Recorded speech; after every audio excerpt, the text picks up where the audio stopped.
transcending to become Naruto Uzumaki. I am endowed with a supreme system as my ally.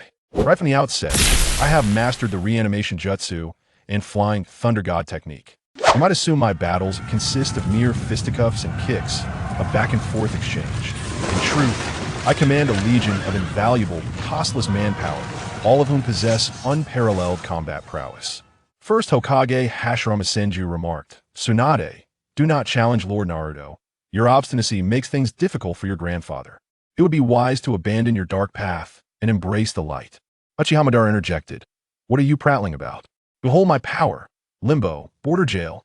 Second Hokage Tobirama Senju cautioned, "Niece, should you fail to pledge your loyalty to Lord Naruto, I shall be compelled to intervene." Water release, great waterfall technique. Chapter 1. Signing in as Naruto. In the back mountains of Konoha village. Swish, swish, swish. A youth clad in vibrant orange attire, with striking yellow hair, darted through the treetops, carrying a scroll nearly as large as himself on his back. The distinctive yellow locks and protective goggles on his forehead made it evident that this boy had yet to become a ninja, as he lacked the forehead protector that signified his status. "Naruto, cease your flight. Surrender the Book of Seals, and I may consider granting you a swift end. Baka, you cursed demon fox, you can't escape. If I catch you, your fate will be dire." Mizuki, leaping deftly from branch to branch, howled frantically, his voice echoing through the woods. Hastily fleeing, Naruto felt a surge of fear upon hearing Mizuki's shouts, prompting him to quicken his pace. Given Mizuki's furious words, it was clear he was incensed. If caught, Naruto feared he would meet an untimely end. As Mizuki pursued Naruto, he scrutinized the telltale signs left in the boy's wake. The young lad, still a mere student yet to graduate, posed no real threat. However, upon observing the clear footprints Naruto left on the branches, Mizuki's smirk widened. Indeed, what a foolish demon fox. Did he not realize the necessity of concealing his tracks when fleeing? Such an overt escape would never allow him to elude his pursuer. Today marked the graduation day of the Ninja Academy, and Mizuki's meticulously devised plan to brainwash Naruto was finally bearing fruit. After his coaxing, Naruto had unwittingly ventured to help him steal the Book of Seals. With that tome in his possession and a successful escape from Konoha, Mizuki's life would be irreversibly transformed. He envisioned presenting the Book of Seals as a token to Lord Orochimaru, thereby securing both guidance and protection. Or perhaps he could learn the extraordinary jutsu inscribed within and practice diligently until he could emerge as a formidable figure. Lost in thought, Mizuki's excitement intensified, urging him to accelerate in pursuit of Naruto. Mizuki was acutely aware of his own abilities. After years in Konoha, he had merely been a teacher at the Ninja Academy, instructing undergraduates in basic techniques. He often envied the accolades and achievements of others. The seeds of jealousy took root in his heart. He yearned for recognition and admiration, longing for power and the adoration of all, akin to the Hokage. With this ambition in mind, after his initial encounter with Lord Orochimaru, he resolved that the path to greatness lay through the legendary figure. Only with Orochimaru's resources could he swiftly attain strength that was not rightfully his. The legendary Sannin, Lord Orochimaru, was the destined benefactor who could alter the course of his life. Huff, huff, huff. Breathing heavily, Naruto felt the limits of his endurance after a prolonged escape, yet he dared not pause, for Mizuki's voice echoed ever closer. Clearly, Mizuki was gaining ground. Suddenly, in the midst of his flight, Naruto felt the ground give way beneath him, and he tumbled heavily to the earth. Am I dreaming? Have I truly transcended? Am I Naruto? Wang Xiaolong gazed at his surroundings, bewildered by the scene and his own attire. Had he genuinely crossed over? Was it truly this absurd? Just moments prior, he had been idly scrolling through Douyin, where he encountered an intriguing comment beneath a video of the Naruto versus Sasuke battle at the Valley of the End. It read, "Congratulations, host. You have successfully activated the system. By commenting, sign, incomplete, you will bind the system. Upon successful binding, your transcendence will be realized. Please maintain discretion to avoid panic." Wang Xiaolong chuckled. Ever since the rise of reincarnation themes, many videos featured such comments designed to elicit likes and responses. He typically dismissed them, thinking only a fool would fall for such trifles. Yet today, inexplicably drawn to the comment under the Naruto video, he followed the instructions and typed the requested phrase. His phone began to heat up, followed by a blinding flash of light, and when he regained consciousness, he found himself sprawled on the ground, burdened by a massive scroll on his back. Stunned, he thought, is this real? Have I truly crossed over? And into Naruto? As Naruto, in that instant, a torrent of memories surged into Wang Xiaolong's mind, akin to a slideshow displaying Naruto's 12-year history. The disdain and rejection from those around him, the ostracism from peers, the scornful gazes of villagers, and the ridicule from teachers at the academy, alongside the relentless pursuit of the deceitful Mizuki. Wang Xiaolong was all too familiar with this scenario. Was this not the very beginning of Naruto? Realizing this, he decided to sit down. Why bother fleeing? He had watched Naruto multiple times and was well acquainted with the plot. The next steps involved opening the Book of Seals, mastering the shadow clone technique, and subsequently being rescued by Iruka. Mizuki would then beat him mercilessly until Iruka intervened, sacrificing himself to shield him with a kunai, uttering words of encouragement that would resonate with Naruto, igniting a fierce determination within him to unleash a multitude of shadow clones, ultimately defeating Mizuki and earning Iruka's forehead protector, thus graduating from the academy. That he was profoundly familiar with this storyline. He had always viewed Mizuki as a fool. The third Hokage, observing through his crystal ball, could see everything clearly. With so many powerful ninjas in Konoha, how could they allow a mere child to steal such a pivotal tome? Did they truly believe their defenses were paper thin? This was clearly a trap, yet Mizuki, in his folly, believed no one would notice. Understanding the plot simplified matters considerably. After all, the third Hokage was watching, and Iruka would soon come to the rescue. He faced no real risk. The pressing concern was to master the skills contained within the Book of Seals. Wang Xiaolong remembered that young Naruto had detested the shadow clone technique, yet it was the first he had mastered, and he had learned to perform it in multiples. Chapter 2. Mastering Reanimation and Shadow Clone Techniques. Wang Xiaolong grasped the Book of Seals, shifting to settle into the lush grass nearby. Untying the cords binding the scroll, he laid it flat before him, intently studying the forbidden techniques inscribed within. Holding a crystal ball, the third Hokage let out a sigh of relief. At last, he had opened the book. Within its pages lay the potential to discern knowledge. If he were to fail in learning, it could only be deemed fate. As the saying goes, even the most meticulous plans may have their flaws. The third's intention behind this scheme was to discreetly provide Naruto with an advantage. Yet, he was acutely aware of Naruto's dismal academic performance. Whether he could grasp any of the techniques remained uncertain. Thus, he lifted all restrictions on forbidden jutsu, hoping that Naruto might discover one that resonated with him. Initially, he had only intended to unlock the shadow clone technique, but upon reflecting on Naruto's abysmal record with it, he decided to release all constraints, reasoning that even a blind cat could stumble upon a dead mouse. With such an array of forbidden techniques, surely one would be within Naruto's reach. He harbored no fears of Naruto mastering them all, for if he possessed that kind of talent, he would not be languishing at the bottom of his class year after year. The third's greatest hope was for Naruto to master the shadow clone technique, as it aligned perfectly with his lineage, the Uzumaki clan, known for their immense chakra reserves. This ninjutsu was essentially tailor-made for him. Alas, Naruto's aptitude for the shadow clone technique was woefully inadequate. The clones he produced were either pitifully weak or grotesquely flawed, leaving much to be desired. Wang Xiaolong's eyes widened as he meticulously examined the forbidden techniques inscribed in the sealing book. Indeed, it was worthy of its title. The contents were such that they truly warranted sealing. Should they fall into the wrong hands, chaos would surely ensue. Shadow clone technique, flying thunder god, reanimation jutsu, exploding tags, 8 gates for symbol seal, corpse demon consuming seal. Wow, this is impressive. Truly befitting of a sealing book. Familiar powerful techniques from the world of Naruto were all present. Wang Xiaolong noted the absence of the Rasengan, a technique that Naruto had famously mastered, indicating that it had yet to reach the status of a forbidden art. To learn this technique, he would still need to seek Jiraiya. With so many techniques available, Wang Xiaolong found himself in a quandary about which to pursue.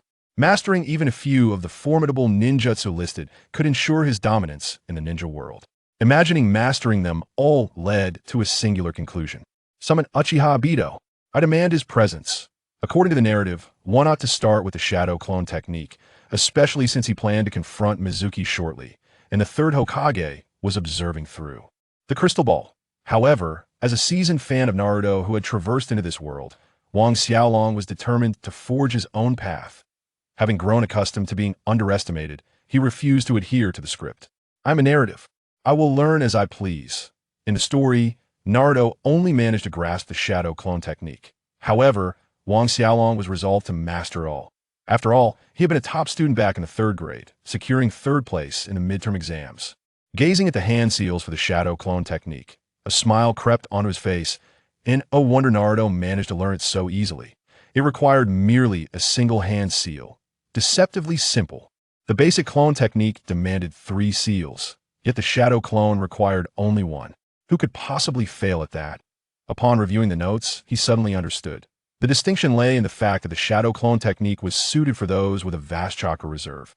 Without such reserves, attempting it could lead to self-harm or worse. The overwhelming influx of memories and experiences would be too much for an average person to withstand. The Uzumaki clan's natural affinity for large chakra reserves explained why Naruto could only manage the basic clone technique. It was practically designed for him. Having resolved to learn the shadow clone technique, Wang Xiaolong glanced at the other entries, aware that such an opportunity might never come again. After all, once he returned to Konoha, Naruto would likely never see this book again. The 8 Gates. Wang Xiaolong scrutinized it, realizing it required immense physical training and was ultimately a self-destructive technique. Not appropriate for him. He quickly moved on. The corpse demon-consuming seal was likewise intriguing but fell into the same category of self-destruction. Not suitable. The 4-symbol seal left a profound impression on him. He recalled how Danzo had used it to seal half a bridge. However, it was largely ineffective. The Flying Thunder God was indeed a remarkable technique, but upon assessing its difficulty, Wang Xiaolong realized he lacked the time to master it. As he continued to peruse, he found the reanimation jutsu. While somewhat unsavory, as it involved grave robbing for cells, its effectiveness was undeniable. Even if obliterated, it could reassemble itself, truly invincible. This was what he would learn. Wang Xiaolong made his decision. Afterward, he would dig up the graves of various legendary figures in Konoha, resurrecting the 1st and 2nd Hokage. He envisioned a formidable army of undying spirits, rendering him untouchable. Are you Orochimaru? Have a legendary Sannin made you arrogant? Obito, come forth. I shall teach you a lesson.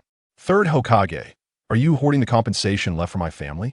The 1st and 2nd Hokage could join him in delivering a few well-deserved slaps. The reanimation jutsu required only 4 seals, making it relatively straightforward. The challenge lay more in the difficulty of exhuming graves. Wang Xiaolong continued his examination, noting that he also needed to learn the summoning technique, as he was aware that Orochimaru had already mastered the reanimation jutsu. Thus, he needed to learn the counter to it, ensuring that in a confrontation with Orochimaru, he would not be overwhelmed.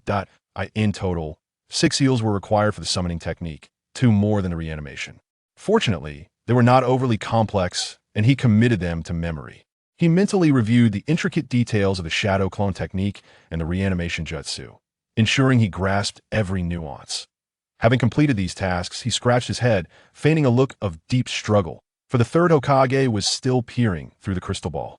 One must commit to the performance. He could not allow the old man to perceive that he had already mastered the techniques, as Naruto had always been the underachiever for the past 12 years.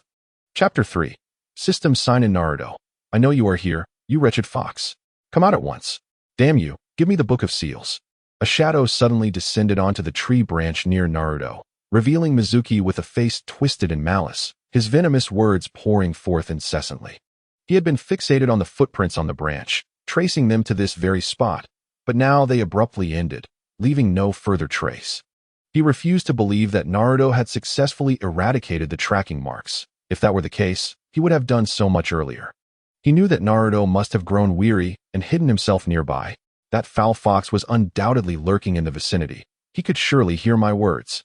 Having gone so long without obtaining the Book of Seals, Mizuki was beginning to lose his composure. The ninjas of Konoha were no pushovers, and he was acutely aware that if he delayed any longer, he would have no means of escape once they arrived. He needed to acquire the Book of Seals swiftly and flee from Konoha. Damn it, this old fool is remarkably swift. I was just preparing to learn a couple more tricks, and here he is, already pursuing me. Cursing inwardly, Wang Xiaolong remained motionless in the bushes. Though Mizuki was incompetent, he still posed a significant threat to someone as inexperienced as himself. Despite having mastered the shadow clone technique, which would allow him to dispatch Mizuki effortlessly, Wang Xiaolong preferred not to expose himself, especially with Irika on his way to rescue him. It would be prudent for Irika to confront Mizuki first and tire him out. While Mizuki continued to mutter curses, Wang Xiaolong seized the moment while he remained undetected to call upon the system. After all, he had just arrived in this world, and the system had already been bound. He began to summon it in his mind, recalling the plot lines of various novels. The first step upon arriving in a new world is to activate the system. System, are you there? As expected, just as described in the novels. A mechanical response echoed in his mind. Ding, system binding complete. Congratulations, host. The system has been activated. Welcome to the world of Naruto. System notification. Hello, esteemed host. You may check in once daily to receive random rewards. Dear host, the check-in system is divided into 3 phases: daily, weekly, and monthly, with rewards increasing in value. All rewards are random. Esteemed host, due to your binding with the Naruto world system, your rewards will consist of items unique to this universe, including ninja tools, jutsu, and bloodline limits. The distinctive mechanical voice of the system reverberated in Wang Xiaolong's mind, and he was instantly filled with excitement. With the system at his disposal, the world was his for the taking. He recalled a novel he had read in which the protagonist signed in for 10 years, becoming invincible. Even the gatekeeper transformed into an unbeatable demon emperor. As for the protagonist, he dispatched foes with ease, whether they were gods or demons.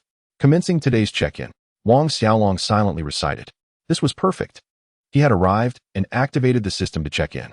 Let us see what rewards the system would bestow upon him. Check-in successful. Congratulations, host.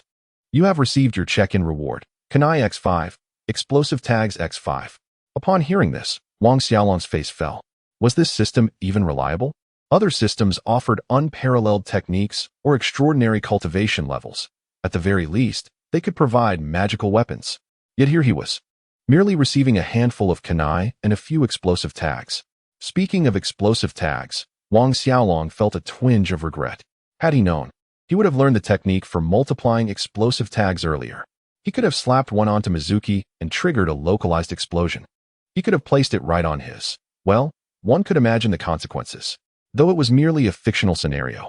The thought of himself being invincible in the future while others mocked him for being chased down the street by Mizuki, a mere amateur, filled him with a sense of discomfort.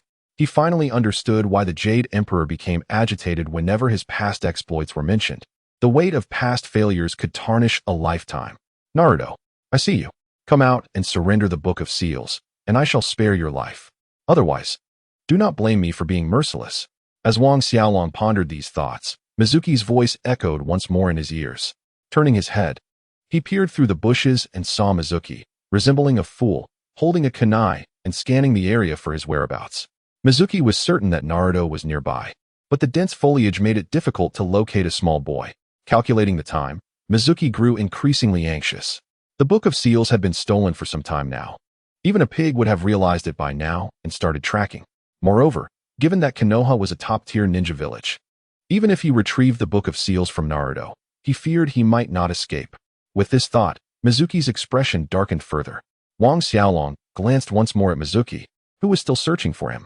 He vowed he wanted nothing more than to leap out and reveal Mizuki's incompetence. But he also understood that Irika was en route and that there were likely A and BU watching him closely. They were merely holding back for now. After much contemplation, Wang Xiaolong resolved to adhere to the plot. He would allow Irika to confront Mizuki. After all, the third Hokage had gone to great lengths to orchestrate this situation to ensure that he, as the Jinchuriki of the Nine Tails, would remain loyal to the village. If Irika did not take a blow for him and weep in repentance, how could the will of fire be passed on? As a fan of Naruto, Wang Xiaolong had developed his own insights into the characters and their roles, especially with the influence of social media. He did not wish to live his life merely following the original plot. He had come to this world with his own identity. He desired to carve his own path and showcase a different version of the Naruto universe.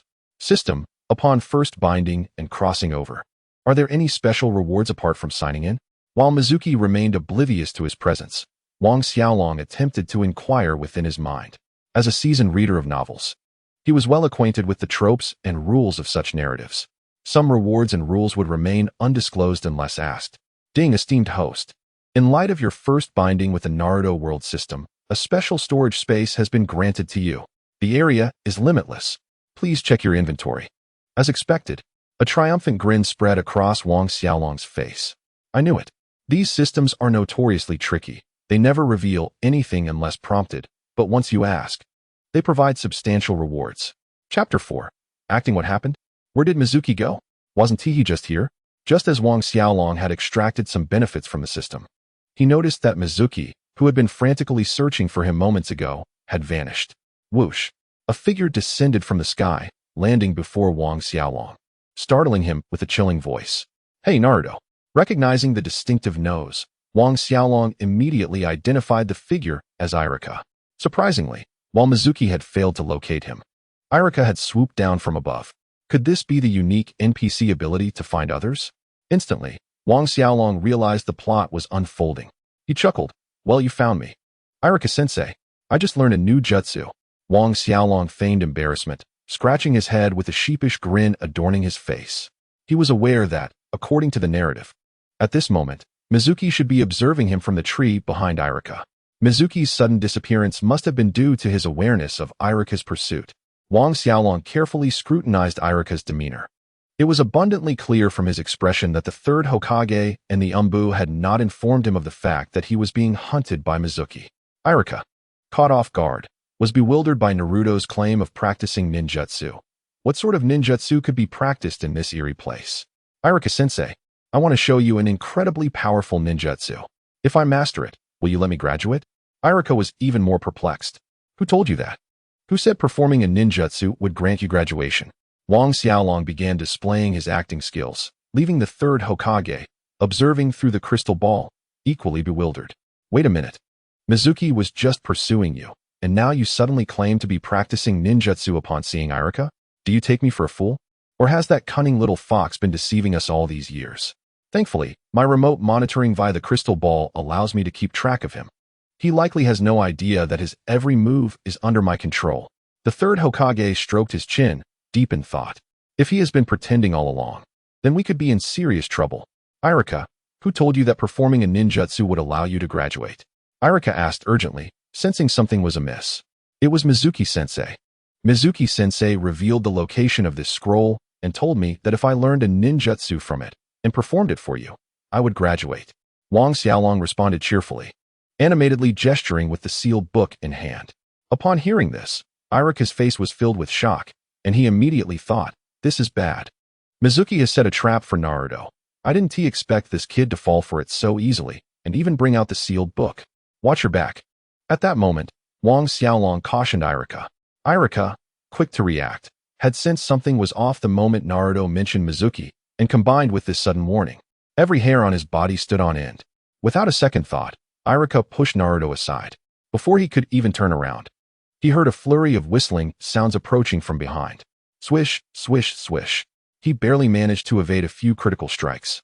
But there were far too many shurikens to dodge, and the enemy's speed was astonishingly swift. Just as the plot suggested, Irika was struck by a shuriken in the thigh, and several more pierced his hand, though none were fatal. As expected, Wang Xiaolong mused inwardly. The Hokage system operated as it always had, with the narrative unfolding just as scripted. However, he feared that after his transmigration, the story would not continue in the same manner as the anime. Mizuki. Irika gritted his teeth, calling out the name of his assailant. Mizuki stood leisurely on a branch, two hexagonal shurikens slung across his back, looking down at Irika and Naruto with a mocking gaze. Irika, didn't this kid tell you that I was just chasing him? No matter. That little fox is just like this. I thought it was the Umbu coming after me. I didn't expect it to be you. Today, you both will meet your demise here. The sealed book belongs to me. Mizuki sneered, considering Irika and the yet-to-graduate Naruto to be utterly insignificant. Moreover, with Irika injured by multiple shurikens, his combat capability had drastically diminished, and as for Naruto, he was merely an underachiever, his combat potential virtually non-existent. Naruto, hand over the scroll. After I eliminate Irika, I might consider sparing your life.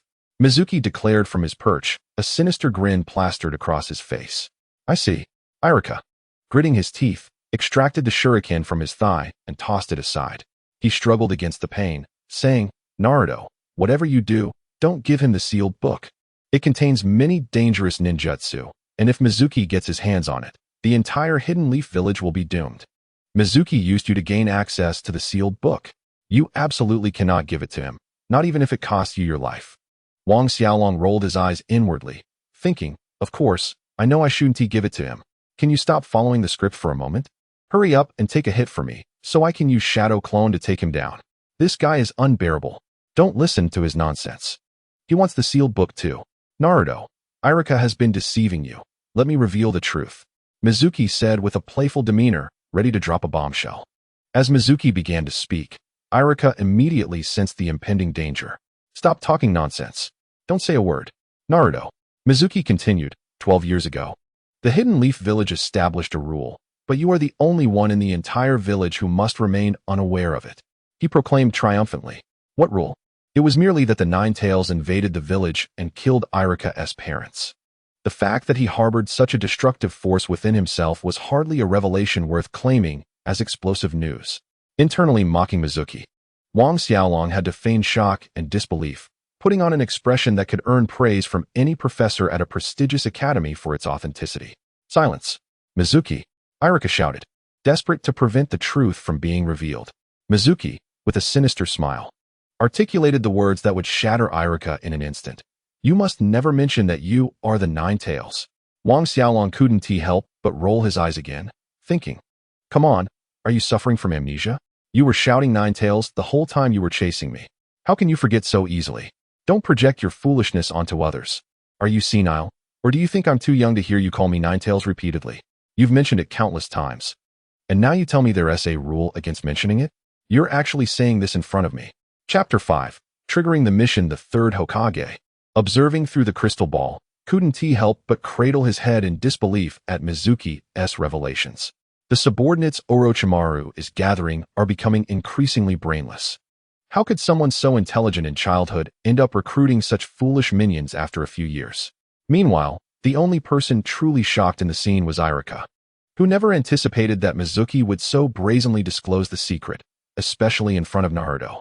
This was a direct confrontation. "So, you are the Nine Tails who killed Iruka's parents, the true culprit behind the village's devastation," Mizuki proclaimed triumphantly. Iruka stood in stunned silence, unable to comprehend that a secret he had hidden for 12 years was so easily revealed before Naruto. Wang Xiaolong widened his eyes in exaggerated disbelief, his pupils dilating, his expression conveying pure shock and astonishment. Observing the reactions of the two below, Mizuki felt a sense of pride in the successful unveiling of his secret. "Now you understand why everyone hates you and keeps their distance, right? Now you see why no one wants to play with you? Because you are a monster. Die, Naruto." Mizuki, watching the incredulous expressions on their faces, especially Naruto's shock and Iruka's disbelief, secretly rejoiced at the opportunity, launching a hexagonal shuriken towards Naruto with a swift motion. At such a close distance, he possessed great confidence in his shuriken. The plot had finally arrived. Wang Xiaolong silently lamented the delay and then feigned panic, falling to the ground and scrambling backward with all his might. At this moment, Iruka's mind echoed with the words spoken by the third Hokage during their earlier conversation. "Iruka, Naruto has never known the love of parents. The villagers harbor disdain for him due to that incident, alienating and resenting him. His incessant pranks and acts of destruction are merely cries for attention, much like your own childhood. He strives to assert his existence, desperate to avoid being overlooked by the villagers. Though he appears strong on the outside, he is, in truth, a fragile child, suffering immensely within. You have endured the rain, so I implore you to shield him from it, preventing him from bearing the burdens of blame that do not belong to him." Upon reflecting on this, Iruka's eyes brimmed with tears as he shouted, "Get down, Naruto." Wang Xiaolong observed Iruka's expression closely, witnessing his sudden outburst signified a pivotal moment in the narrative. Indeed, Iruka displayed an extraordinary speed, darting forward to shield the terrified and retreating Naruto from the incoming shuriken. Wang Xiaolong gazed in astonishment at Iruka, acutely aware that although this was scripted, the first-hand experience was overwhelming. He could distinctly perceive Iruka's emotions: regret, pain, relief, guilt, and a hint of liberation. Experiencing the plot firsthand differed vastly from merely watching it unfold. Despite the necessity of the narrative, he couldn't suppress his inquiry. Why? The figure on the tree, Mizuki, was equally stunned by Iruka's act of protection. Wait, buddy.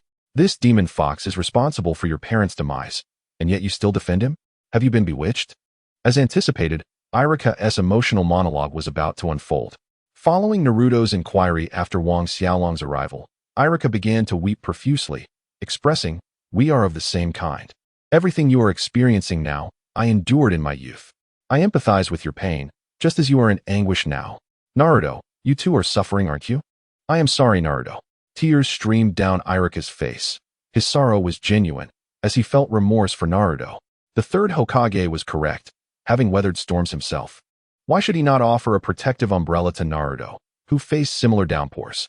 Reflecting on the disdain and injustices Naruto had faced throughout the years, as well as recalling his own harshness and indifference towards him at the Ninja Academy, Iruka's sobs intensified, tears and snot flowing freely. Wang Xiaolong, observing Iruka's heartfelt lamentations, also noted the impending droplet of mucus threatening to fall upon his face and mouth. He fervently prayed to the system, exerting himself to retreat further and evade the imminent attack. "Please, I beg you, don't let that mucus land in my mouth. I fear for my health." Perhaps his prayers were answered, for just as Iruka's mucus threatened to drip into the astonished Naruto's mouth, he swiftly inhaled, retracting it back. Wang Xiaolong exhaled in relief, narrowly avoiding calamity. "What a fright. Brother, you may repent, but please, spare me the mucus. I cannot abide that. If I had done better, you wouldn't feel this way. Would you? Naruto, it's all my fault. I am sorry." Iruka continued his heartfelt confession. Mizuki, perched on the branch, could no longer suppress his laughter at Iruka's dramatic display of remorse. "Can you two cease this farce? Your antics are causing me physical pain. Naruto, Iruka harbors resentment towards you for the death of his parents. His words now are merely a ruse to persuade you to retrieve the scroll." Beep. Congratulations, host, on successfully triggering a plot task. Choose A. Successfully moved by Iruka, eliminate Mizuki, and gain 10 recognition from Konoha. Choose B. Hand over the sealing book to Mizuki, allow him to kill Iruka, and join him to report to Orochimaru, gaining a pet snake. Choose C. Pretend to be moved by Iruka, eliminate Mizuki, and then prepare to rebel against Konoha, randomly obtaining 2 types of cracked ninjutsu from the sealing book with no side effects. Goodness, must I even ponder this? Clearly, I shall choose C. Wang Xiaolong unhesitatingly selected task C. The rewards from the first 2 tasks were laughable. Who would want a pet snake or some elusive recognition from Konoha? Only someone deranged would opt for that. Choosing C was a no-brainer, especially since I am adept at this. If the sealing book grants me an immortal version of the 8 gates, would I not send them all into a frenzy? Bring Uchiha Obito to me, and that other one. Summon the Otsutsuki as well. Let me see what gives him the audacity to flaunt before me. He was merely learning Chidori while I was already mastering cracked S-rank ninjutsu from the sealing book. He is not even a shadow of my prowess. Chapter 6. Multiple Shadow Clone Technique. Beep. Honorable host, congratulations on successfully selecting Task C, eliminating Mizuki, and preparing to rebel against Konoha. Warning, the task has a countdown. The host must defect from Konoha within 2 years. Failure to do so will result in immediate death with no chance of revival. How outrageous. Is there truly a time limit? Wang Xiaolong was taken aback. What difficulty could there possibly be in defecting from Konoha? Even a lowly genin like that idiot can escape. What more can I, with this system, achieve? How dull it would be to flee. I shall make my grand exit through the front gates. The task had been triggered, and Naruto decided to drop the pretense. Brothers, for simplicity's sake, since Wang Xiaolong has become Naruto, Wang Xiaolong is dead, and only the remarkable ninja named Naruto remains. Foolish Mizuki, have you finished your incessant prattle? Come forth and meet your demise. Naruto cracked his wrists and ankles, twisting his neck with an audible crack. Iruka, still impaled by a massive shuriken and drenched in tears, bore a face that resembled a funeral. He trembled, attempting to articulate, "Naruto, you must flee. You are my esteemed student. Do not heed Mizuki's lies. In my heart, you have always been my most exceptional student. I will cover for you. Take this opportunity to escape. Reinforcements will arrive soon." Naruto rolled his eyes, disinterested in the NPC lost in the narrative. "Brother, The reinforcements have been here all along. The third Hokage has been watching through his crystal ball. How could there be no Ombu in the vicinity? Only you are naive enough to be deceived by that old fox. Rest assured, Irika-sensei, against a fool like Mizuki, I have no need for concern. Just verify if my newly learned ninjutsu meets the Academy's graduation requirements. Mizuki's anger flared. You little brat. Have you forgotten how you were crawling away moments ago? Do you dare call me a fool? You wretched demon fox. Prepare to die. Shueimu flicked his right wrist, and several shurikens promptly scattered from his sleeve, hurtling towards Naruto. Whoosh, whoosh, whoosh. With a swift motion, he drew a massive hexagonal shuriken from behind his back, spinning it with a powerful thrust. Accelerating slightly, the shuriken raced towards Naruto, accompanied by a terrifying sound of slicing air. Crunch.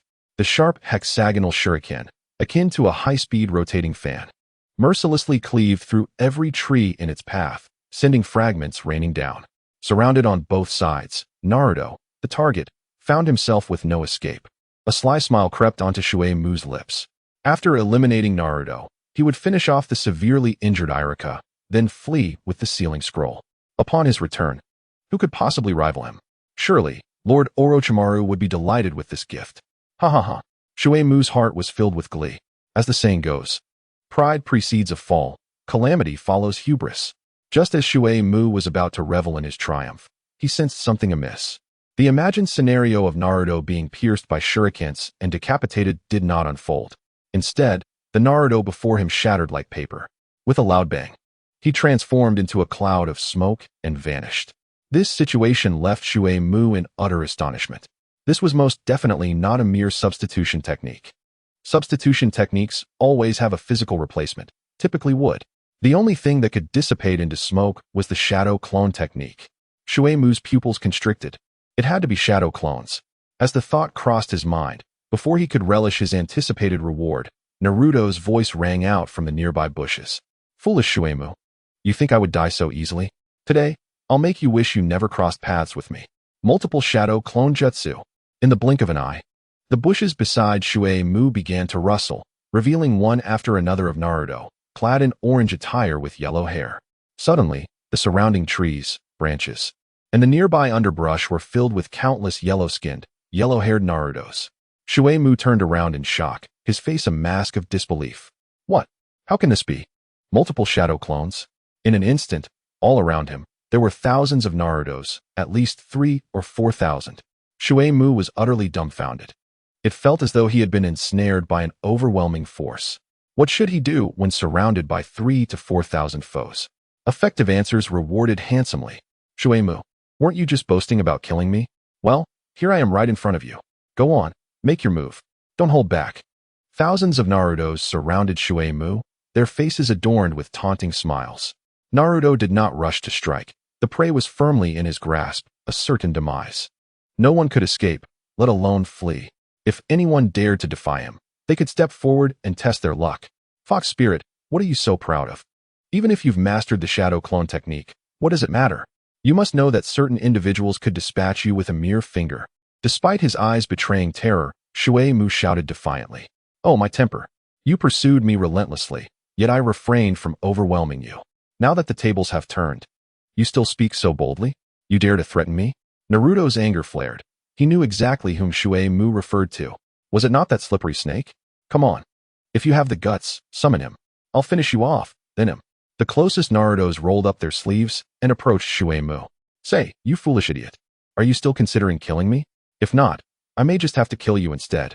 Hearing this, Shueimu felt his fury rise. Gritting his teeth as he angrily drew a kunai from his sleeve, thrusting it towards the approaching Narutos. Bang, bang, bang. As the kunai pierced through, several of the shadow clones exploded into clouds of smoke, disappearing from sight.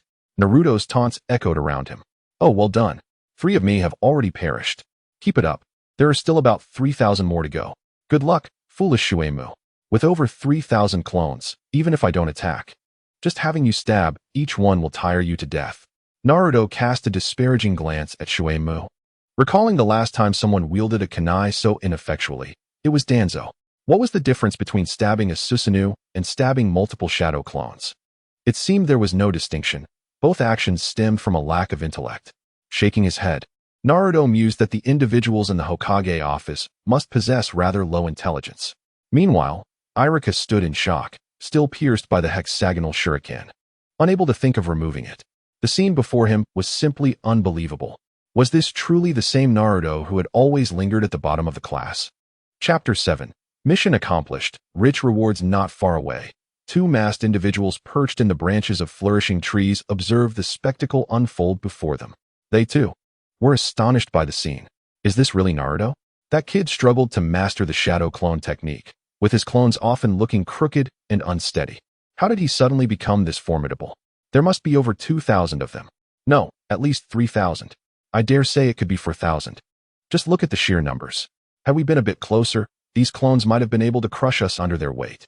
The magnitude of Naruto's chakra was staggering.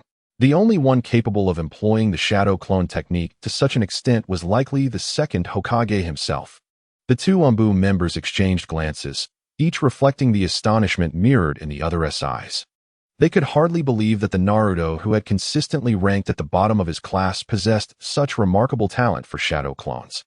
Nor could they fathom the immense chakra hidden within his petite frame. Truly, the Uzumaki clan's physique was formidable. Their chakra was unparalleled. The second Hokage could never produce this many shadow clones. Meanwhile, the third Hokage, peering through a crystal ball, observed the thousands of Narutos and felt a glint of excitement in his eyes as he began to assess the situation. The shadow clone technique required vast amounts of chakra and formidable mental strength, attributes that the Uzumaki clan possessed innately. Thankfully, the technique was simple, requiring only a single hand sign. Had it been more complex, they might have needed the Umbu to intervene. The third Hokage puffed contentedly on his pipe, relishing the moment. This performance had not flopped. Shueimu, you truly are lacking. You wish to deal with me? With your strength, you're not even worthy to carry my shoes. Today, I shall use your foolishness to redeem my reputation as the underdog. Thousands of Narutos continuously jeered at Shueimu from all directions. Each clone, with either taunting words or comical gestures, provoked him further. Shueimu's face transformed from pale to green, then black, and finally red. With each taunt or gesture from a shadow clone, his fury escalated. Ultimately, he could endure no longer. Damn you, fox spirit. I'll fight you to the end. The humiliation inflicted by Naruto's antics was far worse than simply being killed. Naruto disdainfully shook his head, declaring, "It is futile. If you had approached me before I perused the Book of Seals, perhaps you would have had a chance. But now, before me, you are merely a punching bag."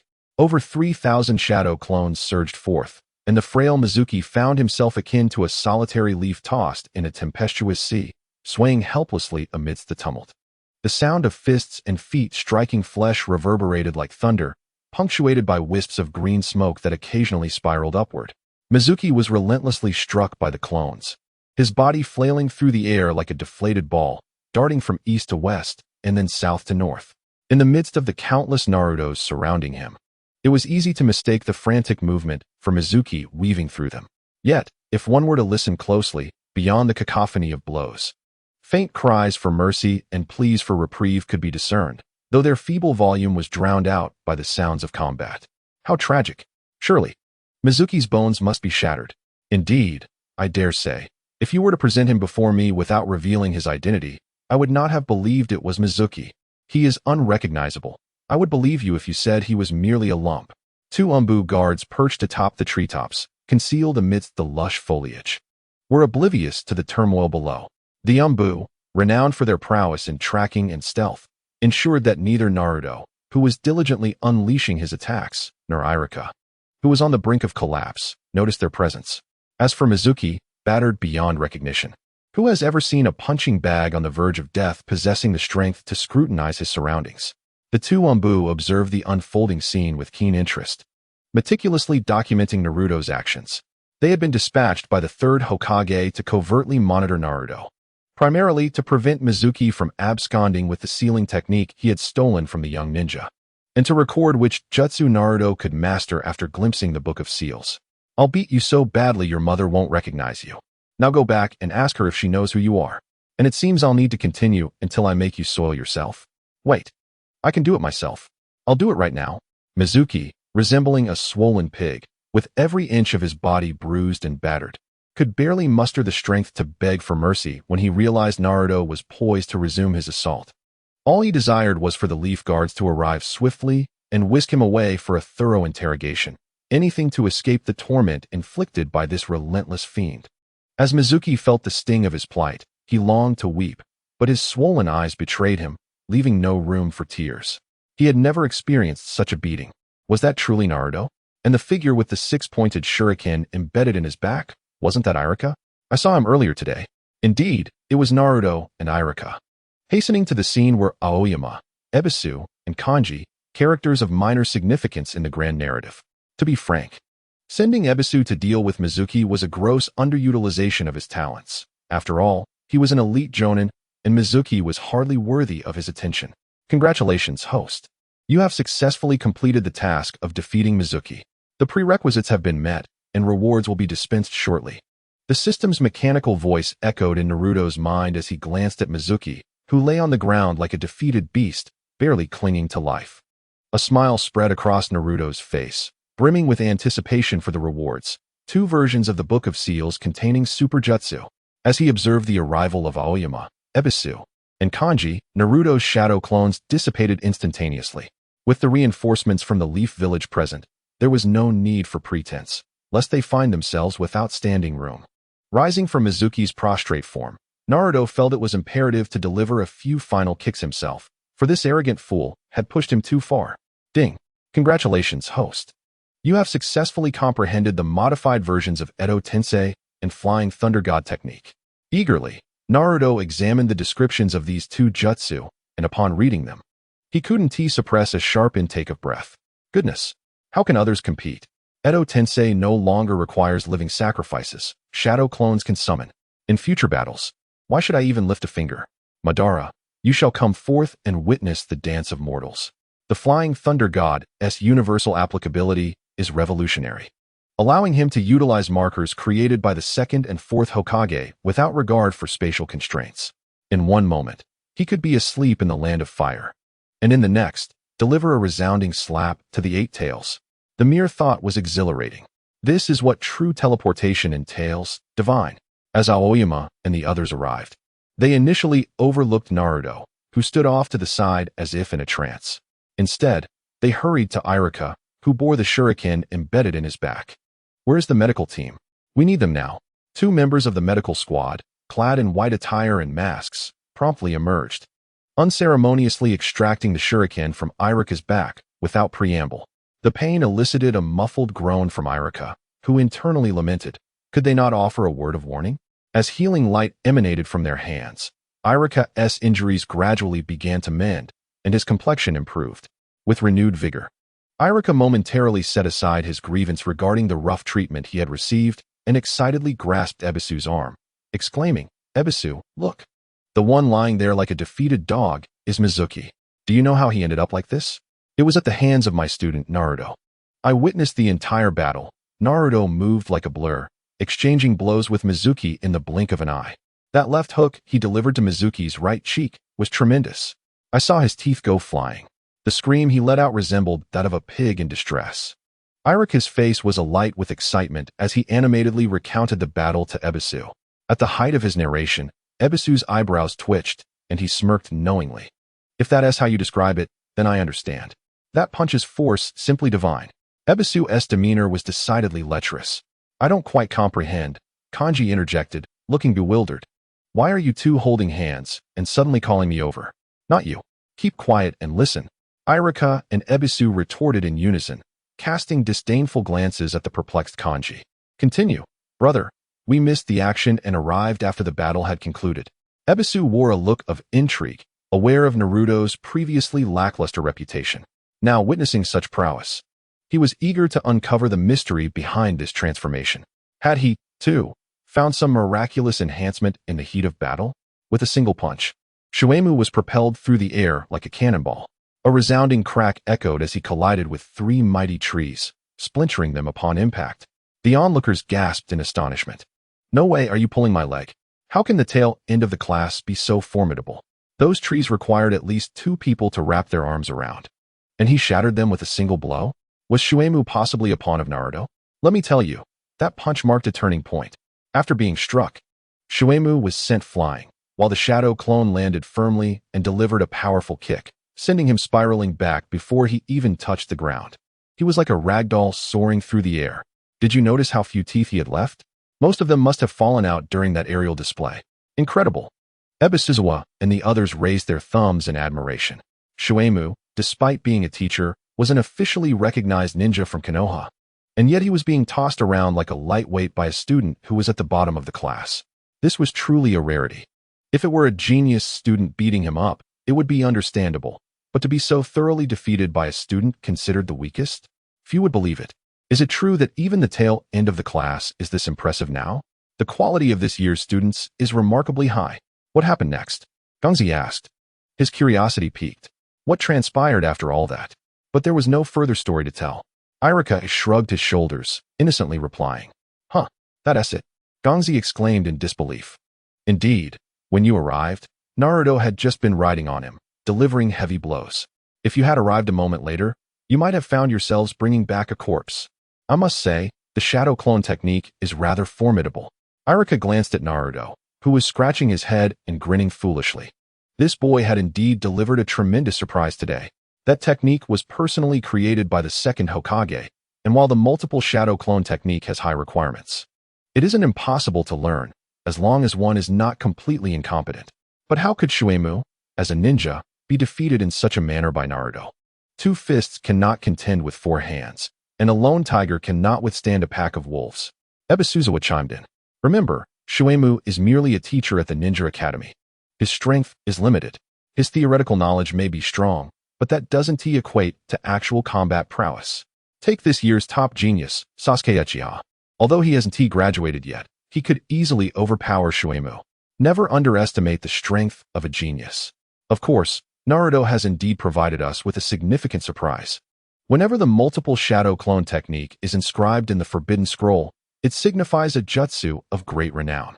When did forbidden techniques become so commonplace that one could simply learn them at will? Though the difficulty of the multiple shadow clone technique is manageable, the risks are not trivial. How could this boy so casually employ it and even thrash Shuemu? How many clones did he create earlier? King Qingshan asked suddenly. Ebisuzawa, Gongzi, and the others shared a curious glance, all eager to know the answer. About 3,000 or 4,000, I suppose. Irika pondered slightly before providing an uncertain answer. Ebisuzawa and Gongzi exchanged incredulous looks. 3,000 or 4,000 shadow clones. Do you think this is a wholesale market for cabbages? Chapter 9. The third Hokage's thoughts. Yashiro always observed the defeated Shuemu, then glanced at the grinning Naruto, and finally turned to Irika, who wore a smile reminiscent of a proud ant. He furrowed his brow, contemplating Irika's earlier assertion about the sheer number of shadow clones Naruto had created, feeling that something was amiss. Was this Naruto's first encounter with the Forbidden Scroll? How could he have learned such a jutsu so swiftly? And to inflict such damage upon Shuemu? At this rate, if the battle continued for 5 more minutes, Shuemu would be done for. After all, Shuemu was a ninja. Unable to restrain his curiosity, Yashiro always knelt beside Shuemu to check his pulse and listen to his heartbeat. He was relentlessly pursuing me from behind. I had no strength left to run, so I hid in the bushes.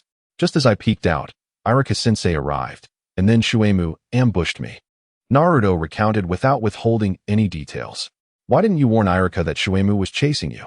That way, he wouldn't have been caught off guard, Yamashiro always remarked, casting a pointed glance at Naruto. Naruto, already anticipating this question, had his response prepared. Teacher, I'm just a child.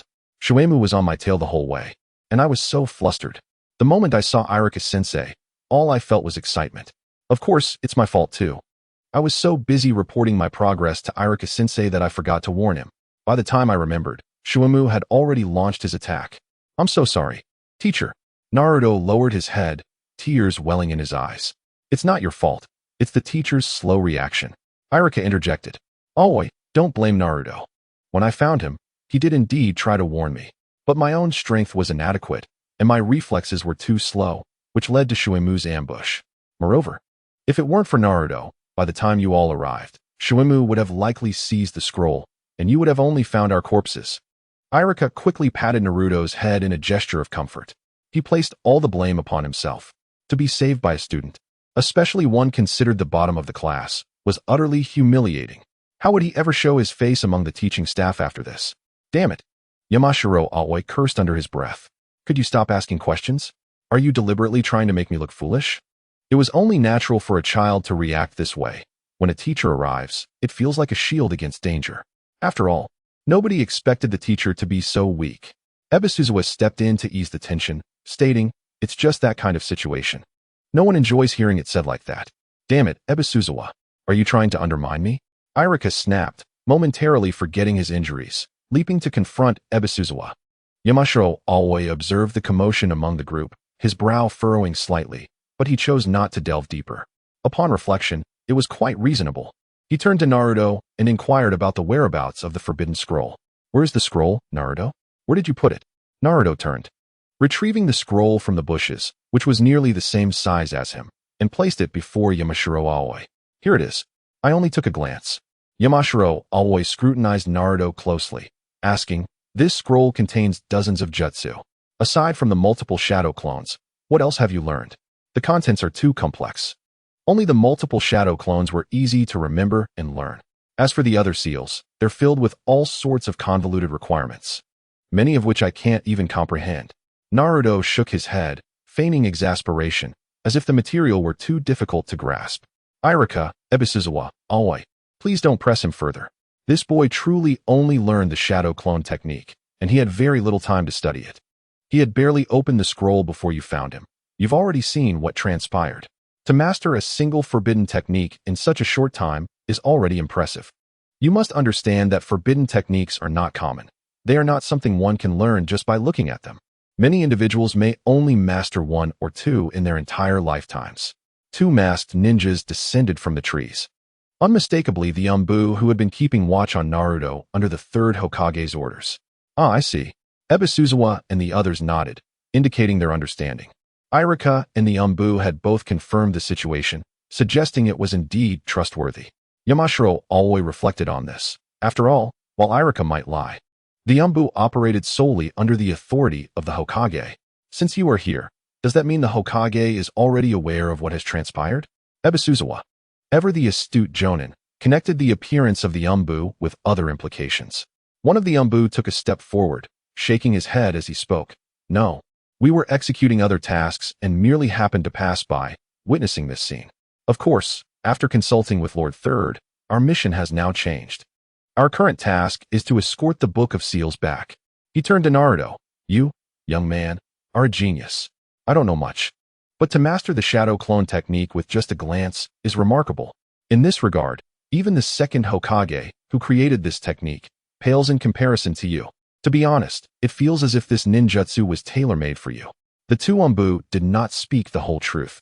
In fact, they were assigned by the third Hokage to keep an eye on Naruto.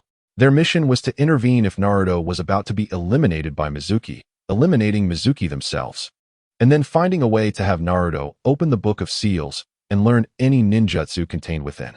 If Naruto inadvertently defeated Mizuki, they were to watch closely to ensure this young lad did not succumb to temptation and escape from Konoha with the Book of Seals.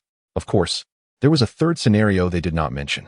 The third possibility was that if Naruto, under Mizuki's influence, succumbed to death and defected alongside Mizuki, their only responsibility would be to return the Book of Seals, leaving Naruto and Mizuki behind without a second thought. Although they were unclear as to why the third Hokage had given them such orders, the Umbu's duty was to unconditionally obey the Hokage's commands. They proceeded with their task. However, they did not anticipate just how formidable Naruto truly was. With just a single glance, he was able to produce over 3,000 shadow clones, leaving Mizuki, a seasoned ninja, utterly bewildered.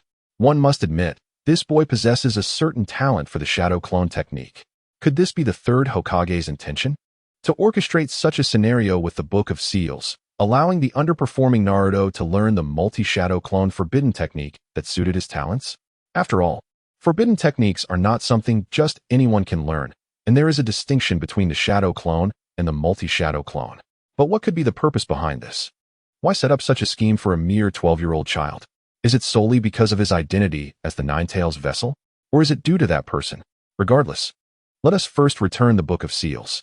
The task has already been accomplished. Naruto's mastery of the multi-shadow clone technique would make many Jonin envious. Chapter 10. Brainwashing after securing the Book of Seals on his back, the two Umbu exchanged glances with the onlookers and nodded. Everyone, we shall return to report to Lord Third that the Book of Seals has been retrieved. As for Naruto's theft of the book, that will depend on Lord Third's decision, as it is indeed a fact that he attempted to learn forbidden techniques. Naruto chuckled sheepishly, scratching his head. Thank you both. Please intercede on my behalf. It was not my intention. Of course, this was merely Naruto's act. As a longtime fan of the Hokage, he had always anticipated such a scenario. The third Hokage would not punish him. Perhaps that old man was currently reveling in his crystal ball, finding amusement. The two Umbu were conveniently nearby. What a coincidence. No one would believe it if they heard. You two have been observing from that tree for how long, yet you still pretend it was merely coincidence. This situation stems from the relationship between the third Hokage and the fifth Hokage Danzo. As Konoha's cunning strategist, Danzo has always maintained a facade of benevolence while orchestrating schemes behind the scenes. The revelation of Naruto being the Nine-Tails vessel was information he had covertly disseminated through his root organization. However, while revealing that Naruto was the vessel, he conveniently concealed the fact that Naruto's father was the fourth Hokage, Minato Namikaze. As for the third Hokage, from the narrative, he appears to be indecisive and lacks the resolve to take decisive action. Even during his life-and-death battle with Orochimaru, he showed mercy at every turn. But is Sarutobi Hiruzen truly such a person? Naruto believes not. Based on his understanding, he perceives the third Hokage as more cunning than Danzo. Why can't you speak of the hero's offspring? Let us consider a hypothetical scenario. Minato had many adversaries, and jealousy surrounded him. You fear retaliation against me. But what of the compensation for Minato as sacrifice? For the past 12 years, Naruto has either subsisted on nearly expired ramen or had to fish for his meals. Where's the compensation? Meanwhile, your grandson Konohamaru enjoys a life of luxury, a little lord in the village. He even has the elite Jonin Ebisu as a teacher. Why must the fourth Hokage's son survive on expired ramen, having to fend for himself? We are both descendants of Hokages. The disparity is simply too great. And now you concoct a scheme that allows me to steal the Book of Seals and learn a couple of ninjutsu as compensation? Do you think the Book of Seals is so easily pilfered? A mere child, ranked last in his class, manages to steal a forbidden scroll without being discovered? Is that even feasible? This is not just a trickle, it is an entire ocean. This scheme has but two objectives. 1. To eliminate Mizuki, the traitor with ulterior motives. And 2. To assuage a guilty conscience by providing a modicum of compensation to the son of the fourth Hokage. Naruto has thoroughly analyzed the third Hokage's motives. As a devoted fan of the series, this is child's play. In the forest, the two Umbu, with the Book of Seals secured, were racing forward. Steel and Aoyama, along with others, were carrying the barely conscious Mizuki back to Konoha. As for Iruka, he was being supported by his fellow teacher Ebisu, despite Iruka's insistence that he was fine and unhindered in his movements. Ebisu, however, insisted on assisting Iruka, just in case. In the Hokage's office, the Umbu's swiftness was remarkable, as they quickly delivered the Book of Seals to the third Hokage. Sarutobi Hiruzen sat at his desk, astonished as he listened to the report from the two Umbu. 3,000 clones? You cannot be serious. The two Umbu immediately knelt, heads bowed, responding, we assure you. Every word is true. In an instant, Naruto produced over 3,000 clones, rendering Mizuki incapable of self-sufficiency, if not for the presence of those involved. One would hardly recognize Mizuki. Sarutobi Hiruzen was momentarily stunned, filled with regret. Had I known I should have held it in, now I've missed the thrilling moment. I fast-forwarded through the climax. What a loss. Moreover, at least 3,000 clones. The subordinates had not had the chance to count them all, but given the scale, it was quite possible there were over 4,000. Another Umbu chimed in. Haha, splendid. This boy has finally mastered a ninjutsu worthy of recognition. Who would have thought that while he struggled with the basic clone technique, he would excel so rapidly with the multi-shadow clone? This truly is a surprise. Indeed, the once underperforming student had managed to overpower his teacher. I would assert that this boy will undoubtedly become an exceptional ninja in the future. Aside from the multi-shadow clone, what else has he learned? Sarutobi Hiruzen ceased his smile, attempting to inquire further. He wished to know if Naruto had acquired any additional ninjutsu. The time Naruto had to open the scroll was limited. During his confrontation with Mizuki, he only showcased the multi-shadow clone. We deduce that he likely mastered only this technique. If he had learned others, he would have employed them immediately. After all, the forbidden techniques within the Book of Seals are truly devastating, and no one would refuse such a magnificent opportunity. Moreover, he is but a youthful lad with an incomplete understanding. Having learned the multi-shadow clone, he was so eager to show off in front of Irika that he momentarily forgot he was being pursued by Mizuki. I believe his performance and words are sincere. He must have only learned this one forbidden technique. The forbidden techniques in the Book of Seals are not easily learned. Indeed, they are forbidden, and the time is limited. The two Umbu exchange their analyses, causing the third Hokage, the venerable Sarutobi Hiruzen, to nod repeatedly. He, too, found their reasoning sound. Naruto was still but a child, and considering his limited time to learn, mastering a forbidden technique was already quite impressive. If he were to learn another, what extraordinary talent that would require. Such aptitude would surely prevent him from lagging behind in school. Would one ever forsake high marks in elementary school, intentionally aiming for single digits just to face parental wrath? The shadow clone technique, capable of summoning thousands of duplicates at once, when complemented with additional taijutsu, could exhaust any adversary. In an all-out brawl, he could overwhelm enemies with sheer numbers, retreating into a flurry of false Narutos to confuse foes while preserving his true self. For Naruto, this was a remarkable ninjutsu, surely. The deceased fourth Hokage could rest in peace now, knowing that with such a technique at his disposal, Naruto's demise would be a challenging endeavor. Provided he did not court disaster himself. Sarutobi had made up his mind, with little Naruto mastering forbidden techniques and his combat prowess vastly improved. It was time to initiate the indoctrination of the Will of Fire. Having learned the shadow clone technique, even without the Nine Tails, Naruto could already create thousands of clones. Should he harness the power of the Nine Tails, he could potentially summon tens of thousands. If Naruto were securely bound to the war chariot of Konoha, the strength he wielded would surely render the other four villages obsolete. Chapter 11. Otsutsuki Kagaya? You may go now. Sarutobi gestured to the two Umbu, signaling that their mission was complete. After exchanging glances, they prepared to depart the Hokage's office. Just as they turned to leave, Sarutobi called out, "By the way, where's Kakashi?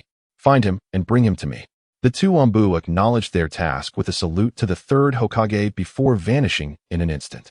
Once the Umbu departed, Sarutobi, pipe in mouth and hands clasped behind his back, turned his gaze to the window, lost in thought. With no one privy to the musings of this elderly sage.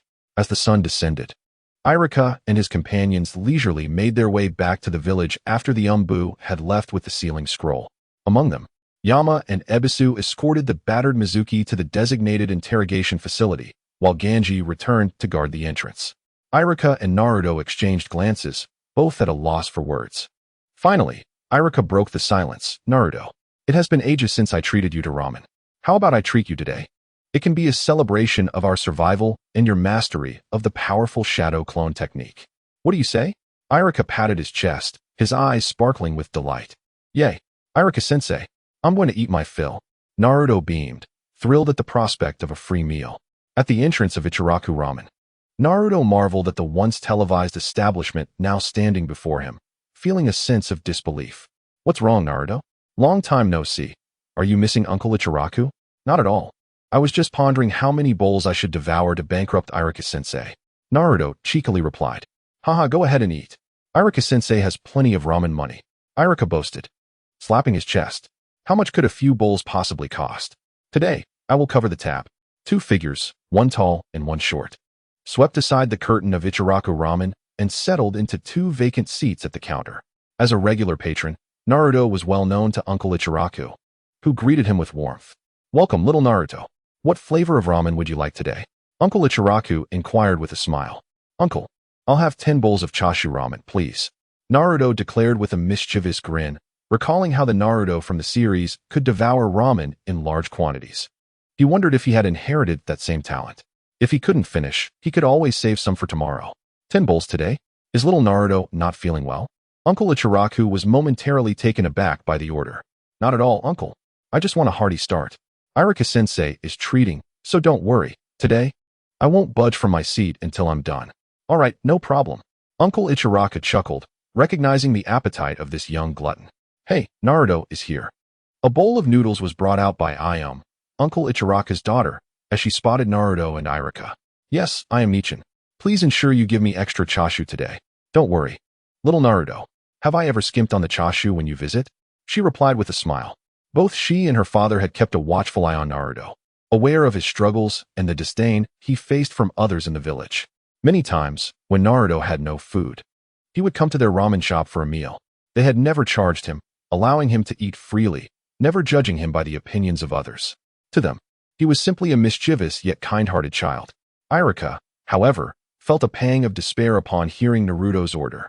How could he have forgotten about Naruto's insatiable appetite? Could he take back his boast of covering the meal? Iruka-sensei, is that all right? Naruto asked, noticing Iruka's distressed expression. Of course. No problem at all. Eat your heart out. I have plenty of money. Iruka grimaced, realizing he might not survive the month on his salary. Chashu ramen is here. Dig in, little Naruto. Uncle Ichiraku set a steaming bowl in front of Naruto, his eyes filled with affection. I'm starting now, Naruto proclaimed, joining his hands in gratitude before diving into his meal. As he ate, he couldn't help but steal glances at Uncle Ichiraku, recalling the popular lore that Ichiraku ramen was impervious to destruction, even in times of war. After all, despite the devastation wrought by pain, it was Ichiraku ramen that first opened its doors post-conflict, embodying an unbreakable spirit. Fans of Naruto often joke that even a nuclear explosion would spare Ichiraku ramen, ensuring safety within its walls. Uncle Ichiraku felt a bit uneasy under Naruto's intense gaze, stammering. What's wrong, little Naruto? Is today's flavor not to your liking? No, haha. I just think Uncle Ichiraku looks really cool while cooking the noodles. Naruto exclaimed with a laugh. Haha, little Naruto is still so charming. For your next bowl of chashu, I'll double the portion. Uncle Ichiraku beamed, delighted by the compliment. At his age, men appreciated honesty, and to hear such praise from a child was truly a treasure. Thank you, Uncle Ichiraku. I'll take 5 more bowls of beef ramen. With extra beef, please. Absolutely. Uncle Ichiraku grinned, knowing he was in for a big order. Upon hearing Naruto's words, Iruka was momentarily engulfed in darkness. His mind racing with a singular thought, it was all over. Chapter 12. A New World. It is no wonder that in the anime, Naruto can devour 10 bowls of ramen in one sitting. After all, this bowl barely amounts to 2 or 3 bites, hardly enough to feed a cat. Naruto gazed longingly at the steaming bowls below. Just moments ago, he felt that 10 bowls might be excessive, but now, given the circumstances, he realized he could easily consume 5 more. This ramen should not even be called ramen. It ought to be dubbed a mouthful of noodles. However, to be fair, although the portions were modest, the flavor was undeniably exquisite, far superior to any noodles he had previously tasted. After finishing his bowl, Iruka tilted his head back and drank the remaining broth with gusto, then made a request for extra noodles to Uncle Iruka, who, without turning his head, simply gestured an okay with his hand before returning to his work.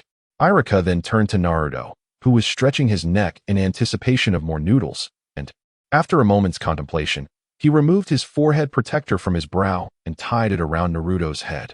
Naruto, caught off guard by the sudden weight atop his head, looked up to see Iruka busily adjusting the protector. Then it dawned on him. Oh, right.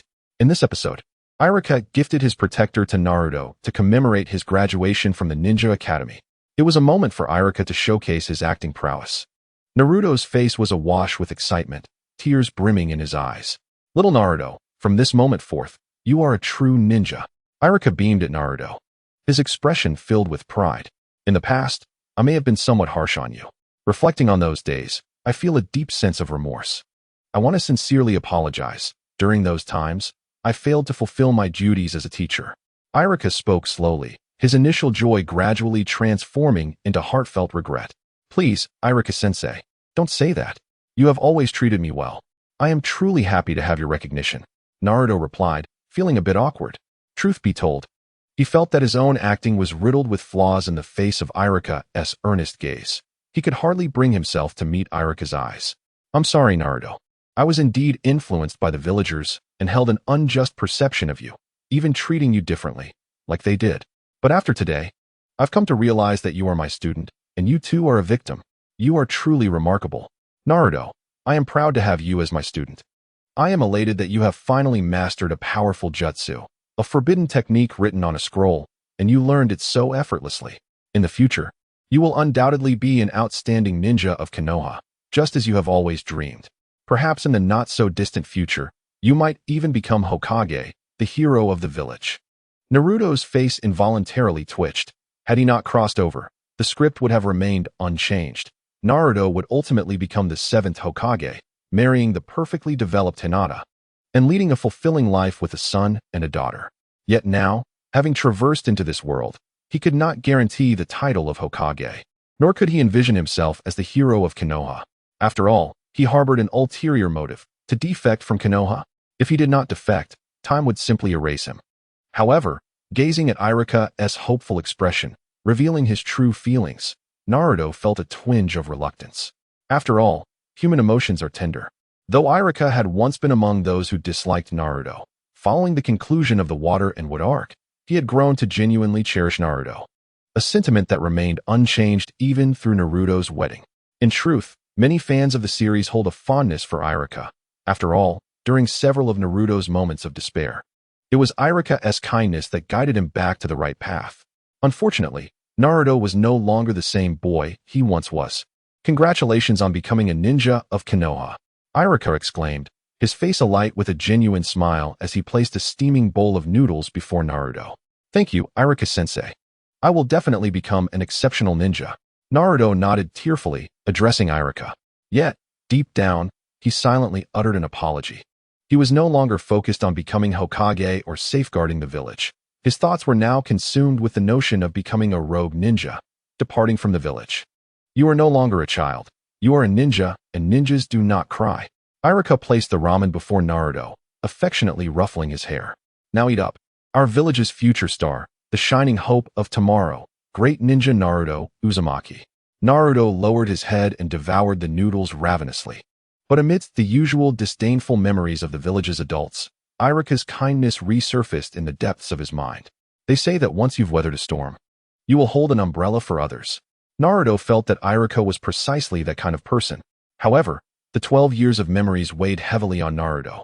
He could not simply forget how the villagers treated him. Moreover, having crossed over from the modern world into the realm of anime, especially embodying a protagonist like Naruto, he was even less inclined to follow a conventional path. Once you become a character endowed with power, charisma, and even a system, do you still seek others' approval?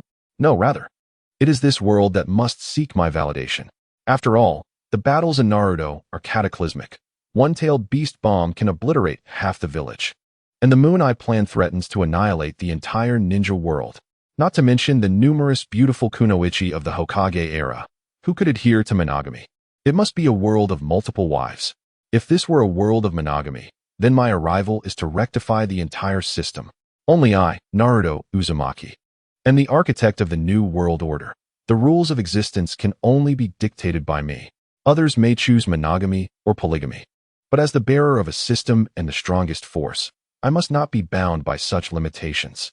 Fists are the ultimate truth. Anyone who disagrees, step forward and witness my might. If you can defeat Uchiha Obito, then you may descend to unify all nations and become the singular supreme ruler of the Naruto world. That is the truest aspiration stirring within Naruto's heart after his crossing. Hey, great ninja Naruto, do make an effort in your training. Uncle Iruka's daughter, Shobu, made her entrance, playfully smiling as she held a massive spoon overflowing with beef, which she promptly placed atop Naruto's bowl of ramen. "Thank you, Shobu-nichan. You are so kind," Naruto exclaimed with joy, his face lighting up at the sight of meat. Who needs noodles now? Indeed, she was the ramen fairy of the Hokage world, beautiful and kind-hearted. Chapter 13. The first encounter with Obito. "Oh, I am stuffed to the brim. Thank you for the treat, Iruka-sensei." Naruto beamed, patting his round belly, his satisfaction unmistakable. "Naruto, you can eat an astonishing amount. I swear. I will never again promise you that you can eat as much as you want or that I have money," Iruka lamented, feeling a mix of despair and amusement as he patted his now-deflated wallet. 22 bowls. No, make that 22 bowls with extra helpings from the ramen shop owner's daughter. Goodness gracious, this boy could eat me out of house and home. After exchanging pleasantries with Iruka, Naruto headed straight home. Once inside his bedroom, he feigned washing his face and brushing his teeth, secretly performing the newly acquired shadow clone technique, though he only produced 2 clones. In the cramped confines of the bathroom, there existed 3 entities, his true self and 2 clones. However, He dared not create more clones, for the space was limited and he harbored suspicions of being under surveillance. Upon exiting the bathroom, his true form stifled a yawn and reclined on the bed, drifting into a semblance of sleep. While one of the clones remained in the narrow bathroom, only for one to vanish in a blink a second later. Who goes there? A sharp voice erupted from a masked ninja. As Naruto landed, he beheld a man adorned with a single-eyed mask, who immediately hurled a kunai his way. Startled, Naruto rolled away to evade the attack, yet the masked figure seemed unwilling to relent, twirling his wrist to conjure several gleaming kunai before Naruto's eyes. Stop! Obito sent me. I am one of Madara's subordinates, summoned to find you. Naruto, quick-witted, invoked the name of the formidable Uchiha Madara in a desperate bid to assert his authority. Madara? I am Madara Uchiha, and I know not of this Obito you speak, nor do I recognize you as one of his subordinates. The one-eyed masked man, though claiming ignorance, was inwardly shaken. Cease your pretense, Obito. Madara himself has declared you his representative during his absence, instructing me to arrive here via specific jutsu at a designated time. Naruto stood, brushing off the dust from his attire, determined that the earlier role should remain a secret. Such humiliation was intolerable for the future leader of the ninja world. What proof do you possess? Obito lowered his kunai, though his vigilance remained unyielding. Your name is Uchiha Obito. One half of your being is composed of black Zetsu, while your other eye resides with Kakashi. Your heart belongs to Rin Noara. The moment Naruto began to elaborate, he was abruptly interrupted by Obito's furious exclamation. Enough! What did Madara instruct you to seek me for? Was it not agreed to proceed with caution? Obito's tone darkened, revealing his agitation. Naruto recognized that the mention of Rin had struck a nerve. Her tragic demise at the hands of his closest friend weighed heavily upon Obito's heart, a wound never fully healed. Madara has commanded me to retrieve 2 of his weapons at this time, namely his fan, and to ascertain the condition of his remains, Naruto proclaimed, maintaining an impassive facade as he embraced the role he had crafted. Who are you? Obito queried, his confusion palpable. Although Madara had not mentioned such a detail during the briefing, Naruto's knowledge of hidden truths about Madara confirmed his allegiance. I am Kabuto, a spy planted within Konoha by Orochimaru.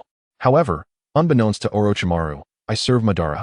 Naruto fabricated yet another identity, confident that his prior transformation allowed him to assume any persona. Very well, the items are over there, alongside Madara's body, preserved by potions. You must ensure he shows no signs of decay. Obito gestured toward a concealed passageway, seemingly disinterested in further inquiries. This location was indeed obscure, and few could infiltrate it unnoticed. Wait, did you just use the Flying Thunder God technique? Obito suddenly interjected, halting Naruto's advance.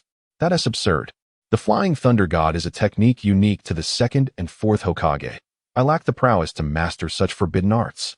What I employed was a form of space-time ninjutsu, a bloodline limit that allows traversal between specific locations. This is merely one such instance. Naruto hesitated, perspiration trickling down his brow, crafting a plausible excuse for his earlier maneuver. As anticipated, Obito nodded, suspicion dissipating. Indeed, mastering the Flying Thunder God is no simple feat, yet your bloodline limit is impressive. Spatial ninjutsu of that nature is rare. The world is indeed full of wonders. Now, do attend to your matters. In the future, do not appear so suddenly. I may not be able to restrain myself. Obito waved him off, clearing the path before him. Thank you, Obito. Please expedite the moon's eye plan. Madara has indicated that our time is limited. Naruto fully embraced his fabricated role, understanding that urgency was essential to align with Madara's subordinate's characteristics. As Madara had indeed sought to hasten the passage of time. Understood. I shall advance the schedule promptly. With that, Obito vanished into the shadows, evidently disinclined to engage further. Phew, that was close.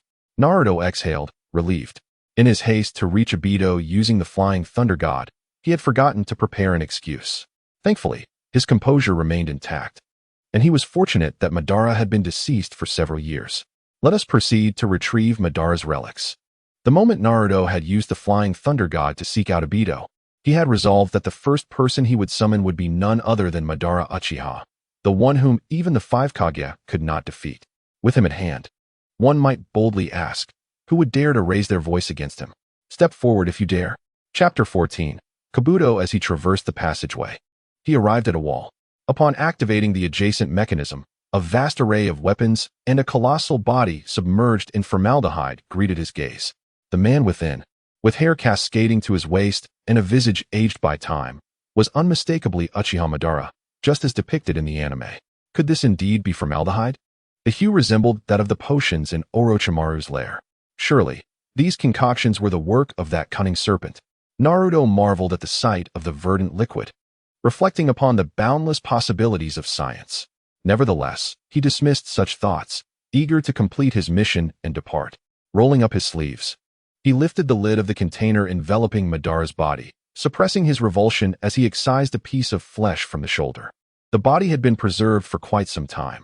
With a bit of effort, he extracted a sizable portion, ensuring that it was not easily discernible.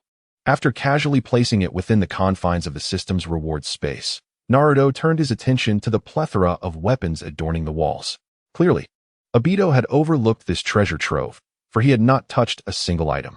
However, Naruto was acutely aware that Madara never kept anything of inferior quality. All he possessed were treasures, such as the prized fan prominently displayed in the center, a true gem. Naturally, Naruto felt no compunction in claiming a share, especially since he currently held only a few shurikens and explosive tags from the system's rewards. If not now, when would he seize such an opportunity?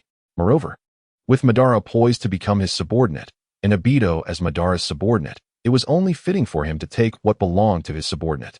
After all, this was merely a gesture of respect from one subordinate to another, a duty that could not be construed as theft. It was, in essence, a matter of rightful propriety. Indeed, it is precisely as you say. All these items have been cast into the system's space, which I must admit is remarkably convenient, an infinite expanse where shadow clones can share resources. Alas, it cannot accommodate living beings. If only it could, one could take refuge within. Exhausted after a long day, while a lady provides a soothing massage, and indulge in a moment of relaxation beneath the moonlit sky, what bliss that would be. Once refreshed, I could emerge and continue my endeavors with the old man. Even if I cannot best him, I could certainly tire him out. Furthermore, with the system at my disposal, who could possibly contend with me? I am the protagonist. Naruto promptly shook his head, dismissing such errant thoughts, while adjusting his younger subordinate, a spirited lad bursting with energy. Youth is a double-edged sword. Though everything else is splendid, his age leaves something to be desired. Years must pass before I can acquire Uchiha Obito's physical tissue. All my gathered weapons and resources have been thoroughly scavenged. I recall there being a wall of Sharingan here, originally intending to take a few, but considering Obito's presence, it would be difficult to find a pretext for such an act. After all, aside from transplantation, they hold little utility. Reflecting on it, I decided against it. One cannot overreach. Should I take too many, it might arouse Obito's suspicion. In an instant, I vanished. Am I truly gone? It feels akin to the flying thunder god technique. From a place beyond Naruto's sight, a sigh resonated softly, but alas, the departing Naruto was fated never to hear it. Selecting the restroom clone, I activated the flying thunder god, and in a flash, the clone bearing Uchiha Obito returned to the restroom of Naruto's home, while the other clone waiting there promptly dissipated back to its original form. After all, the restroom is rather confined, and too many would be cramped. The clone has returned? Its non-disappearance indicates success in the mission. The true Naruto, lying on his bed in feigned slumber, sensed the clone's presence and received the feedback it provided. Given this, I must summon Uchiha Obito to another location tomorrow. Let us first see if it works. With this in mind, Naruto decided to return the other shadow clone to its original form. As for the items, there is no safer place than the system's space. In this world, apart from myself, no one can retrieve Obito's skin tissue and those weapons from the system's domain. Ding, ding, ding. The alarm clock set on the nightstand began to ring, and Naruto sprang up with a lively motion. Today marks the second day. It is time to continue the sign-in. Ah, great system. Let us commence the sign-in. Stretching and yawning, Naruto began today as ritual. Ding. System sign-in complete. Congratulations, host, for acquiring the loyal subordinate Yakushi Kabuto. Loyalty at 100%.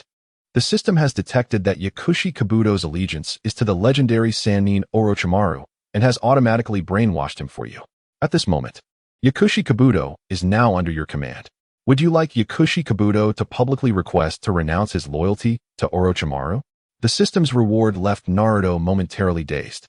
No way, my friend, I was merely boasting to Obito, and you truly caught that? Is your system based on byte data and Alibaba's big data algorithms? Just mentioning it leads to homepage recommendations? I shall not make it public. I wish to maintain Kabuto's allegiance to Orochimaru. Although momentarily stunned, Naruto resolutely opted to keep Kabuto's identity concealed. It must be said, Kabuto is an excellent subordinate. During the Fourth Shinobi World War, he demonstrated exceptional prowess, mastering the sage art of the Ryuchi cave that even Orochimaru had failed to achieve. In the early stages of the war, he was the one laying the groundwork. To say he single-handedly took on the Ninja Alliance would not be an exaggeration, given his army was filled with the reanimated corpses and white Zetsu. If one were to select a talent from among the characters in Naruto, Kabuto would undoubtedly be Naruto's top choice. His innate talent is extraordinary, and he is incredibly reliable. Especially now that I have grasped the cracked version of the reanimation jutsu. Kabuto serves as an excellent spokesperson. There is no need for instruction. I can simply let him develop according to the original plot. How it was in the anime is how it shall continue to be. I was initially troubled about how to excavate graves to raise an army, but now, the system's reward has delivered it right to my doorstep. In the world of Naruto, if I were to say I am second in this field, who would dare claim the first? It is only the second day, and the system sign-in has yielded such a delightful surprise. What might await on the 7th day's weekly sign-in, or the monthly sign-in of the first month? Surely, it would be of grand proportions. The system cannot possibly present anything of low caliber.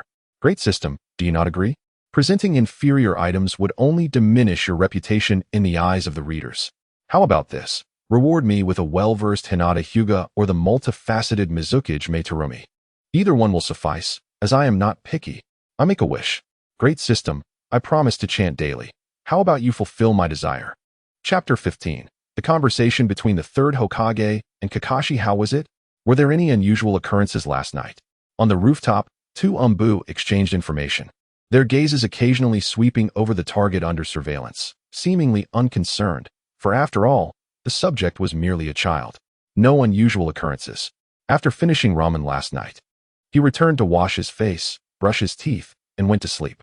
In the middle of the night, he visited the restroom, then slept soundly until dawn. Now he is merely sitting on his bed in a daze, clearly reluctant to rise, contemplating a second slumber. All right, I will keep watch now. You go report to the third Hokage about the situation here, and I will continue the surveillance. One Umbu stated. The other nodded, vanishing in an instant. In the third Hokage's office, Kakashi was face to face with the third Hokage.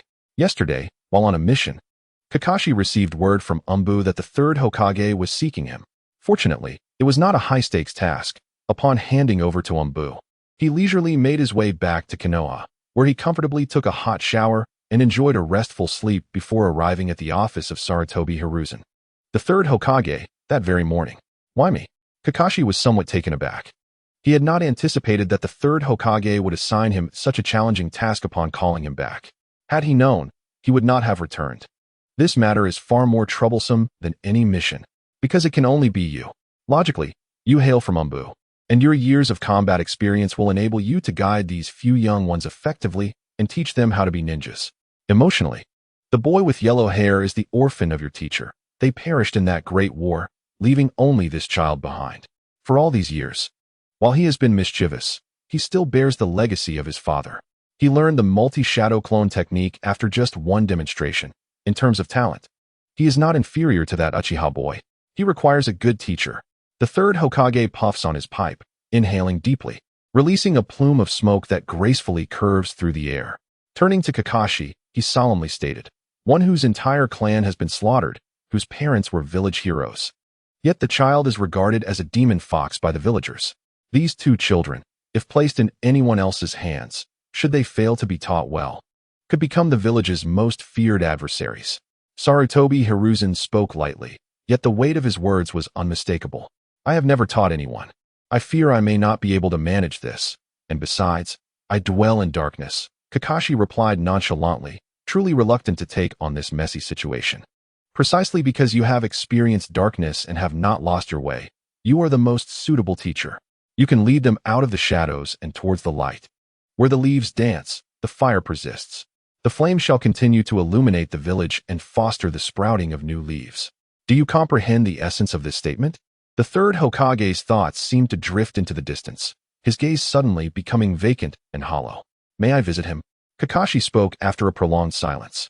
Sarutobi Hiruzen was about to respond when suddenly a figure appeared in the office. Unmistakably an Umbu member come to report. What news?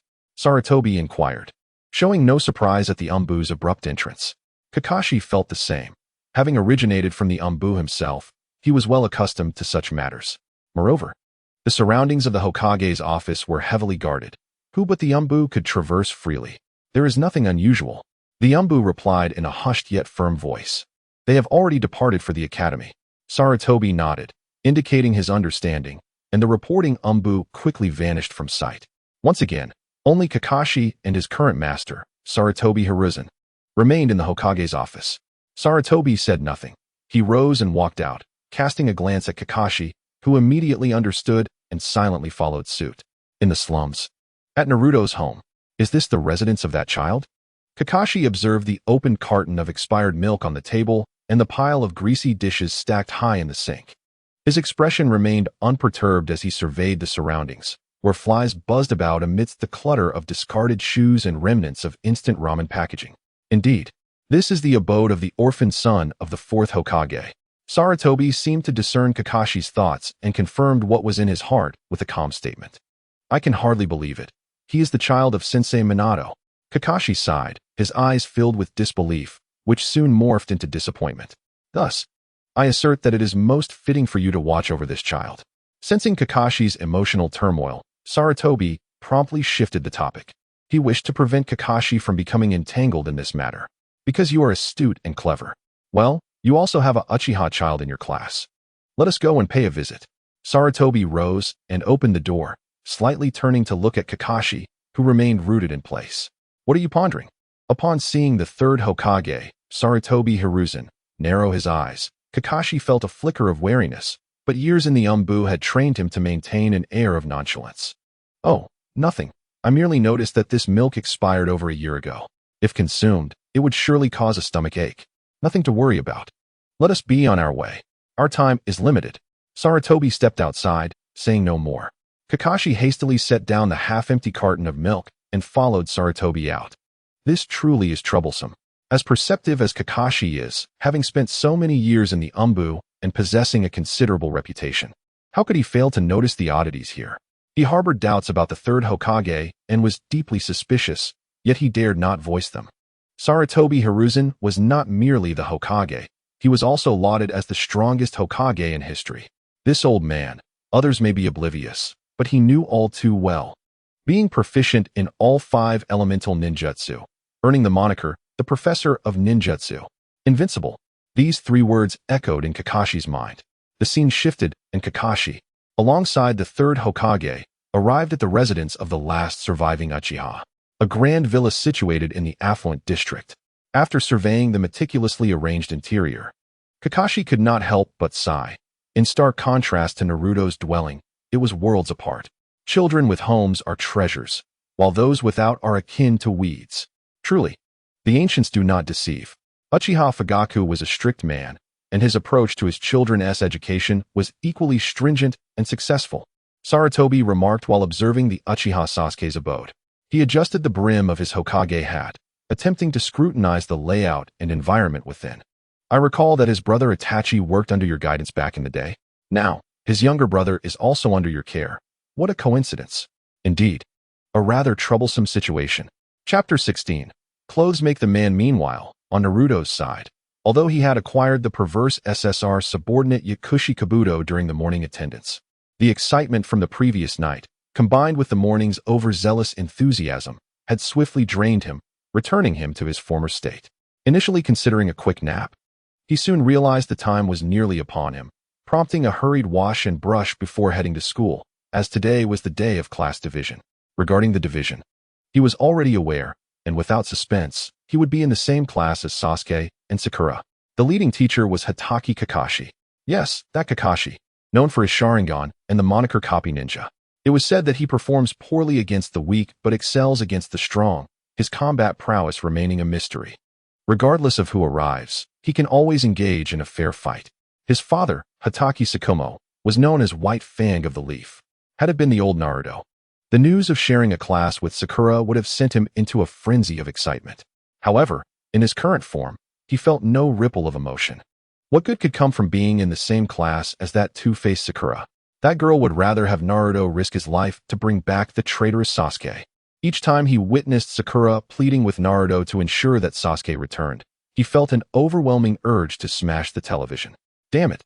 You want me to help you chase your rival back to be your beloved? How shameless can you be? Naruto resolved that upon arriving in this world, he would bid farewell to his past and steadfastly pursue a path of feudal monarchy. He would become the king of the Naruto world. However, first, the king needed to purchase some new clothes. After all, one must dress appropriately. To be fair, Naruto wasn't lacking in appearance. As a child, he had not yet matured. And lacking Sasuke's pretense, if he were to clean himself up, there was a significant chance he could outshine Sasuke, or at the very least, stand on equal ground. After all, he was not without merit. The fourth Hokage, Minato Namikaze, was not only skilled in ninjutsu, but handsome as well, and Naruto had largely inherited his fine genes. Brothers, do not laugh. Take a look at the photos of Hugo posted by others and compare them with those he shares himself. If you claim they are two different people, I would believe you. But if you insist they are the same person, you can guess whether I would believe that. Yet the reality is, one must concede. Naruto first ventured into a store specializing in children's clothing. Logically, at his age, he should be shopping in an adult clothing store. But due to his limited finances as a child, meals had to be budgeted, let alone clothing. Thus, he often experienced intermittent hunger, resulting in malnutrition and stunted growth, which is why he was compelled to shop for children's apparel. Upon emerging in the morning, the streets were relatively quiet, with only a few individuals leaping about, predominantly clad in ninja attire, clearly engaged in missions or returning from them. Naruto searched diligently, recalling the style of clothing he desired, and after visiting several stores, he finally found an outfit to his liking. How much for this garment? The shopkeeper, a somewhat portly middle-aged man, emerged from the back room with a smile, eager to greet his first customer of the day. However, when he recognized the visitor as the despised Nine Tails, his smile vanished instantly. Upon spotting the clothing in Naruto's hand, he disdainfully exclaimed that he wouldn't sell it and snatched the garment away, brushing it off as if it were infected with a virus. What the hell? How dare you refuse to sell to me? Do you think I want T-Pay? Naruto suddenly ignited with fury. What is this? You came out grinning. But the moment you see your father, your face looks constipated. What is the matter? Have I made it hard for you to swallow? Why? Just because this shop is mine. I can sell to whomever I please and refuse anyone I wish. Especially you, you wretched fox spirit. Sell you? I wouldn't sell you even if I burned it to ashes. The rotund shopkeeper, filled with indignation, cast a disdainful glare at Naruto. Well, I'll just buy it by force today. What are you going to do about it? Here is a tael in cash. No need for change. Naruto coldly tossed the money onto the counter and snatched the garment the owner had just placed back on the shelf, heading for the exit without a backward glance. Hey now, trying to rob me, are you? Just one tael? This clothing is worth 100 taels. Your measly one won't even buy a pocket. You little brat. I bet you haven't learned your lesson yet. Without further ado, the stout proprietor seized a drying pole and swung it towards the back of Naruto's head. Heaven's misdeeds may be forgiven, but one's own transgressions are inexcusable. With a resounding crack, two shadow clones emerged, one catching the pole aimed at Naruto's head, while the other delivered a powerful kick to the owner's chest. The hefty figure of the shopkeeper, nearly 200 pounds, was sent flying like a cannonball, crashing into the back room and demolishing several clothing racks along the way. A scream echoed from behind. Although the street was sparsely populated that morning, the shopkeeper's cry attracted a considerable crowd. They gathered around to witness the commotion, and upon recognizing the boy everyone loved to hate, the notorious fox spirit, they grew curious about the wails coming from the back room. Isn't that the shopkeeper? He has been attacked? By Naruto? As realization dawned, the crowd quickly surrounded Naruto, some even shouting for them to take action against this fox spirit to eliminate a scourge from the village of Konoha. Now, Naruto was no longer the same boy he once was. Surrounded by a throng of people, he remained unperturbed. Upon being encircled, he leisurely donned the newly acquired garment he had just purchased for one tael. The onlookers were incensed to see Naruto, the fox spirit, disregard them entirely as he changed clothes right before their eyes. Their anger boiled over. This boy was far too arrogant. However, As they observed the transformed Naruto, adorned with the Leaf Village headband, they began to notice a resemblance to someone familiar, perhaps even slightly handsome. Hey, doesn't this fox spirit resemble someone? It's oddly familiar, but I can't quite place it. I know. It feels incredibly familiar. Naruto's kick had been forceful enough that the shopkeeper bore a grudge against him, and he held nothing back in return. If you dared to strike me from behind, I would retaliate with a kick to your heart. The shopkeeper, who had been howling just moments ago, was now reduced to whimpering, his presence hidden from view. A good Samaritan ventured inside for a peek and soon discovered that the shopkeeper was likely suffering from a fracture, unable to move without screaming in pain. Quick, call a doctor. He must have broken a bone. Chapter 17. I am Naruto. Naruto placed another tail on the counter. One tail for your clothing. And this tail is for the damage done to your property. As for you, you reap what you sow. He glared contemptuously at the back room, ready to depart. Stop this wretched fox. He is a killer. Hurry and report to the third Hokage, demanding he punish this murderer severely. I knew this damned fox would return. Years ago, he unleashed his fury, killing many villagers, and now he is back. The villagers encircling Naruto began to hurl insults, each remark dripping with disdain, consistently referring to him as the fox spirit. Many escalated their vitriol, pointing fingers at Naruto and unleashing a torrent of vile curses aimed at his family and friends. Those familiar with the harsh tongue of the village knew that such verbal assaults were the utmost humiliation. Naruto, without hesitation, summoned 1,000 shadow clones, swiftly filling the rooftops of the street, transforming the encirclement into an overwhelming counter-assault. Since you seek death, then today you shall all lie here. After all, I am not bothered by a multitude of pests, nor do I fear debts. Did you not call me a fox spirit? Today, I shall show you what a fox truly is. I want all of you to perish. Each word escaped his lips laced with fury and resentment. Naruto had long believed that his childhood was marked by suffering. He should not have to guard Konoha without complaint as an adult. Experiencing this firsthand only intensified his animosity towards the village. I may be a fox spirit, but I am a guardian fox spirit. Yet, do you deserve my protection? Had I known your true nature, would the fourth Hokage have risked his life to shield you? He protected you, and yet you treat his son this way? If his mother, the fiery pepper, were to find out, she would set this wretched village ablaze. Naruto's heart screamed with a sense of injustice. He was an outsider, yet bearing this identity, he felt a deep empathy. My father protected you, yet you wish to repay his kindness with death for his son? With a flick of the wrist, the 1,000 shadow clones drew kunai, and Naruto's icy gaze bore into the crowd. Such a Konoha, filled with such villagers, could be discarded. Just as he prepared to issue the command for slaughter, a thunderous voice rang out. Stop, Naruto. Recognizing the voice, Naruto slowly lowered the kunai, though he did not dissipate the clones. Naruto, how many times must I remind you? They are the villagers of Konoha, and you are a ninja of Konoha. You must protect them. Just yesterday, you vowed to become a great ninja. The speaker was Iruka, who had sensed something was amiss. It was time for school. Yet Naruto had not shown up. Assuming the boy had merely overslept, he thought it odd for someone to miss such an important day. After contemplating, he decided to search for Naruto, hoping against hope he hadn't truly missed the day. However, halfway there, he heard cries of a fox spirit attacking someone. Alarmed, he hurried and arrived just in time to witness Naruto's shadow clones brandishing kunai. Had he been even a moment slower, he feared he would not have been able to prevent a massacre. I haven't forgotten. I have always aspired to be a great ninja, to become Hokage, cherished and recognized by the villagers. But look at them. Do they deserve it? All they ever call me is the fox spirit. What have I done wrong? For 12 years, they had shouted fox spirit at him, filled with disdain and hatred. They refused to sell him clothes, food. When hunger struck, he either begged at the ramen shop or ventured to the mountains to catch fish. What have I done to deserve this? As a mere child, from the moment I became aware, I have never wronged them in any way. Have I stolen their wives? Killed their families?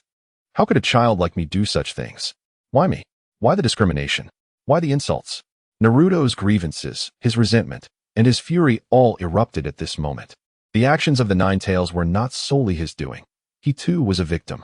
His own parents perished beneath the claws of the Nine Tails, and like them, he was indeed a victim.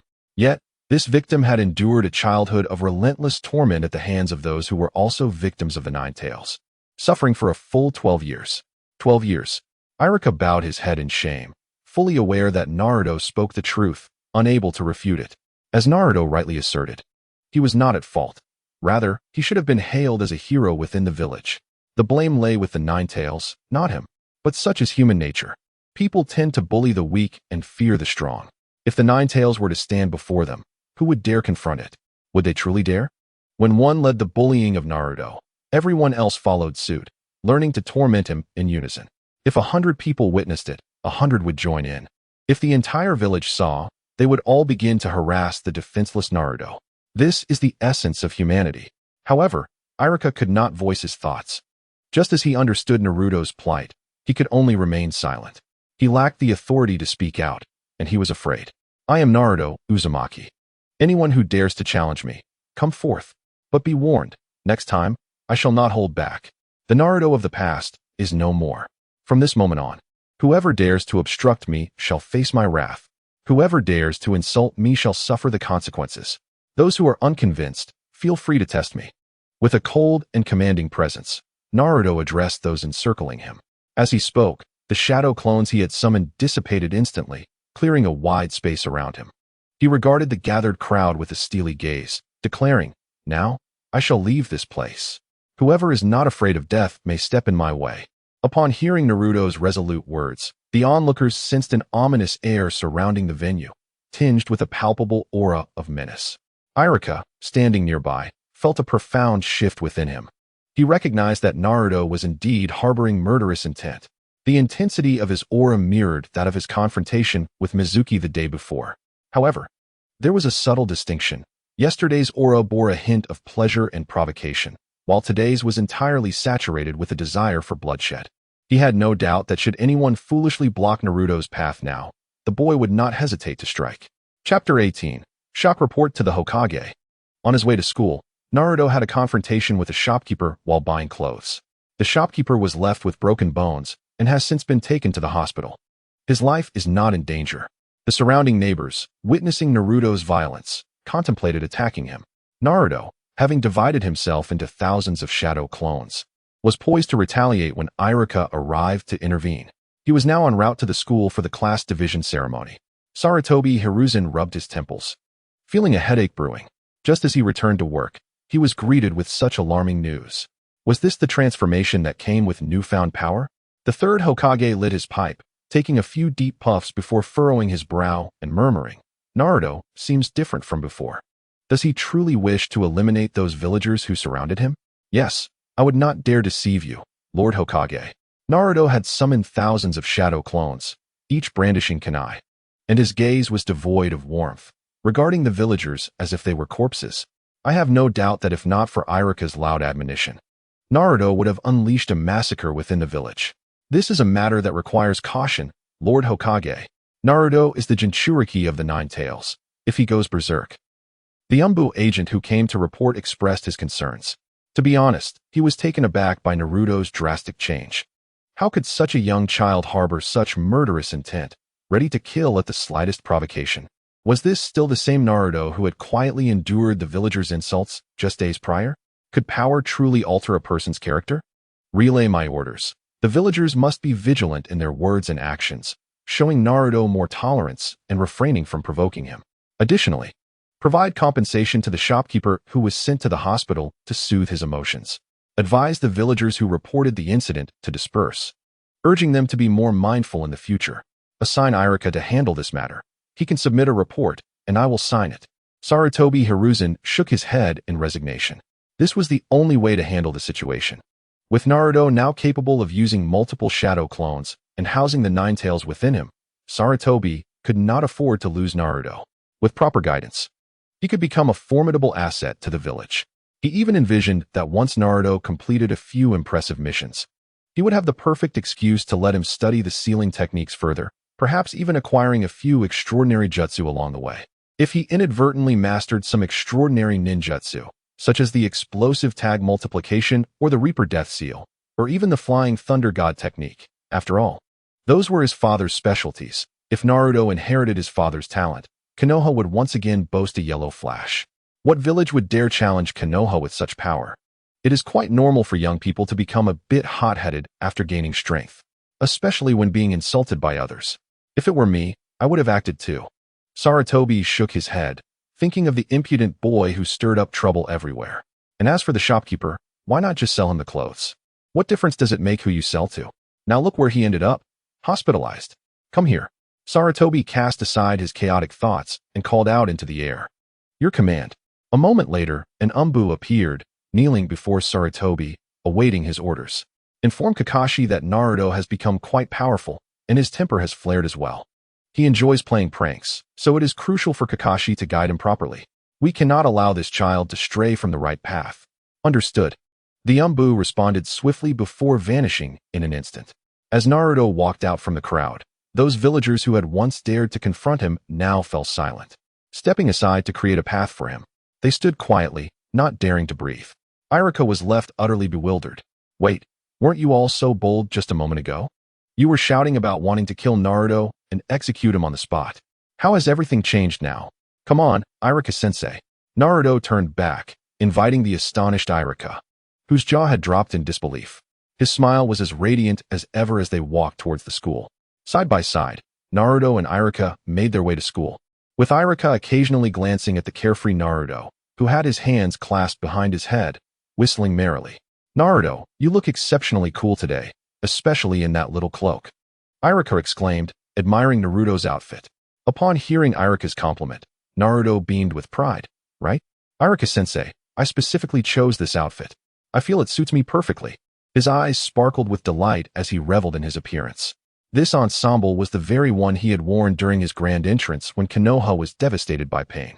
A striking outfit that few could rival in the entire Hokage series. Of course, compared to that moment, he still had some growing to do, as he was currently underdeveloped and a bit short. However, once he fully matured and donned this outfit again, he would undoubtedly be the most handsome of all. Don't even mention that idiot. He pales in comparison to me. Be mindful of your words. Do you dare to challenge me? Think carefully before you speak again. Now, I ask you once more, who is the most handsome character in Naruto? Naruto, in his quest for the villagers' affection, must first earn their recognition. Only when they acknowledge you will they truly hold you dear. If you resort to violence as you did today, do you believe they will still recognize you? At that point, let alone acceptance, you would undoubtedly be marked as a fugitive in the village. Is that truly what you desire? Iruka observed Naruto's expression, which was one of amusement, just as he posed this question. Rest assured, Iruka-sensei, I was merely intimidating them. I had no intention of resorting to violence. I understand them well. These individuals are merely idle and bully the weak while fearing the strong. If you display strength and ferocity, they will cower before you and keep their distance. Conversely, if you are timid and overly cautious, always wearing a smile, they will perceive you as easy prey and become increasingly brazen. Humanity has always respected the strong and oppressed the weak. It is in our nature.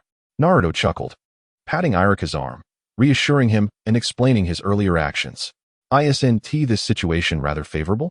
I am confident that after this incident, no one will dare to insult me. Even if they do, it will be merely in their hearts.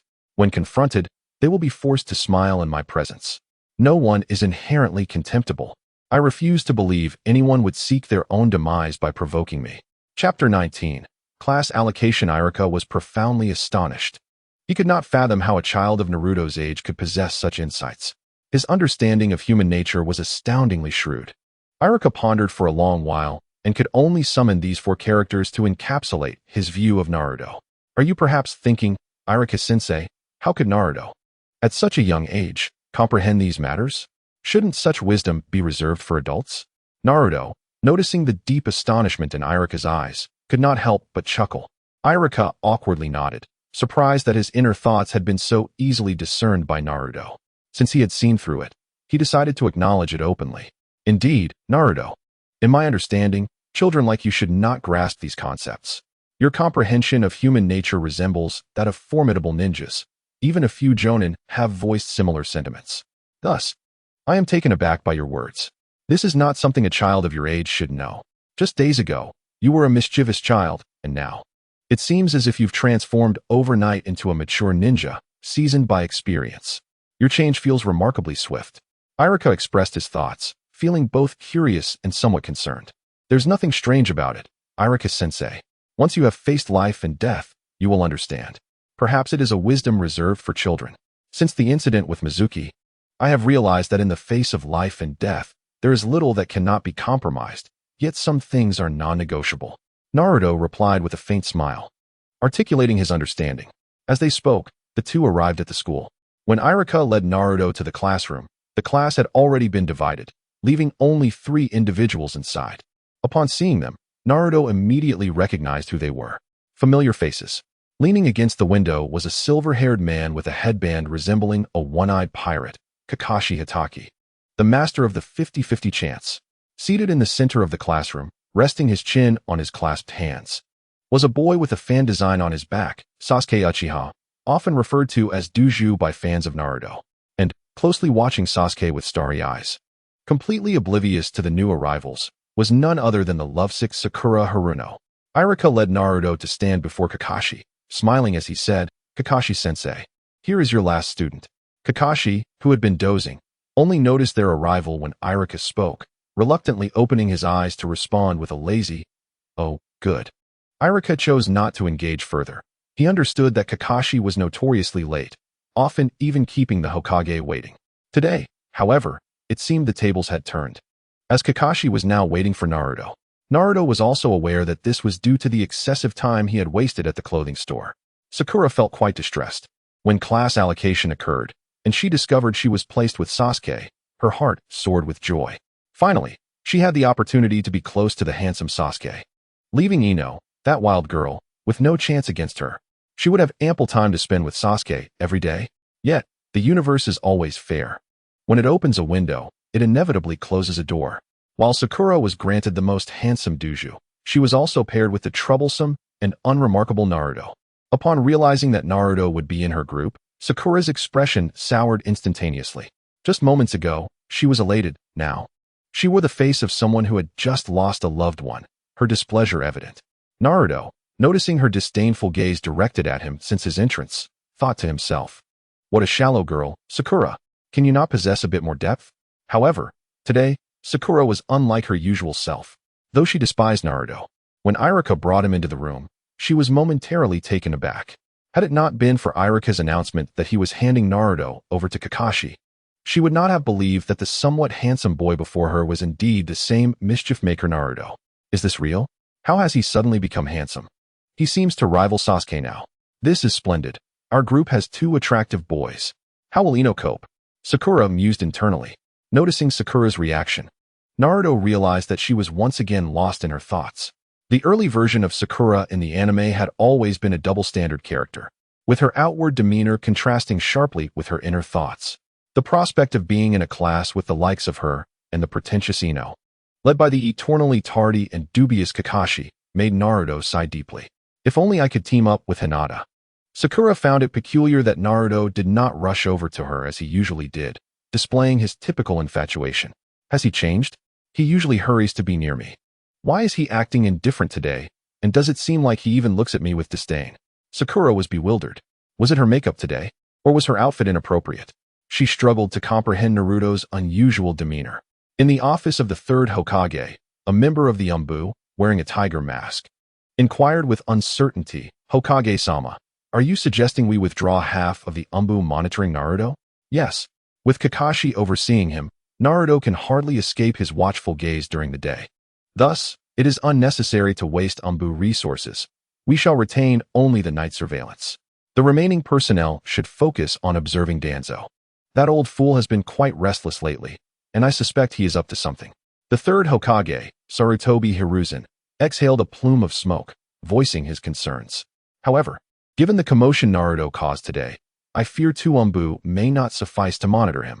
The tiger-masked Umbu hesitated, expressing his worry. "No worries. As long as we keep an eye on him at night to prevent him from wandering off, the rest of the time Kakashi is present, and he won't stir up any significant trouble. Besides, no matter how formidable he may be, he remains but a child. Furthermore, the forbidden technique he has learned is merely a multiple shadow clone, and its impact is not as substantial as one might imagine. The little ones, after a tiring day, need their rest at night. Without sleep, how can they muster the energy to learn? Your task in watching over him is twofold. First, to prevent him from roaming at night, and second, to guard against any intentions from Danzo's side." The 3rd Hokage spoke calmly. a glimmer of apprehension flashing in his eyes at the mention of Danzo. Clearly, he held a deep-seated wariness towards him. Proceed with your tasks. Yes, Lord Hokage. Chapter 20.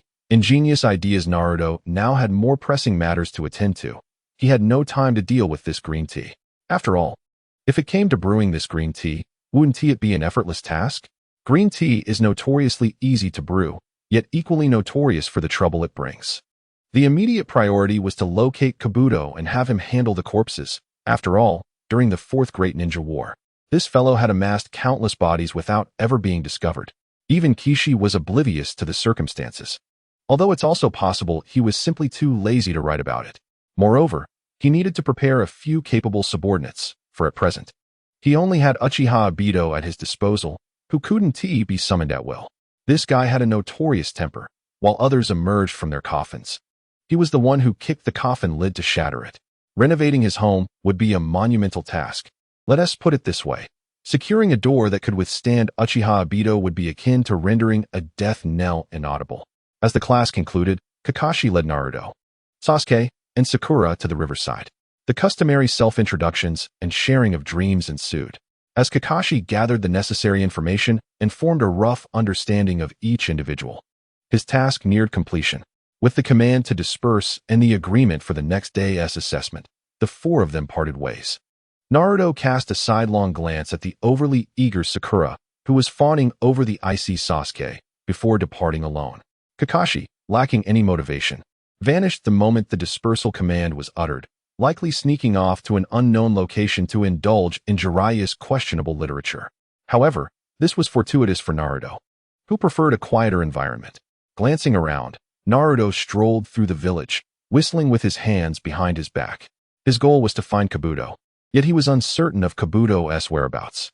He was undoubtedly in Konoha, having grown up in the orphanage there, remaining until the Chunin exams.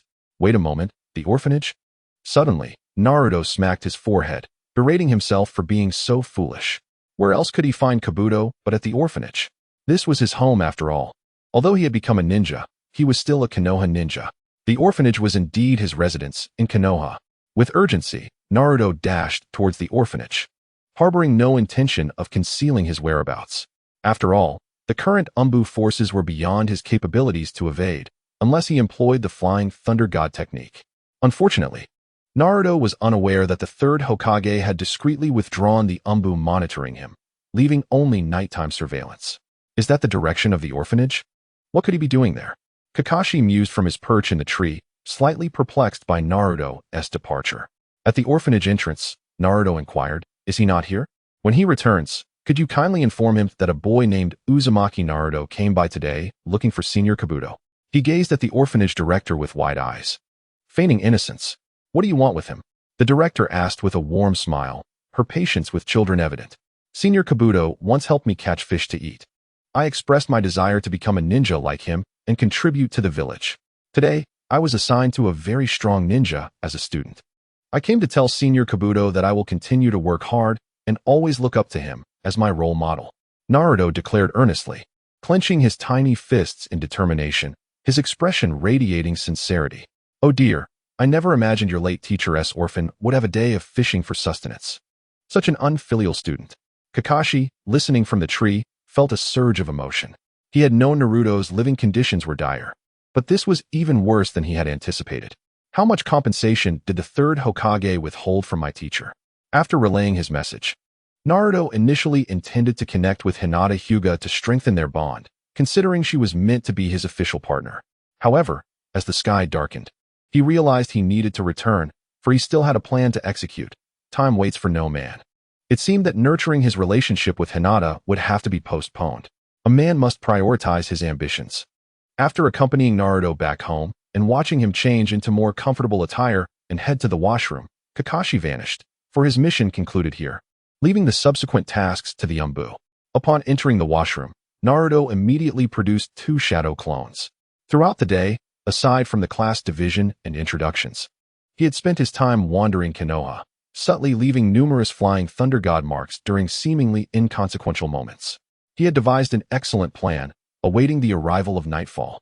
In the Hokage's office, Kakashi stood face to face with Sarutobi Hiruzen, reporting on Naruto's activities after taking him under his wing. Naturally, he omitted the more mundane details, such as Naruto climbing pillars to gaze into the distance or playfully leaping across rooftops while pretending to be on a mission, as well as his antics with dogs and chickens, none of which he believed the third would find entertaining. Are you saying that after the class division, once everyone had introduced themselves, he immediately rushed to the orphanage to seek out a ninja named Kabuto? The third Hokage raised an eyebrow, intrigued by Naruto's sudden interest in this individual. Yes, I have already investigated. Kabuto is a low-ranking ninja of average talent, raised in the orphanage. The director instilled strong values in him, and he often helps others. Naruto is one of those he has aided. The orphanage director recounted that Kabuto once encountered Naruto while he was struggling to catch fish and assisted him in catching several, even teaching Naruto the importance of perseverance and aiming to become an exceptional ninja to give back to society. So, Naruto's visit today was to inform him of his success in becoming a ninja? Hiruzen mused, a hint of amusement creeping into his expression. Indeed, that seems to be the case. Naruto left Kabuto a note, which I secretly opened. It read, "Senior, I have successfully graduated as a ninja. I will continue to strive to contribute to Konoha. I see no issues with it," Kakashi answered nonchalantly, hardly concerned, for after all, how much depth could a child possess? Just a simple note of gratitude. Chapter 21. Digging Graves. Ding. Detected that the host has triggered a side quest. Now issuing side quest. Quest 1. Summon Uchiha Obito to initiate the annihilation of Konoha. Quest reward. Summoning Beast of the Third Hokage, Inma. Task 2. Uncover the coffins of the Hokage from the Leaf Village's history, acquire the cellular tissue of the previous Hokage, and successfully retreat without detection. Reward. A bloodline limit ninjutsu of unknown type. Task 3. Stealthily infiltrate the Hyuga household, sedate the young Hinata. And the reward for this task is an absolute claim on her heart. To be honest, when Naruto heard the system notification, he was initially filled with excitement. But as he continued to listen, he rolled his eyes in disbelief, especially upon hearing the requirement to infiltrate Hinata's home and sedate the young girl for a reward that promised complete ownership of her affections. Naruto's exasperation reached a peak. Come on, brother, do you not realize that Hinata has long harbored feelings for me? Is a 100 guarantee necessary? Have you ever seen her express interest in another man besides me? This task is utterly pointless. In fact, he had already marked the entrance of the Hyuga household earlier that afternoon. As for the first task, Naruto couldn't help but scoff at the thought of using the Monkey King's staff. What did it expect him to do? It wasn't some magical staff from a classic tale, able to traverse the heavens and the earth, weighing over 500 pounds. Frankly, it was a waste. It was tasteless to consume, yet foolish to discard. Why would he expose his great weapon, the Uchiha Madara, for such a minor task? Naruto felt it was a gross misuse of resources, and to trade the vigilance of the entire Leaf Village for a mere Monkey King was a sign of utter insanity. The second task, however, was far more appealing, the bloodline limit. Truth be told, the bloodline limits in the Naruto universe are generally quite useful. There are hardly any that lack merit. The only uncertainty lay in not knowing which one he would receive until the task was completed. If he were unfortunate enough to receive a worthless bloodline limit, it would just be bad luck. Without a moment's hesitation, Naruto opted for the second task, recognizing it as the most beneficial choice available. Of course, as he made this selection, he silently grumbled about the system, thinking, "You must have known that I was going grave digging tonight, hence you devised such a convenient task for me. Next time, be more proactive. Don't emulate those dim-witted systems. You should take the initiative to issue tasks. Only then can one truly seize the advantage. Only by being proactive can one truly enjoy life." Indeed, had the system not issued a task, Naruto would still have ventured out to dig graves that night. Ever since acquiring the modified version of the Edo Tensei, his greatest desire was to unearth the graves of all the Hokage from the Leaf Village. The combat prowess of the 1st through 4th Hokage was unparalleled.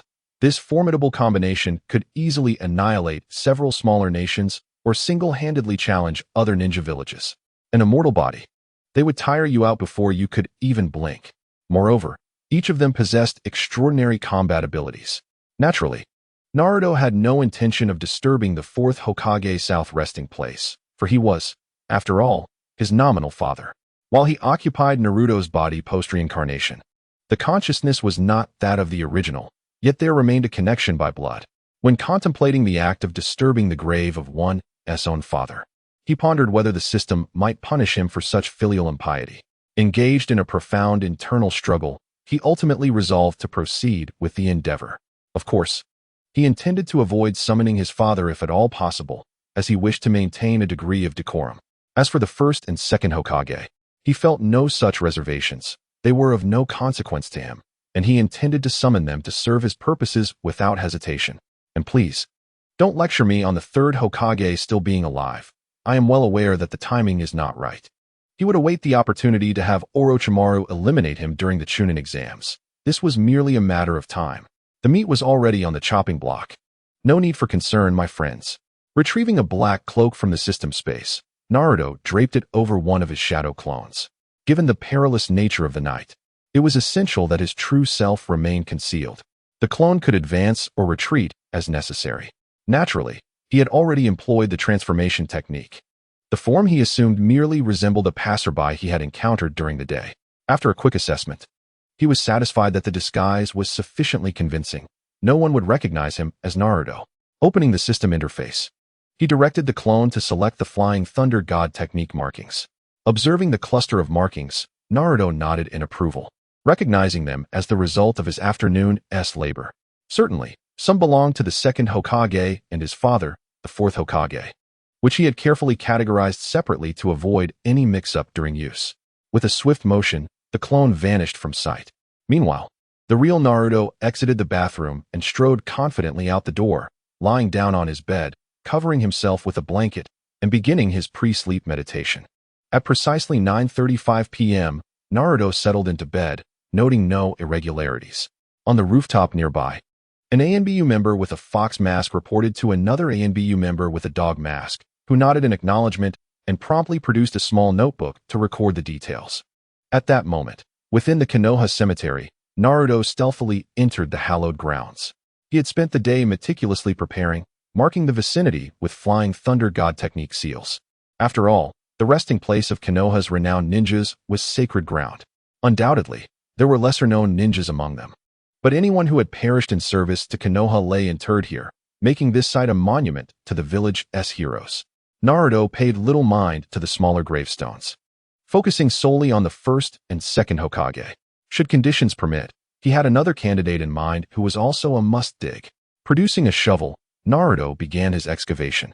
As a former model student during tree planting day, he was well-versed in physical labor and adept at digging. The unearthing of the first Hokage's coffin progressed smoothly. At the outset, he had ample strength and energy, allowing him to work with remarkable speed. Before long, the shovel struck the lid of the coffin, and utilizing the principles of leverage, he pried open the first Hokage's coffin. As expected, it had decayed significantly.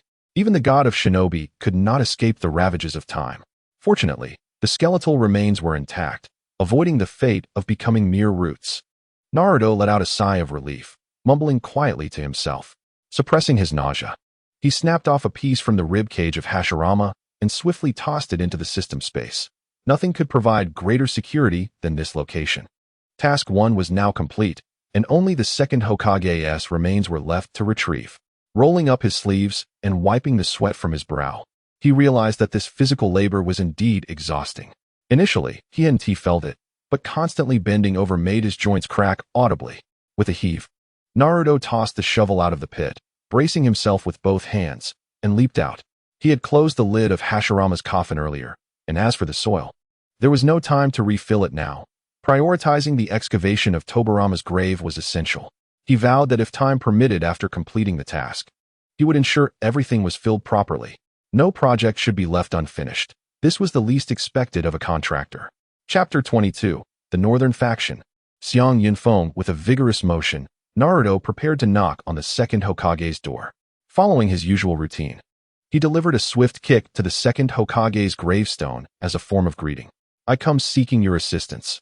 Awaken from your slumber. Naruto then leapt onto the grave and commenced a whirlwind of activity, shoveling the earth and mounds onto the lid of the first Hokage's coffin. There was no significant issue. The soil from the second Hokage's grave would serve to cover the first S. With a single effort, he accomplished 2 tasks. By the time he finished excavating the second Hokage's grave, the first would be nearly filled. After all, this was the resting place of Konoha's heroes, a core area that undoubtedly warranted patrols. While it may be an exaggeration to say that 2 Jonin would arrive at the slightest disturbance, it was reasonable to expect that a couple of Chunin would come to investigate. After all, maintaining the cemetery would be a high-paying, stable job in any modern context. Naruto, drenched in sweat, was vigorously wielding a shovel atop the grave of the second Hokage. The commotion was so pronounced that even the deaf could not be oblivious to it. In the midst of his joyous excavation, a thunderous voice boomed, startling Naruto, who had just pried open the coffin lid of the second Hokage. Who dares to desecrate the resting place of the illustrious Hokage of Konohagakure, a patrolling Chunin from the village? Witnessing the desecration of the graves belonging to both the first and second Hokages, trembled with rage and immediately produced a scroll, shattering it in his fury. At that moment, the third Hokage, who had been peacefully asleep, suddenly bolted upright, his eyes wide open, resembling a startled zombie. Without a moment's hesitation, he vanished in an instant. Conversely, Naruto, engaged in his nefarious deeds, felt a sense of relief upon hearing the outcry. Being discovered meant he could abandon the anxiety of being caught. And now he could proceed openly. My apologies, I must have taken a wrong turn, he fabricated, feigning exhaustion. I thought to dig a pit and set up camp here, planning to continue my journey at dawn. He casually claimed to be merely camping, despite the fact that he was, in reality, excavating a grave. This is the sacred resting ground of the Hokage. How could you audaciously claim you were merely camping here? The enraged Chunin pointed angrily at Naruto, indignant at his audacity. Do you take me for a fool? This is Konoha. Only a legendary figure could mistakenly stumble upon our cemetery. In an instant, Hiruzen, the third Hokage, appeared before Naruto. Having received an urgent report, still clad in his sleeping attire, Naruto chuckled, continuing his ruse with a disguised voice.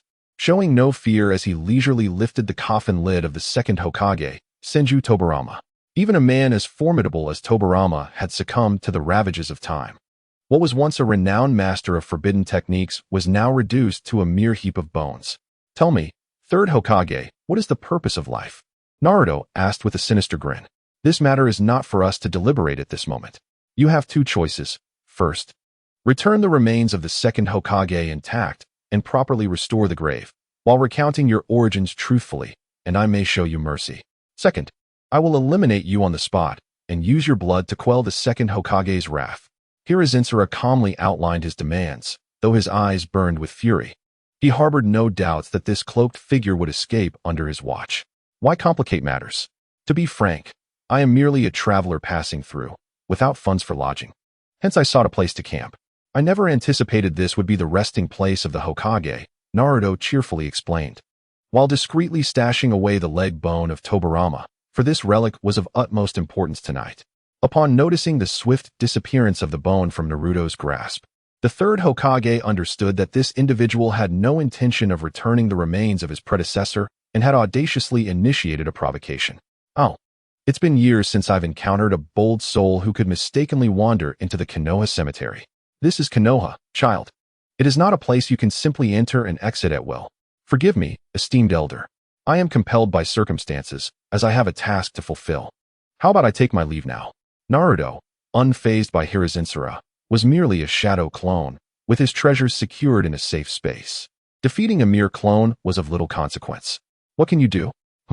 What can you do besides watch? Hiruzen's patience wore thin. I do not kill nameless individuals. State your name. He prepared for battle, hand on his weapon. Ah, old man, it seems you are quite the health enthusiast. Even before bed, you engage in a bit of exercise. Very well, I shall indulge your wishes. Naruto proclaimed. You heard me. I am Xiang Yunfeng of the Northern Faction, also known as the Divine Eye Peak. Inquire around. My name is well known. He declared with a thumbs up, uncertain if Hiruzen understood the gesture's significance, but hopeful that he would, as it was a gesture often used by his mentor. Northern Faction? Xiang Yunfeng? The third Hokage murmured, filled with confusion. I have never heard of such a figure. What family claims the Northern Faction? This must be an obscure clan. Xiang Yunfeng of the Northern Faction? Huh. It seems I have been out of the loop for too long, unaware of your emergence in the shinobi world. Such audacity and courage.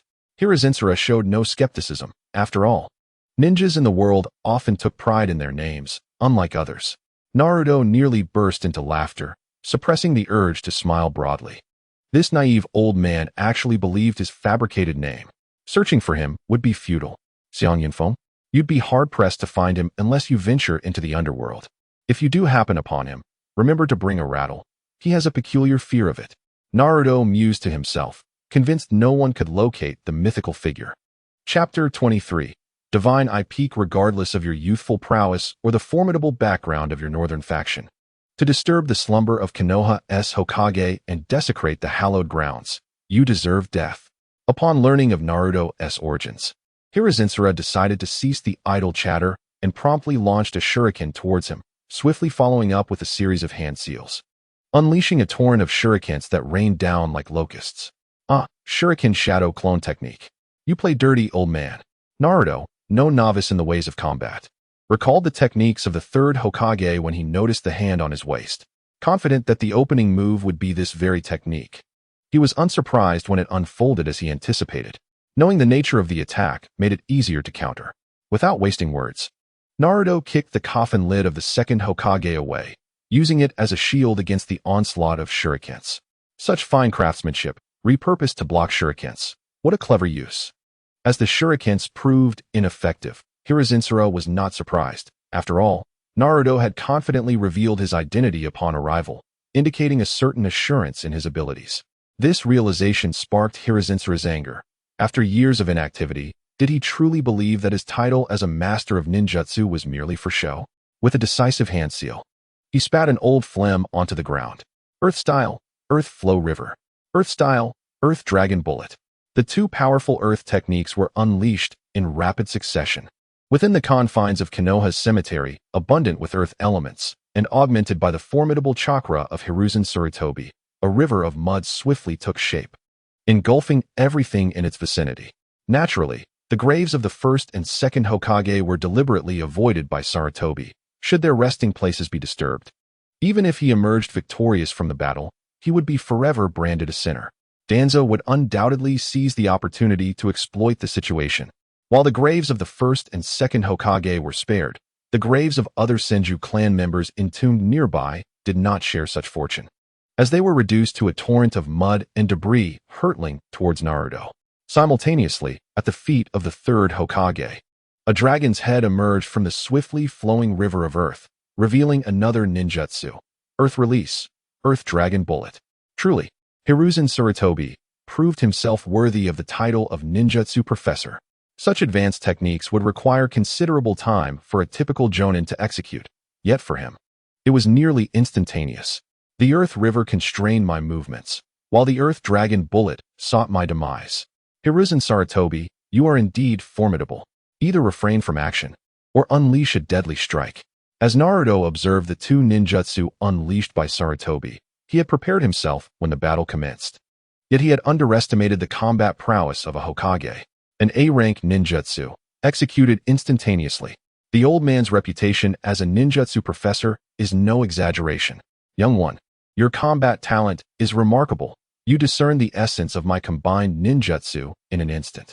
Alas, had you not interfered with matters beyond your reach, I might have spared your life. Sarutobi feigned a tone of regret, yet his eyes betrayed no concealment of murderous intent. The second Hokage, akin to his own kin, now found his grave desecrated. He was determined to eliminate this audacious intruder. Old man, there's no need for your regrets. My life on Shinyamafune is not yours to determine. I have pressing matters to attend to today, so I shall take my leave. Naruto refrained from employing ninjutsu to counter the approaching Earth Dragon Bullet. In truth, he had no means of blocking it aside from using Flying Thunder God to escape, as he possessed only a handful of techniques. None suitable for this situation, unless he summoned Madara. This meager mud dragon hardly posed a threat. However, he could not afford to do so now, revealing Madara in public, especially before the third Hokage, was ill-advised. Young one, do you still intend to flee? Had you possessed some chaotic hidden skill earlier, it might have been effective.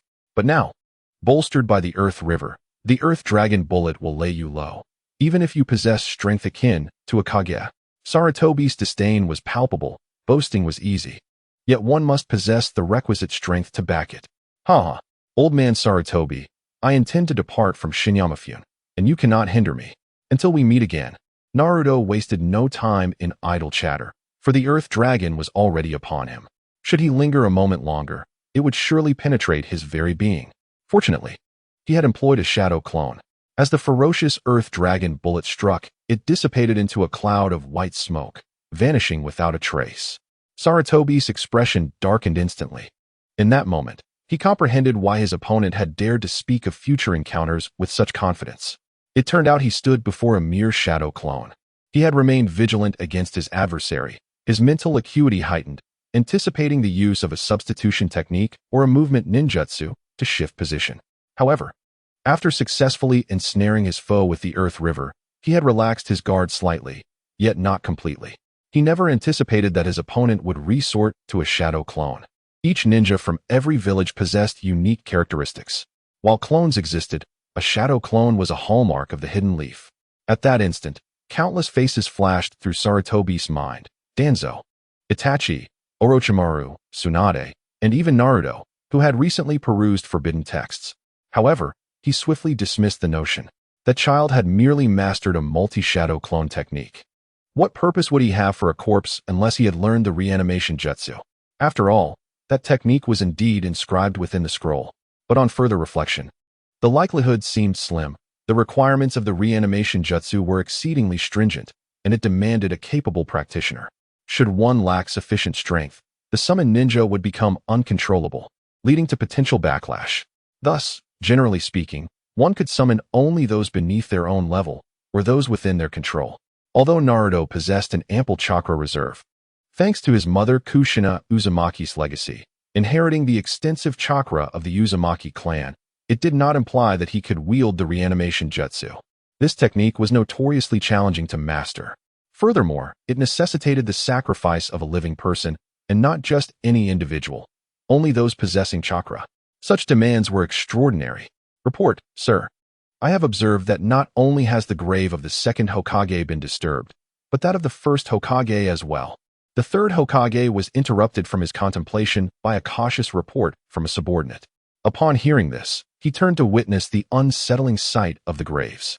A surge of blood rushed to Sarutobi's head, causing his vision to darken as he stumbled, nearly collapsing to the ground. Shinyamafyun, I vow not to rest until I have ground you to dust. Chapter 24. A discussion goodness. The third Hokage is truly formidable. This sensation is life-threatening. Lying in bed, feigning sleep, Naruto's consciousness returned to his body the moment his clone was obliterated.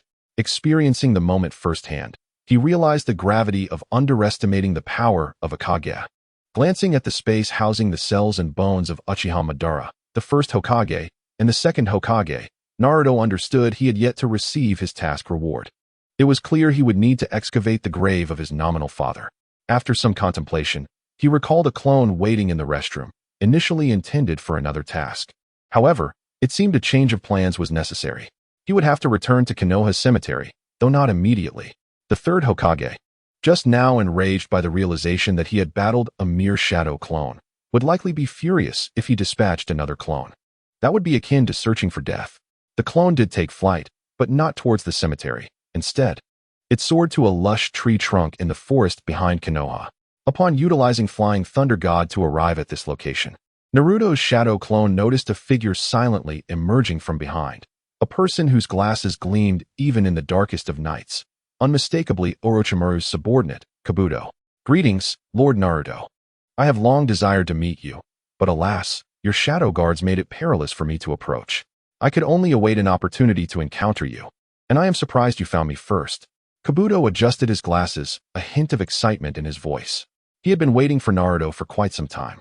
Kabuto, let us dispense with pleasantries. I have a matter of great importance for you. You may temporarily set aside the task given to you by Orochimaru. The priority now is to fulfill my request. Naruto wasted no time, for he trusted Kabuto, a reward bestowed by the system, whose loyalty was unquestionable. If he could not rely on the golden finger within his own body, who else could he trust? Please instruct me, my lord. Kabuto wasted no words. Eager to receive his assignment, seek out the remains of deceased powerful figures from the 4 great shinobi villages, excavate their graves, and collect their cellular fragments. I require portions of their bodies. Naruto wasted no time in assigning Kabuto the critical task of gathering resources from the main players of the Fourth Great Ninja War. In the context of the Fourth Great Ninja War, although Obito cultivated a formidable army of white Zetsu, their combat prowess paled in comparison to the reanimated forces summoned by Orochimaru. Had Orochimaru possessed more stamina and the battlefield not been so expansive, the losses sustained by the allied shinobi forces in the early stages would have been significantly greater. Nevertheless, even under those circumstances, Orochimaru managed to inflict considerable pain upon the allied forces, as their casualties were genuine, while he and Obito merely lost a handful of corpses. Is the master truly going to take matters into his own hands? The security system of Konoha is far from weak, so please exercise caution, Orochimaru advised Naruto. In response, Naruto suggested that he should dig up the graves of the other 4 ninja villages, implying that he would take action himself in Konoha. Rest assured, how difficult can it be? I've already unearthed 2 graves tonight. I even exchanged blows with the 3rd Hokage. That old man is nothing special. Naruto waved his hand dismissively, conveying a sense of nonchalance, as if nothing were amiss. However, only Naruto himself understood that he was merely putting on a facade in front of Orochimaru. For the 3rd Hokage's Doton, Doryuden nearly sent him into a panic. Being trapped in a Doton, Daisoso, unable to move while witnessing an express train barreling towards him. What would one feel? The master is indeed remarkable, managing to retreat unscathed even when confronted by the 3rd Hokage. Such audacity surpasses even that of my former idol, Orochimaru, who harbored a deep-seated fear of the 3rd Hokage's strength. Orochimaru was momentarily taken aback by Naruto's bravado, but soon found himself praising him. After all, those capable of utilizing the Flying Thunder God technique are far from weak. Moreover, Naruto, at the tender age of 12, wielded it with astonishing proficiency. He saw no fault in Naruto's disregard for the 3rd Hokage. Furthermore, Naruto had mastered the forbidden technique of shadow clone jutsu from the sealing scroll to perfection. Haha, it's not a big deal.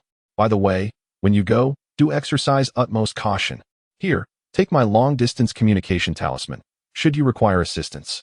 I will arrive at the earliest opportunity. Naruto retrieved a communication talisman from his ninja tool pouch and handed it to Orochimaru, as he still needed to receive progress reports from him, to ensure that Orochimaru could escape from any insurmountable troubles. He also placed a Flying Thunder God mark on his arm. If aid were ever needed, Naruto would arrive promptly, whether to assist in battle or to help Orochimaru escape. Both were equally viable options. Moreover, he currently had only one capable subordinate, whom he must protect. With proper guidance, Orochimaru could become a formidable ally in the future. Years ago, Tsunade had remarked upon Orochimaru's remarkable talent in medical ninjutsu. Additionally, he had mastered the sage art of the Dragon Cave, a technique that had eluded Orochimaru for so long, and he did so with unparalleled finesse. Orochimaru was a figure not to be underestimated. In the past, had Naruto been a mere ball of energy capable of annihilating him, then during the later stages of the Fourth Great Ninja War, Obito would have suffered a significant reduction in combat capability. Let me tell you, the primary targets are Kumogakure, Sunagakure, and Iwagakure. These should take precedence. As for Kirigakure, we can leave that for last, prioritizing Sunagakure or Kumogakure. Fearing that Orochimaru might not fully comprehend, Naruto provided some insights. Why? Is there a distinction? Orochimaru inquired, somewhat puzzled, as Kirigakure's strength was not to be underestimated.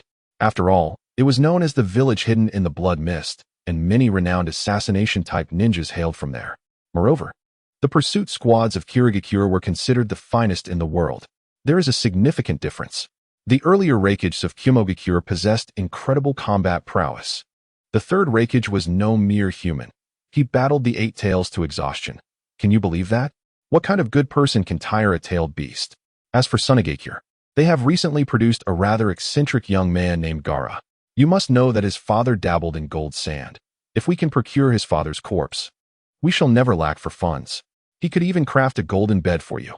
And Iwagakure, with its ancestral bloodline limit of dust release, is capable of instantaneous annihilation. They possess no shortcomings whatsoever. These villages have both wealth and strength, and countless renowned warriors at their disposal. Now, tell me, what does Kirigakure have to offer? The 7 ninja swordsmen? Orochimaru hesitated, never expecting such a ranking. After a brief pause, he timidly managed to name one. Huh, those fools. 4 out of the 7 were defeated by Guy's Night Guy technique. Had their leader not been lacking in physical training, the remaining 3 would have met the same fate. Don't even mention those incompetent fools. They are beneath contempt. Oh, Chapter 25, Hinata. The master truly possesses exceptional talent. Having mastered such a challenging technique as Edo Tensei, his future is indeed limitless. After hearing Naruto's disparagement of Kirigakure, Orochimaru felt somewhat speechless, yet still marveled at Naruto's aptitude. Who would believe it? Such a young boy managed to learn the Shadow Clone Jutsu, Flying Thunder God technique, and Edo Tensei within such a short time. Word had spread throughout the village that the techniques on the sealing scroll were notoriously difficult, and mastering 3 of them in such a brief period was no small feat. Yet, standing before him and assigning tasks was Naruto, who had undoubtedly learned all 3 techniques. The first 2 had been witnessed by the villagers and himself, but the third, Edo Tensei, had surprisingly been one of Naruto's hidden techniques. Indeed, you are quite perceptive. Edo Tensei is rather straightforward, fortunately. Naruto chuckled. As others believed him to possess exceptional talent, oblivious to the fact that he had a system.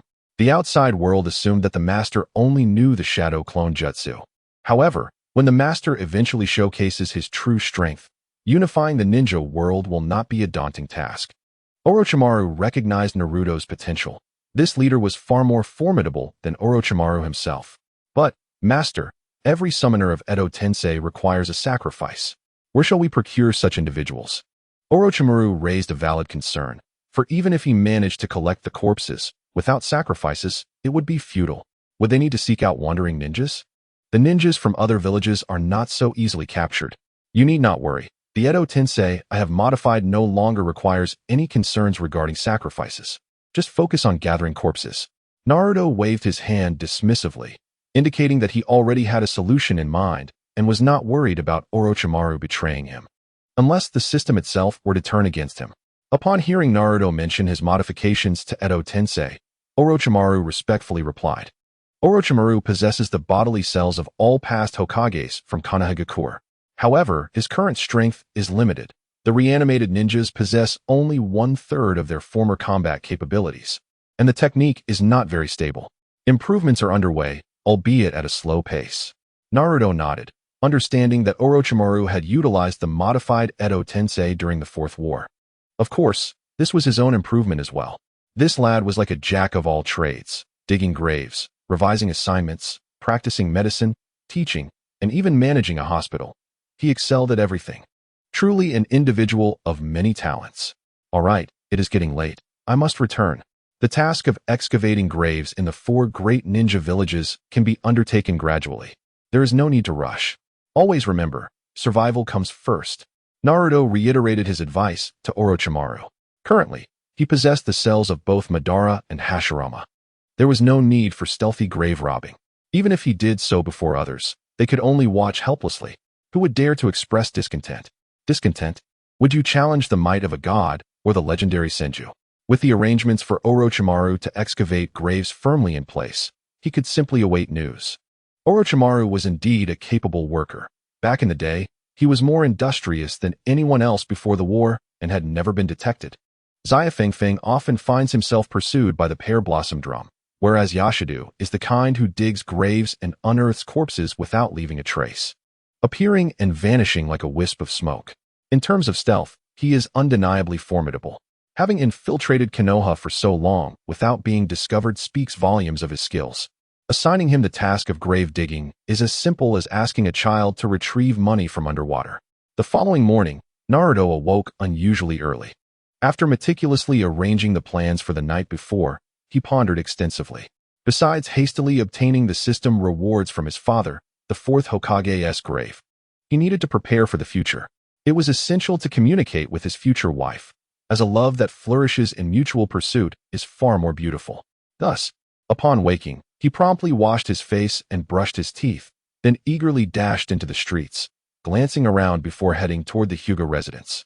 He was well aware that his destined partner, the charming and diligent Hinata, practiced her taijutsu daily. After her training sessions, she either stole glances at him or returned home, leading a life that revolved around these 3 points. As expected, upon arriving, he climbed a sturdy tree and spotted his future bride drenched in sweat. diligently practicing in the woods. Although the Hyuga clan possessed training grounds, Naruto knew that Hinata typically came here alone to practice, as it provided her with an escape from judgment and a chance to unobtrusively observe her own reflection. Today was different. It was he who was watching her. Suddenly, while practicing the 8 trigrams palm, Hinata sensed an aura of peeping. With her Byakugan activated, she swiftly leaped toward the trunk behind which Naruto concealed himself, delivering a punch. The force of her palm struck first, and given the proximity, her Byakugan could easily perceive the flow of chakra within the human body, making it effortless to locate Naruto.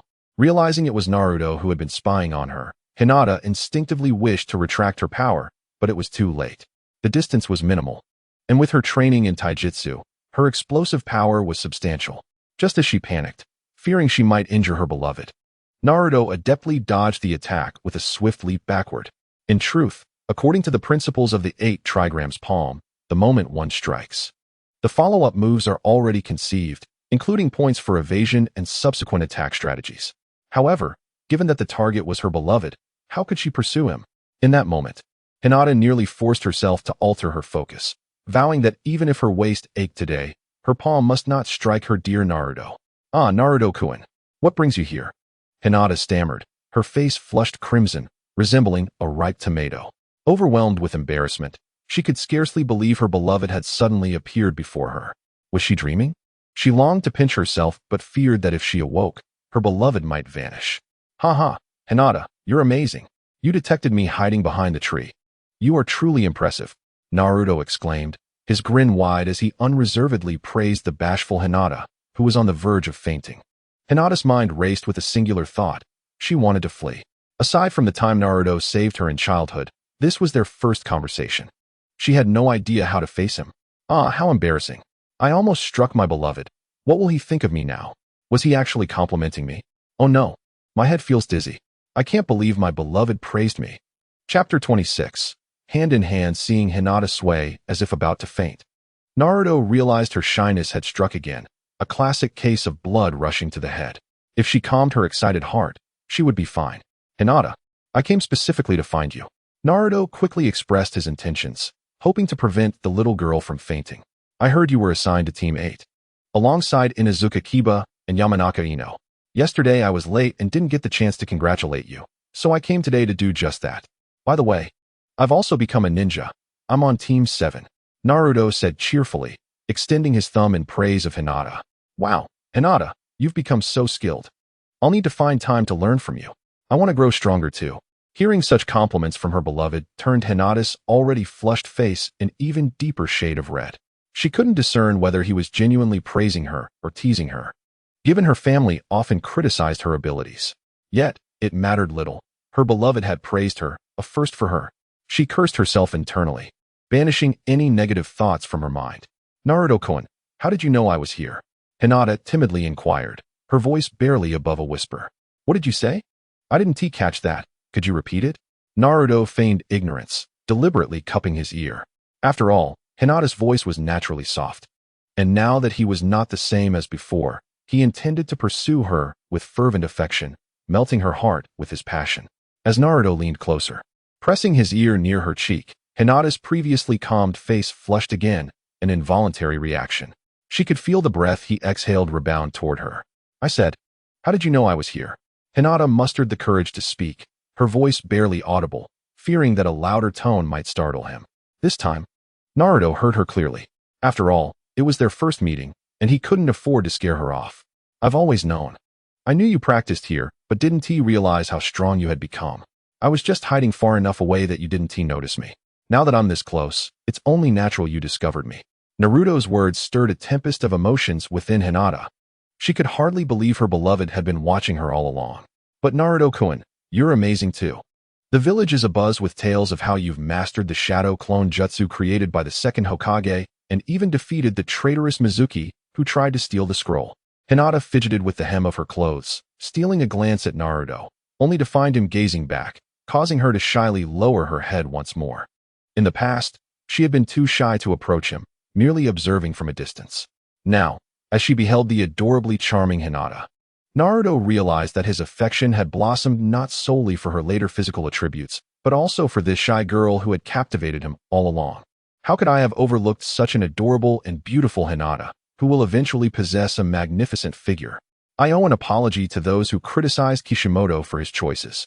Back in the day, I shouldn't have fixated on Sakura when such a gem was right before me. Hinata, may I practice with you in the future? Naruto wasted no time, fixing his gaze on her rosy cheeks, diving straight into his intentions. Pursuing a girl should be straightforward. If she didn't like you, then you would need to prepare many intricate strategies to woo her. If she likes you, just as this little girl adores herself, what more do you need to beat around the bush? Take it from me, just be straightforward. Spending each day together, who could possibly steal my destined partner? A wife must be nurtured from a young age. Seeing Naruto, with a beaming smile, propose something she could not possibly refuse. Hinata felt as if she were living in a dream. This could not be reality. Only in dreams would one's beloved be so fulfilling. Naruto-kun, can I really practice with you? Hinata could hardly believe it. Her crush wanted to spend time alone with her? Was this not the manifestation of a wish come true? To ensure she was not dreaming, she pinched her thigh, the sharp pain confirming the reality. After asking, Hinata shyly lowered her head. Despite her beloved initiating the conversation, she still needed to confirm if they could indeed practice together. Wasn't that a bit too eager? She feared Naruto might think her too presumptuous. Naruto, observing Hinata's bashful demeanor, felt a surge of joy. The reputation of this little girl was indeed well-deserved. She was light and delicate, making her easy to charm. If he whispered sweet nothings for a couple of days, she might just shed her clothing herself. Naruto gave Hinata an easy way out. The girl had a delicate disposition, and such matters should not be trifled with, especially at this juncture. Their thoughts remained unspoken, and it was not yet the time for flirtation. Of course, Hinata, I want to practice with you. After all, the teachers at school said that training with strong individuals will make one stronger. Hinata felt a wave of sweetness wash over her. They would truly train together. How wonderful. From now on, let us practice here. I will come to find you every day, she declared. But for now, we should wrap this up. It's getting late, and you need to meet with Kurenai-sensei, right? Naruto smiled at the little girl. Yes, today is the first day after the class division, and the teachers will be assessing us. Are you too, Naruto-kun? Hinata mustered her courage to meet Naruto's gaze. Yes, I am. However, my teacher Kakashi is notoriously late. Come on, let me walk you to Kurenai-sensei. Naruto chuckled, taking Hinata's shy hand and leading her out of the woods. Hinata quickly covered her mouth with her other hand. Though her mind may have short-circuited, her muscle memory made the right choice. Chapter 27. Kurenai. Naruto's boldness stirred a tempest within Hinata, her thoughts completely derailed. What appeared as an audacious act to outsiders was, in Hinata's heart, a reward that could not be exchanged for even the grandest lottery win. Her beloved truly cherished her. It dawned on her that Naruto's heart was drawn to her. Likewise, this was Naruto's first time holding hands with a little girl since his arrival. One could not deny how soft her hand was. Despite its warmth, he relished the sensation, acutely aware of how her initial panic transformed into a gentle submission in the blink of an eye. He sensed that this little girl was beginning to understand. As they walked and talked, Naruto inquired about Hinata's progress in ninjutsu, never relinquishing his grip on her delicate hand. Naturally, Hinata showed no intention of breaking free. Their interaction resembled that of a young couple in love. Soon, they arrived at the designated meeting point set by Kurenai and the others. Despite Naruto's firm grip, Hinata managed to break free, knowing they were nearing the assembly point. She could not let their new teacher witness their closeness. After all, they were still children. Although young love was harmless, public displays were less appropriate. Moments ago, in the secluded woods, it was acceptable, but now they would soon encounter Kiba and Shino. She could not let them see. Kiba was notorious for his loose lips. Kiba stared at the sudden appearance of Naruto and Hinata, momentarily stunned. How could they appear together when Naruto hadn't been assigned to their group? Hey, Naruto, what are you doing here? You're not in our class, Kiba questioned, furrowing his brow in confusion. Oh, it's just on the way. I happened to run into Hinata from your class, so I offered to walk her. Besides, our meeting point is just ahead. What's so strange about that? Oh, is that so? Well, thank you, Naruto. Hurry along to your meeting point. Being late would be quite troublesome. A teasing female voice suddenly chimed in. A woman with a smile stood atop a tree, watching Naruto and Hinata below. It was none other than Hinata's teacher, Kurenai, Asuma Saratobi's partner. From Kurenai's smile and her previous words, Naruto understood she had likely witnessed their hand-holding. Who would smile that way unless they were teasing? Moreover, she was an expert in Jinjutsu, once attempting to challenge Itachi Uchiha with it, only to be defeated in an instant. Yet, one could not deny that to challenge someone of Itachi's caliber, one must possess considerable skill. Naruto, being perceptive, recognized Kurenai's cue and decided not to linger. He promptly greeted her and turned to leave without hesitation. "You're right, Kurenai-sensei. I won't interrupt you any longer. I'm off to find Kakashi-sensei. Goodbye." After watching Naruto walk away, Kurenai was momentarily surprised but then nodded in approval. This boy was sharp. A slight hint was all it took for him to understand what to do. Redirecting her gaze from Naruto, Kurenai glanced at Hinata, whose cheeks were still flushed from their earlier interaction. She knew Hinata's background. The eldest daughter of the Hyuga clan, such a delicate flower. How had this boy won her affection? Their earlier interaction clearly indicated mutual feelings.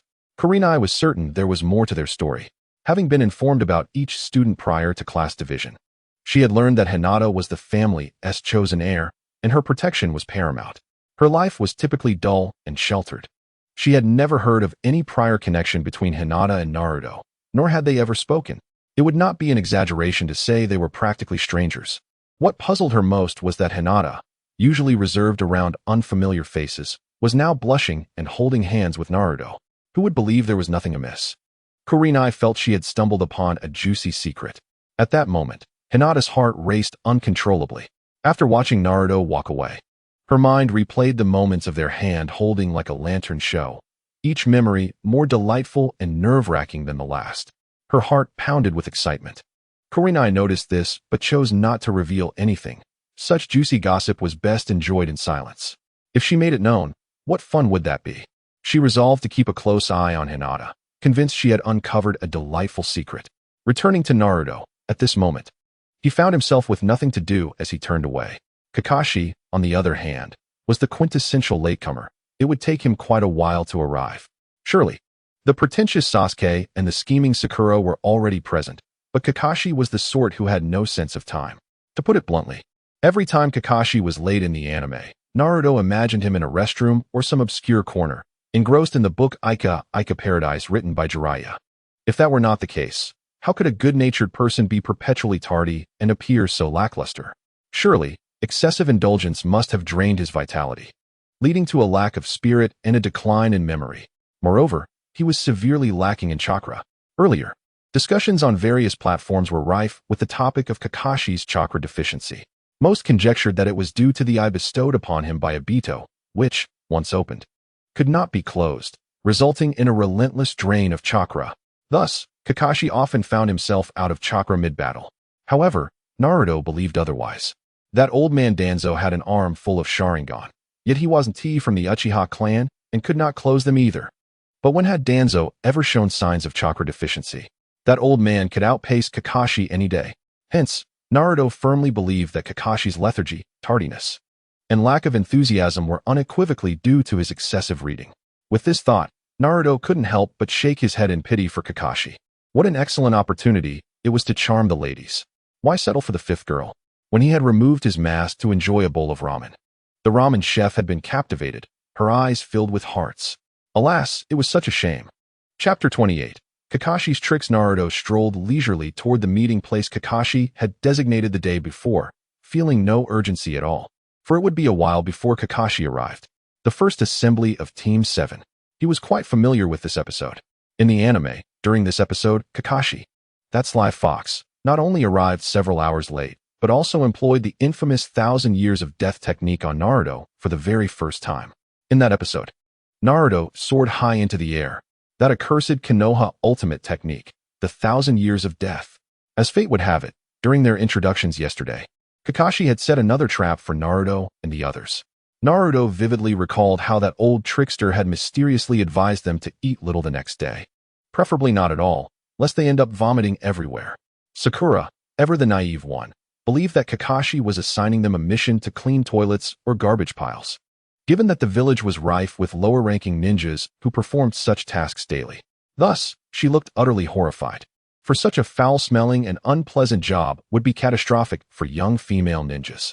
Sasuke, in his typical self-important manner, rolled his eyes at Sakura and nervously remarked, Are we really starting with a task that exceeds our capabilities on our first day? After saying this, he swallowed hard, his face betraying his anxiety.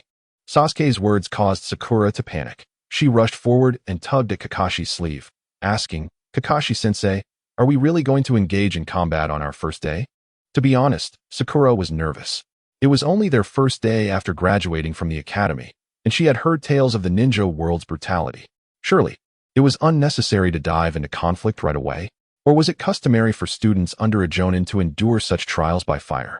Kakashi, feigning mystery, spoke gravely, "Everyone, we must never refuse a mission. After all, a ninja's duty is to execute tasks. Tomorrow marks our first mission, and I hope everyone can muster their spirits to avoid unnecessary casualties." Kakashi's words successfully diverted Sasuke and Sakura's attention, while Naruto, observing from the sidelines, regarded Kakashi's boasting with disdain. Wasn't it merely a game to test teamwork by snatching bells? Fortunately, Naruto was aware of the plot twist. Otherwise, he might have been frightened by Kakashi's grandiose claims. However, he had no intention of exposing Kakashi's deception. After all, he was quite convincing, and he harbored little fondness for Sasuke and Sakura. Having endured enough of their antics while watching the anime, now that he had become Naruto, he looked down upon them even more. His third reason was his desire to defy fate. He wished to transform the world of Naruto into something entirely different from the anime he had known, where everyone would have to abide by his rules. A unified Naruto world, such was his aspiration. Of course, it was still too early to voice such thoughts. The most pressing concern was to ensure that the 1,000 years of death scene did not occur, and if it did, it should not happen to him. Though considering the opponent was a jonin, the difficulty was rather high. If he could utilize the flying thunder god technique, perhaps he might stand a chance. As Naruto pondered, Kakashi let out a sinister chuckle. "See you all tomorrow. I hope it's still you." With that, Kakashi turned and departed, leaving Sasuke and Sakura bewildered. Kakashi's final statement sent shivers down their spines. Was there truly a possibility of not surviving the mission? Both shuddered at the thought. "Naruto, what do you think it will be like?" Sakura asked, noticing Sasuke remained silent. Feeling uncertain, she decided to inquire of Naruto. After all, he was one of her admirers. Though he had been quite bothersome in the past, now, aside from Naruto and Sasuke, she had no one else to turn to. "Not my concern. Life and death are fated. Wealth is determined by heaven." Naruto scoffed, flashing her a middle finger before striding away without a backward glance. Sakura glared at Naruto's dismissive gesture, her frustration boiling over as she contemplated giving him a piece of her mind. "Are you out of your mind? Just days ago, you were like a little puppy following me around, and now, when I finally give you a chance, you turn arrogant. Who do you think you are? Was this what they called the age-old adage of destroying what you cannot possess? When I ignore you, do you simply drop the act?" Sakura chastised Naruto in her mind. But she soon abandoned her thoughts and turned back to Sasuke, who was still lost in contemplation. "Sasuke-kun, what do you think tomorrow will be like? Will it really be dangerous? Can you protect me?"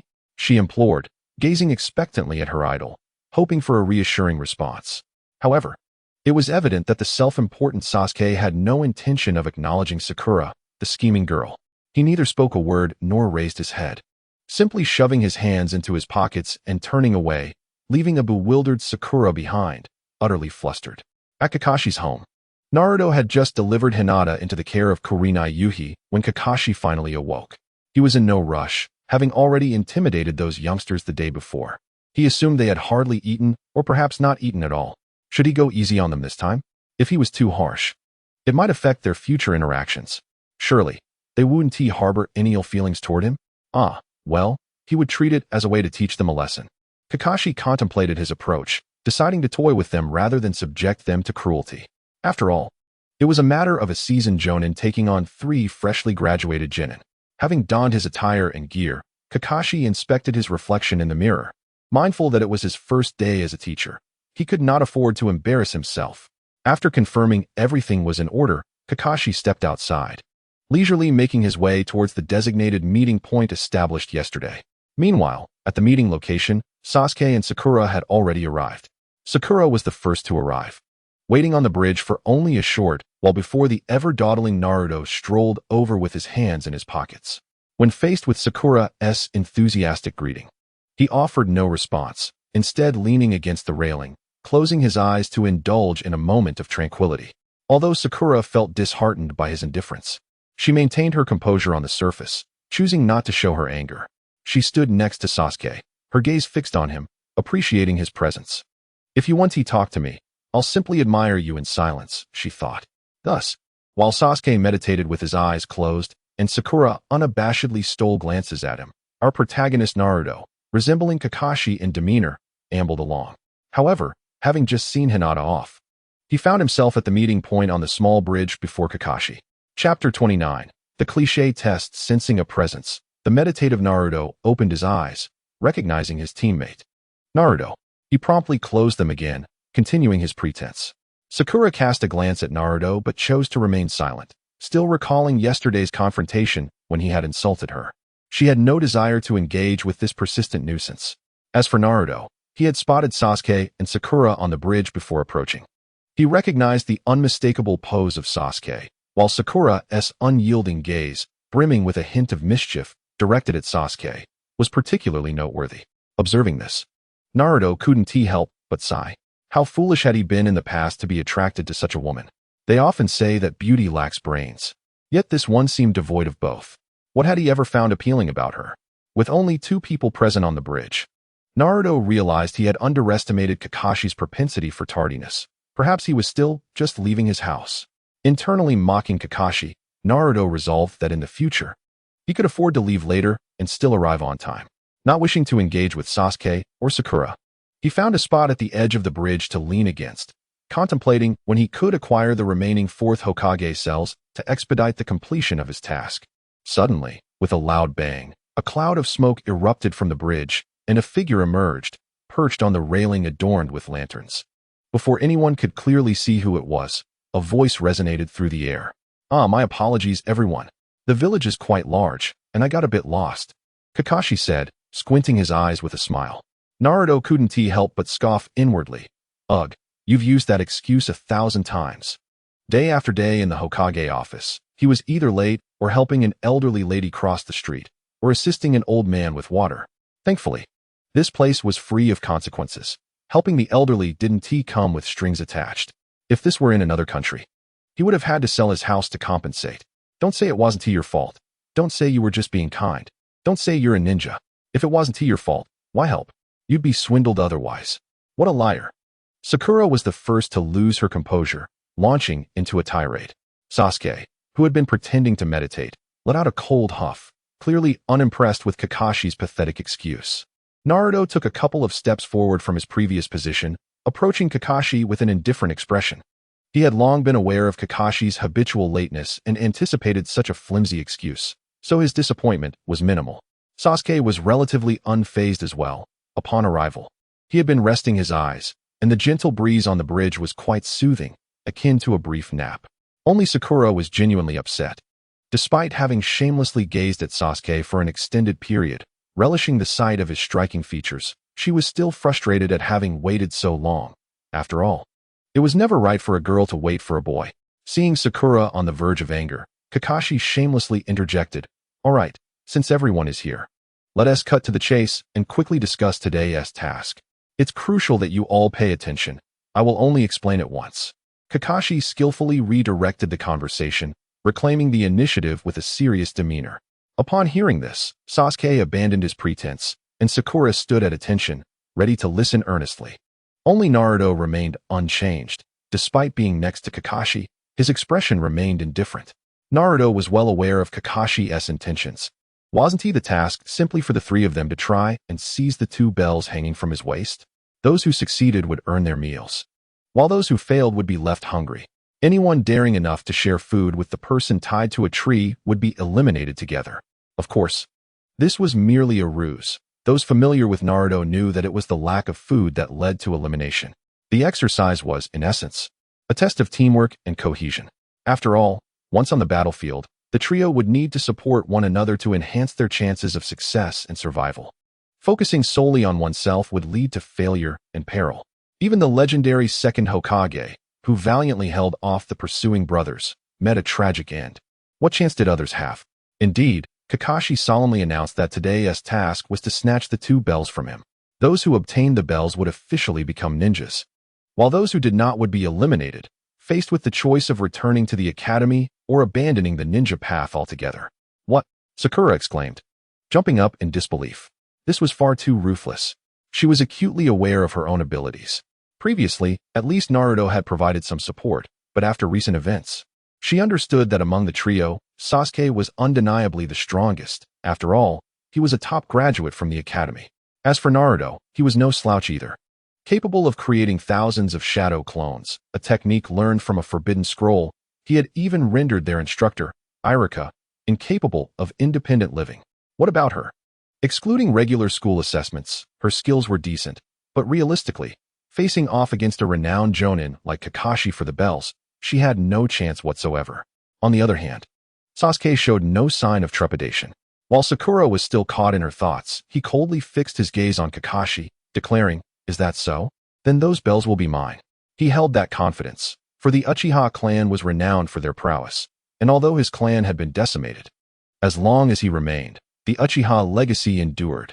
No one could underestimate the Uchiha. Naruto, however, was entirely indifferent. Snatching the bells held no significance for him. His focus lay elsewhere. "Are you all ready? If so, I'll count down to the start," Kakashi said, noticing that none of them voiced any objections. He leisurely retrieved the two bells from his ninja tool pouch and attached them to his waist, their placement conspicuously visible. As soon as Kakashi called out the start, Naruto, Sasuke, and Sakura instinctively sought cover to conceal themselves. Sakura swiftly darted into a thicket of dense foliage, using the cover of the trees to crouch low, revealing only her eyes as she kept watch over the unfolding events from a distance. Sasuke, after a few leaps, sought refuge atop a large, sturdy tree, concealed among its lush branches, occasionally glancing back at Kakashi, who stood in the center of the arena. In stark contrast, our protagonist Naruto dashed into the woods, but chose to observe Sasuke and Sakura. Chapter 30. A deceptive path unlike Sakura and Sasuke's cautious strategy. Naruto boldly decided to unleash his signature technique right from the outset, his renowned shadow clone jutsu. Instantly, over 3,000 shadow clones emerged, flooding the landscape with Naruto's replicas, their sheer numbers rendering the original nearly undetectable. Oh, is he attempting a strategy of overwhelming numbers? Alas, sheer quantity does not equate to effectiveness. Kakashi raised an eyebrow, visibly astonished by the multitude of clones, yet he understood that sometimes numbers do not guarantee quality. Revealing your trump card so early in the ninja world is, indeed, a foolish endeavor. Naruto, however, remained unfazed, standing his ground, even as his clones surrounded Kakashi, effectively sealing off any escape routes. Hidden behind the tree trunk, Sasuke, flanked by Naruto's clones, was equally astonished. Is this truly Naruto? He had heard rumors of Naruto mastering the forbidden technique, but to see over 3,000 clones in action seemed almost boastful. After all, Naruto struggled with basic clones during their academy assessments. Was this not an exaggeration? Yet, the reality before him was undeniable. The power of a forbidden technique is formidable. If only I could acquire such strength. After a brief moment of distraction, Sasuke's gaze flickered with a strange light as he observed Naruto's clones. Meanwhile, Sakura, concealed in the foliage, gasped in disbelief. Naruto has truly transformed. No wonder he has been indifferent to me. His strength has surged. However, he remains a fool. His opponent is a jonin, and without coordination, his direct approach could lead to immediate defeat. Just as Naruto prepared to summon his hidden clones, the mechanical voice of the system chimed in. Ding. The system has detected that the host is undertaking Kakashi's trial assessment, in accordance with the original storyline, thus activating a side quest. Option 1. Successfully seize the bell from Kakashi and receive the reward. Earth Release, Earth Passage Technique. Option 2. Successfully perform 1,000 years of death on Kakashi and receive the reward. Non-attribute ninjutsu, Rasengan. Option 3. Follow the original plot and get tied to a tree, receiving Sakura and Sasuke's assistance. Reward, Sakura's admiration. To enhance the host's motivation to complete the task, rewards will be dispensed upon selection. Should the host fail to complete the chosen task, the system will retract rewards and impose a penalty of half a month as sign-in rewards to serve as a warning. The host may choose whether to accept this side quest, to receive rewards in advance. It would be foolish not to accept this task. Considering the options, Naruto found himself torn between the first and second tasks. In terms of difficulty, The first was more manageable, as executing 1,000 years of death on Kakashi would surely prove challenging. Yet, the allure of the second task's reward was undeniable. After all, the Rasengan had defined Naruto's journey, and he had developed various techniques involving it. The only concern was the high difficulty of the second task. Kakashi was no ordinary ninja, and his defenses were formidable.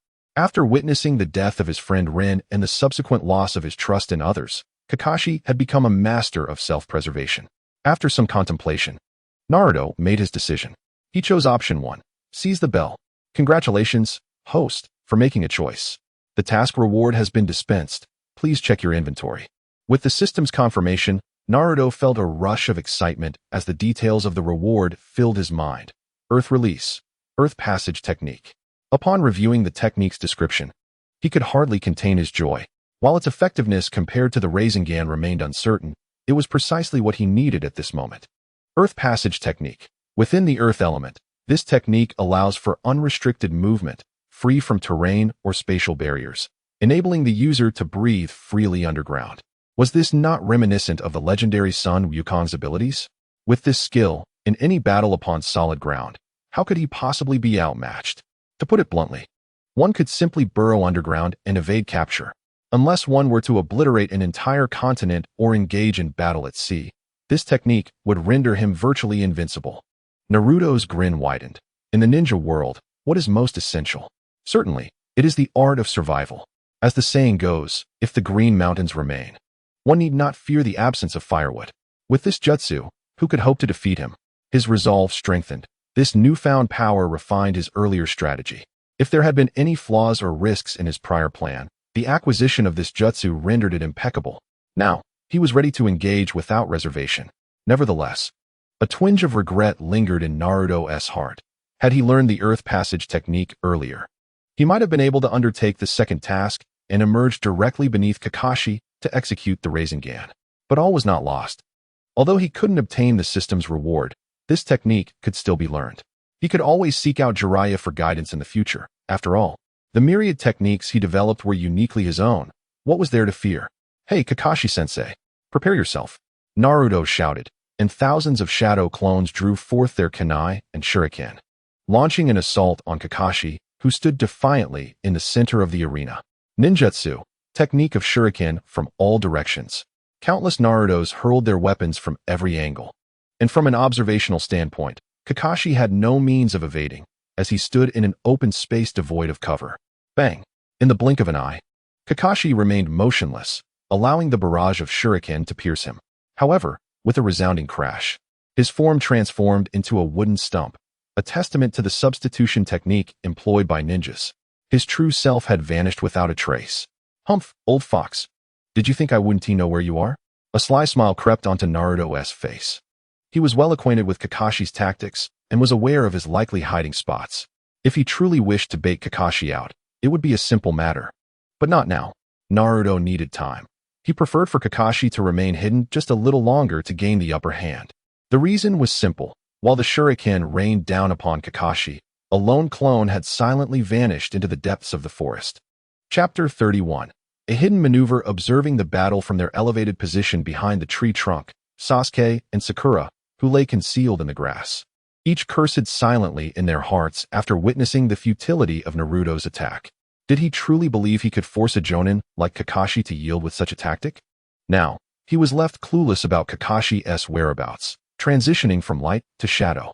At this moment, within the Hokage's office. How is it? Have you found anything? The third Hokage sat in his chair, cradling his head, when suddenly several Umbu appeared before him. Overcome with urgency, he hastily inquired, "What is it?" "Report, Hokage-sama. We have scoured the archives, yet found no information regarding the Beipai clan. It seems that no one has ever heard of such a family. Additionally, we have consulted with other ninja villages, but there is no trace of this clan or its members," one Umbu ninja reported, kneeling on one knee, his demeanor somewhat hesitant. "What do you mean? Speak plainly, do not hold back," Sarutobi Hiruzen said, his impatience growing. "The situation is dire, and you still choose to be coy? Sir, it seems this individual may have emerged from nowhere. We suspect he could be using an alias," the Umbu ninja mustered the courage to say, worried that Hiruzen might vent his frustration upon him. After all, This information was obtained directly through combat. To present such a report in front of the Hokage felt akin to slapping the boss in the face. Unlikely. Ninjas value their reputation above all else. Moreover, any ninja capable of escaping from my grasp would instantly elevate their status in the ninja world. Just consider my 3 disciples. They became renowned after a mere skirmish with the leader of the Rain Village. You all know their prowess and renown. Hiruzen furrowed his brow, contemplating the Umbu's response. While it held some merit, the feat of eluding a godly-level ninja was not something any ordinary ninja could achieve. The reputation of a ninja supersedes everything. Your assertion does suggest that we may have faltered in our duties. We are all aware of the legendary Sanin's might. The Umbu nodded in agreement, recognizing Hiruzen's perspective. After all, who would not desire such a splendid opportunity for publicity? To say one had engaged in battle with the 3rd Hokage of Konoha and emerged unscathed. Indeed, the very Hokage who is often deemed the strongest in history. At that moment, the title of the legendary Sannin crystallized before him.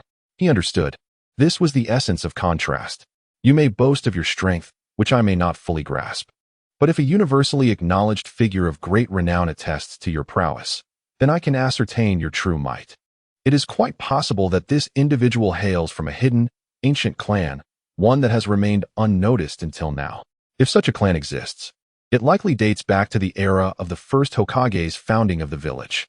Perhaps they are a venerable family from the same epoch as Hashirama-sama. If that is the case, why have they remained dormant for so long only to resurface now? What could their excavation of the first and second Hokage's graves signify? What purpose lies in removing the remains of these 2 legendary figures? Hiruzen disregarded the kneeling Umbu, thoughtfully puffing on his pipe, pondering the intentions behind these actions. Could it be related to the impure world reincarnation technique? He contemplated this possibility, for only that forbidden jutsu necessitated a portion of a deceased ninja's body as a medium, using a living sacrifice to summon their soul back to the living realm. However, this forbidden technique was unique to Konoha, developed by the 2nd Hokage. He recalled how the 1st Hokage had classified it as forbidden, prohibiting its use and dissemination, deeming it inhumane as it disturbed the peace of the departed. Over the years, only 2 individuals had seen the scroll containing this technique. One was his own traitorous disciple, and the other was Naruto. Hiruzen was aware that his wayward disciple possessed this jutsu. After all, that boy was known for dabbling in all sorts of mischief. The forbidden techniques were beyond his control. Ultimately, that overzealous behavior forced him to expel him from the village. In truth, that traitor was his most promising disciple, given his exceptional talent. As for Naruto, Hiruzen shook his head. While Naruto possessed the potential to learn such a technique, it remained merely a possibility. Firstly, he did not believe that the individual who evaded his grasp was Naruto. Secondly, even if the clone was indeed Naruto's, he would lack the sufficient power to control the summoned ninja, especially since the corpses of the 1st and 2nd Hokages had been stolen. If Naruto were to summon them, the first action of the 2 would undoubtedly be to eliminate him. He trusted that Naruto would not commit such a foolish act. Recognizing the dire consequences outlined within the scroll on forbidden techniques. Thus, would he risk exposure for a jutsu that could not currently be utilized? Hiruzen deemed it utterly implausible. Setting aside the matter of living ninja sacrifices, how could a mere freshly graduated genin procure one? Not every ninja is as incompetent as Mizuki. However, fate has a way of surprising even the most astute. Little did the 3rd Hokage know that Naruto had acquired a modified version of the impure world reincarnation technique. As the 3rd Hokage pondered in his office, Naruto's clone, clad in a black cloak, appeared at a designated location. The cloak was retrieved from the system space. Many had been taken from Obito's secret lair. Clearly, Obito had engaged in numerous questionable activities to amass such a collection of night garments. Who are you? Intruder. Enemy. Ever since the Hokage's announcement regarding the attack on Konoha's cemetery, where the graves of the 1st and 2nd Hokages had been unearthed, additional guards and patrols had been deployed. They feared that the individual known as Beipai Xiang Yufeng might return for vengeance. Especially during the night, the intensity of the patrols rivaled that of the Hokage's secret guards. Yet no one anticipated Naruto's daytime arrival. Upon seeing the cloaked figure of Naruto, the cemetery guards immediately became alert. The guard on the left, momentarily stunned, foolishly asked who Naruto was. The guard on the right, however, quickly perceived that this cloaked figure was the thief mentioned by the Hokage, and he shouted an alarm. Yet, before he could finish his warning, the figure in front of him transformed into a blur of yellow light, vanishing into the ground. The two guards stood dumbfounded. Where did he go? Fortunately, the guard on the right reacted swiftly, bellowing at his companion. What are you waiting for? Hurry and notify the Hokage. Chapter 32. Trouble looms. Report to the Hokage. We are in grave danger. As he spoke, the Leaf Village ninja who had been guarding the cemetery rushed into Hiruzen's office. At that moment, Hiruzen was hunched over, silently smoking, without uttering a word. The Umbu who had previously reported had not received any directive from Hiruzen and found himself at a loss. Unable to leave or remain, he continued to kneel, his legs nearly numb. Just as he contemplated whether to inquire, a panicked voice burst in, shouting about impending doom. Hiruzen, already troubled by his thoughts, felt his frustration rise at such an unannounced intrusion. What kind of disorder is this? What is the meaning of this alarm? The approaching Leaf Ninja wore a grave expression. Hokage-sama, it truly is dire. The graves of the first and second Hokages have been desecrated. What could be worse than this? It's at the sacred cemetery. The reporting ninja replied. At this, the third Hokage reacted as if struck by a bolt of lightning, leaping from his chair. Quickly, tell me what has transpired. What is the issue there? Report to Lord Hokage. That thief appeared again last night. Today he brazenly came in broad daylight right before our eyes. And then he vanished into thin air. Upon hearing this, the third Hokage felt an almost uncontrollable fury rising within him. How dare he treat me with such disdain? I let you go yesterday, and today you return? Not only that, but you have the audacity to show yourself openly in the daytime. Do you think I cannot deal with you? Call forth the Umbu. Order them to unleash the barrier. Today, I shall fight him to the bitter end within it. And I refuse to believe I cannot catch him. With a swift motion, Sarutobi Hiruzen tossed aside his sleeves, and his Hokage cloak billowed dramatically as he shifted into battle mode. The ninja reporting and the Umbu kneeling in anticipation were startled by Hiruzen's fury. They recognized the true provocation he faced. It had been years since they had witnessed the third Hokage in such a state, last seen during the Nine Tails attack on the village 12 years ago. In a flash, the two vanished from the office, leaving the reporting ninja in utter bewilderment. In his rage, Hiruzen moved with astonishing speed, arriving at the Konoha cemetery in mere moments. As he landed, the patrolling ninja on his right bowed respectfully and began to report the situation.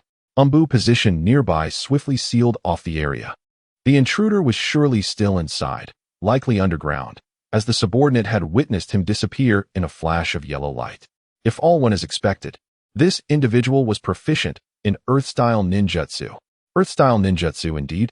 No wonder he had the audacity to boast about escaping my Earth Dragon Bullet and Earth River technique. Sarutobi raised an eyebrow.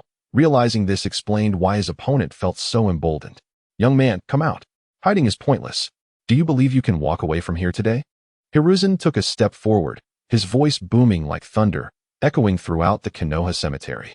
Having returned to this place for the second time, Naruto felt somewhat familiar with it. Given the current circumstances, he had already scouted the area. To his surprise, after using the Flying Thunder God technique, he encountered two patrolling ninjas the previous evening. This place had not been fortified. It seemed the third Hokage was swift in his response. Having dealt with the incident last night, he had already stationed guards by day. If there were additional guards in the daytime, one could only imagine the number by night. Certainly, there would be even more. The two ninjas immediately issued a warning upon spotting him, with one fleeing in haste. Naruto knew that one must be heading to inform the third Hokage. Time was of the essence, so he forewent any banter and promptly utilized an Earth-style technique to burrow underground, racing towards the grave of his father, the fourth Hokage.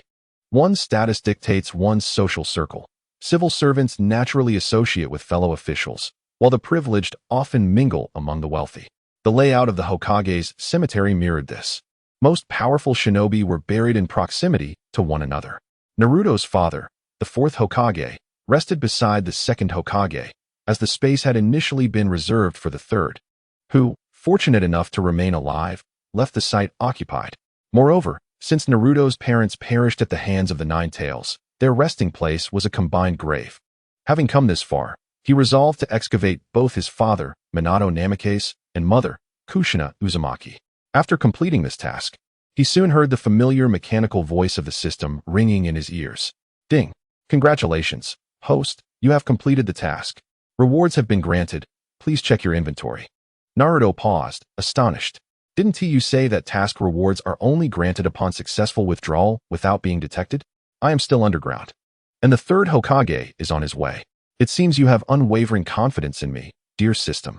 Nevertheless, he considered it a fortunate turn of events, as it implied that today's endeavor had been without risk. Seizing the moment before the third Hokage arrived, he thought it prudent to excavate a few more graves. After taking a few steps in the right direction, he heard the third Hokage's gravelly voice calling out, clearly determined to apprehend him. Naruto dismissed him with indifference. He was busy with important matters and had no time for a duel. Once he completed his task, he would be on his way. Following the selected graves, Naruto dug up a few more, satisfied with his haul and feeling quite triumphant. Meanwhile, Sarutobi Hiruzen waited impatiently, growing increasingly embarrassed at not having seen Naruto emerge. Do you think hiding underground makes you immune to my pursuit? Even if I must turn this place upside down, I will ensure you have no resting place. Hiruzen scoffed, his voice echoing through the empty cemetery. Old man, spare your breath. Do you think your puny barrier can contain me? Let me tell you, if I wish to leave, you will not stop me. I ignored you earlier because I was preoccupied. Now, however, I have concluded my business. Given your fondness for this place, I shall show some respect and announce that I, Xiang Yunfeng, will no longer return here to avoid raising your ire. Naruto chuckled lightly, having collected what he came for. He prepared to depart, as he still had other matters to attend to. Farewell, old man. Until we meet again. As he rose between two adjacent graves, Hiruzen squinted, instantly recognizing the figure before him. It was indeed Naruto. Yet, as the latter's voice faded, a sudden explosion of smoke erupted, and the cloaked figure vanished, leaving only wisps behind. Chapter 33. Sharingan. The familiar scene unfolded once more, causing Hiruzen to choke on the blood rising in his throat, tasting the bitterness of defeat. Having embarrassed himself for 2 consecutive days, the thought of failing to capture Naruto and potentially dying of rage was utterly humiliating. Observing the empty crime scene, Hiruzen sighed in resignation. Withdraw. The opponent used a shadow clone. If he wishes to escape, we cannot stop him. Hiruzen gestured dismissively to the assembled crowd, his voice laden with helplessness. It was not that he was incapable of defeating his opponent, but rather that the adversary was playing by his own rules. Relay the order to remain vigilant in the village. The range of shadow clones is limited, and the enemy may still be nearby. Stay alert and report any developments immediately. Hiruzen felt a surge of frustration. This battle was exasperating, the enemy slipping through his fingers like a sly eel. Nonetheless, he garnered some intelligence today, at the very least. He now knew the opponent's expertise lay in Earth-style ninjutsu. While this clue may seem minor, it could effectively eliminate many suspects. Naruto and Tsunade were certainly not among them. After all, Naruto could not use Earth-style techniques, and Tsunade would never disturb her grandfather's grave. The pool of potential culprits in Konoha was narrowing significantly. With Naruto's shadow clones being numerous, Kakashi remained hidden underground, reluctant to engage in what he deemed futile physical exertion. Though he could easily dispatch each of Naruto's clones, such actions would only deplete his own stamina. If he exhausted himself fighting thousands of clones, the waiting Sakura and Sasuke would have a greater chance of obtaining the bells from him. At this moment, Sasuke, who had been observing for half a day, suddenly realized that Naruto's vigorous assault had its rationale. Kakashi, if he dared to emerge, would surely exhaust himself, at the very least. He could deplete a significant portion of his stamina the moment his energy was exhausted. Sasuke was convinced that the opponent would be unable to withstand the onslaught of the Uchiha. Let us continue to wear him down, and see who falters first. Leaning against the trunk, Sasuke sat leisurely atop a tree, occasionally glancing back to monitor the developments in the arena. He had made up his mind. When the clam and the snipe fight, it is the fisherman who profits. Meanwhile, the real Naruto, watching from a distance, suddenly felt something unusual stir within him, and an expression of incredulity spread across his face. Congratulations to the host for acquiring the bloodline limit, Sharingan. This Sharingan possesses the potential for evolution, with no upper limit to its advancement. The system has automatically activated the Sharingan for the host, and to facilitate ease of use, the system has disabled special effects during activation. The pupil will not change. The abilities of the Sharingan will elevate in tandem with the host's strength and can also be upgraded through task rewards. At this moment, The host Sharingan is at the first Tomo level, providing immunity to most Jinjutsu, the ability to discern the enemy's combat trajectory and predict their moves, as well as the capacity to replicate a limited number of low-level ninjutsu. Upon upgrading to the Mangekyo Sharingan, the host can unlock specific skills. The left eye grants the bloodline of the gods. The right eye unlocks the 7 stars. What a remarkable system. This bloodline limit is truly splendid. The Sharingan, when observed within the context of Naruto, is essentially a bug skill. Not only can it activate immense power, but it also harbors an array of extraordinary abilities. In contrast, the Byakugan, which is similarly revered as one of the 2 great ocular powers, appears rather ordinary, offering little more than the ability to see through human anatomy and perceive the surroundings. After perusing the items stored within the system, Naruto nodded in satisfaction. Today, as surprises had been plentiful. Not only had he completed the task, but he had also received an assortment of rewards. Such benefits were indeed a tremendous gain. Now, he could unleash his full prowess against Kakashi. With a few leaps, Naruto arrived beside Sasuke, startling him, who was engrossed in observing the battle. Sasuke, is it wise to sit idly by and wait for the fisherman's profit? We are a team, Naruto declared, crossing his arms and grinning at Sasuke. Oh, and what do you propose? Sasuke retorted, currently unaware of Kakashi's whereabouts. The enemy is hidden while we are exposed. A rash attack would undoubtedly lead to our defeat. I know where he is. I can draw him out, but I need you both as a feint. I assure you, I can seize his bell. Naruto interrupted Sasuke's words with conviction. But there are only 2 bells. How do we divide them among 3? Sakura interjected, highlighting the most pressing issue. And Sasuke turned his gaze to Naruto. Sakura had been brought here by one of Naruto's shadow clones, while Naruto's main body had sought out Sasuke. The field was now filled with Naruto's shadow clones, and Kakashi remained hidden underground. This was indeed the perfect moment for strategizing. Very simple. We must first seize the bells. Afterwards, we can draw lots and let fate decide. Agreed. To secure the outside, we must first stabilize the inside. I concur with your proposal. After a moment's contemplation, Sasuke nodded. This arrangement posed no risk. They would execute a feigned attack, with a 2/3 chance of securing the bells. If unsuccessful, the brunt would fall upon Naruto, the primary attacker. In either outcome, they would suffer no loss. Naruto looked at Sakura. In truth, her presence was of little consequence to him, as she had yet to master Tsunade's formidable strength. However, having an additional ally was always advantageous. Distracting Kakashi with a few exclamations would be beneficial. Then it is settled. I will draw Kakashi out, and you shall adhere to the plan. Okay, no problem. Sakura had intended to say more, but upon seeing Sasuke nod, she refrained, not wishing to tarnish her image in his eyes. Had this been in the past, she would have already scolded Naruto. You, the tail-end Charlie. How dare you dictate to us? Have you lost sight of who you are after learning the shadow clone technique? Sasuke thought to himself, dismissing Naruto's authority. Naruto, however, chose not to clarify the true nature of the situation. If they possessed any wit, they would surmise that, even if they could not guess. They had witnessed ninja teams executing missions. Did they not notice that the ninjas from Konoha typically operated in teams of 3? He preferred to let actions speak louder than words. Kakashi-sensei, are you not bored hiding underground? How about this?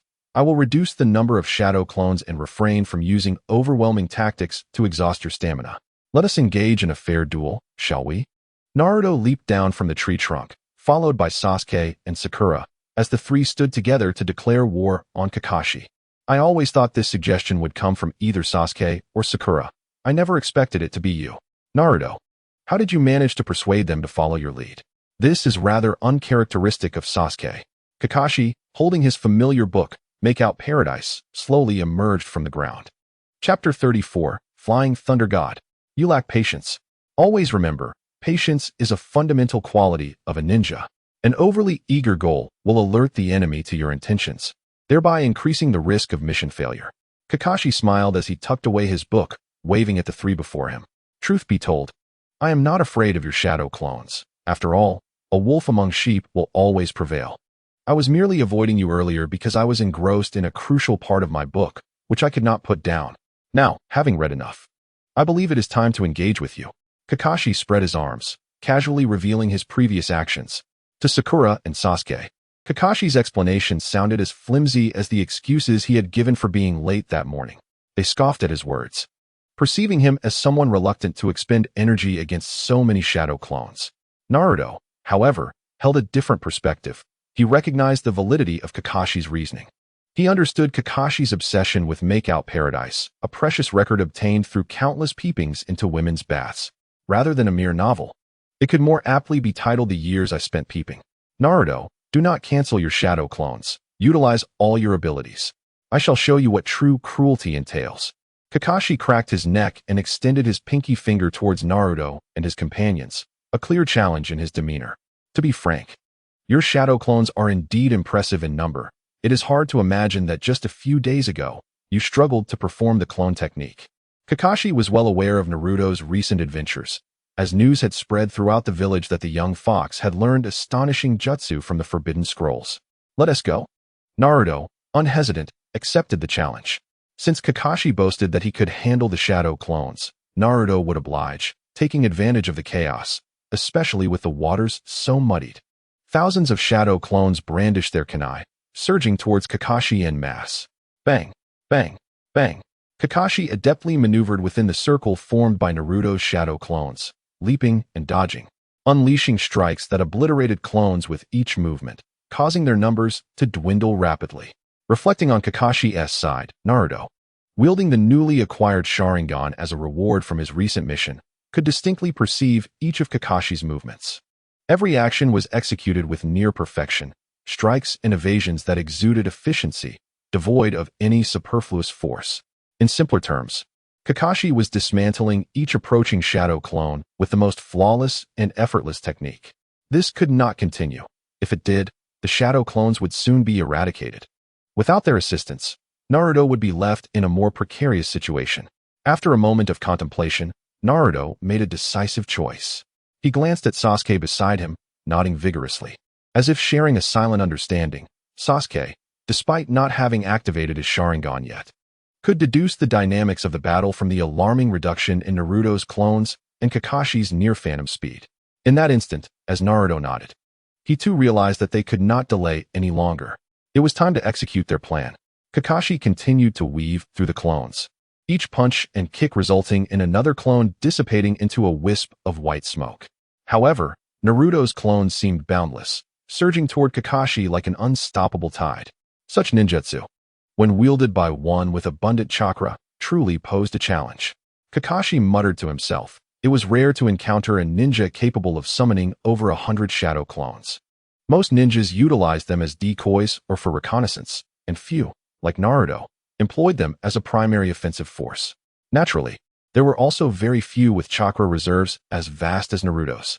Not far away, Sasuke was swiftly forming hand seals.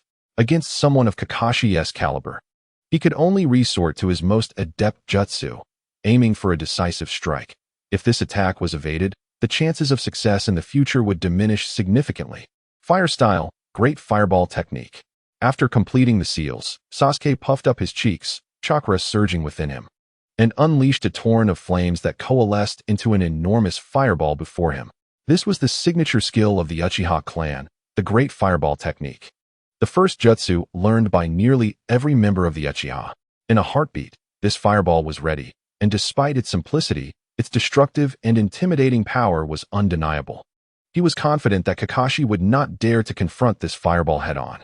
As anticipated by Sasuke, although Kakashi had countless methods to evade, such as utilizing Earth Style, Earth Wall to block the fireball, he felt that employing a jutsu against these three youngsters would be somewhat unfair. Kakashi swiftly stomped his right foot against the ground, propelling himself into the air, arms outstretched like an eagle, deftly avoiding Sasuke's sudden attack. Now was the moment. Naruto's eyes sparkled with determination as all the shadow clones simultaneously hurled kunai at Kakashi, who was suspended midair. Meanwhile, Sakura, having stealthily approached Kakashi's position from below, leapt upwards, aiming a small, snow-white fist directly at Kakashi's abdomen. First, the shadow clones diverted his attention, then Sasuke's fireball forced him into a position, and finally, Sakura's punch was to deliver the decisive blow. Were they truly coordinating as a team? Alas, they underestimated the prowess of a jonin. A smile crept across Kakashi's lips as he nimbly navigated through the oncoming kunai, his body defying gravity as he maneuvered through the rain of projectiles like a skilled acrobat. gliding through the chaos unscathed. Kakashi-sensei, you have lost. Naruto could not help but beam with delight. Upon witnessing Naruto's smile, a long-buried sense of vigilance stirred within Kakashi, a sensation akin to those felt during life-or-death battles, honed through years of mission experience. Before Kakashi could react, Naruto, who had just been on the ground, suddenly appeared at Kakashi's waist, swiftly snatching the bell from his side, and in a flash, returned to his original position. Kakashi stared wide-eyed, noticing a seemingly inconspicuous kunai lodged at Naruto's feet, inscribed with symbols. This is the Flying Thunder God technique. Kakashi's eyes widened in shock, waves of astonishment crashing within him. Chapter 35. Hokage-sama. Another major incident has arisen. With a grin, Naruto waved the two bells in front of him, while Kakashi stood before him, incredulous. Similarly, Sakura and Sasuke wore expressions of disbelief. Naruto's jutsu had left them utterly astonished. His speed was simply unparalleled. Naruto, what was that jutsu you just used? Although Kakashi had already formed a hypothesis, he sought confirmation from Naruto. Given the gravity of the situation, Kakashi-sensei, do you really need to ask? You've seen it numerous times. Naruto teased, twirling the bells in his fingers, offering an answer that was almost an affirmation. Upon hearing Naruto's response, even a mentally prepared Kakashi could not help but gasp, my heavens. It truly is the Flying Thunder God.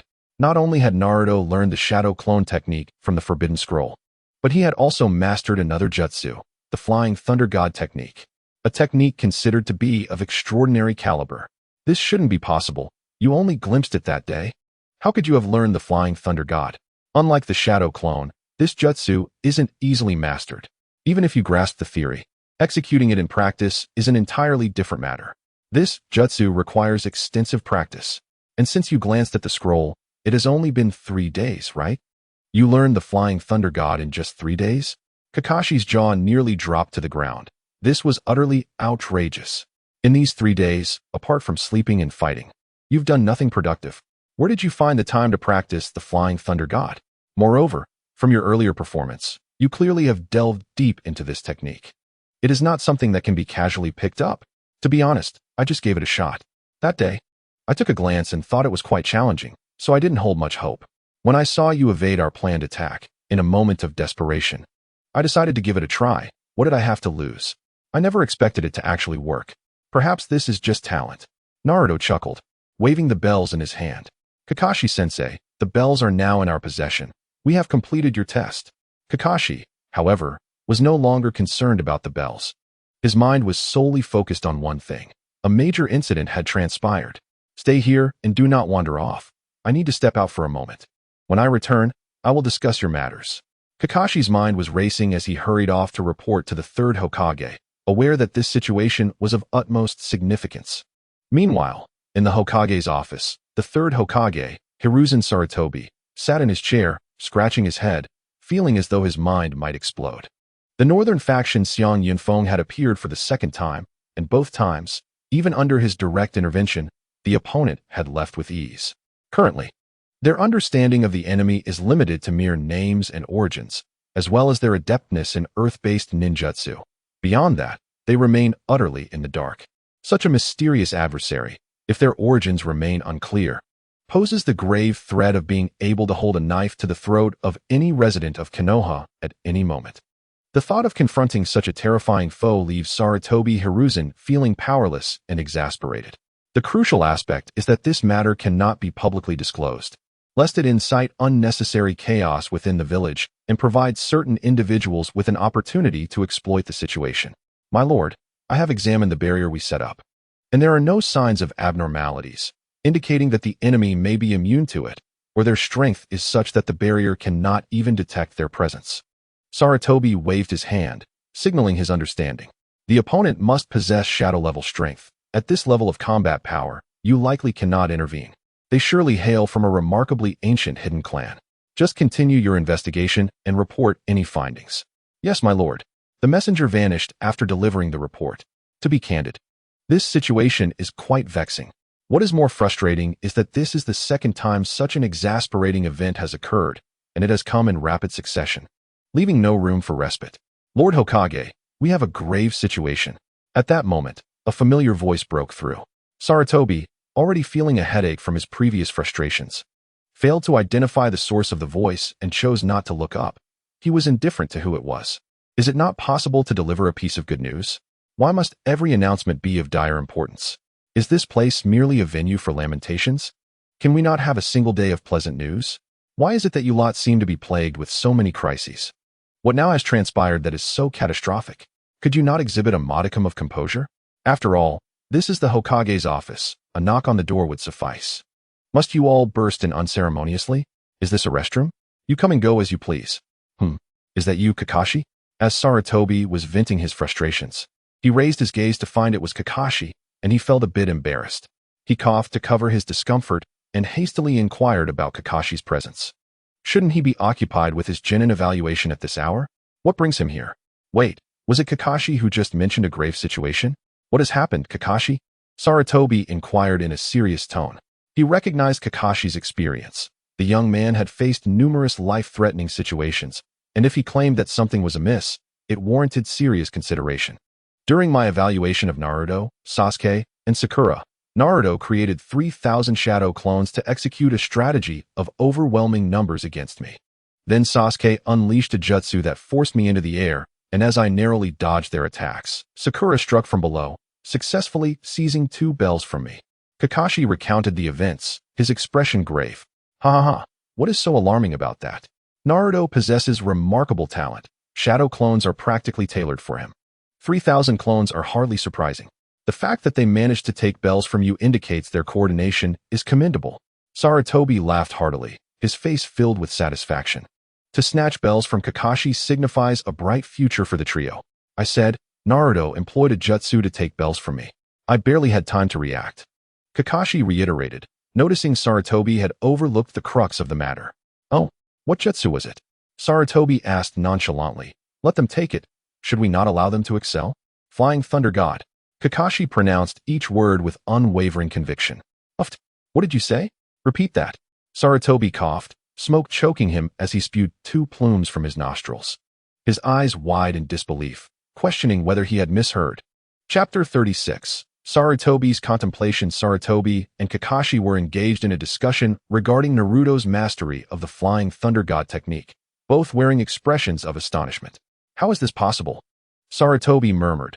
That child has actually mastered such an advanced ninjutsu. Kakashi's eyes conveyed a fleeting surprise, but he quickly regained his usual calm demeanor. Indeed, it is somewhat unexpected. Yet upon reflection, Naruto has consistently displayed extraordinary potential. Sarutobi nodded in agreement, acknowledging Kakashi's assessment while sinking into contemplation. As the 3rd Hokage of Konoha, he was acutely aware of the complexity and significance of the Flying Thunder God technique. Nevertheless, for Naruto to grasp such a skill in such a short span of time compelled a re-evaluation of his capabilities. I have another concern. Kakashi's voice took on a grave tone, laced with worry. What troubles you, Kakashi? Sarutobi sensed the gravity of the situation. He has mastered the Flying Thunder God technique. Kakashi's gaze bore into Sarutobi, his eyes flickering with complexity. Yet, during the earlier report, he had only mentioned witnessing multiple shadow clones without alluding to any other techniques. Moreover, had he also mastered additional ninjutsu? He had not reported that either. This raised a significant point of concern. Kakashi's words plunged Sarutobi into deep thought. Indeed, this situation was rather unusual. As a ninja of Konoha and the vessel of the 9 tails, Naruto's significance was indisputable. However, the fact that he concealed his mastery of the Flying Thunder God technique raised questions about his intentions. Furrowing his brow, Sarutobi pondered for a moment before asking, Kakashi, what do you believe Naruto's motive is in this? Kakashi shook his head, expressing his uncertainty. I do not know, but such behavior is indeed worrisome. If he truly possesses more potent ninjutsu, but chooses to conceal it, it could pose a latent threat to the village. After all, we require a clear understanding of each ninja's abilities to allocate tasks effectively and respond to various challenges.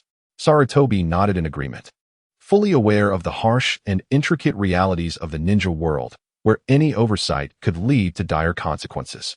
Very well, Kakashi, Sarutobi resolved. We must ascertain which techniques Naruto has mastered. Please conduct a discreet investigation to uncover any clues while ensuring not to raise his suspicions, to maintain the trust between us. Kakashi accepted the mission, determined to unveil the truth. He recognized the task would not be easy, but for the safety of the village, he was prepared to exert every effort. After considerable reflection, Sarutobi ultimately decided to place his trust in Naruto. After all, Naruto was still but a child and had expressed uncertainty about his ability to learn such techniques. Thus, it was worth a try. Perhaps it was akin to the adage of a blind cat stumbling upon a dead mouse, possibly due to inheriting his father's remarkable talent. For the title of the Yellow Flash of the fourth Hokage was not merely a reputation. Unexpectedly, following the fourth Hokage, another individual could master this ninjutsu. Though Sarutobi had commanded Kakashi to investigate, he held a conviction deep within that as long as Naruto had not committed any indiscretions, the boy should be treated well. With the spirit of fire instilled within him, as long as Naruto is bound to Konoha, no village shall rival them. Kakashi concurred with Sarutobi Hiruzen's perspective, chuckling. I must return swiftly to commend Naruto. Additionally, I shall intensify my efforts in guiding them. They must not lag behind. Sarutobi Hiruzen nodded slightly, signaling his approval of Kakashi's departure.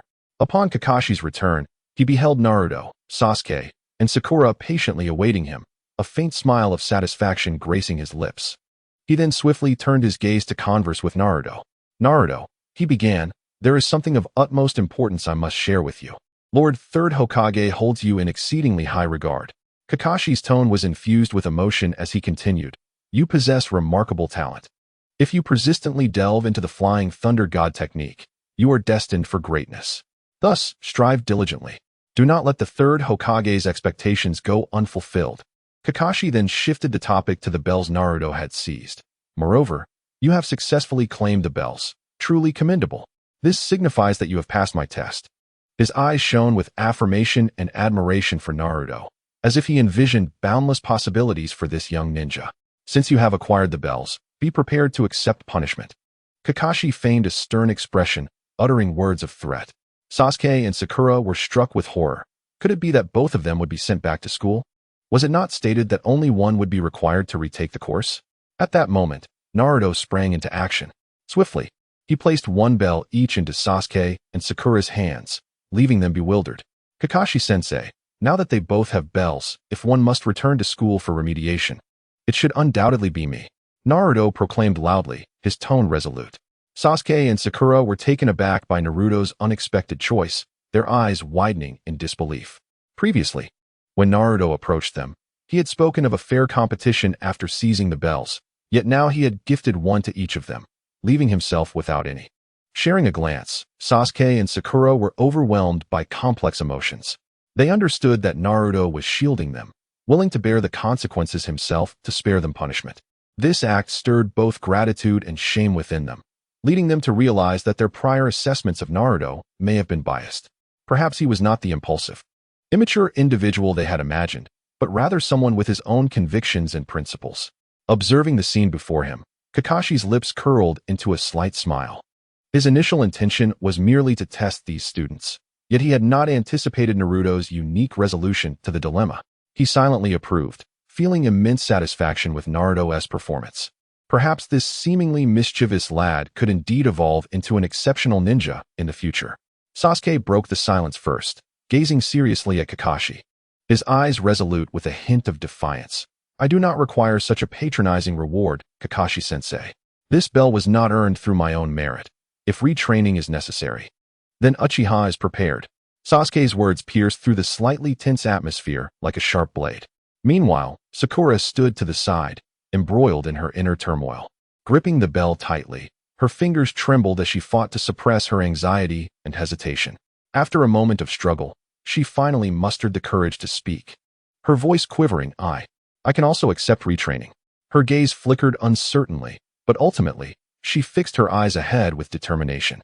Chapter 37. The Formation of Team 7. I am truly elated.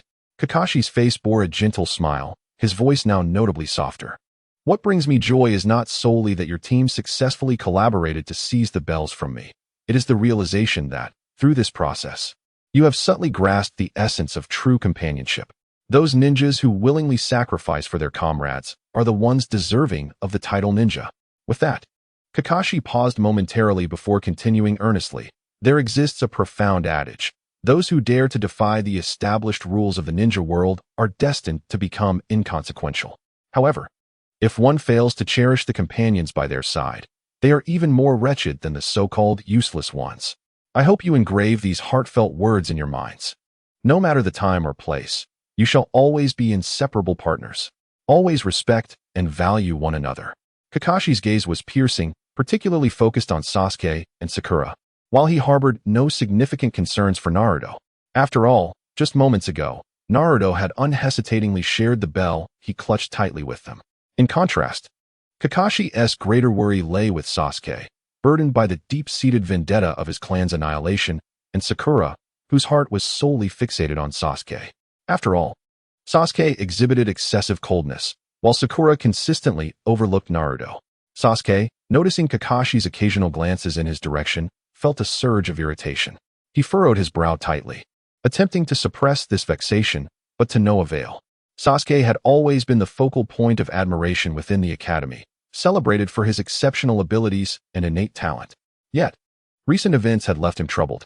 Naruto, once regarded as the underperforming student, had made astonishing strides in a remarkably short time.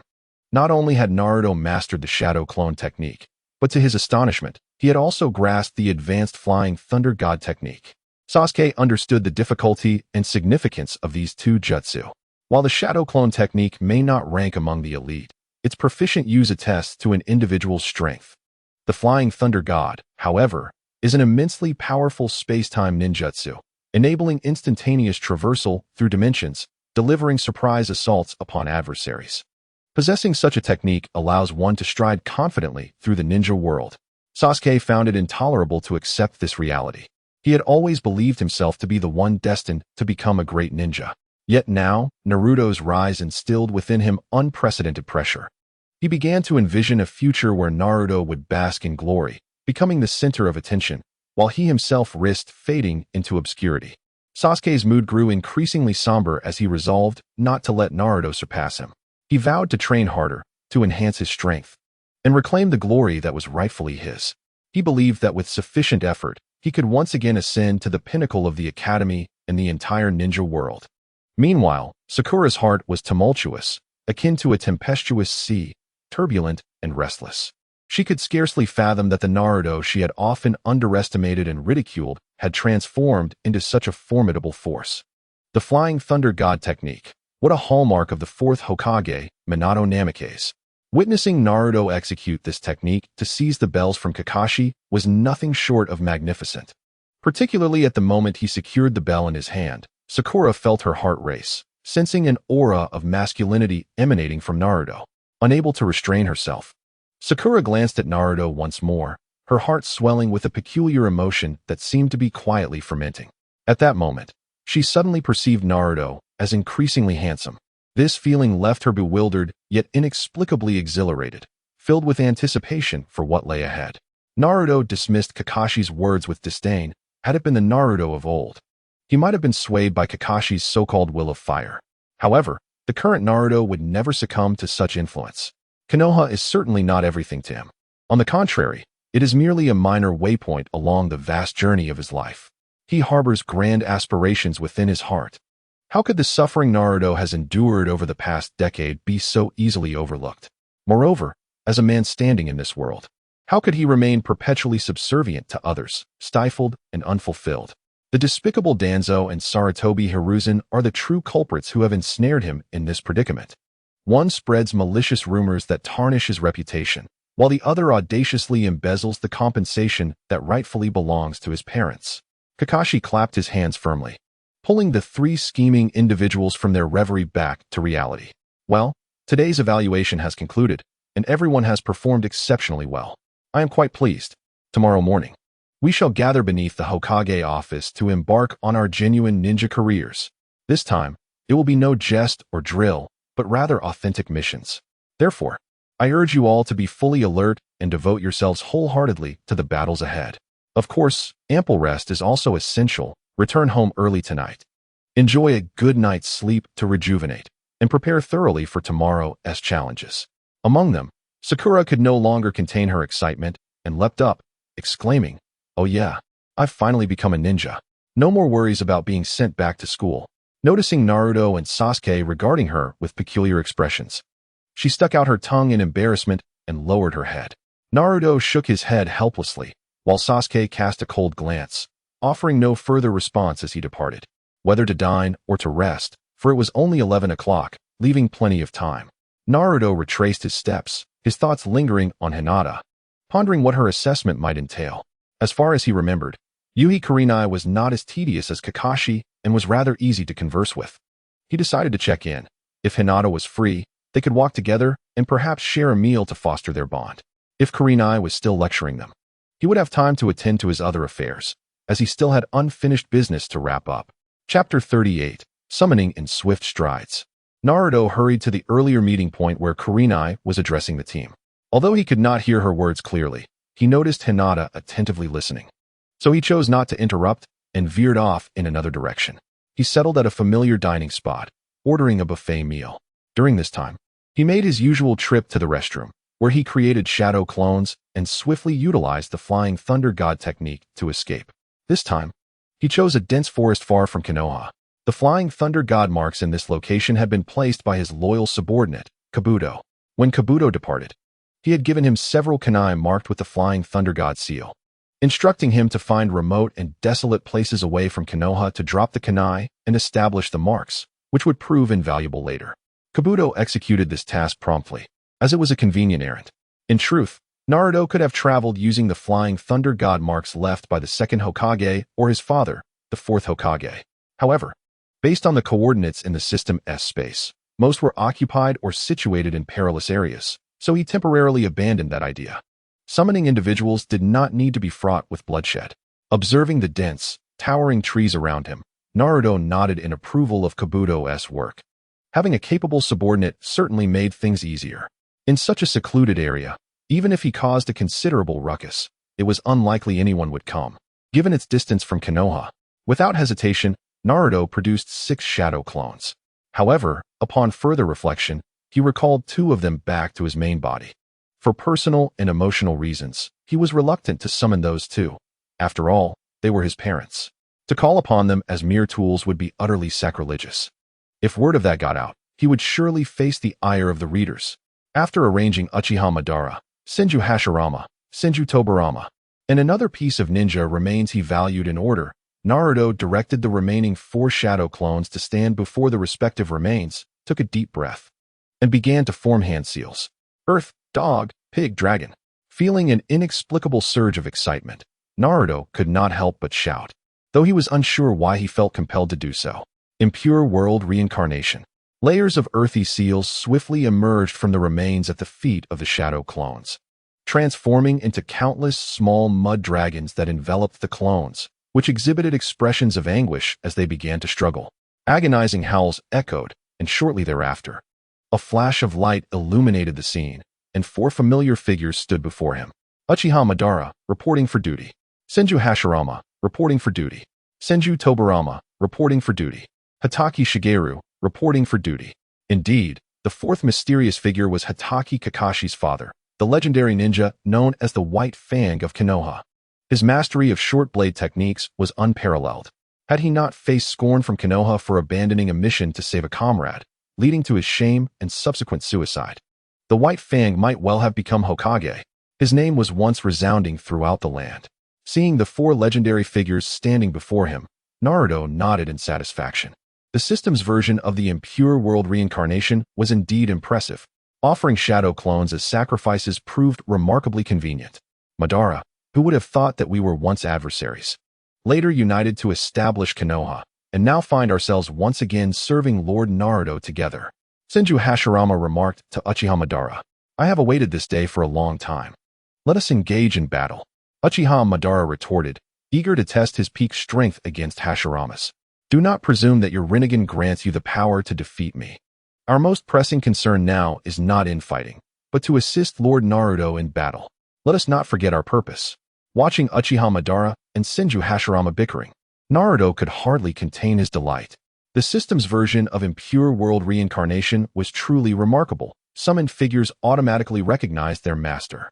Casting a glance at Uchiha Madara's Rinnegan, Naruto's mind began to churn with ideas. The reason he had refrained from summoning the fourth Hokage and his wife was precisely due to Madara's Rinnegan.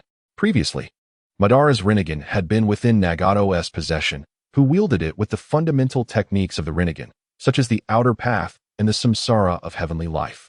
To resurrect his parents, he would need the Rinnegan's wielder to perform the samsara of heavenly life. Currently, only 2 individuals possessed this technique, Nagato and Uchiha Madara. However, Naruto did not plan to resurrect his parents just yet. The fourth Hokage and his wife had been indoctrinated by the will of fire. If they were summoned through impure world reincarnation, they would undoubtedly be constrained by the system, remaining loyal to him.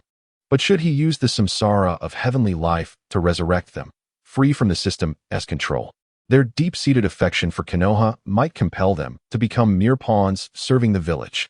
Although he could choose to disregard it, after all, the fourth Hokage and his wife were merely Naruto's parents, not his own, Wang Xiaolong. However, having traversed into this world and taken possession of Naruto's body, he found it difficult to sever the ties of familial affection. Thus, in order to avoid future complications, it would be prudent to wait until the situation was settled before utilizing the reincarnation of the dirt technique to resurrect Naruto's parents. The most challenging aspect of this forbidden technique is the initial conditions. Once summoned, the reincarnated souls can only return if the caster actively dispels the technique. Otherwise, as contracted ninjas, they are destined to exist indefinitely. After Naruto's summoning, no one else could summon these ninjas, particularly Orochimaru, who would find his painstakingly learned reincarnation technique and acquired ninja cells rendered useless. As long as Naruto maintained control, Orochimaru would never be able to summon the first and second Hokages. Due to the supreme rules of the system, no one could wrest the rights to the souls from Naruto, not even the Grim Reaper. Naruto gazed contentedly at Uchiha Madara, Senju Hashirama, Senju Tobirama, and Kakashi, feeling an overwhelming urge to return and obliterate Konoha.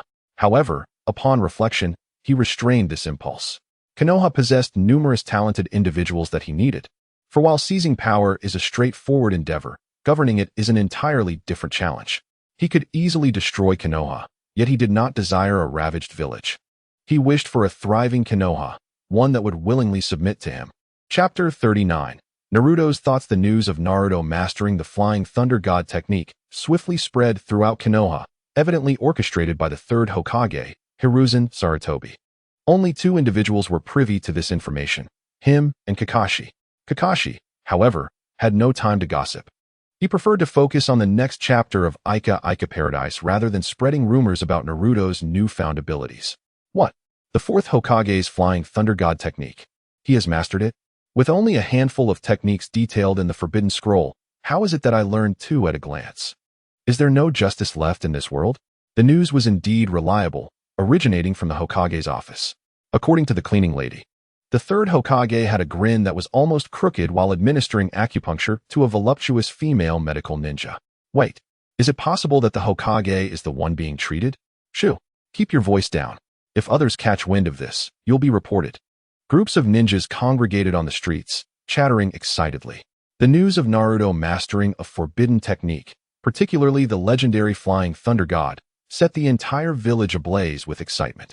Among the crowd were skeptics, the astonished, and those who ground their teeth in envy, including the clothing store owner whom Naruto had previously defeated. Of course, there were also those who beamed with delight, notably Hiruzen Sarutobi. As long as Kakashi continued to instill the will of fire in Naruto, he would gain yet another formidable ally. Danzo, you're not the only one who can cultivate talent. You didn't see this coming, did you? Meanwhile, Naruto, having dismissed the summoned Uchiha Madara and other formidable allies, had come to test the modified reincarnation of the dirt technique. Satisfied with the results, he felt reassured. For now, he could not maintain control over the first Hokage and Tobirama for long, as they would become pivotal in defeating the third Hokage when Orochimaru launched his attack on Konoha. He could not afford to diminish Orochimaru's combat strength at this juncture. After utilizing the Flying Thunder God technique once more, Naruto returned to his original form. He purchased 2 bento boxes from a convenience store, estimating that Hinata and the others would be finished by now. He had to see Hinata. One must seize the opportunity while it was ripe, especially when pursuing a young lady.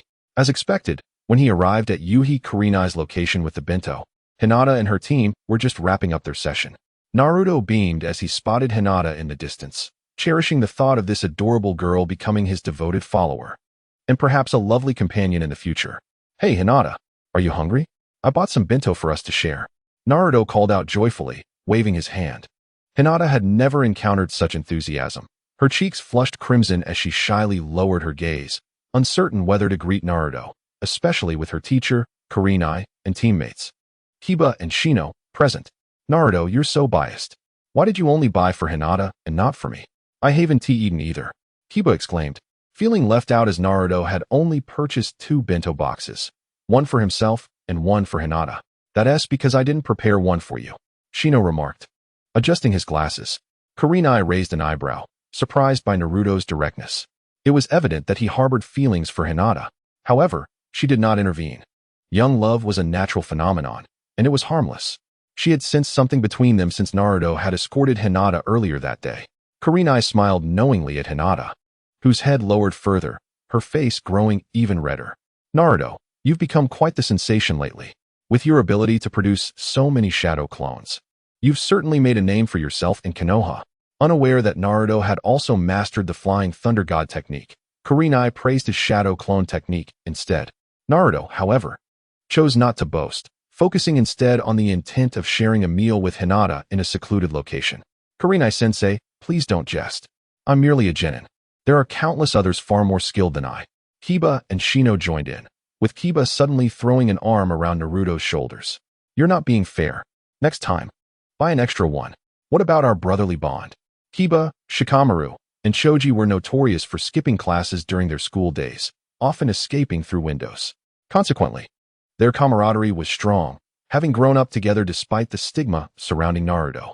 Their parents had cautioned them against associating with him, yet they remained unfazed. Childish matters were best left to children. Oh, I promise I'll buy more next time. Don't worry, Shino, I'll bring you one too. Let go of me. You smelly dog. Do you want me to hit you? Naruto and Kiba shared a unique bond. But those familiar with the original story knew that Shino held a deep respect for Naruto as well. He was simply more reserved. Aside from discussing bugs, he rarely spoke, resulting in many overlooking his presence and leading to his frequent feelings of melancholy. Regarding Naruto's comment about bringing lunch for himself, Shino felt a warm sensation in his heart. He thought Naruto wouldn't notice him, as many people are often preoccupied with conversing with others, completely oblivious to his presence. For instance, during the recent lesson, even Kurenai-sensei nearly overlooked Shino's existence a few times, which left him somewhat disheartened. Leave Naruto alone. Can't you see he has ulterior motives? Don't disturb him. Do you believe I'll unleash insects on you? Without hesitation, Shino summoned a few insects that crawled playfully in his hands, creating quite the lively scene. Kiba immediately released his grip and stepped aside, raising his hands in surrender. I believe you. Just put them away. You're tougher than I am. All right. Enough of this commotion. Naruto's meal for Hinata will get cold if you keep this up. Hinata, hurry and go eat with Naruto. And remember tomorrow's meeting point. Kurenai waved her hand, swiftly intervening to alleviate the awkward situation between the couple. If this continued, Naruto wouldn't mind, but Hinata might faint at any moment. Can't they see how shy she is? Honestly, they show no awareness at all.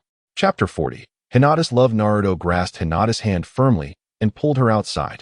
Kurenai was right. If they continued to tease her, the petite girl might distance herself from him. It was all Kiba's fault for being so talkative. Can't he see how obvious it is? His time was limited.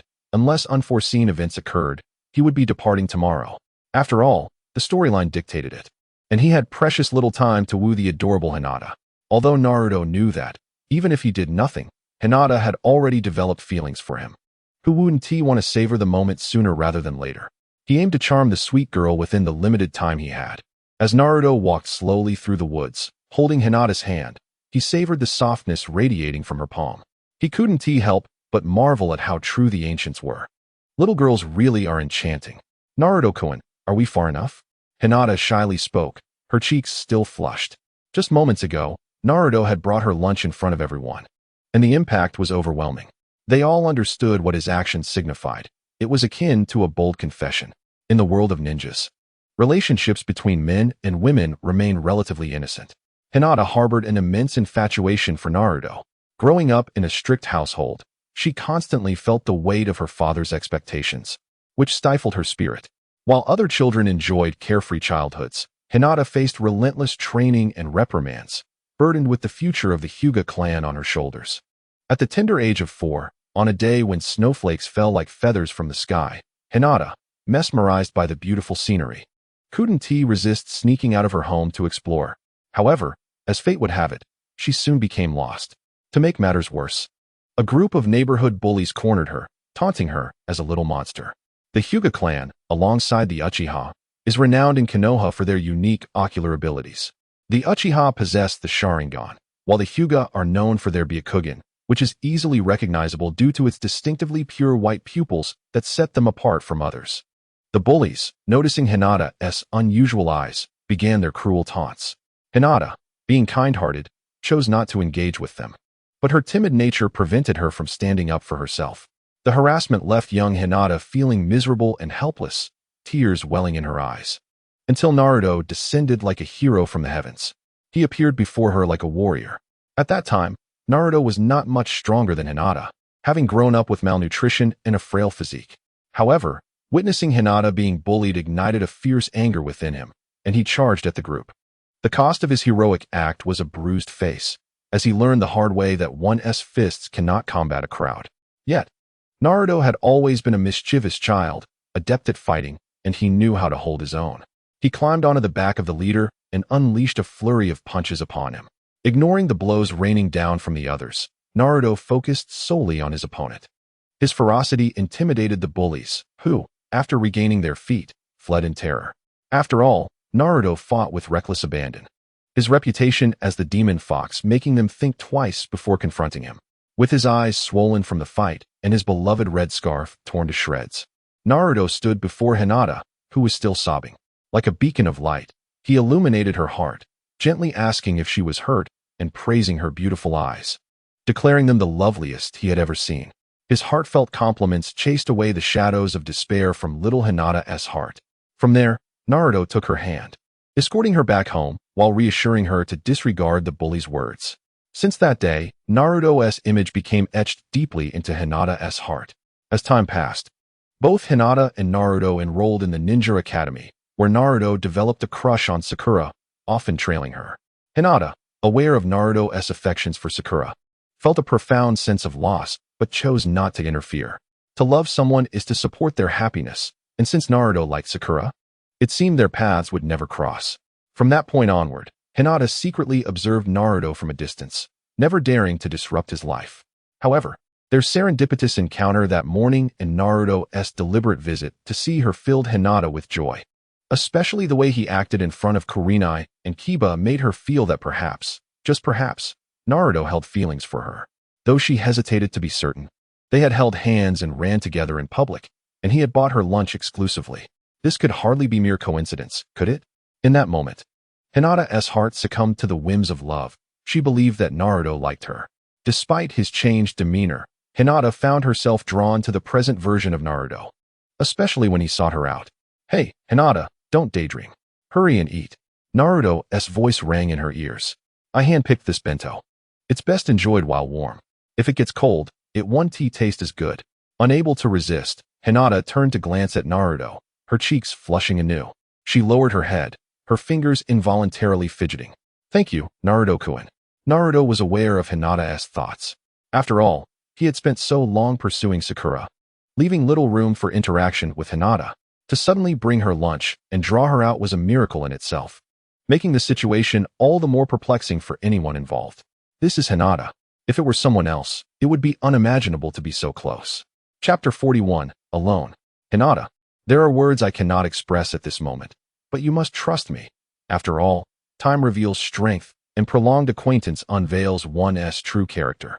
I believe you will gradually come to feel this. As Naruto spoke, he proactively opened Hinata's lunchbox, carefully cleaned the chopsticks before presenting them to her. Observing Naruto's actions, Hinata's thoughts dissipated. She was too shy to even think about it, and she picked up the chopsticks to begin her meal. Of course, her dining manner was far from the chaotic imagery one might conjure. As a refined young lady from the Hyuga clan, she maintained her poise, especially in the presence of her beloved. The significance of this moment cannot be overstated. With her beloved nearby, Even a fierce warrior could set aside their weapon and take up a needle to sew. The two engaged in little verbal exchange, simply savoring their meal in silence. Occasionally, Naruto would select a delectable morsel from his lunchbox and place it into Hinata's bowl, causing her cheeks to flush, yet she did not refuse. They both relished this extraordinarily simple lunch, and although words were absent, fleeting glances conveyed an unspoken understanding of each other's feelings. After this meal, even if Hinata were not perceptive, she began to sense the shift in their relationship. In the realm of romance, excessive words are often unnecessary. Through their actions, one can discern mutual feelings. The sensation of love is a sweet whisper in the heart, and in this moment, even a bite of spicy pepper felt sweet to Hinata, overshadowing any heat. Once the meal concluded, the pair lingered briefly to digest. To Hinata's surprise, Naruto produced 2 cans of the popular beverage from the Hidden Leaf Village. As if performing a magic trick. "Naruto-kun, I should head back now," Hinata stammered, unsure of what to do next. Feeling awkward as she had never spent time alone with a boy, let alone her crush. "Hinata, we were training this morning when we got sidetracked. Since we have ample time this afternoon, why don't we continue our training? Afterward, I'll escort you home." Naruto, being perceptive, recognized Hinata's hesitation and knew that sending her back now would render their earlier efforts futile. After a moment of contemplation, Hinata nodded. "All right, let us begin our training." She too wished to spend time with Naruto, for this rare moment of solitude with her beloved was an opportunity she had long yearned for. And how could she refuse when he invited her? Seeing Hinata descend the steps, Naruto felt a surge of happiness. He was certain that as long as he spoke, this young girl would not leave. They began their training, with Hinata employing the gentle fist and Byakugan, while Naruto unleashed his shadow clones to flank her. Each clash of their fists sent a jolt of electricity between them, heightening their focus and joy, as such moments were scarce. The afternoon passed swiftly as they practiced diligently in the woods, and under this rigorous training, Hinata's martial skills flourished. And Naruto became increasingly adept at utilizing his shadow clones. Time seemed to fly in the company of one's beloved, and soon the sun began to set. "Let us call it a day, Hinata. It's getting late, and if we don't head back soon, you might face some scolding." Naruto paused, glancing at the sun dipping below the horizon, addressing the breathless Hinata. "Yes, Naruto-kun, I too sense that it's time to return. I had a wonderful time training with you today." Hinata blushed, her fingers unconsciously twirling in circles. "I'm also quite pleased. Training with a talented beauty like you has made my afternoon feel immensely rewarding." Naruto replied with a smile. Noticing the beads of sweat on Hinata's forehead, Naruto stepped closer, taking out his handkerchief to wipe away the perspiration. Hinata was taken aback by his sudden gesture, her face flushing from neck to forehead. She could hardly believe that Naruto would perform such an intimate act.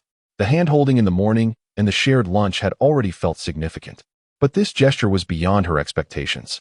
"Oh heavens, after all these years, have you finally heard my prayers? What magic has changed Naruto-kun's heart? I am eternally grateful." Hinata trembled with excitement, feeling breathless, pondering whether it was Naruto's closeness that was stealing the air from her lungs. "I've told you, time reveals strength and true hearts. Hinata, you can trust me." Naruto ceased his actions, fearing that if he continued, this young girl might faint from overwhelming emotion, leading to a complicated situation. The pangs of unrequited love can be tormenting. Merely brushing away a bead of sweat had caused such a stir in Hinata, which spoke volumes about her character and the depth of her feelings. "Naruto-kun, Hinata began, but Naruto placed a finger to his lips, signaling her to be quiet. "Wait for me," he instructed, knowing well what Hinata wished to express, yet he could not allow her to voice it. The declaration of feelings should come from him. After all, granting the dreams of one who admires you in silence is the most impactful gift. Naruto's intentions were to ensure Hinata understood his feelings, so that when the moment was right for him to confess, it would not come as a shock. With their emotional distance closing in, their hearts were in sync, especially given Hinata's current demeanor. Had he not intervened, her confession would undoubtedly have spilled forth. Nodding vigorously, Hinata felt as though she might soar with happiness. After years of yearning, she finally saw the fruits of her perseverance. She would wait for him, confident that Naruto would not deceive her. Today had been more than sufficient. She felt fulfilled, joyous, and utterly blissful. Chapter 42, Barrier of Wind. With a heart brimming with excitement, Naruto escorted the elated Hinata back home. promising to meet her again at the training point the following morning before he returned to his own abode.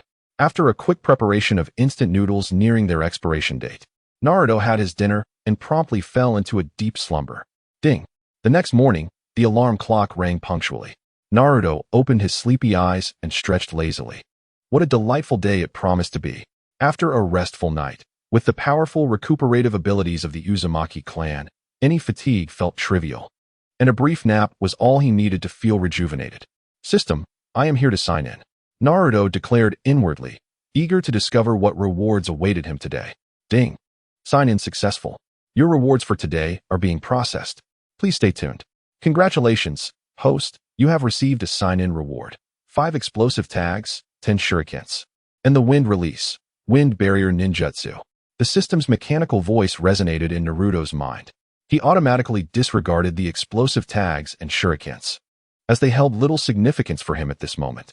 However, the wind release ninjutsu piqued his interest, for in the original narrative, Naruto excelled in wind-based techniques. The wind release, wind barrier might prove to be even more formidable in his hands. The wind release, wind barrier was created by an ancient ninja who, tormented by incessant shuriken assaults, pondered deeply and, utilizing the properties of wind combined with his own techniques, established this ninjutsu. Within the barrier's range, all flying projectiles would be intercepted, unable to breach it, boasting a defensive strength rated at 3 stars and classified as an A-level technique. Upon reading the description and attributes of this ninjutsu, Naruto felt somewhat bewildered. Are you kidding me? Isn't this akin to Yasuo's W ability from League of Legends? System, confess. Are you from the Valoran continent? How did you bring Yasuo's skill into the Naruto universe? Will my next sign-in reward be a compressed ultimate move, the Gale Force cut? Am I supposed to procure a katana to unleash it? Should I first slap my opponent to gather wind before executing the Gale Force cut? This is utterly absurd. Despite his complaints, Naruto shrugged with resignation. After all, the system's sign-in rewards were rarely remarkable. For something truly valuable, he would have to await a task from the system, as task rewards were far superior to sign-in bonuses. After washing his face and brushing his teeth, he hastily consumed a couple of pieces of bread and some expired milk, treating it as breakfast. Just like yesterday, he hurried towards the training ground. Why the rush, you ask? Naturally, it was to meet little Hinata. They had arranged to continue their battle training that morning. Indeed, upon his arrival, he found Hinata already seated on a tree trunk, lost in thought, her cheeks flushed. Oh, Hinata, you're here quite early. Naruto greeted her promptly. Have you eaten breakfast? It's essential to have breakfast. Skipping it can harm your stomach. Good morning, Naruto-kun. I've already eaten, Hinata replied, her shyness evident as she faced him. Despite their closer interaction the previous day, her timidity remained, a trait formed over time, not easily altered. The two shared an awkward silence, unsure of what to say, as this was Naruto's first attempt at pursuing someone like her. After a prolonged moment of mutual staring, they began today's practice session, engaging in offensive and defensive maneuvers to enhance their martial arts proficiency.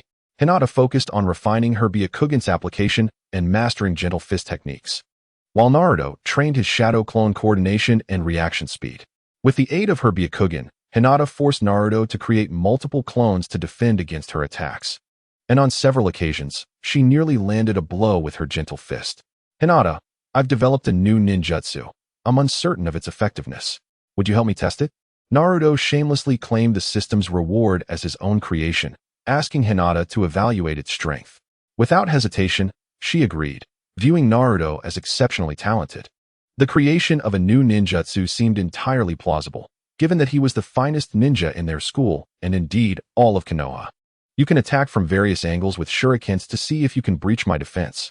This newly created ninjutsu is a defensive technique, and I wish to assess its strength. Hinata nodded. Understood, Naruto-kun. You can count on me. Naruto swiftly formed 4 hand seals, and a tempest arose, swirling the fallen leaves into a formidable wind barrier, strikingly reminiscent of Yasuo's wind wall in League of Legends. Wow, it truly resembles Yasuo's wind wall, Naruto thought, astonishment washing over him. So, Yasuo is actually a ninja? I thought he was merely a wandering swordsman. I'm about to start, Naruto-kun. Be careful, Hinata warned softly. Noticing his distraction, despite the apparent invincibility of the wind wall, she felt a sense of urgency with her beloved behind her. knowing that any flaws in his newly crafted technique were entirely possible. System, no worries, just throw your shuriken. This wind wall is a product of his creation. Let us just say that not even Uchiha Madara could breach it with shurikens. Quality assured. Upon receiving Naruto's nod, Hinata drew a shuriken and flicked her wrist, sending it hurtling towards Naruto's wind wall. As the shuriken made contact, it halted midair as if caught by an invisible force. Hinata was taken aback, marveling at Naruto's remarkable new technique. She maneuvered and attacked from several angles, but each attempt was thwarted by the wind wall. Just as she positioned herself behind Naruto, preparing to launch another shuriken, he quickly called out, "Wait, you can't throw that one." "What's wrong, Naruto-kun? Is the test complete?" Hinata asked, slightly puzzled but obediently pausing at his request, displaying her characteristic compliance. Chapter 43. Naruto's ultimate move. Naruto explained to Hinata why he had to halt her attack. It turned out that while the wind barrier was indeed formidable, capable of intercepting any flying projectiles like Yasuo's W ability, it had a significant flaw. It could only intercept attacks from the front. If an assailant approached from behind, the barrier would leave him vulnerable. Hinata seemed to grasp the concept, nodding thoughtfully. "So, your ninjutsu has a clear weakness. But why not use your clones to also cast the wind barrier? If your real self and 4 clones activate it simultaneously, wouldn't that eliminate any blind spots?" Hinata tilted her head, offering a constructive suggestion that could resolve the technique's shortcomings. Naruto was momentarily stunned, reflecting on her words. Of course. For Yasuo's casting the wind wall together would provide full coverage. How could I have overlooked that? Hinata, you are truly amazing. How did I not think of that solution? Naruto exclaimed, excitement surging through him. Her suggestion was perfect, as it was entirely feasible. He approached her excitedly, placing his hands on her shoulders, gazing at her intently, his eyes brimming with enthusiasm. Hinata's face flushed at his sudden proximity. Although she cherished Naruto's affection, she felt bashful, her cheeks warming rapidly. "Hinata, you are my lucky goddess. It is wonderful to have you by my side." Recognizing the moment, Naruto unleashed a torrent of compliments. Normal individuals often find it challenging to withstand flattery, let alone Hinata, who harbors a secret admiration for Naruto. His words carry a weight akin to a confession, leaving Hinata feeling dizzy, as if she might faint into his embrace. Observing her reaction, Naruto realizes that his sweet words have had a profound impact, and quite effectively at that. In truth, after returning home last night, Hinata found herself unable to sleep, her mind racing with thoughts of Naruto's recent closeness, which she was perceptive enough to notice. She is not foolish. Yet, her fondness for Naruto means that rather than feeling discomfort by his overtures, she is elated. After all, the person she has long admired had previously pursued Sakura, and now he is turning his affections towards her. Could this be a dream come true? Consequently, Hinata was full of joy yesterday, arriving early at the training grounds today to await Naruto's arrival. When Naruto declared that she was his lucky charm and expressed how wonderful it felt to have her by his side, it overwhelmed Hinata with happiness, leaving her in a state of blissful confusion. This joy was coming so swiftly and frequently that it felt surreal. Hinata felt as though her spirit had floated away. She was utterly enchanted. "Rest assured, Naruto-kun, I will always be by your side. No matter when, I will support you unconditionally." This singular thought resonated within her heart. She yearned to remain beside her beloved, cherishing the prospect of such moments every day. With her large eyes fluttering and her long eyelashes quivering, Hinata mustered the courage to gaze at Naruto, her lips quivering slightly as if words were poised on the verge of escape. Naruto, seasoned in matters of the heart, recognized the signs of her growing affection. To solidify his position and ensure that Hinata understood his feelings, he decided to make a bold move. Hinata hesitated, her mouth opening several times without uttering a word. Gathering her resolve, she clenched her small fist and prepared to speak, but unexpectedly, Naruto leaned in and pressed his lips against her forehead. The warmth of his lips left Hinata's mind racing, plunging her into a state of paralysis. As a rosy blush spread from her cheeks to her neck and down to her delicate hands, transforming her into a blushing lobster, Hinata could hardly believe it. Just as she was about to confess her feelings, Naruto kissed her, rendering her momentarily speechless, her thoughts of confession evaporating, leaving only a singular realization: Naruto-kun has kissed me. In the world of Naruto, such intimate gestures are not taken lightly. While in the real world a forehead kiss might be seen as innocuous, in the pure realm of Naruto, It undoubtedly signifies love, especially between Naruto and Hinata. Hinata, if I must choose someone to walk this path with me, I hope that person is you. Naruto's kiss, though fleeting, sent electric jolts through Hinata, leaving her dazed.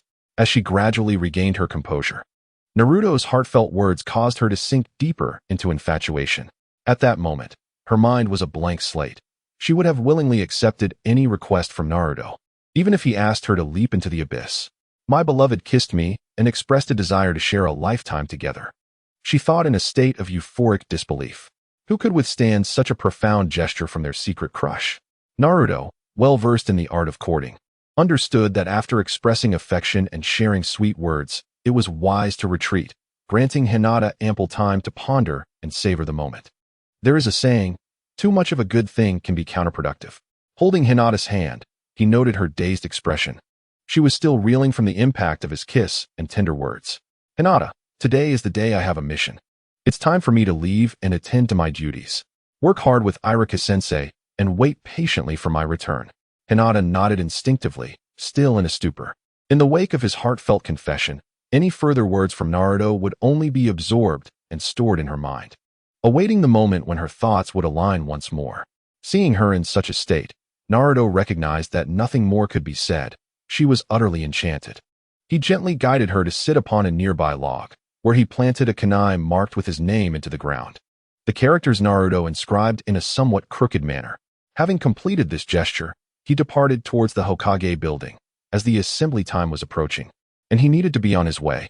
After Naruto had been gone for a while, Hinata gradually regained her senses. Did Naruto-kun really kiss me and express his desire to spend a lifetime together?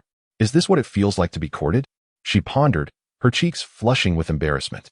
Yet, she felt a sense of empowerment. How wonderfully possessive.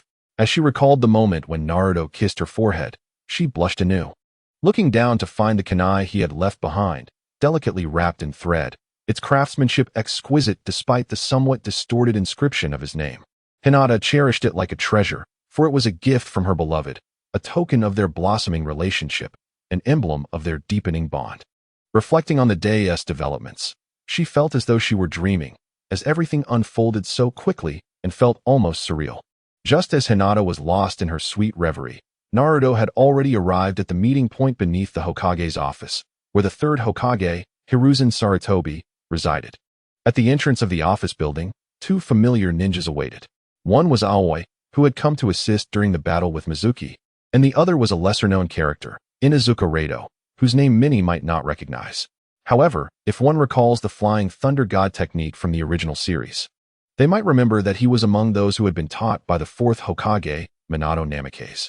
Both Aoi and Rado were not to be underestimated. While they might seem less formidable compared to other top-tier ninjas, they were indeed competent. Serving as guards during the fourth Hokage's reign and later as protectors of the newly appointed third Hokage after the tragic events that led to the fourth's demise during the Ninetales attack. Now, they stood watch at the Hokage building. Upon seeing Naruto, Aoi and Rado exchanged glances filled with a mix of emotions, envy, jealousy, and even a hint of fear. They understood that when Naruto had only mastered the shadow clone technique, the third Hokage had already expressed his delight. After all, Naruto, as the Jinchuriki of the Ninetales and a member of the Uzumaki clan, possessed an extraordinary chakra reserve.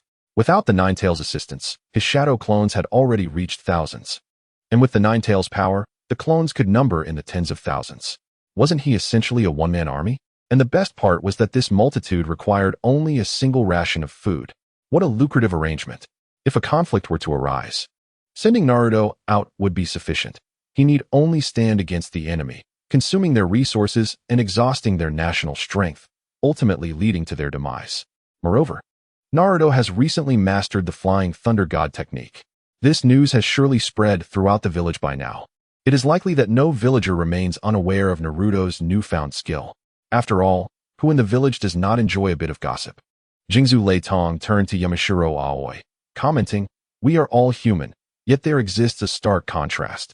It is enough to drive one to despair. Look at Naruto. So young yet capable of such feats, wielding shadow clones and the Flying Thunder God technique. In comparison, we seem to have wasted decades of our lives." Yamashiro Aoi immediately raised a finger. "Shh, do not speak so carelessly. If the Inuzuka clan hears you, They might chain you up and force you into breeding. Ah, no. I refuse to play the part of a tragic romance between man and dog.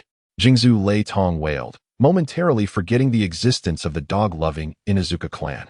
However, it must be said, you all truly lack talent. Despite years of instruction from the fourth Hokage in the Flying Thunder God technique, the three of you can only manage to execute it in unison.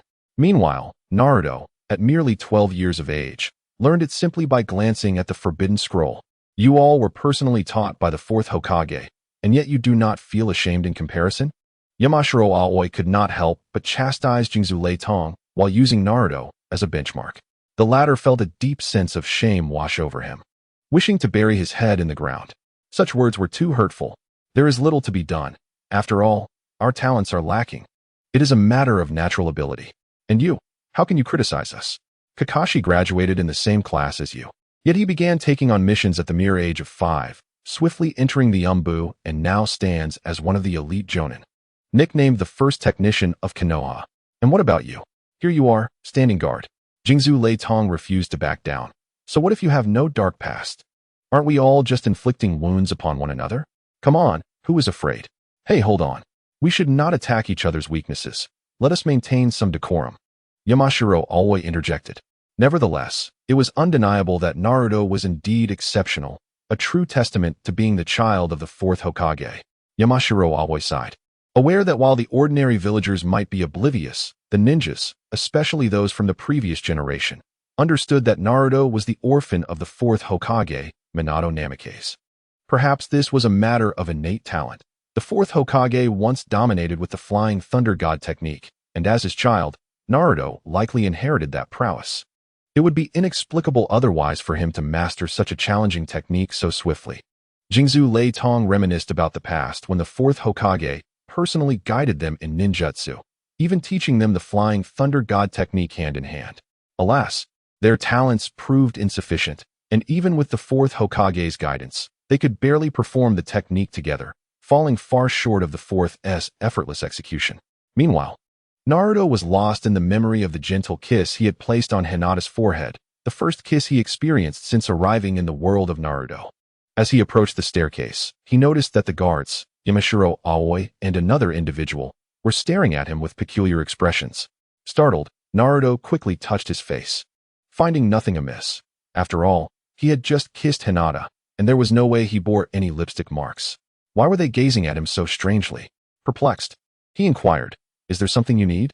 Noticing Naruto's discomfort, Yamashiro Aoi and Jingzhu Lei Tong quickly laughed it off, assuring him that it was nothing, urging him to hurry upstairs as the third Hokage and Kakashi had been waiting for quite some time. Naruto, not suspecting anything amiss, ascended the stairs.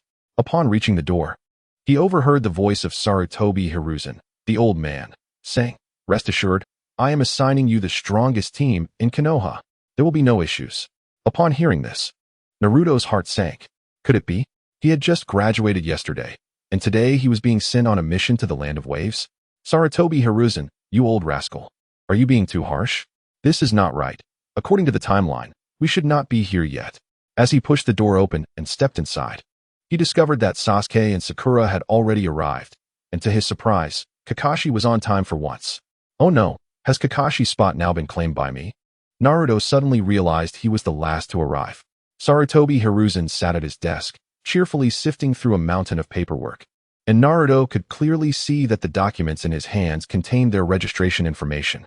However, the most striking figure was not Kakashi or the Hokage, but rather the elderly man seated on the sofa, Tazuna, the bridge builder from the Land of Waves. With his silver hair and beard, wearing a straw hat and clutching a bottle of sake, he seemed oblivious, taking swigs and appearing quite inebriated. No wonder he was dazed. He did not even notice their arrival. Has Konoha truly run out of capable ninjas? This group of children is meant to be the strongest team? Hokage-sama, you cannot be serious. I do not wish for you to later send someone to retrieve their corpses. Tazuna glanced at Naruto and the others, his eyes filled with disdain. The strongest team? A bunch of children dares to claim that title? It seems Konoha's reputation is overstated. There is a significant gap in credibility here. Just as Naruto was about to speak, he noticed Sakura's face flush with anger, her fists clenching tightly, clearly ready to unleash her wrath upon the old man. Who are you calling children?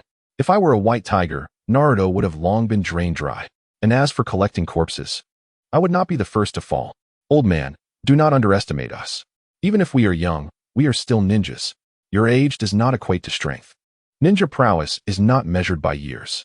Sakura, prepared for a verbal confrontation, was held back by Kakashi, who understood that her rebellious spirit could be quite formidable.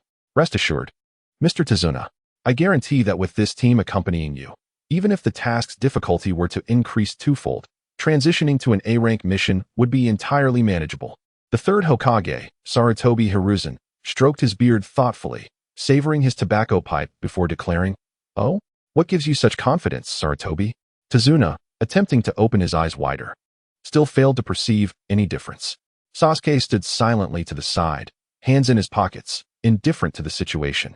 After all, the Uchiha clan was invincible. Naruto, however, found himself in a contemplative silence, aware of the true difficulty of this task. This Tazuna was a poor man, lacking in funds, yet he carried himself with great arrogance. The task he reported to Konoha did not match the reality of the situation he faced. This mission ought to have been entrusted to A-ranked ninjas. They truly should not be the ones undertaking it. For in the original narrative, Tazuna's adversaries, Kato and his ilk, procured the services of the Mist's assassin, Zabuza Momochi, to settle matters. Thus, he is acutely aware that this old man is persistently needling Sarutobi Hiruzen, not out of disdain, but genuinely seeking to have Sarutobi dispatch a few more formidable ninjas, as he understands the task's complexity. Lord Hokage, I believe Mr. Tazuna's argument holds considerable merit. We are indeed ill-suited for this mission, especially since we just graduated yesterday. Our camaraderie is still nascent, and we have yet to undergo any real acclimatization. To embark on a mission now would pose an overwhelming challenge for us. Naruto interjected, asserting that they should not undertake this job. He was indifferent, but it seemed inappropriate to exert themselves so strenuously right after graduation. You pay us for a C-rank mission, yet expect us to handle an A-rank or even S-rank task. Is this exploitation a lesson learned from the HR department? Once Naruto mastered the shadow clone technique, his significance in Sarutobi's eyes shifted. However, upon learning that Naruto had also acquired the flying thunder god technique, Sarutobi's estimation of him deepened. At this moment, Naruto's words plunged Sarutobi back into contemplation. Kakashi glanced at Naruto. According to the intelligence he had received, such statements were not typical of Naruto, who had always been perceived as an impulsive and undisciplined youth by the villagers. Typically, one would expect Naruto to leap with joy at this juncture. After all, the higher the mission rank a ninja undertakes, the more esteemed they are. Sasuke and Sakura also turned to look at Naruto, their expressions reflecting surprise. However, Sasuke's gaze carried a hint of disdain. He had initially thought Naruto had potential, only to realize that the boy was merely brash. During the assessment, he had dared to confront even elite Jounin Kakashi, yet now, faced with a mere C-rank task, he was timid. Truly pathetic. Naturally, Naruto noticed the looks exchanged between Sakura and Sasuke, comprehending their underlying implications, yet he found it peculiar. This progression was evidently askew. According to the standard narrative, after their graduation, Team 7's first day should have involved picking up mundane D-rank tasks such as cat catching or weed pulling. Only after a month or two of such menial labor would Tazuna arrive in Konoha seeking assistance. By that time, Sarutobi would deem them prepared for C-rank missions. Yet here they were, set to embark on Tazuna's task the very next day. This timeline had been accelerated by over a month. Moreover, they were to confront Zabuza Momochi, a notorious rogue ninja from the Mist Village. In the original story, Kakashi was imprisoned in a water prison and subjected to humiliation. Despite Sasuke's nonchalant demeanor, he had nearly been dispatched to reunite with his parents by Zabuza's subordinate, Haku, using the 1,000-killing water technique. Sarutobi's lack of courtesy in thrusting them into such perilous circumstances was astonishing. Naruto, are you perhaps anxious about your lack of experience on your first mission? Or does the prospect of venturing out intimidate you? Sarutobi pondered, believing Naruto was accustomed to the comforts of the village and thus wary of the outside world, prompting him to ask with a smile. Internally, Naruto sighed. Is this truly a lapse in judgment? You, an elder, have been astute in your dealings with Danzo for years. Do you truly fail to perceive Tazuna's intentions?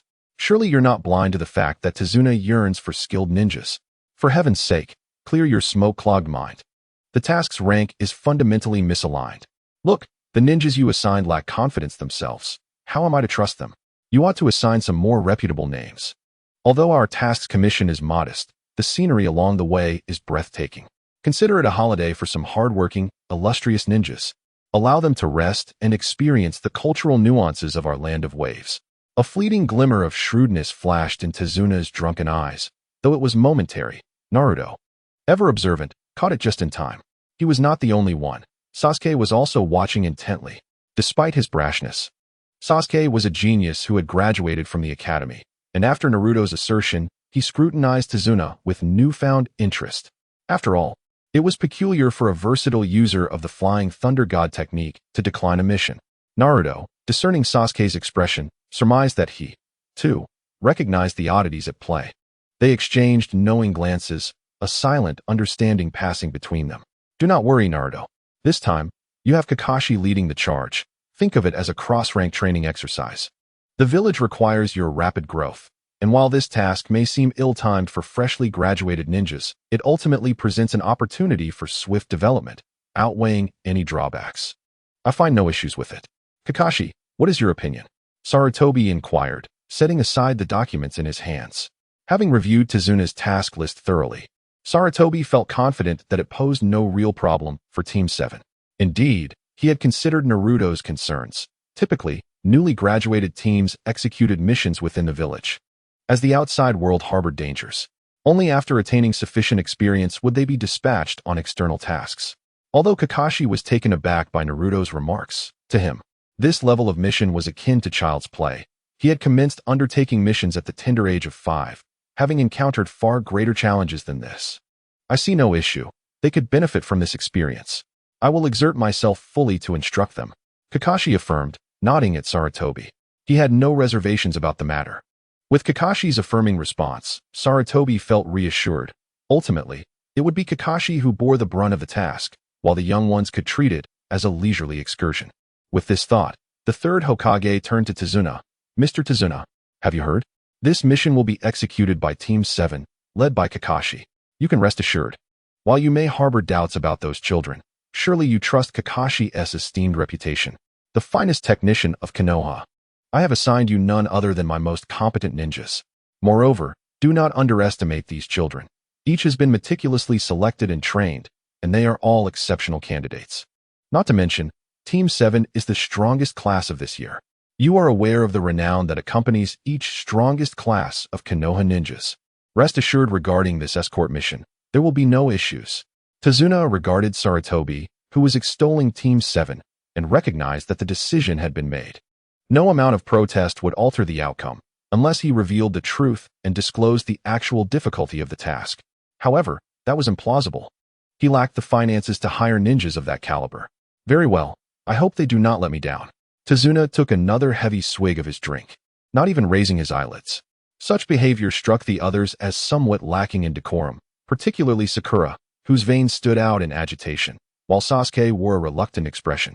The task itself was not the problem. It was the old man's presumptuousness that incited their ire. They were tempted to confront him and give him a piece of their minds.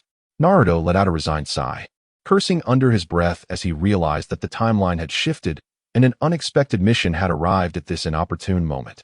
Team 7, stand by. Sarutobi Hiruzen opened the mission scroll and began to read its contents. Escort Mr. Tezuna back to the land of waves. Mission rank C. During the mission, please remain vigilant. As Hiruzen continued to recite the details, the thoughts of those present in the office diverged significantly. Kakashi struggled to restrain Sakura's eager fists while maintaining a cordial demeanor towards Tezuna, his peripheral vision catching the increasingly disgruntled expression of Sasuke, worried that he might react impulsively like Sakura. Strangely, Naruto, who was usually known for his impetuousness, seemed rather dejected today. Kakashi sensed something was amiss. The atmosphere among his teammates felt as if their souls had been swapped. He couldn't shake the feeling that the Sakura he was holding back should actually be Naruto instead. Naruto was too preoccupied to pay attention to Hiruzen's proclamation, as another sound demanded his focus. Just as Hiruzen confirmed that Naruto and his team would undertake Tezuna's escort mission, a system notification chimed in his mind. Congratulations, host. You have triggered the main storyline mission, Escort Tezuna. Note, Although the mission rank is C, the actual difficulty is rated as A. Please remain vigilant and prioritize safety. Please make a mission choice and select your corresponding reward. Option 1. Safely escort Mr. Tazuna home. Defeat the duo of Zabuza and Haku during the mission and eliminate the Kato Bandit organization. Mission reward: Wind Release, Windblade. Option 2. Safely escort Mr. Tazuna home. After defeating Zabuza and Haku, summon them to fight for you. Eliminate the Kato Bandit organization. Mission reward: Double Tomo Sharingan. Option 3. Alter the mission narrative. Safely escort Mr. Tazuna home. During the mission, abandon Kakashi to his fate, allowing Zabuza to kill him, and summon Kakashi to serve you. Mission reward: Increase in height by 2 centimeters. As Naruto pondered the mission options and rewards, he was momentarily stunned. Increase in height. Seriously? Does he really need that? How dare they underestimate him? He has plenty of potential. Thank you very much. What is the significance of a mere centimeter? Alright, enough of this. The real kicker is that there's a small line I didn't mention regarding option 3. It states that the reward is not unique. You all know what that means, right? Good steel should be used wisely. Although I'm not sure why the timeline has shifted prematurely, there's no reason for Kakashi to die just yet. After all, rushing to reunite father and son feels a bit unfair to White Fang. Isn't it enough that your father is working for you? You also want the son to come and help you summon him? Come on, let us leave a legacy for the Hitaki clan. I digress. Back to the matter at hand, everyone. The first mission reward is a wind-based technique, which follows the canonical storyline and poses minimal risk. However, in terms of rewards, it's rather mediocre. Windblade sounds impressive, but is essentially just a wind blade. This is something that mages in Western fantasy novels often employ, especially wind mages. And it's quite basic. So, in comparison, the potency of this ninjutsu is rather ordinary, not offering great value. The second reward, the Double Tomo Sharingan, is definitely worth considering. After all, his current Sharingan is merely the initial 1 Tomo level. The Uchiha clan's Sharingan is notoriously difficult to awaken, requiring a significant emotional event to trigger it. Furthermore, upgrading it to its highest form necessitates the death of a loved one. Just look at Sasuke. His brother slaughtered their entire clan to awaken his Sharingan, and even then, Sasuke only unlocked his first Tomo during Zabuza's mission. Now you see how challenging it is to awaken the Sharingan, right? Thus, you should understand the value of the second mission reward. Of course, compared to the third option, the first two are trivial. What man doesn't aspire to have enduring prowess? As long as one surpasses their rivals, they can be deemed invincible. As for the formidable Uchiha, we cannot compare. Fate is fair. If it takes away one thing, it must provide something in return, right? So, there's no need to envy the Uchiha excessively or feel compelled to choose rewards 1 and 2. I choose option 2. Naruto resolved internally. The note about non-unique rewards indicates future opportunities. Besides, he is still young, only 12. What if the mission rewards come through, and he has to buy new pants? That costs money. What will be his ultimate trump card? Naturally, it will be the Edo Tensei. What does Edo Tensei require?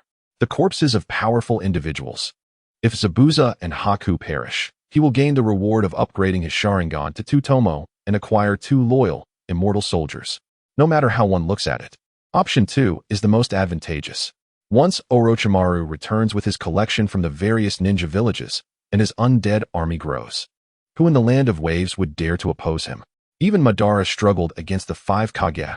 The rest are mere fodder. While Naruto was engrossed in his thoughts, Sarutobi had already finished reading the mission details. Naruto had absorbed none of it, but that didn't matter. He was well versed in this mission's storyline. It's just about escorting Tazuna home, fending off Zabuza's assassination attempts along the way, and annihilating the Kato Bandit organization after arriving at his residence. Simple enough. Seeing that everyone had listened to the mission requirements, Sarutobi looked up with a smile and asked, Naruto, Sasuke, Sakura, do you have any questions? The die was cast. What was there to question? If inquiries were of any use, they wouldn't have been assigned this mission. Noticing the lack of objections from the group, Sarutobi waved his hand and instructed, Kakashi, take Sakura and Sasuke downstairs. Tomorrow morning, meet Mr. Tazuna at the village entrance and head to the land of waves. Naruto, you stay behind. I have a few words to share with you. Okay, I understand. Kakashi nodded. Though curious about why Naruto was singled out for a private conversation with the third Hokage, he was clever enough to surmise the reason. Perhaps the third noticed Naruto's reluctance about this mission and wanted to give him a little nudge. After all, Naruto had learned the Flying Thunder God technique, and he was more than capable of handling a C-rank mission, if not a B-rank. Even without D-rank missions for experience, a C-rank mission would still serve as good practice. Sakura, Sasuke, let us go. We'll see you tomorrow, Mr. Tazuna. Kakashi called to Sasuke and Sakura as they exited, offering a polite nod to the slightly inebriated Tazuna, acknowledging him as their employer. Kakashi was not like the impulsive youngsters Sakura and Sasuke. In the world, social connections and etiquette held significant importance. Sasuke and Sakura remained silent, obediently following Kakashi out, but as they reached the door, both Sasuke and Sakura glanced back at Naruto. As fellow ninjas of Team 7, all tasked with this mission, Sasuke felt somewhat slighted that the third had called Naruto aside for a private talk while he was excluded. Though Naruto had mastered the Flying Thunder God technique, Sasuke had graduated from the academy as a prodigy, and his Uchiha name carried considerable weight, equal to Naruto's famed title. Most importantly, while the Flying Thunder God was certainly powerful, its efficacy depended on the user. Look at the duo of Inuzuka Kiba and Nara Shikamaru. They could also utilize the Flying Thunder God, yet they were hardly formidable. Who knows? Perhaps Naruto was on par with them. Sasuke remained troubled by Sarutobi Hiruzen's decision to leave Naruto alone. Old man, do you look down upon the Uchiha clan? He thought. I shall demonstrate the power of the Uchiha to you. Unlike Sakura, Naruto's rival, Sasuke possessed an overwhelming sense of competitiveness, having been constantly compared to Itachi by his father, Fugaku. While Itachi mastered the Great Fireball technique in an instant, Sasuke toiled for an extended period, practicing until his mouth was blistered. This led to his inability to accept peers who surpassed him. Otherwise, his competitive spirit would be uncontainable. Once everyone departed, the empty Hokage office was left with only Hiruzen and Naruto. Naruto stood still, expressionless, unchanged from when he first entered. Observing Naruto's demeanor, Hiruzen mistook his stillness for nervousness, taking a deep drag from his pipe and exhaling a cloud of smoke to comfort him. Naruto, there's no need to be so tense. It's just a mission. Besides, it's a simple escort task. There may be bandits along the way, but they're just ordinary folk. And with Kakashi accompanying you, there's nothing to worry about. Internally, Naruto scoffed. What do you know, old man? If you knew what dangers awaited, would you still speak so lightly? Standing there, you have no idea of the hardships. Chapter 48. Conversation. Old man, if you have something to say, just say it. I'm listening. If not, I need to get some ramen. After all, once I embark on this mission, I want to have the chance to savor Uncle Ichiraku's delicious chashu ramen. Naruto lifted his head coldly, casting a discontented glance at Hiruzen, recalling how he always interacted with the third Hokage in this manner. All you think about is ramen. You're unwilling to take on missions just because you can't have Ichiraku's ramen? Hiruzen chuckled, realizing Naruto's priorities lay with food rather than nerves. It was understandable, given Naruto's profound affection for ramen. Regarding Naruto's informal address of old man, Hiruzen was unfazed. He had grown accustomed to it. This brat would call him Grandpa Third when he needed something, yet refer to him casually when he felt annoyed. Naruto, although you have mastered the Shadow Clone technique and the Flying Thunder God technique, you must remain vigilant. During missions, always stay alert. And while you're with Kakashi, learn earnestly. He is an exceptionally experienced teacher who can impart much knowledge. If you apply yourself, you will avoid many pitfalls and enhance your strength. The number of skilled shinobi in the village was dwindling, yet the requests for missions were increasing. Naruto, you must grow quickly. When you mature, I will pass many responsibilities onto you. Isn't your dream to become Hokage? To achieve that, you must contribute to the village. Only then will you earn their recognition and be able to ascend to Hokage. A ninja who lacks the villagers' approval cannot become Hokage. Remember this principle. Foster good relationships with the villagers. Work diligently in your training, and if you ever find yourself confused or in need of help, come to me. I will assist you to the best of my ability. Hiruzen expressed his thoughts thoroughly, encompassing future plans and reflections on past experiences. As soon as Hiruzen began to speak, Naruto anticipated the old man's intentions, having grown familiar with his mannerisms. If you were truly so benevolent, would my life still be so arduous? Have you ever seen a prince living in conditions worse than a beggar? If you had a conscience, you would have returned my father, Minato Namikaze's, withheld compensation. If you had any decency, you would have ensured that the compensation was disbursed in full. Meanwhile, You enjoy a lavish life in a grand villa, while I dwell in a slum, drinking expired milk and eating instant ramen. Sure enough, Hiruzen feigned concern about Naruto learning from Kakashi, merely wishing for him to be indoctrinated with the will of fire to serve his interests. You plan to hand over responsibilities to me? How generous. It's clear you envision a future where I toil away for your benefit, while you enjoy the fruits of my labor, living luxuriously. How about you suggest that the villagers treat me well? Your subjects refer to me as a demon fox. Why not instruct them to be civilized and polite? If I retaliate, am I not then acting inappropriately? Do you expect me to simply accept their ridicule? Naruto, no fool, grasped the underlying message in Hiruzen's few words. The prospect of becoming Hokage seemed a distant dream. While it was said to be a position elected by the people, in reality, it was often reserved for those with connections. The second Hokage was the younger brother of the first, and you, a disciple of the first and second, ascended to the third. The fourth Hokage, Minato Namikaze, is my father, seemingly unrelated to you. Yet his master was also your pupil. In essence, you are my father as senior. The fifth Hokage, Tsunade, is the granddaughter of the first Hokage, while the sixth, Kakashi, is my father as student. Even the deceased Danzo, a half-fifth Hokage, was a student of the first and second. Without such connections, who could hope to attain the position of Hokage? Why has Inuzuka Kiba never been Hokage? Why has the Hyuga clan never produced a Hokage? Why has the Uchiha clan never seen one in that role? Is it a lack of talent or ability? Absurd. Once I mastered the shadow clone technique, you began to show interest. Upon my learning of the flying thunder god technique, you began to pay attention. If I had not mastered these forbidden techniques, would you have kept me here for this discussion? Perhaps Sasuke would be standing in my place. Where was your concern before? Now, you seek to commend me. I assent it a bit late?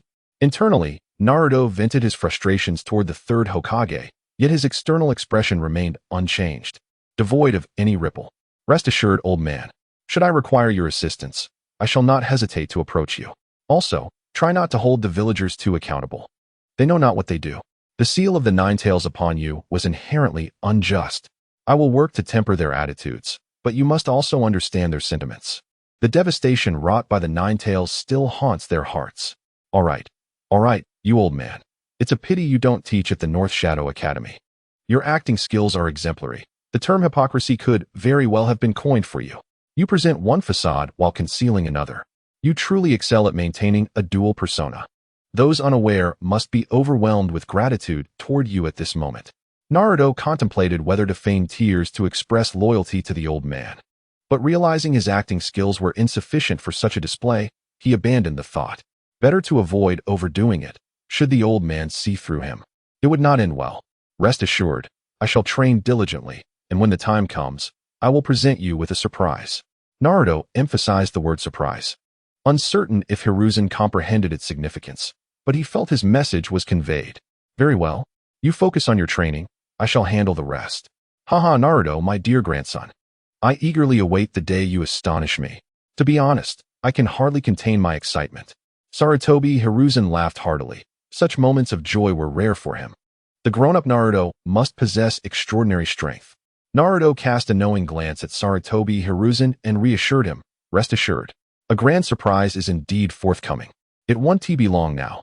Chapter 49. Sweet nothings. After departing from the Hokage building, Naruto reflected that he had little to pack. Aside from some expired milk and instant ramen, his home was nearly devoid of possessions. With a swift motion, he transformed into a flash of light. Vanishing from the spot, he had utilized the flying thunder god technique. Now that everyone was aware of the existence of this technique, there was no need for secrecy. Rather than let it gather dust, he might as well use it openly. Naruto landed at the rendezvous point of Team 8, where he sought out Hinata. The sudden appearance of Naruto left Hinata, Yuhi Kurenai, Inuzuka Kiba, and Aburame Shino momentarily stunned. Naruto? What on earth? How did you just appear? Kiba exclaimed, taken aback by Naruto's abrupt arrival. This must be the legendary flying thunder god technique of the fourth Hokage. Naruto, you must have marked this place. Kurenai, with her sharp intellect, deduced that Naruto's sudden manifestation, devoid of any prior indication, could only be attributed to this space-time ninjutsu. Just yesterday, all of Konoha had learned that Naruto had mastered the fourth Hokage's signature technique. Moreover, she was certain that Naruto had marked Hinata. After all, as a mere genin, he would not have been able to appear so suddenly beside her. Kurenai, being a jonin, was not to be underestimated. Idiot, did you forget what everyone was saying yesterday? Naruto has learned the flying thunder god. You just mentioned it yesterday, and now you've forgotten? Shino adjusted his sunglasses, unceremoniously chastising Kiba. Oh right, I completely forgot. So, Naruto, what brings you here? Kiba stammered. Can you please try to think a little? Your dog Akamaru is smarter than you. Shino could no longer tolerate it and dragged Kiba away. Meanwhile, Akamaru, Kiba's dog, barked in agreement, expressing his support for Shino's words. Hinata's cheeks flushed as she glanced shyly at her teacher, Kurenai. After Naruto's arrival, she sensed that he must have something important to discuss. And though she wished to accompany him, she feared Kurenai might object. Thus, she nervously looked up at Kurenai. Kurenai, being well aware of youthful sentiments, understood the unspoken thoughts between the two. Although she was currently instructing a class, she didn't mind a brief interruption. Moreover, she enjoyed witnessing such moments. Don't mind me. If you two have something to say, go ahead. I promise not to eavesdrop. Naruto felt a bit awkward upon hearing Kurenai's words. It seemed he had arrived at an inopportune moment, disrupting the lesson. Given Hinata's shyness, this must have made her feel even more uncomfortable. Red teacher, Hinata stammered. Her cheeks flushed as she fidgeted with the hem of her clothes. Oh, young ones, I understand. No need for explanations, just go. Kurenai waved her hand generously. Thank you, Kurenai-sensei. You look truly beautiful today. Naruto gratefully nodded at Kurenai before taking Hinata's hand and dashing towards the woods. Naruto, why did you come to find me at such an unexpected time? Hinata queried, her face still flushed as she bombarded him with questions. After all, it had not been long since they had parted ways in the morning. I received a mission and must leave the village for training. I don't know how long I'll be gone, so I wanted to tell you. Also, do you remember the kunai I gave you? It has my flying thunder god mark, so no matter when or where, I can teleport to your side. I just flew over from the Hokage office to find you. Naruto explained patiently as he sat on a tree branch, holding Hinata's hand. Why would they assign a mission outside the village? Shouldn't newly graduated ninjas be executing tasks within the village? Hinata was bewildered. She had just graduated yesterday, and now she was being sent on a mission?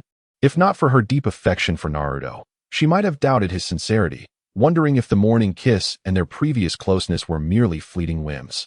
Did Sakura's kind words sway him back into the role of a devoted admirer? Don't overthink it.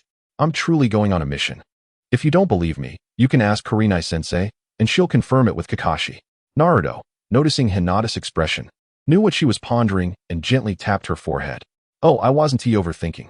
It's just so strange to send you out on a mission right after graduation. There's never been a precedent for that.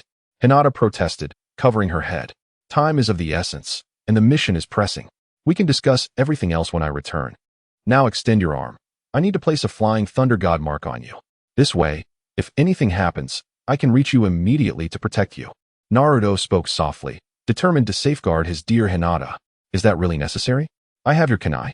Hinata hesitated. The kunai can be misplaced. What if it gets lost? This is much safer. Without waiting for her response, Naruto rolled up Hinata's sleeve and marked her fair arm with the flying thunder god seal. The mark flickered briefly on Hinata's arm before vanishing. There we go. Now I can find you easily. Even if you lose the kunai, I'll still be able to track you down. No matter where you go, you won't escape. In this lifetime, you are mine. Naruto leaned closer to Hinata's ear, whispering sweet nothings, causing her already flushed ears to redden further. Yes, I will always be yours. I want to run away. Hinata murmured softly, overwhelmed by the romantic words, feeling as if she were experiencing love for the first time. In that moment, all she desired was to nestle into Naruto's embrace, forgetting everything else. Wow, this little brat is quite the charmer at such a young age. Is this really Naruto? Looking at Hinata, she appears utterly smitten, ready to do anything for him. Is it just me, or are the youth today exceptionally bold? Even I, an old aunt, find it hard to resist these sweet words. Kurenai mused to herself, blushing as she observed the scene unfold, realizing how captivating Naruto's words were. In this world, yet another lovesick soul had emerged.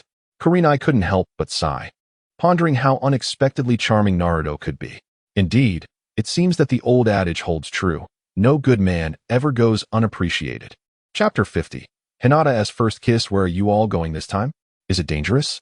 Hinata asked with concern, worried that her first day on the job would lead her to peril. Have you heard of the Land of Waves? Naruto inched closer to Hinata, inhaling the sweet fragrance of her hair. Hinata softly replied, "Yes, I know. Our history teacher talked about it. The Land of Waves is a small island nation, surrounded by sea, and quite close to our Land of Fire. However, due to its surrounding seas, the transportation within the island is largely limited to waterways, rendering other means rather ineffective. This excessive reliance on a singular mode of transport can lead to significant inconveniences." Naruto gave a thumbs up, exclaiming, as expected of Hinata, "You are absolutely right. Our mission this time is to travel to the Land of Waves and escort an elderly man and a child. Will it be dangerous?" Hinata asked with concern, caring more about the potential risks than the duration of the task. "Not at all." Naruto pondered carefully. While the process might be somewhat convoluted, the risks were indeed minimal. He just needed to remind Kakashi not to be overly complacent. There shouldn't be any issues with Zabuza. Besides, he had his own formidable abilities to rely on.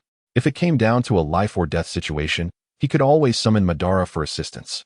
However, that would entail a risk of exposure, and using the Flying Thunder God technique would not bode well for his reputation.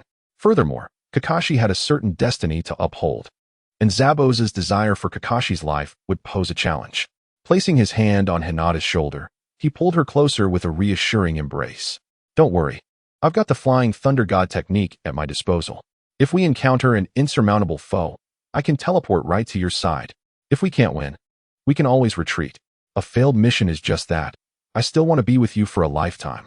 Hinata, still processing his previous declarations of affection, struggled to find a sliver of rationality amidst her sweet romantic feelings. Just when she thought she had grasped a semblance of composure, Naruto delivered another blow of love that shattered her already fragile sensibility. In the distance, Yugao couldn't help but press a hand to her forehead, exclaiming, "This is too much. Who can withstand this? Oh no, here we go again."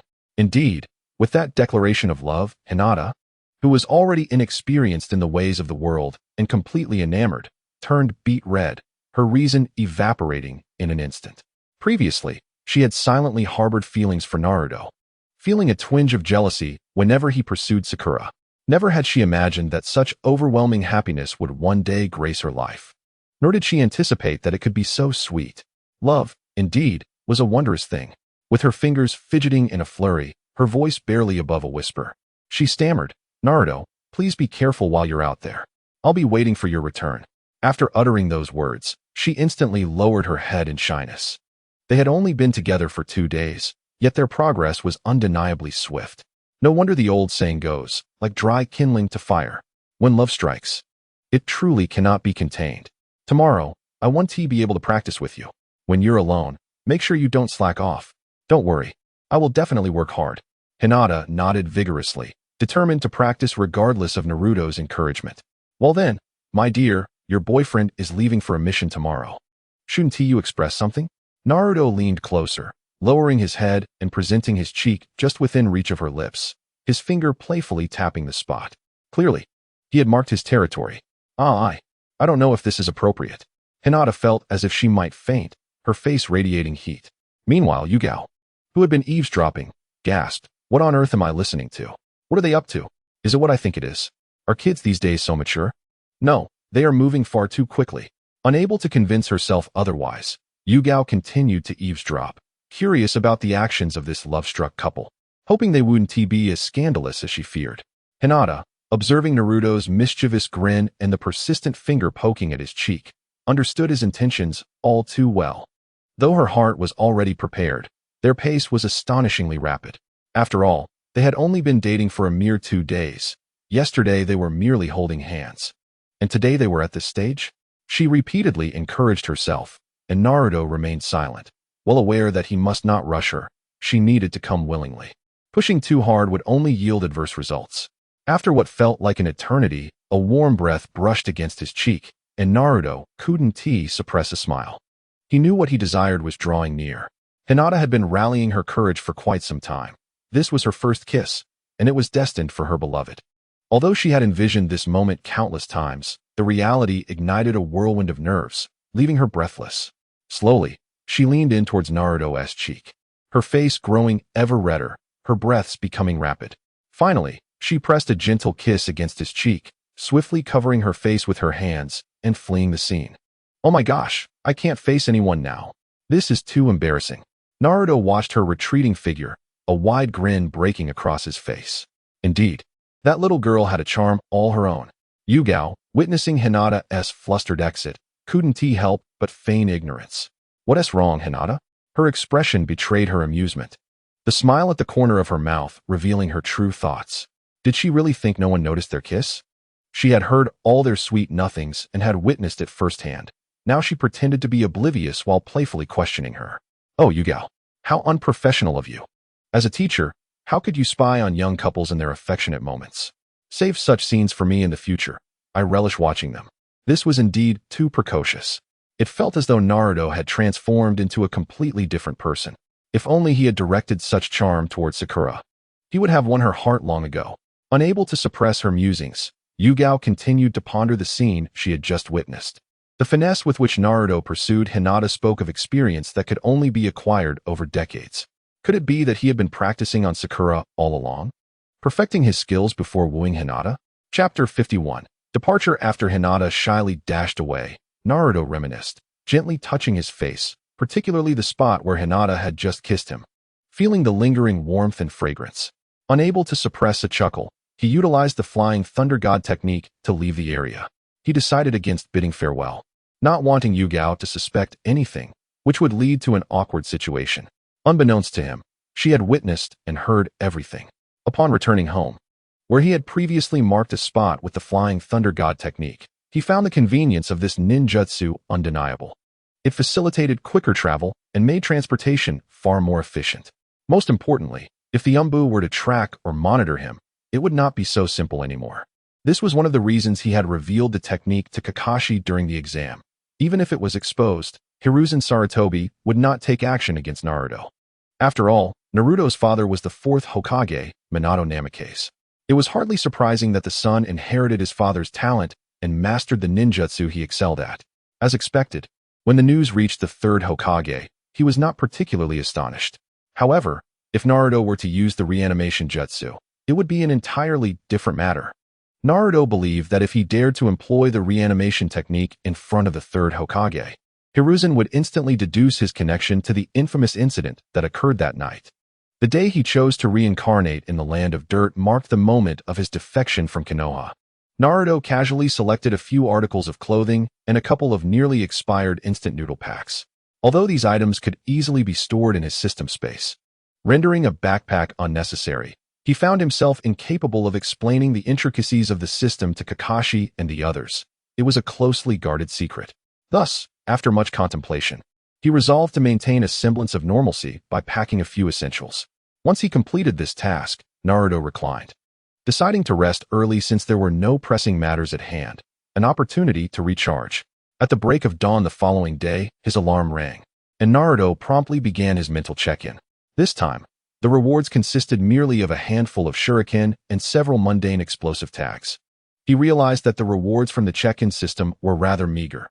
Truly valuable items could only be acquired through the completion of system tasks and their respective rewards.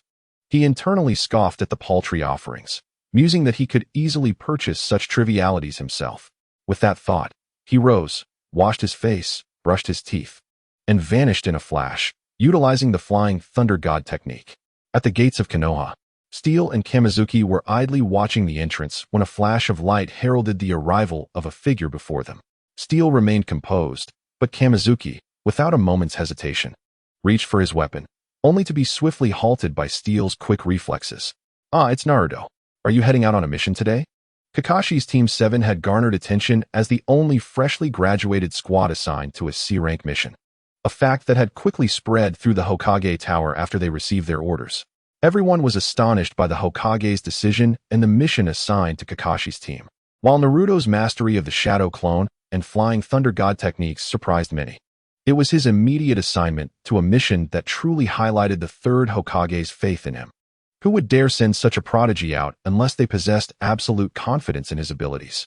Kamizuki, having been restrained by Steel, took a closer look at Naruto and recognized him as the infamous Uzumaki Naruto, who had recently stirred up quite a commotion. He gradually relaxed, a gentle smile gracing his face. "Naruto, it's good to see you." Naruto nodded in acknowledgement. He remembered these two gatekeepers well. Yes, esteemed seniors. Kakashi-sensei arranged for us to meet here yesterday. After exchanging pleasantries, Steel and Kamizuki fell silent, as they weren't particularly familiar with Naruto. Although they were aware of his impressive skills and recent notoriety, they also recalled the moniker of the Nine Tails Jinchuriki, making it difficult for them to approach him as they would a regular individual. A simple greeting was the extent of their comfort. Finding a comfortable spot against the wall, Naruto began to wait, and soon enough, the familiar figure of Tazuna appeared, swigging from a large sake gourd, clad in his iconic straw hat. Following him were Kakashi, Sasuke, and Sakura, all fully equipped and ready at the gates of Konoha. As expected, Kakashi was punctual for the mission. Is everyone here? Then let us set off. Tazuna scanned the group with bleary eyes, speaking in a nonchalant manner. Sakura, incensed by Tazuna's early morning intoxication, could no longer contain her frustration. Hey, old man. Can you refrain from drinking? At this rate, you might not even be able to walk. If you die without encountering bandits, it won't count as a failed mission. But we still expect to get paid. Sasuke remained silent, but his expression indicated his agreement with Sakura's irritation. Who wouldn't he be annoyed by such behavior at dawn? Worry about yourselves, you newly graduated kids. Don't let fear make you wet your pants when you see an enemy. I certainly didn't bring any diapers. Tazuna retorted dismissively. Excuse me, Mr. Tazuna, but we do have a lady present. Perhaps you could choose your words more carefully? I fear that your frail constitution might not withstand Sakura's wrath. Old man. Sakura exploded, her temper flaring at Tazuna's provocations. Watching the unfolding drama, Naruto sighed, feeling a sense of chaos. This was not the Tazuna he remembered, nor was this the Sakura he had known, who typically presented herself as a demure and gentle figure. Had his presence altered the original narrative? Kakashi, equally bewildered, recalled that the Academy records described Sakura as a calm and composed ninja, while Naruto was impulsive. Yet here, it seemed as though their roles had inexplicably reversed, with Naruto exhibiting remarkable composure while Sakura frequently lost her temper. Kakashi found himself questioning the reliability of Konoha's intelligence reports. Chapter 52, The Land of Waves and the Land of Fire, within a dense forest. Kakashi and his team had been traveling for 4 hours. The journey had been uneventful thus far, with the lush trees retaining their summer hues even as autumn approached. However, Naruto sensed something amiss. According to the storyline, a band of petty thieves should have appeared by now, yet the silence was palpable. One could hear a pin drop. Throughout the trek, Sakura and Naruto exchanged curious glances, while Sasuke maintained his ever-stoic demeanor, leaving no one privy to his thoughts.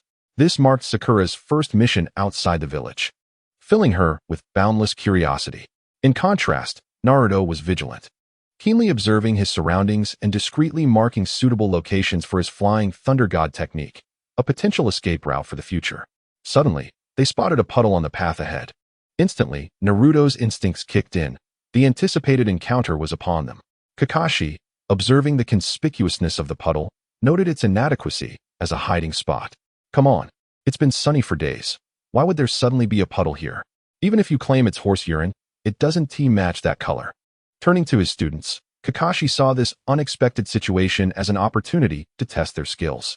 He first looked at Naruto, who appeared to be casually handling a shuriken. Yet his eyes were fixated on the puddle, ready for action. Kakashi nodded in satisfaction. It seemed Naruto had already discerned the underlying issue.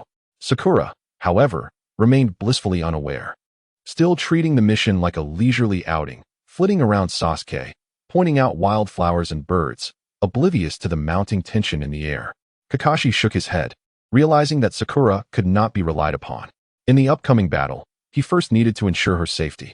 Turning his gaze toward Sasuke, he noted that although Sakura was persistently bothering him, being an Uchiha meant that Sasuke was inherently perceptive. The increasingly tense atmosphere prompted Sasuke to carefully survey his surroundings. Though he had yet to activate his Sharingan, he could sense something amiss, his body coiled with tension, ready to spring into action at a moment's notice. Kakashi nodded in approval. Both Sasuke and Naruto exhibited high vigilance. He felt assured that they could manage themselves, and that he only needed to keep an eye on Sakura. Did she truly believe this was merely an outing? Naruto activated his Sharingan, allowing him to clearly discern the hidden enemies lurking beneath the puddle of water. In the presence of the Uchiha's eye, no illusions or concealments could escape detection. Remarkably, The Sharingan proved to be quite advantageous. Of course, Naruto's awareness of the impending danger was also influenced by the foreshadowing in the original narrative, where this path often harbored clumsy assassins. These were merely worthless minions purchased with Kato's money. Naruto exchanged a glance with Kakashi and Sasuke, who immediately understood the unspoken message. Kakashi raised an eyebrow at Naruto, signaling his comprehension, while Sasuke, upon receiving Naruto's cue, smirked. In the next instant, a kunai was hurled towards the puddle. Naruto inwardly cursed, exclaiming that Sasuke was indeed insane. Couldn't he have given a warning before acting? What could a kunai accomplish? Naruto refrained from intervening. Sasuke's action would surely prompt those individuals to leap up and evade. Hey, you lot have been exposed. No need to hide any longer. Come out.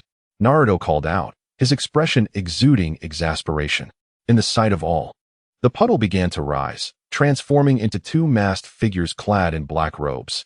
Ninja, unmistakably. Sasuke's kunai passed through them without inflicting any harm, embedding itself in the hard ground. Kakashi regarded the two ninja with mild surprise. Ah, two ninjas indeed. Naruto, Sasuke, you two are quite impressive. I leave them in your capable hands. Just be gentle and don't harm the flowers and grass by the roadside. Kakashi nodded satisfactorily at Naruto and Sasuke, then uttered a rather nonsensical and irresponsibly casual remark.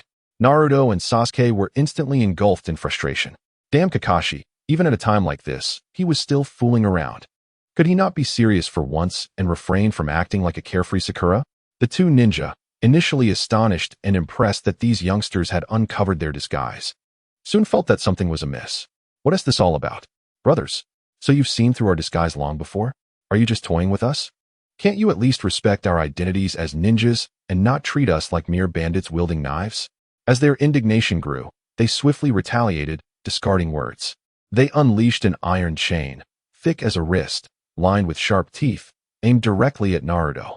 Initially intending to eliminate the old man, they decided that if these fools sought death, they would gladly oblige.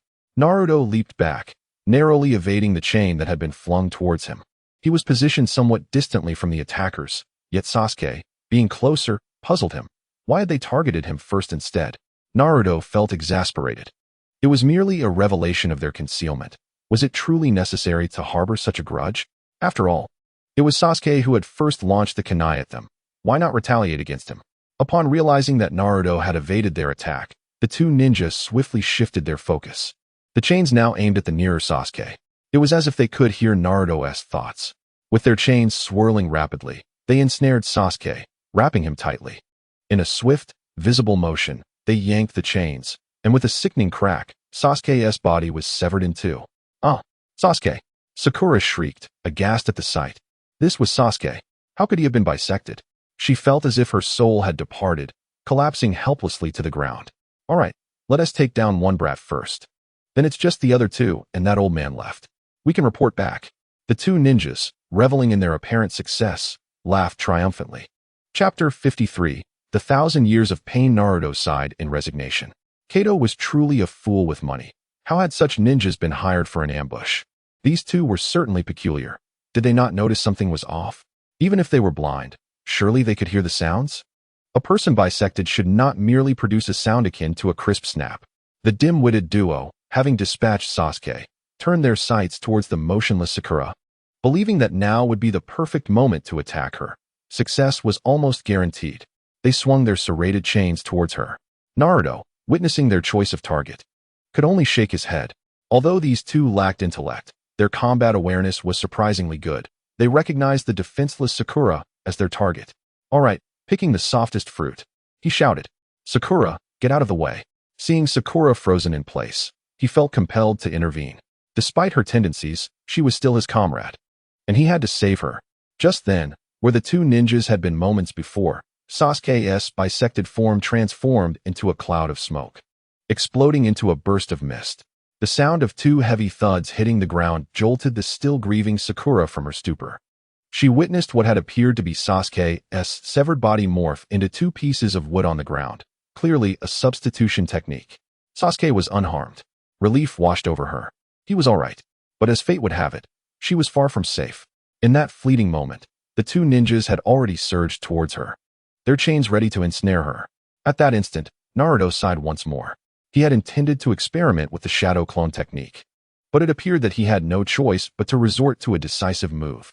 In a flash, the two ninjas lost sight of their intended target. The living figure before them vanished in the blink of an eye. They were left staring at an empty space, bewildered. Leaf Village Taijutsu secret technique. 1,000 years of pain. A low voice called out, and the two felt an ominous sensation creeping up from their rear. A sudden wave of urgency gripped them as they realized that an attack was imminent. With a swift motion, Naruto appeared behind them, accompanied by a shadow clone that mirrored his form, both wielding kunai wrapped in talisman paper. Two assassins, suspended in midair, found themselves unable to alter their trajectory. Their entire focus and energy were dedicated to attacking the incapacitated Sakura on the ground. Now that their target had vanished, sensing the imminent danger approaching from behind, the duo exerted every ounce of strength they could muster, managing only the slightest turn of their heads in the nick of time. They watched in horror as a blonde-haired boy brandished a kunai, its blade glinting ominously just a mere centimeter away from their vulnerable rear. The chill of the metallic gleam sent a shiver down their spines, making their hearts plummet. The thought of being struck by it was excruciatingly daunting. Desperately, they attempted to adjust their positions to evade the impending strike, but alas, their minds were willing while their bodies betrayed them. They could only helplessly witness the kunai, now drenched in that icy glimmer, pierce into their vulnerable areas. An agonizing pain shot from their lower bodies to their minds, eliciting involuntary screams of anguish that rendered their previous assault futile. Their weapons slipped from their grasp as the only command echoing in their minds was to clutch their wounded regions and soothe their searing pain. Simultaneously, the reflexive response from their muscles surpassed the commands of their brains, and in the moment the kunai penetrated their defenses, their legs kicked out instinctively before their brains could process the situation. The force of their retaliatory kicks sent Naruto's shadow clones crashing back to their original forms. Fortunately, it was not the original Naruto. Had it been, that kick would have left him bruised for days, as witnesses could clearly attest to the blows landing squarely on the faces of the clones. With a thunderous roar, the two ninjas, who had just been hopping in pain, were abruptly transformed into a gory spectacle of blood and viscera, scattering in all directions. In the blink of an eye, the surroundings were sullied with remnants of flesh and torn garments, indicating that the two assailants had been utterly obliterated in the explosion. The battlefield, littered with dismembered body parts, left even the seasoned Kakashi momentarily dumbfounded. While he had anticipated a conclusion, he had not envisioned such a gruesome outcome. His initial thoughts revolved around capturing the two ninjas for interrogation or perhaps inflicting lethal damage upon them. Yet none of these scenarios accounted for the carnage Naruto had unleashed. In the aftermath of this bloody scene, apart from Kakashi, everyone present succumbed to nausea. Sakura, who had been saved by Naruto, gazed in horror as the living beings around her morphed into a rain of blood and entrails. The sight overwhelmed her, and she succumbed to retching uncontrollably. Fortunately, Naruto had foreseen her potential distress and had placed her on the ground beforehand. Kakashi, who had initially reached out to stop Sasuke, now found himself supporting him instead, as it was Sasuke's first encounter with such brutality. Although he had witnessed Itachi's massacre of their clan, that had been mere murder, Naruto's assault had resulted in utter annihilation. This stark contrast in violence was undeniable, and Sasuke too turned aside to expel the contents of his stomach. Meanwhile, Tazuna, the elder who had been drinking in the midst of the chaos, had also been taken aback, his seasoned constitution unable to withstand the horror before him, causing him to retch more than both Sakura and Sasuke combined. The repulsive scene, coupled with the effects of alcohol, led him to expel the remnants of his previous meal. The only two individuals present who did not succumb to nausea were Naruto and Kakashi. Naruto, as the instigator, had anticipated this outcome and had mentally prepared himself for it. Kakashi, having been hardened by years of experience, had long since acclimatized to such sights. Despite the gruesomeness of the scene, it was merely another day for someone of his background. Kakashi regarded Naruto with a newfound seriousness, the playful demeanor in his eyes replaced by a profound respect and gravity.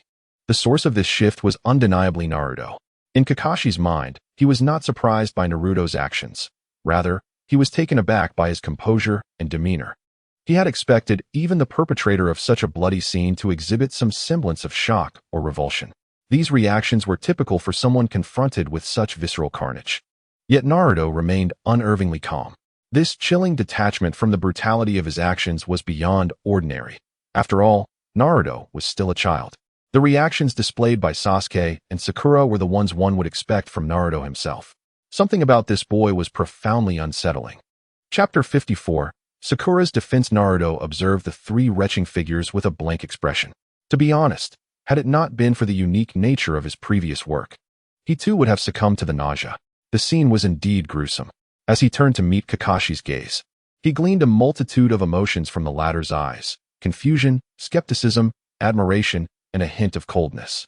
Ugh, Naruto, can you not be so twisted? Could you not have considered a less bloody approach? What are we supposed to do now? The words came from the retching Sasuke, who, despite having witnessed many things, found himself revolted by Naruto's actions. Seeing Sasuke blame him while he heaved, Naruto had no intention of explaining himself. Instead, he simply raised his middle finger in response.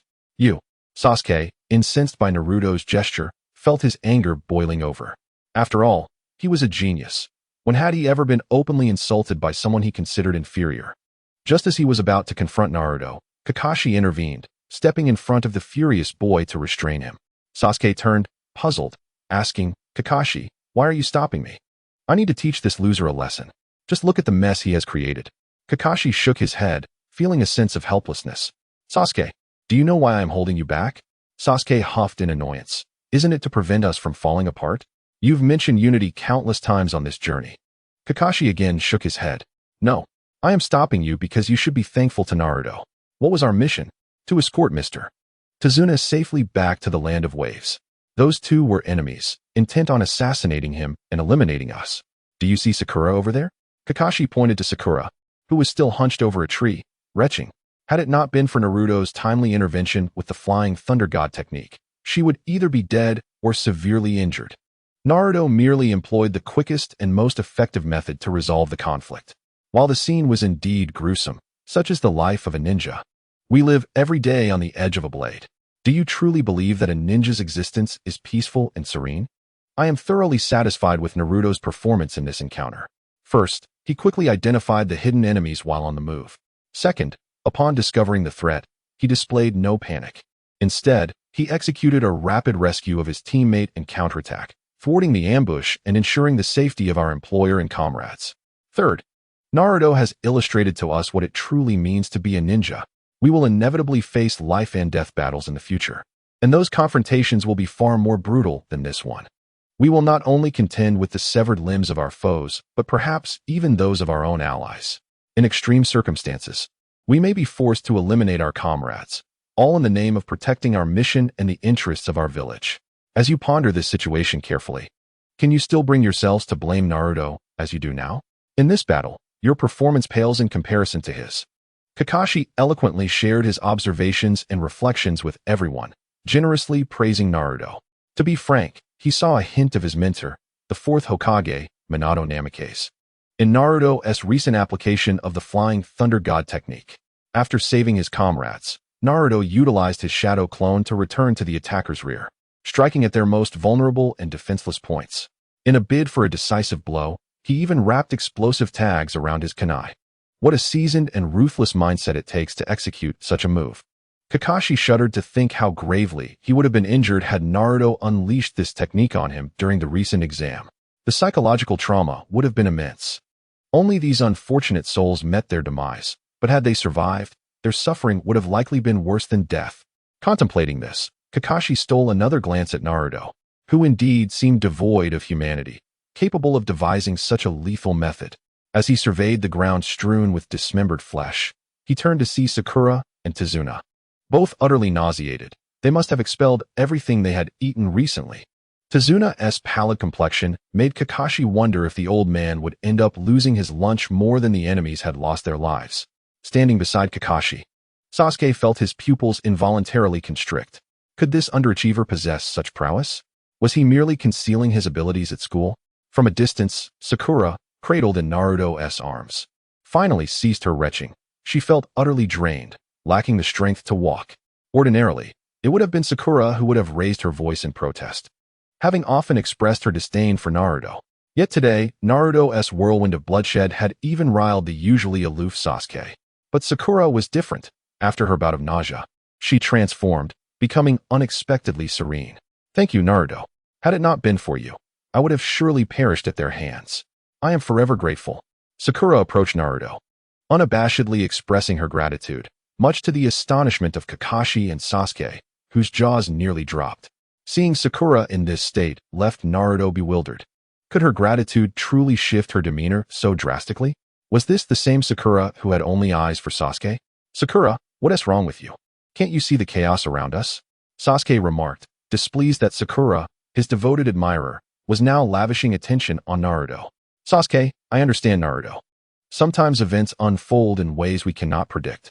I believe Naruto had no idea his actions would yield such formidable consequences. Had he foreseen this, he would have surely warned us to keep our distance.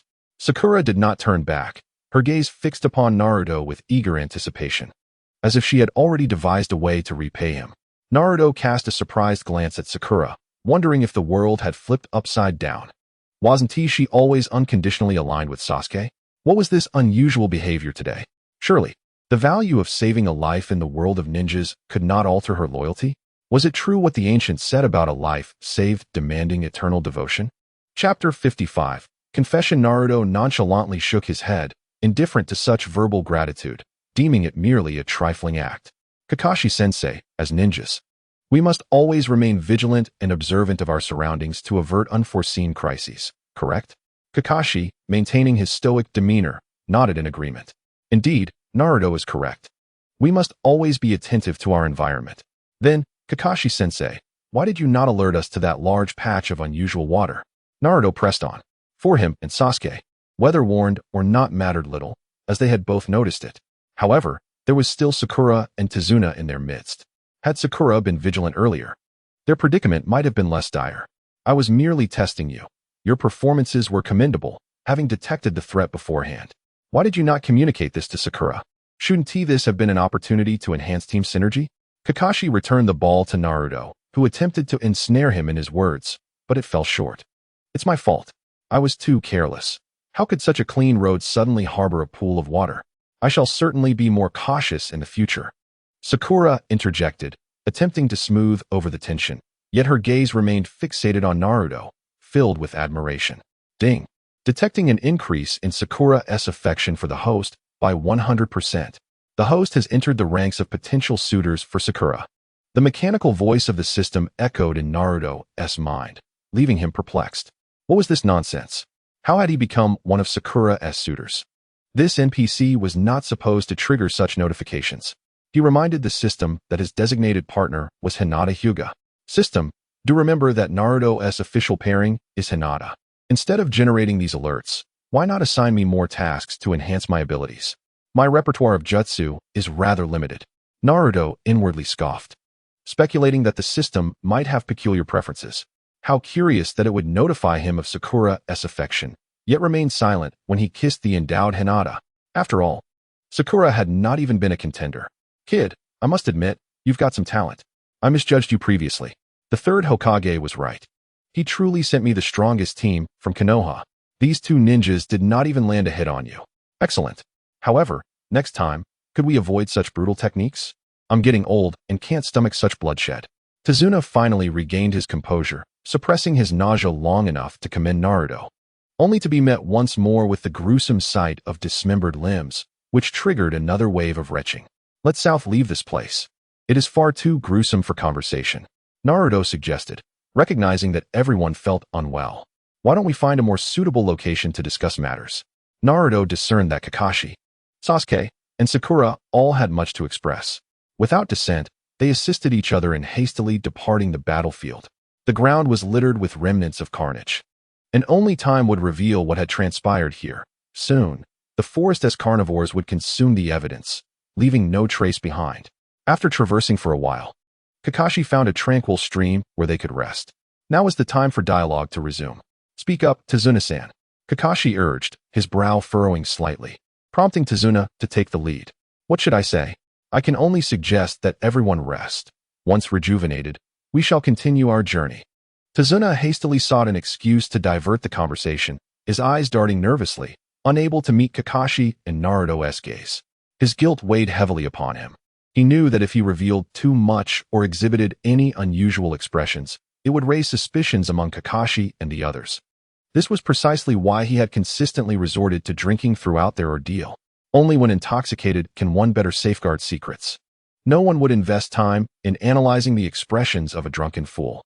How could Tezuna's cunning scheme elude Kakashi, who hails from the Umbu? From the very beginning, Kakashi harbored suspicions regarding this matter.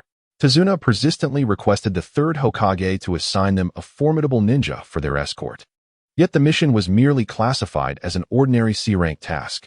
Nevertheless, even though Tezuna masked his intentions well, Kakashi continued to scrutinize him.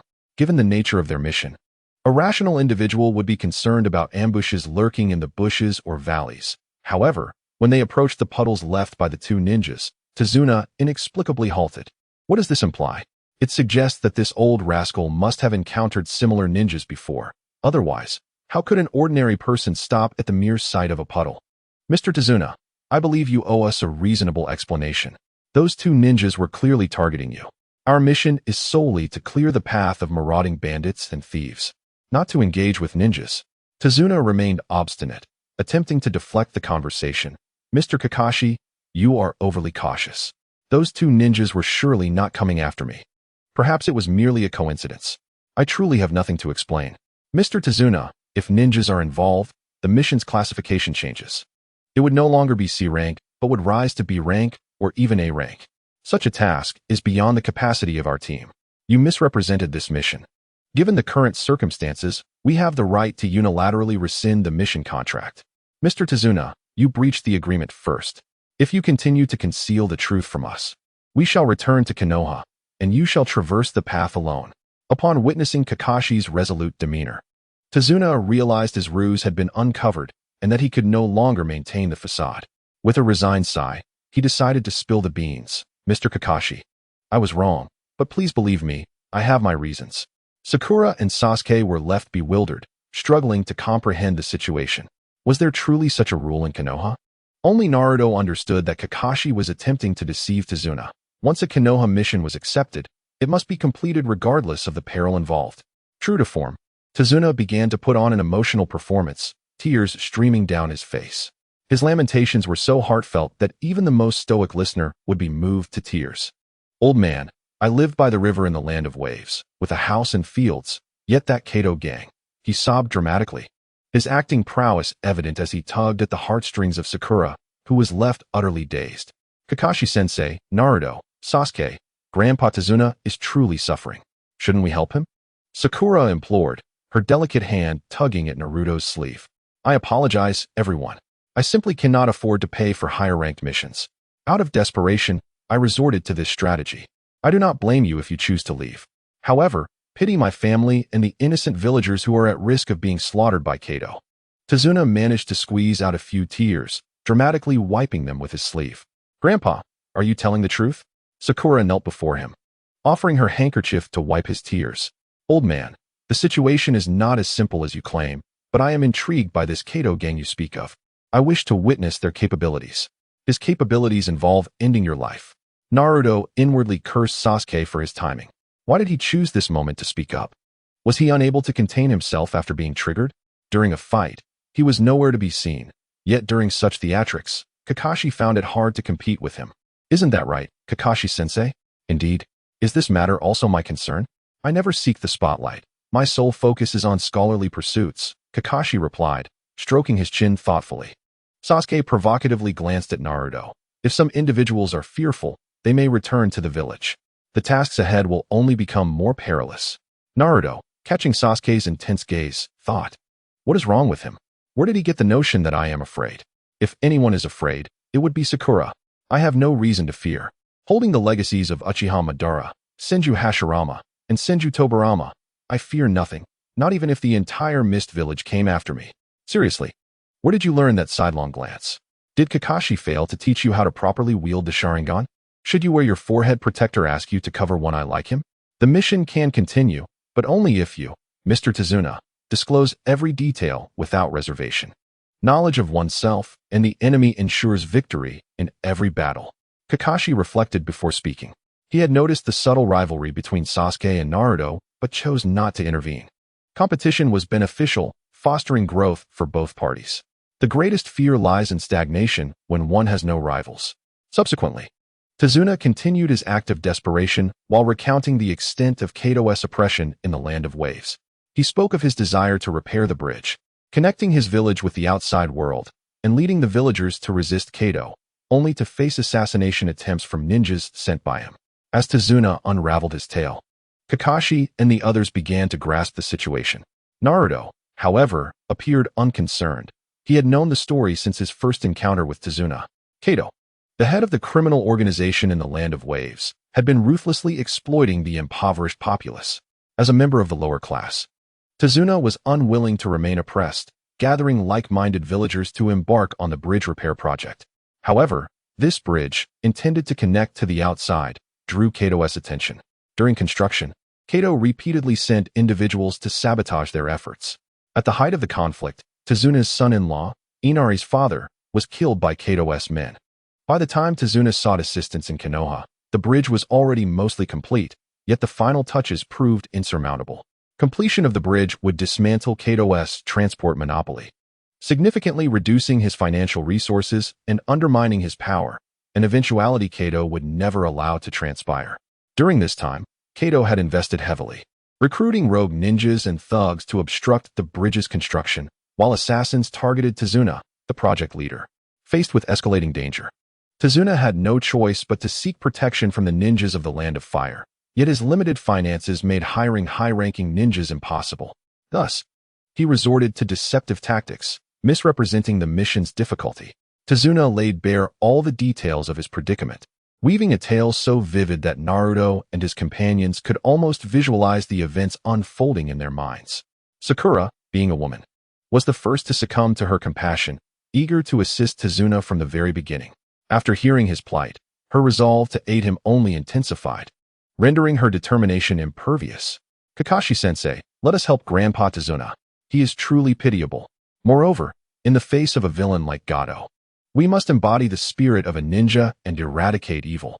Kakashi remained silent, contemplating the situation far more deeply than Sakura, especially after grasping Gato's power and influence in the Land of Waves. If they were merely dealing with rogue ninjas of a lower tier, the difficulty of the mission would merely escalate. Previous reactions indicated that Naruto and Sasuke could handle such adversaries without issue. However, the stakes were now much higher. As the notorious crime lord Gato, with his vast business interests tied to the bridge, the battle between them was a matter of life and death, leaving no room for retreat. Under such circumstances, Gato would likely spare no expense to summon elite ninjas for assistance. Engaging with this caliber of ninja was no simple arithmetic. Encounters of this magnitude were bound to be fraught with challenges. Kakashi himself was relatively unfazed, having traversed many lands over the years.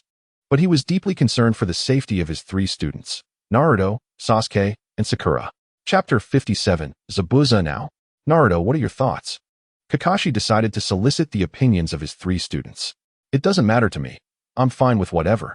After all, I have the Flying Thunder God technique.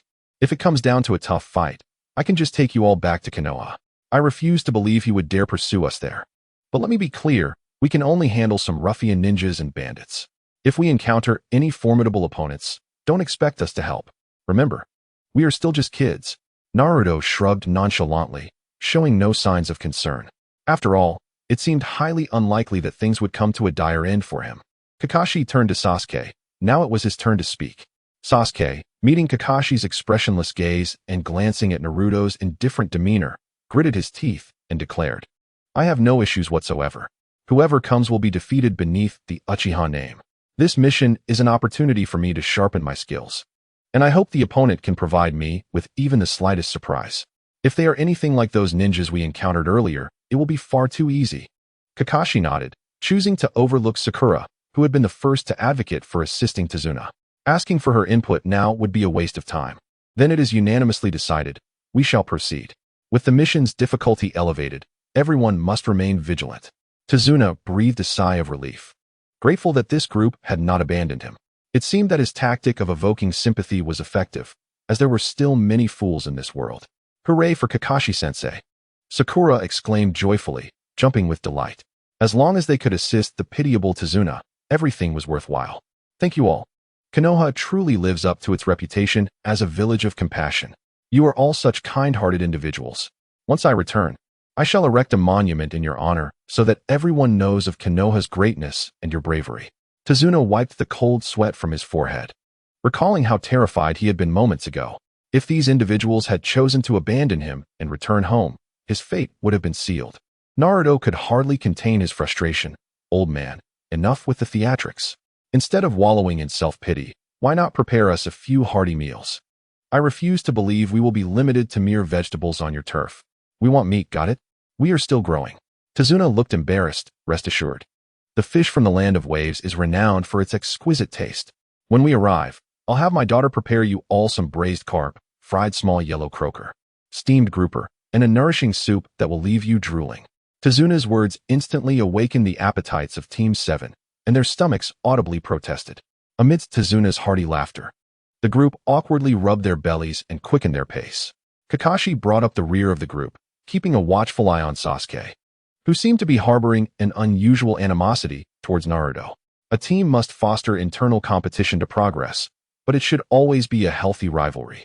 Initially, Sasuke's provocations were merely a test, but now they seemed to carry an undercurrent of something darker. Kakashi observed that Sasuke was no longer interested in merely surpassing Naruto. He sought to trample over everyone and believed himself unshakable. Such arrogance could lead to dire consequences. Kakashi sighed inwardly, recognizing that it was time to mentor Sasuke. Otherwise, this reckless pride would inevitably lead to his downfall. The land of fire is vast, and while the land of waves borders it, Team 7 still had to traverse numerous mountains and rivers, even taking a boat to reach the island of the land of waves. Throughout their journey, they matched Tazuna's pace. As ninjas, covering this distance was trivial, but Tazuna was an ordinary old man, and his pace was considerably slower. Thus, they moved slowly. And before they knew it, 3 to 4 days had passed. During this time, aside from the initial encounter with 2 ninjas, they had faced no other attacks, which heightened Kakashi's anxiety. After all, it is often eerily calm before the storm. Having crossed out of the land of fire, they boarded a ship and traveled for about a day before reaching solid ground again, marking their arrival in the land of waves. Everyone, if we continue like this, we will soon arrive. Thank you all for your hard work during this journey. Once we reach our destination, I will treat you to a wonderful meal, Tazuna cheerfully proclaimed, his excitement growing as they neared his village, eager to reunite with his family. Sighing, Naruto couldn't help but feel a sense of foreboding. What was destined to happen would come to pass, and there was no escaping it. This meal would not be as delightful as he hoped. According to the original storyline, as soon as they set foot in the land of waves, Zabuza would appear. Now that they were on Gado's territory, Zabuza and Haku would not be far behind. They might even be lurking nearby, watching them intently. Kakashi-sensei, Sasuke, Sakura, be cautious. I have a bad feeling, Naruto warned Team 7. Despite Zabuza not having any known connections to them, it was always wise to prepare for the unexpected. What have you sensed, Naruto? Kakashi was the first to inquire. After spending days together, he understood that Naruto would never speak without reason, and there must be a rationale behind his words. Naruto shook his head, choosing not to elaborate. How could he explain? Should he tell them that he was aware of the unfolding events for the next several hundred chapters? If we were to put it this way, this group of individuals, including Kakashi, would surely regard him as a madman. Furthermore, he could guarantee that Sasuke would be the first to lead the laughter. If you're frightened, just say it outright. Why all the cryptic murmurs? Should Sasuke gaze disdainfully at Naruto, it would only reflect the latter's increasingly unfortunate state over the past few days. Just as he contemplated a few jabs, the tranquility was abruptly shattered by the emergence of a colossal blade from the thicket ahead. The blade spun ominously in the air, emitting a chilling sound as it hurtled directly toward Team 7. Naruto, Sasuke, Sakura, evade. Protect Mr. Tazuna. Kakashi had been prepared. After a loud shout, he swiftly retrieved a kunai from his waist pouch, twirling it on his index finger before launching it at the whirling blade. Chapter 58. Kakashi Sharingan. With one hand grasping Tazuna's collar and pulling him back, Kakashi launched the kunai at the incoming decapitating blade. After all, Team 7's primary mission was to safeguard their employer, Mr. Tazuna. It was imperative to neutralize any attacks that could endanger him and to ensure that Tazuna was placed in a sufficiently secure location. This was the foremost duty of a bodyguard. Thanks to Naruto's earlier warning, Kakashi had maintained a heightened vigilance throughout their journey, and this response was not hasty. The kunai seemed to possess an inherent force as it collided with the oncoming blade. The moment the kunai met the decapitating blade, the resounding clash echoed in their ears. With a brief moment of hesitation, the blade then continued its spin, crashing into a nearby tree with such tremendous force that it embedded itself deeply into the trunk. Almost immediately, a muscular man, masked and imposing, stood atop the hilt of the decapitating blade, exuding an aura of menace. "Hey, Leaf Ninjas, could you kindly hand over the old man behind you? Otherwise, I might just send you all to your demise." Standing on the decapitating blade, Zabuza Momochi looked down at Team 7 with an air of superiority, his gaze filled with cold indifference. Kakashi's expression shifted to one of astonishment. His heart sank to the depths of despair as he recognized the individual before him. After such a prolonged wait, a formidable opponent had finally arrived. It was time to face the music. Sasuke, brimming with excitement, retrieved a kunai from his pouch, eager to engage. Wasn't this the moment he had been waiting for? Yet, before he could spring into action, Kakashi swiftly intervened, restraining the impulsive Sasuke. This was no ordinary foe. The man before them held significant notoriety. To Kakashi's surprise, the legendary mist assassin, Zabuza Momochi, had personally come to confront them. "I never expected the ninjas of Leaf to know my name. Indeed, I am Zabuza. Since you are aware of my identity, you must understand what must be done. I only require him." Zabuza gestured mockingly at Tazuna, completely disregarding the three young ninjas before him. Who is he, teacher? Even the most oblivious of students, like Naruto, sensed the gravity of the situation. Swallowing hard as he inquired of Kakashi. Initially, he had been too caught up in his bravado to notice, but after being halted by Kakashi, he began to feel the oppressive aura emanating from Zabuza. This man had undoubtedly taken many lives. Sasuke recognized the aura of malice, reminiscent of a haunting memory from the past. With a grave expression, Kakashi addressed them. "He is the legendary mist assassin, Zabuza Momochi. This individual is notorious. He once attempted to assassinate the fourth Mizukage of the Hidden Mist and was forced to defect from the village. His hands are stained with the blood of countless comrades from the Hidden Mist. You must understand, he is an S-rank criminal. Do you see the blade beneath him? It is known as the decapitating blade. Have you heard of the 7 ninja swordsmen? The decapitating blade is one of their weapons. Such a level of ninja was not to be trifled with. Everyone, step back." Upon uttering these words, Kakashi removed the forehead protector shielding his left eye, revealing his Sharingan. Faced with such an adversary, he could not afford to be careless. "S-rank ninja," Sasuke murmured, realizing the gravity of the situation. Just moments ago, he had considered rushing in to engage, but now, the reality of facing an S-rank criminal struck him. Sakura's face paled at Kakashi's revelation. What? How could a ninja of such high caliber come to assassinate Grandpa Tazuna? Sasuke could not help but swallow hard, wiping the cold sweat from his brow. He was grateful Kakashi had stopped him. Had he charged in, it would have been tantamount to delivering himself as a sacrifice. Naruto, observing Sasuke's fearful demeanor, could not resist a taunt. "Hey, why aren't you charging in? Weren't you just yelling about wanting to take him on? What's the matter now?" With his arms crossed, Naruto smirked at the flustered Sasuke, seizing the opportunity to revel in his rival's moment of hesitation. "Don't gloat, Naruto. The opponent is an S-rank. At least I had the courage to face him with a weapon. What about you?" Sasuke retorted angrily. "If you're so brave, why don't you step up?" "Well, it appears there are some tensions brewing among the youngsters. Perhaps you should consider my earlier suggestion? After all, there is no financial incentive for me to kill you." Zabuza remarked nonchalantly, spreading his arms wide. "Apologies, but I fear you may be disappointed. Mr. Tazuna is our employer, and our mission is to ensure his safe return home. Once we accepted this task, we are bound to it until death, even if it means facing a tiger." "Oh, so you intend to fight to the bitter end?" Zabuza questioned with an air of superiority. "Thank you for your kind offer, Zabuza, but if you wish to harm Mr. Tazuna, you will have to step over our dead bodies." Kakashi replied gravely, fully aware of Zabuza's formidable reputation, knowing he was among the most wanted criminals. What a pity. But it's not every day one gets to clash with the copy ninja of Konoha.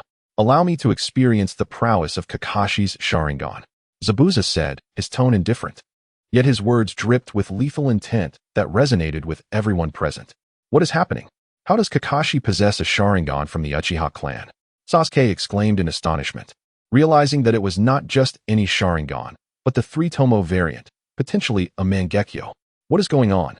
Wasn't it said that only the Uchiha clan could possess the Sharingan?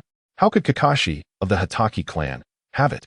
Naruto observed as Sasuke fixated on Kakashi's eye, fully aware that his friend was grappling with the implications of Kakashi's Sharingan. Take your time to ponder. Even if you were to guess until the end, you would never uncover the truth. That Sharingan appeared alongside the massacre of your Uchiha clan. They are a pair. Chapter 59, The Clash Ninjutsu, Mist Concealment Technique. As the second pillar was still entangled in thoughts about Kakashi's Sharingan, Zabuza had already resolved to cease any further conversation with Kakashi. It became evident to him that to eliminate the old man Tazuna today, he first needed to dispose of Kakashi. With swift movements, Zabuza began to weave hand signs. And upon completing the last sign, a thick mist rapidly enveloped him, swiftly spreading throughout the area. In the blink of an eye, it occupied a significant portion of the surroundings. Within approximately 10 seconds, Kakashi, Naruto, and the others found themselves shrouded in the white fog. Visibility reduced to less than 2 meters. Naruto, Sasuke, Sakura, ensure Mr. Tazuna's safety. Kakashi's voice echoed from a distance, but the direction was indiscernible. The mist not only obscured vision, but also disoriented their sense of direction. Upon hearing Kakashi's call, Naruto immediately formed a circle with the other two, placing the frightened Tazuna at the center. Each held a kunai, their eyes vigilantly scanning the surroundings, ready to strike at the slightest disturbance. At the onset of the confrontation, Naruto activated his Sharingan, yet the insufficiency of its current level, with merely 1 tomo, rendered him incapable of penetrating the mist technique employed by Zabuza. Sasuke swallowed nervously and remarked, Kakashi just mentioned that Zabuza excels in assassination. Everyone, be extremely cautious. The disappearance of the enemy from sight could indicate 2 scenarios. Either Zabuza was poised to strike and assassinate Mr. Tazuna, or he was preparing a ninjutsu that required the concealment of his form with the mist technique. I believe the latter is more probable. What do you think? Naruto observed his surroundings intently, sharing his thoughts. I concur with your assessment. Sakura was the first to respond, leaning towards the second option. I think the first scenario is more likely. For Zabuza, his target is Mr. Tazuna. Accomplishing his task would yield him the bounty from Gato. There is no need for him to engage in a protracted struggle with us. Sasuke argued that Naruto's first scenario held more weight, considering Zabuza was indeed a mercenary. And engaging in a fruitless endeavor without compensation seemed illogical. Release some fire techniques, Sasuke. After a moment's contemplation, Naruto instructed Sasuke to unleash several fireballs. Aware of the urgency of the situation, Sasuke complied, albeit reluctantly, questioning why he should follow Naruto's command. As the fireballs soared in various directions, the mist momentarily dissipated, only to swiftly return to its previous state. What a ridiculous idea. I wasted chakra for nothing. Look, it's utterly useless. Initially, Sasuke had assumed Naruto intended to use the fire techniques to clear the mist. However, the rapid resurgence of the fog shattered that notion, leading him to vent his frustration at Naruto. I can't believe I listened to you. Now I can't even get my pants on properly. Ignoring Sasuke's complaints, Naruto had not suggested the fire techniques to eliminate the mist. Given the humidity of the Land of Waves, dispersing the fog was an impossible feat. Instead, Naruto aimed to utilize the openings created by Sasuke's fire techniques to seek clarity and regain the initiative. In the meantime, Naruto divided himself into 5 shadow clones, with 4 forming a protective circle around the trio, while his original self and another clone dashed towards a nearby large tree. Hey, what are you doing? Sasuke shouted, alarmed at the reckless move, as the visibility was non-existent, and charging out could lead to an ambush, particularly with the original Naruto exposed. Disregarding Sasuke's warning, Naruto clenched his right fist, joining forces with his shadow clone to strike the tree, which was as thick as a bowl. With a loud crack, the tree splintered under their assault, and Naruto seized it, spinning around before hurling it in a specific direction. The massive trunk and lush branches created a cacophony as they sliced through the mist, yet Zabuza's figure remained elusive. Eventually, the flying tree collided with another tree of similar girth, landing heavily on the ground. Naruto, don't be reckless, come back, Sakura urged, her expression filled with anxiety. Such brute force was undoubtedly providing the enemy with opportunities to strike. However, before she could finish, a figure leaped from the branches. And in the astonished gazes of Sakura and Sasuke, Zabuza formed hand signs, soaring through the air like a great bird. Water release, waterfall technique. Zabuza had finally completed his ninjutsu, smirking coldly as he taunted, "Konoha's pests, meet your demise." The water beneath him began to surge violently. Torrents of seawater converging with a deafening roar, culminating in a colossal wave that surged toward Naruto and his companions. Earth release, earth flow wall. At a critical moment, Kakashi appeared, swiftly weaving hand signs. Just before Zabuza's tidal wave reached them, a wall of earth, adorned with various dog heads, rose to shield Naruto and Sasuke. "Zabuza, your opponent is now me. Unless you eliminate me, you cannot harm Mr. Tazuna. Do you truly believe your earth techniques can withstand my water techniques? Do not forget where you are. This is the land of waves, where the power of water is augmented by at least 30%. Zabuza mocked, his confidence palpable. Kakashi's earth technique appeared formidable, but in this land, its effectiveness was questionable. Wind release, wind barrier. Without hesitation, Naruto unleashed his wind technique. If Zabuza claimed that Kakashi's earth technique was inadequate, then perhaps combining it with his wind technique would suffice. "Impressive, Naruto, this jutsu appears quite formidable," Kakashi praised. Having never witnessed such a wind technique before, curious about Naruto's source of knowledge. "I wonder if my wind barrier will diminish the impact of Zabuza's waterfall technique." Naruto retorted confidently, "Come on, let us see if you can break through my wind technique." Chapter 60. Spitting blood. The tumultuous seawater surged chaotically through every visible corner, reaching heights of approximately 4 to 5 meters, akin to a minor tsunami. As the seawater swept through, even the smaller trees were uprooted and carried away by the force of the waves, floating along with the current. Kakashi's earth technique was evidently not ordinary. Although cracks appeared, causing the members of Team 7 to hold their breath, it ultimately held firm. Though Naruto's wind barrier had little effect from the front, it still proved useful from the sides. Following Hinata's advice, Naruto and his clones collectively released the wind barrier, encasing them like a small shelter. Despite Zabuza's relentless torrent, the direction of the flow allowed the water to recede after a single impact, draining away through lower terrain. Due to the necessity of refraining from utilizing the vast and formidable technique known as the Great Waterfall, Zabuza's previously cast mist hidden technique was inadvertently dispelled by his own actions. Of course, one could interpret this as a mere consequence of having exhausted his cover. After all, this technique was primarily designed to facilitate surprise assaults with ninjutsu, and as long as he was unperturbed, success was virtually assured.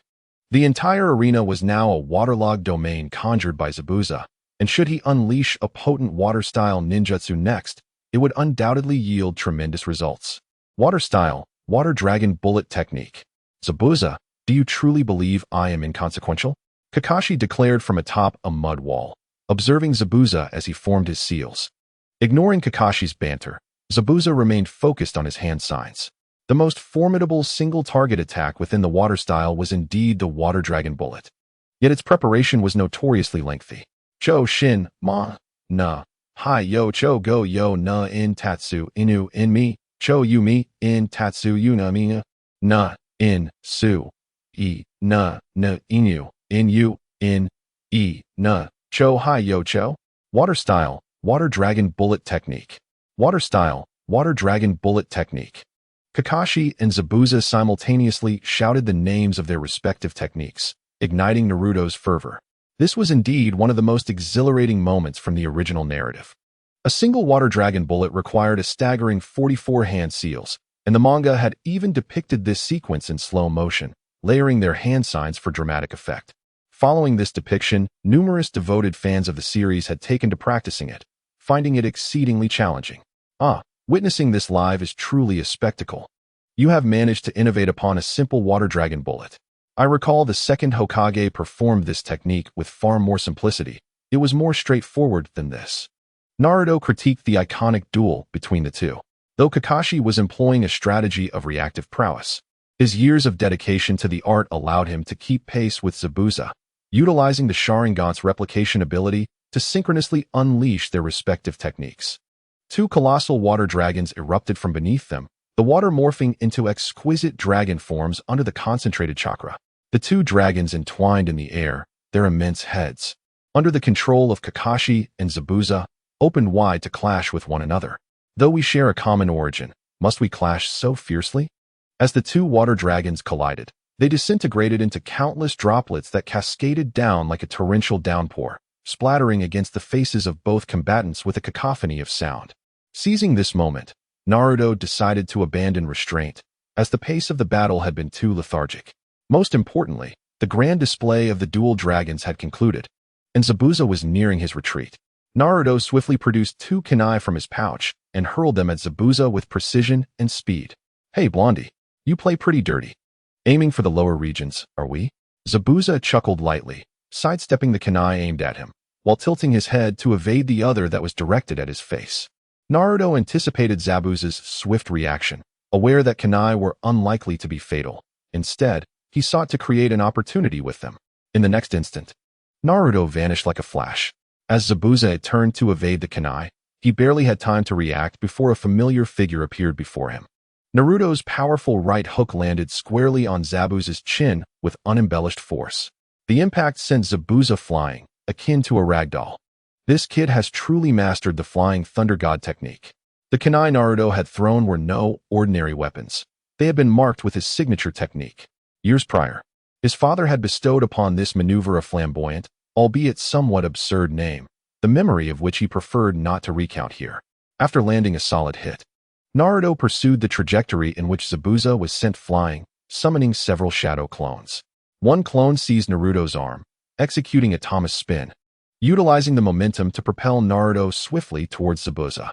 Meanwhile, Zabuza, having collided with three large trees, finally came to a halt against the fourth, his back ablaze with pain. How is this kid so fast? What technique allowed him to appear before me in an instant? Wiping the blood from his mouth, Zabuza glared at the advancing Naruto. He grasped his executioner's blade, prepared to cleave Naruto in two should he dare approach. Naruto, however, was not naive. Aware that Zabuza had rapidly readied himself for combat, he recognized the opportunity for pursuit had slipped away.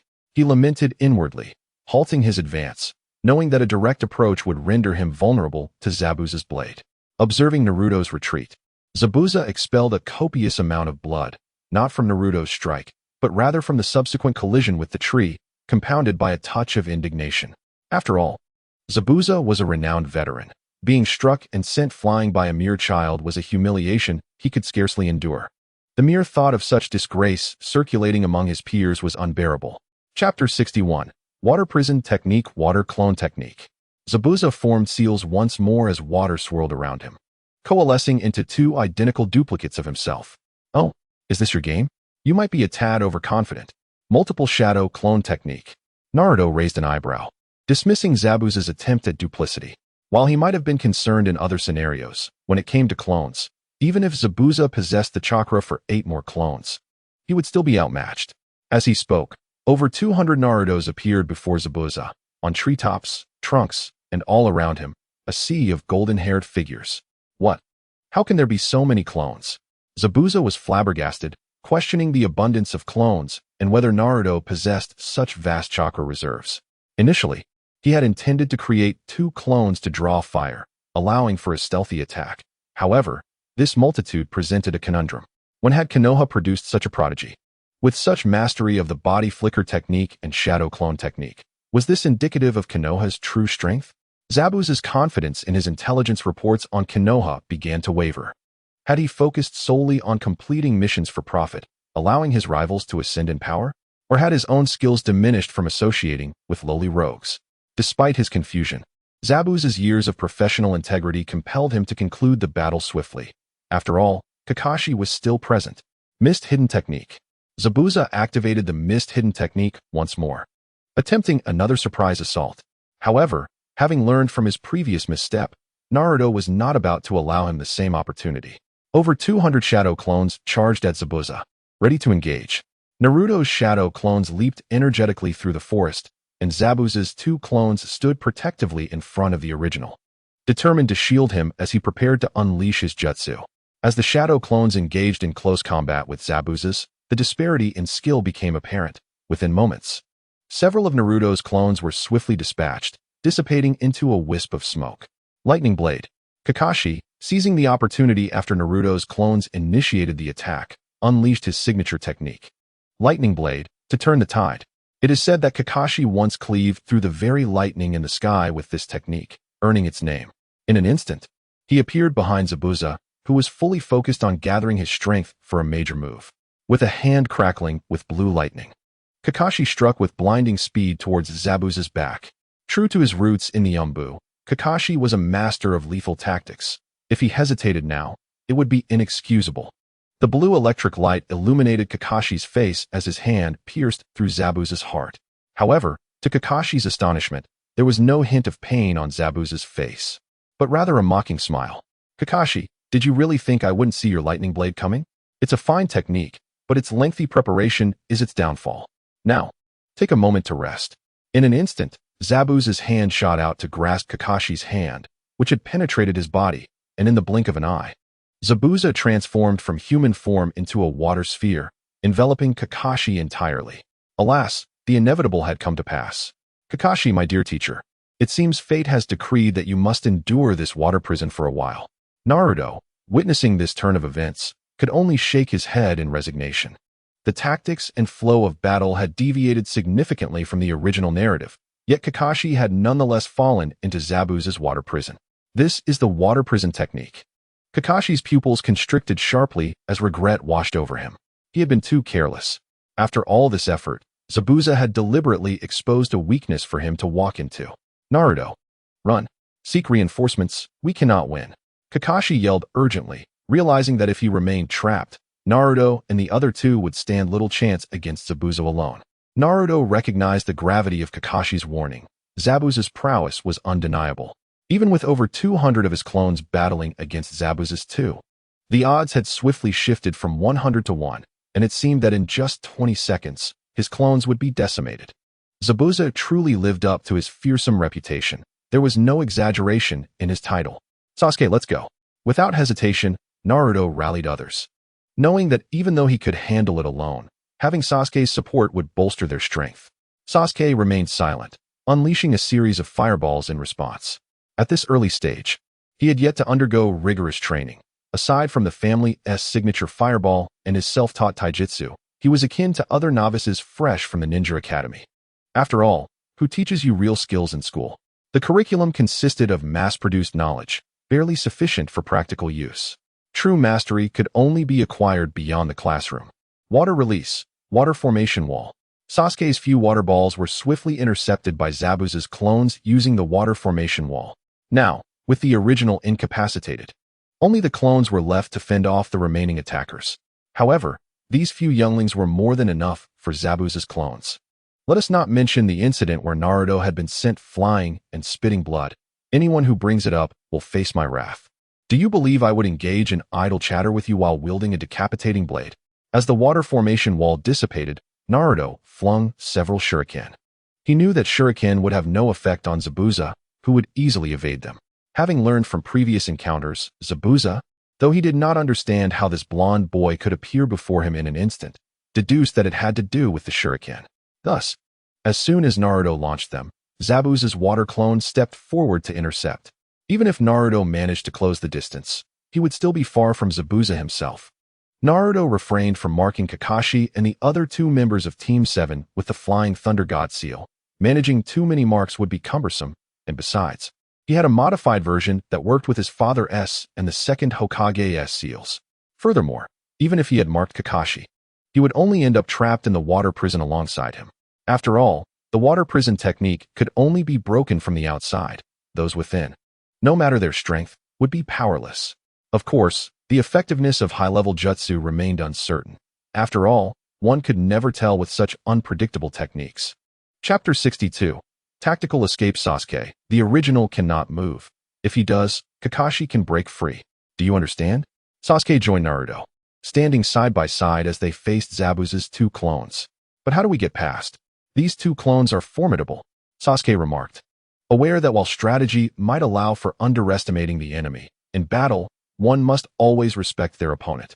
Those two water clones had effortlessly sliced through hundreds of Naruto's clones, and rushing in recklessly would likely lead to his demise. Let's do this. Are you ready? Naruto placed a hand on Sasuke's shoulder, and they whispered a plan, reminiscent of schoolchildren sharing secrets. Sasuke turned to Naruto, skeptical. Will this really work? Trust me, my friend. I promise it's foolproof. Then why not you? Because I scored full marks on my ninja tools in school, while you, my friend, are the king of misses. Sasuke wasted no time in exposing Naruto's academic shortcomings. Having the authority to do so. Quit whining. If we delay any longer, Zabuza's blade will be upon us. Naruto rolled his eyes, frustrated. I fear this opponent's unpredictability. I sent you because your life is expendable. As long as I remain unharmed, anyone else can take the fall. Fine. If you dare betray me, I will make sure you regret it.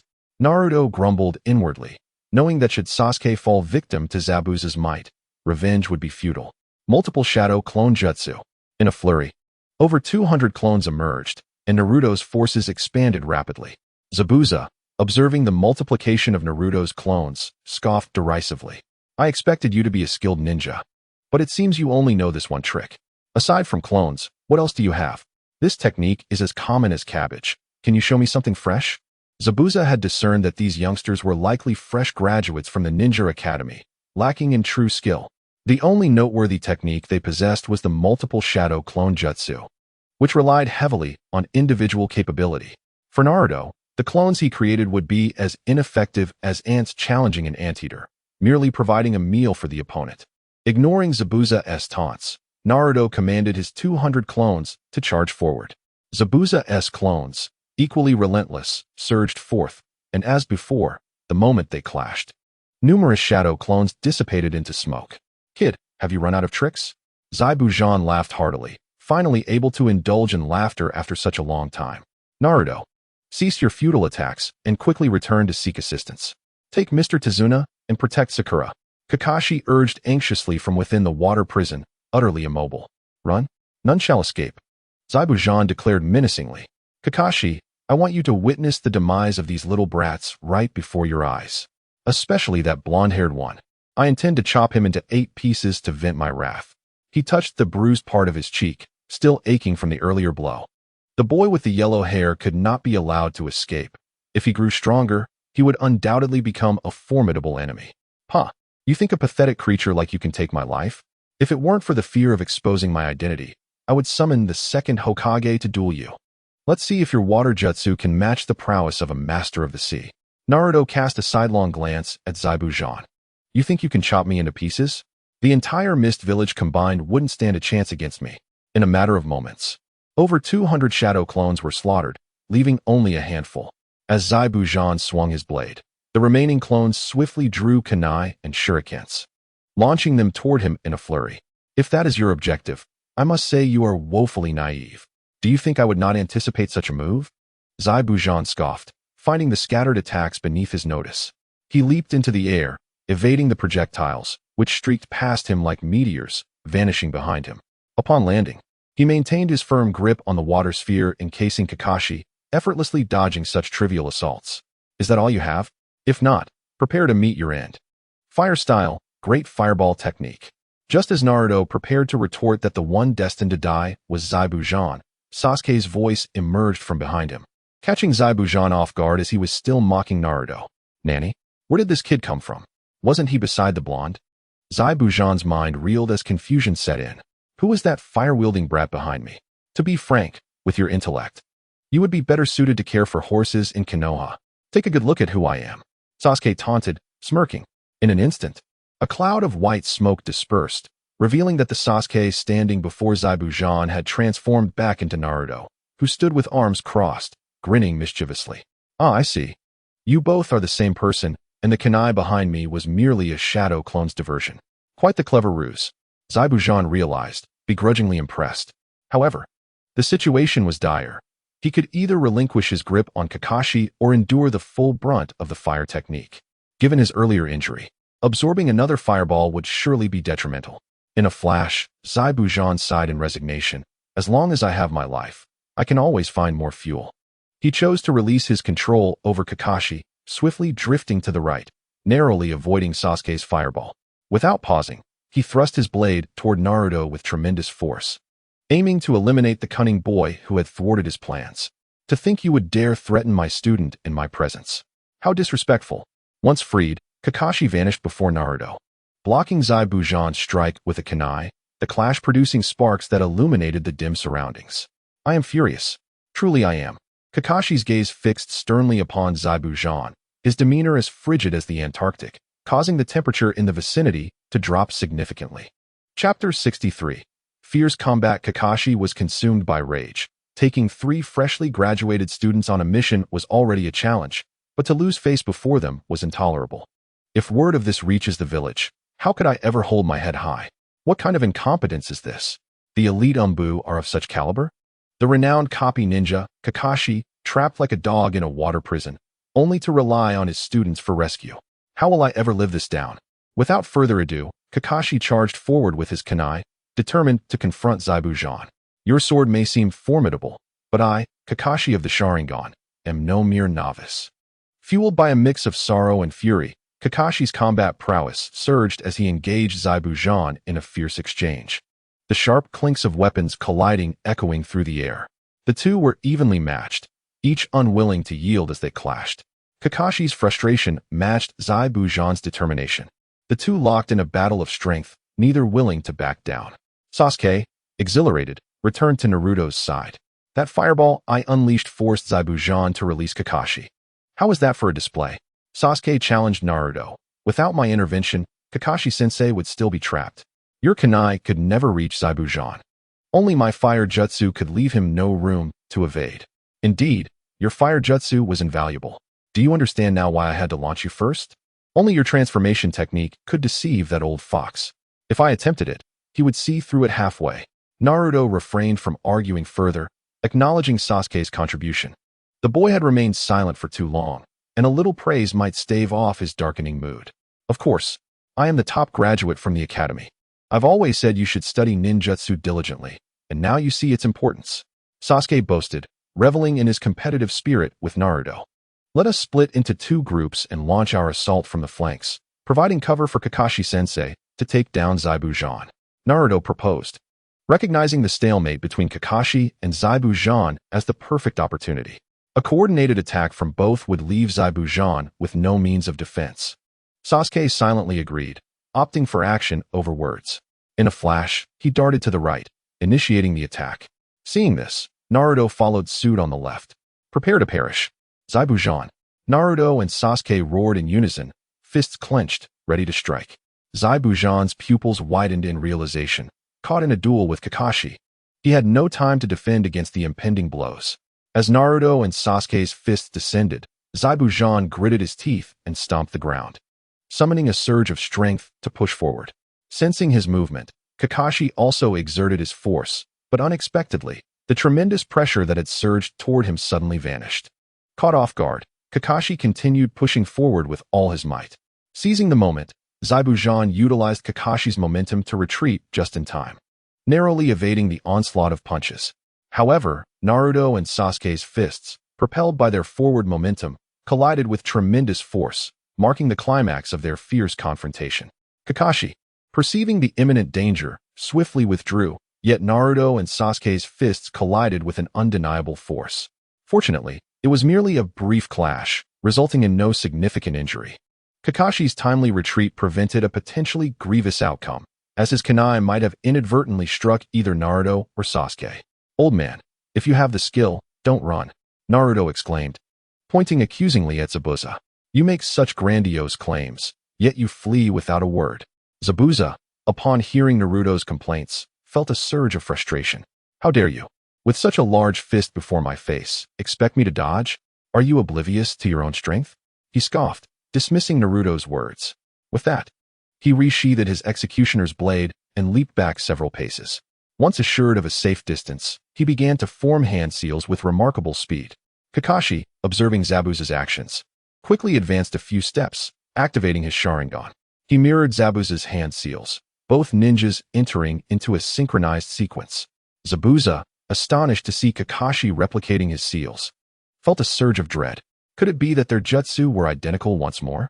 The memory of their previous encounter's water dragon jutsu lingered vividly in his mind, where Kakashi had executed the same technique with remarkable speed, producing an equally formidable dragon. Would he replicate it again? But as Zabuza pondered, he noticed that Kakashi had ceased forming seals. Had he completed them so quickly? But wasn't Kakashi a copy ninja? His own seals were not yet finished. Was it a different technique he had never encountered? Water release, great waterfall technique. Kakashi shouted, and instantly, the ocean wave summoned earlier by Zabuza surged beneath him, rising to colossal heights, crashing forward with tremendous force towards Zabuza. This was the very technique I intended to unleash. How could this be possible? I hadn't even released it. Yet he preemptively completed the seals and unleashed it. Is this the speed of his hand seals? No, he has clearly discerned my intentions. Zabuza's mind was consumed by this singular thought, leaving him speechless. The distance was already short, and combined with the swiftness of the technique, the tidal wave engulfed him in an instant. The speed was so overwhelming that he had no time to erect a water barrier. The sheer force of the attack sent him spiraling uncontrollably, crashing into several trees along his path. The combination of the jutsu's assault and the physical impacts caused Zabuza to spew blood profusely. In the desolate battlefield, the only sounds were the roaring waters and Zabuza's agonizing cries. Goodness! Thank heavens Kakashi-sensei used Earth Release to shield us. Indeed, the great waterfall technique was devastating. It felt as if Zabuza had been forcefully overwhelmed, his cries echoing in despair. Naruto and Sasuke perched atop a tree, discussing the situation with abandon, having leapt to safety the moment Kakashi unleashed his jutsu. Chapter 64. The appearance of White the Ocean, unleashed by the technique, had initially surged to heights of 5 or 6 meters. However, as the chakra dissipated, it rapidly diminished to a depth of 2 or 3 meters, revealing Zabuza's condition. Is he dead? Sakura, who had similarly climbed the tree with Tazuna to escape the flood, asked anxiously. Zabuza was formidable. It would be best if this attack finished him off. Impossible. He ranks among the top ninjas. Do you think a single technique could defeat him? Naruto shook his head. Though powerful, the great waterfall technique was more about area than sheer destructive force. In terms of single-target potency, it paled in comparison to the water dragon jutsu. As the flood receded swiftly, they noticed Zabuza lying in the mud, coughing violently and clutching his chest. Clearly, the technique had not claimed his life. But he was indeed gravely injured. Kakashi, how could you release it so quickly? Did you foresee my technique? Zabuza coughed up blood, his gaze fixed on Kakashi. Filled with resentment, he yearned to understand how he had been defeated. I did not predict your jutsu. You merely fell victim to mine, Kakashi replied, his tone calm and devoid of emotion. From the moment we stood opposite each other, it may have seemed I was replicating your jutsu, but my Sharingan had already begun ensnaring you in an illusion. Within that realm, time flows differently, allowing me to discern your intended technique. I witnessed your jutsu, yet you remained oblivious to my illusion. Thus, in reality, your hand seals were a fraction slower than mine, which explains my ability to release my technique first. You thought I was faster, but in truth, it was you who had slowed. Zabuza spat a mouthful of blood, splattering several meters away, his eyes burning with fury as he fixed his gaze upon Kakashi. Throughout his extensive career as a ninja, his defeats had been few. But this moment was undoubtedly the most humiliating. Who would have imagined that a simple assassination mission would involve the legendary Kakashi of the Leaf as an escort, accompanied by an extraordinary young prodigy? Zabuza, your defeat is not unjust, Kakashi stated coldly. The tides of time will inevitably challenge the old guard. We will one day be surpassed by the next generation of ninjas. This evolution is beyond our control, hence your defeat is not unfounded. Is that so? Zabuza's expression turned bitter. So, in the end, he was bested by youth?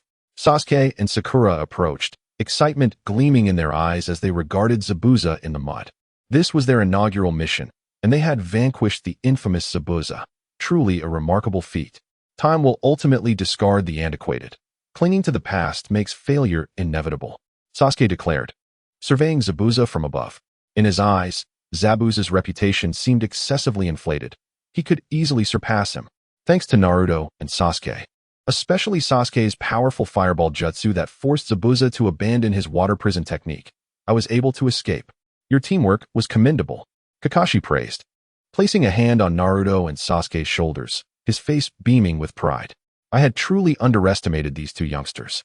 In the face of overwhelming odds, they managed to devise a reasonable strategy in the shortest time, though I had yet to impart much knowledge to them.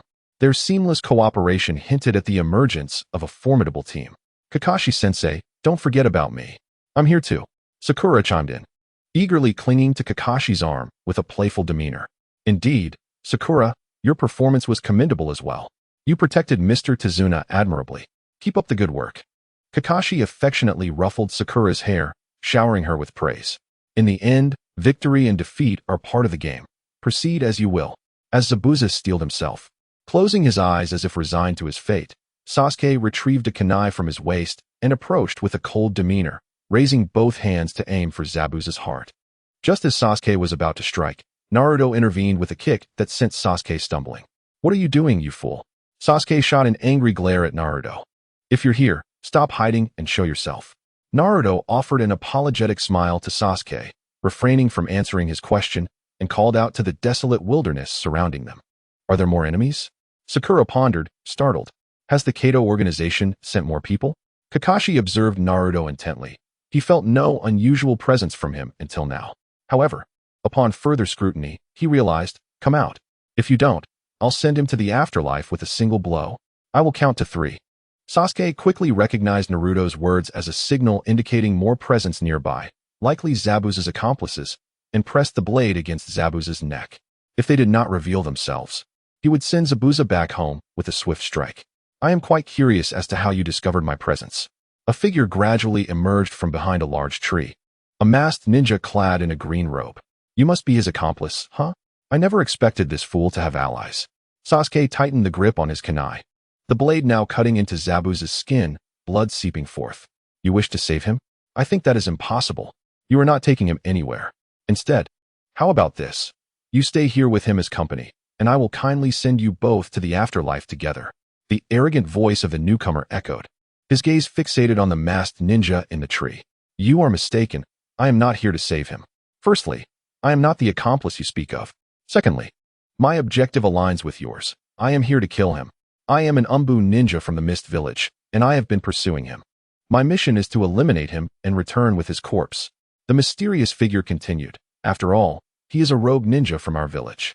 If you do not believe me, I can show you my identification. Chapter 65. Unmasking the identity upon the newcomer's declaration of identity, indicating he was not an enemy. Sasuke visibly relaxed. As long as he was not an adversary, that was acceptable. Naruto couldn't help but exclaim, this is different. In the original story, when Haku first appeared, he immediately pierced Zabuza's neck with long steel needles to send him to the afterlife before revealing his identity to Kakashi and the others. Then, using his Umbu status, he took Zabuza's corpse away and found a secluded place to revive him from a faux death, which led to the subsequent battle on the Great Bridge and allowed Zabuza to unleash his bloodline limit, indirectly aiding Sasuke in awakening his eyes. Why is it that here, he is opting for diplomacy first rather than combat? After contemplating, Naruto deduced that while the overarching direction of this world remained unchanged, specific details had shifted due to certain elements. For instance, according to the original plot, they would not have received this mission for at least 2 or 3 months. However, they had completed the escort mission for Tazuna just the day after their graduation. The Mist's Umbu? Kakashi furrowed his brow. He had dealt with the Mist's Umbu before and, upon closer inspection of the newcomer's mask and its distinctive patterns, he nodded in acknowledgement. Indeed, it is a Mist Village Umbu mask. Each village's Umbu wears masks while executing missions to conceal their true identities, using aliases to prevent recognition. However, every Umbu unit also has unique identification methods. It is not sufficient to merely wear a mask and claim to be Umbu. The Mist's Umbu masks feature unique lines that conceal specific identification codes. Konoha possesses a similar system, and being a former Umbu member, Kakashi could discern the differences, as Konoha and Mist had clashed often in the past. It is indeed the pursuing Umbu from Mist, without a doubt. Kakashi confirmed, providing clarity. Konoha's esteemed members. I wonder if it would be convenient for you to hand Zabuza over to me, so I may report back to the village? The masked figure waved a hand in greeting, addressing Naruto and Kakashi with a request. That is not out of the question. It is fitting for you to handle your village's traitor. Sasuke withdrew his kunai slightly, pondering the situation. Then I shall extend my gratitude. He had previously been a notable figure in his village and believed it would be easier to escort a deceased Zabuza than a living one. The masked figure extracted several steel needles from his hair, evidently intending to revive Zabuza. Wait. At that moment, Naruto stepped forward, interrupting the masked figure's actions. What now, Naruto? Sasuke inquired irritably, baffled by Naruto's repeated disruptions. Do you not see that the Mist Zambu is here to clean up their own mess? What do you intend to do now? You have been acting out of character all day. Ignoring Sasuke's complaints, Naruto positioned himself in front of Zabuza, obstructing any potential attack from the masked figure. You are called Haku. You encountered Zabuza after he defected from the village. He took you in and led you on various missions to earn a living as a ninja. You are not here to kill him. You are here to save him. As for those steel needles in your hand, if I am not mistaken, you intend to inject them into Zabuza's neck, allowing him to enter a state of false death, where his pulse and breath would cease, appearing lifeless. However, once those needles are removed and with the right medication, Zabuza could be revived. Am I correct in my assertion? With arms crossed, Naruto declared resolutely. What? You are actually Zabuza's accomplice? Really? Is that true? Naruto, do not speak recklessly. Sasuke, Kakashi, and Sakura were all taken aback. Naruto, do not make such claims. Teacher Kakashi has confirmed that mask is indeed from the Mist Village. So the identity checks out. Sakura hurriedly stepped forward, grasping Naruto's arm in an effort to dissuade him. The mask is indeed from the Mist Village. But the person is not one of them. That mask was left behind after they killed the Mist's pursuing Umbu ninja. Naruto's gaze locked on Haku. I bring this topic to light to inform you that you will not leave here alive. I regret to inform you that you shall all perish today. Haku remained silent, shock washing over him. How did this boy know such details? The events of their ambush on the Mist Pursuit team were known only to him and Zabuza. There was no way a third party could be aware. They had eliminated every ninja present that day without leaving a single survivor. Haku remained speechless. Yet his involuntary physical reactions betrayed him. These secrets could only be known to him and Zabuza, yet someone had unearthed this hidden truth. How was this possible? Zabuza's eyes widened in astonishment. Blonde brat, I must admit, I am truly impressed. How did you uncover this? If it weren't for the forehead protector emblazoned with the symbol of the Hidden Leaf Village atop your head, I would have sworn you were a shinobi from the Mist Village. Zabuza's melancholic smile revealed that, now that this young man had unraveled his long-standing ruse of feigned death, his plans were destined to collapse. Faced with the encirclement of 3 adversaries, he saw no chance of overcoming Kakashi and that peculiar blonde youth. Why? The situation has become untenable. Depart at once. Lowering his head, Zabuza deemed it unnecessary to sacrifice another life. Mr. Zabuza, if I cannot escort you to safety, then I wish to meet my end alongside you. White shook his head, removing his mask to reveal an androgynous visage of exquisite beauty. Is he male or female? Sakura gasped upon seeing White's face. If he is male, he is remarkably delicate. If female, she is astonishingly fair. Before I respond to your inquiries, I would appreciate it if you could first answer Mr. Zabuza's question. How did you uncover our identities?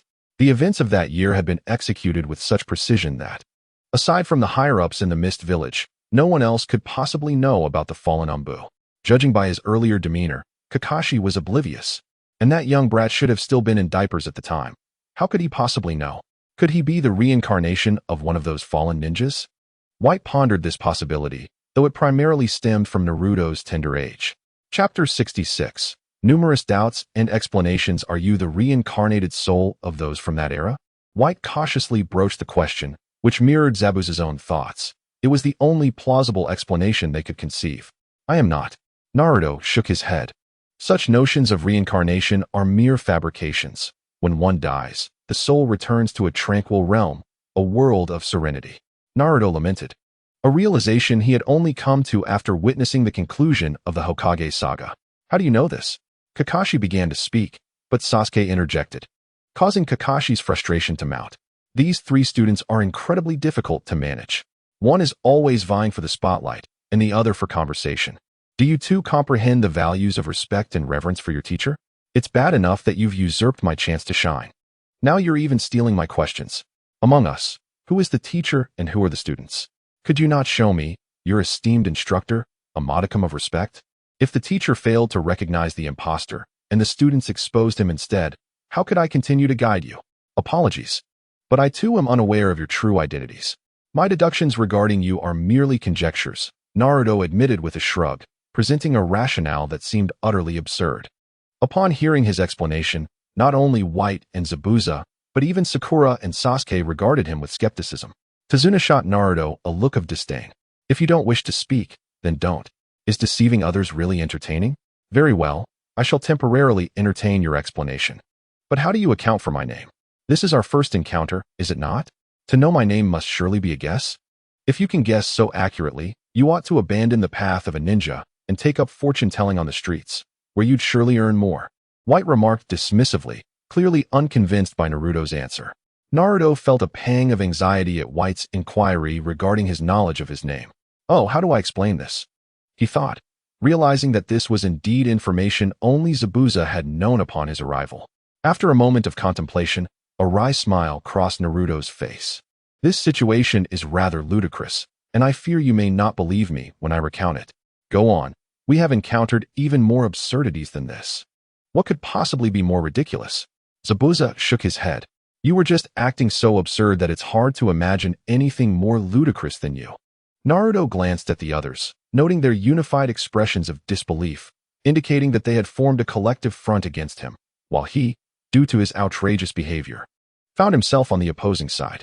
In truth, I could call your name because it was a gamble. You may find it hard to believe, but after escorting Mr. Tazuna beyond the borders of the Land of Fire, I had a peculiar dream that night. In my dream, I saw you. Naruto gazed intently at White's face, causing him to blush slightly. Those eyes truly were striking, lacking any subtlety. Are you implying that you dreamt of me, and that is how you knew my name? White raised an eyebrow skeptically. Indeed, I dreamt of someone who bore an uncanny resemblance to you, though not in your current form. In my dream, the figure was a woman, whom I referred to as sister. I recall fervently practicing ninjutsu in the dream until I collapsed beneath a tree, and upon waking, I found a strikingly similar woman sitting beside me, shielding me from the harsh sunlight and offering me buns to eat. I remember she had a basket filled with flowers and food, and as she departed, I asked her name. She told me it was White. Thus, upon seeing you today, I took a chance, for you are so alike. I assumed you were the sister I dreamt of. White's heart raced. Naruto's description of the dream mirrored his own recent activities, albeit with slight variations. Just days prior, he had donned casual clothing to gather flowers in the woods, though he had never encountered Naruto beneath any tree. However, he had indeed brought food that day, though they were rice balls, not buns. Was it fate at play? Zabuza, observing White's expression, realized that Naruto's dream was undoubtedly a reflection of White's experiences. After all these years, he had come to understand White quite well. No, you are lying to me. White shouted fiercely, shaking his head in denial. You are fabricating this tale. When I first appeared, I wore a mask from the Mist Village. You had never seen my face. How could you know I look identical to the person in your dream? What say you to this? Naruto's mind buzzed. Oh no, how did I forget that detail? How the devil do I explain this? Brothers, what should I do? I urgently seek assistance. After a moment's thought, Naruto replied, I admit. There was an element of chance in my assertion, but I was not entirely relying on luck. I have faith that destiny would not allow me to have such a dream without reason. Therefore, upon waking, I immediately endeavored to recall the dream's details. Perhaps you won't believe me, but I distinctly remember that although you changed your attire, your hairstyle and the few steel needles upon your head were indelibly etched in my memory. I even asked you why you brought such long needles for flower picking. Fearing you might injure yourself, I wanted to see them, and you stated they were very important and should not be touched. So when you revealed the steel needles, they felt remarkably familiar. How did you deduce that the needles were for feigned death? Was this also part of your dream? White pressed, his skepticism palpable. He found Naruto's reasoning utterly preposterous, refusing to accept it. Your information is outdated. Do you truly believe this technique is so obscure? I'm afraid. Within the confines of the Konoha bookstore, such plot devices have been recounted countless times in novels. There are those who feign death using steel needles, others who utilize the tortoise-breathing technique to simulate lifelessness, and then there are those who practice breath-holding techniques. Are you familiar with the tortoise-breathing technique? It is described in novels as a method where individuals mimic the hibernation habits of turtles, creating a ninjutsu that enables them to play dead. And breath-holding techniques. Some can hold their breath and appear as though they are devoid of life, resembling a corpse. These scenarios are precisely how the novels in the corners of the Konoha bookstore are written. Naruto declared earnestly, gesticulating as he explained to Sakura and Zabuza, fearing they might not comprehend. I can attest to this. There are indeed several books in the Konoha bookstore that detail such accounts. Sakura raised her hand, vouching for Naruto. Chapter 67. Spare him, is that truly the case? Kakashi turned his head, his gaze fixed intently on Sakura, his mismatched eyes causing her to feel uneasy. I can corroborate that there are indeed such books. Sasuke chimed in, raising his hand at an inopportune moment, stating candidly that Naruto's claims seemed rather outlandish. Few would dare to believe him. He too was perplexed and skeptical, primarily due to the numerous inconsistencies in Naruto's narrative. The entire situation was simply too absurd. However, upon Naruto mentioning the Konoha bookstore, he gradually began to entertain the possibility. In the corner of the Konoha bookstore, there were indeed several legendary novels that contained a myriad of fantastical tales, depicting numerous battles and peculiar ninjutsu. Many villagers viewed these stories as mere entertainment and wonder. Naturally, children were particularly fond of such books, as they were filled with curiosity. Why was I unaware of this? I have visited the Konoha bookstore as well. How could I have missed it? Kakashi inquired, clearly confused. Are there such books in that store? Are you serious? Every time you've been there, your attention was solely on the latest edition of Intimate Paradise. With that distraction, which book could possibly capture your interest? Naruto and Sasuke muttered in unison, both thinking the same thing. Kakashi entered the bookstore with only Intimate Paradise in his sights. He didn't even spare a glance for anything else. Usually, others would read the mission scrolls to him. Did you expect him to read other books? Dream on. The main issue was that those particular books were somewhat tucked away. Aside from those who enjoyed this genre and children, hardly anyone ventured to explore those shelves, considering them too ludicrous. Sasuke spread his hands, shrugging in resignation. Really? Kakashi and Tazuna remained skeptical, casting dubious glances at Naruto, attempting to discern any flaws in his expression. However, Naruto's composure had thickened significantly. He had long since mastered the art of maintaining a steadfast demeanor even in the face of adversity. With Kakashi's prowess, attempting to see through Naruto now would require centuries of practice. I swear, my words are as solid as gold. They are logical and substantiated, with evidence to verify. Initially, Naruto felt a tinge of insecurity, having fabricated a tale, but after Sakura and Sasuke stepped forward to back him up, his confidence surged. He might have been speaking nonsense, but they had undoubtedly witnessed it.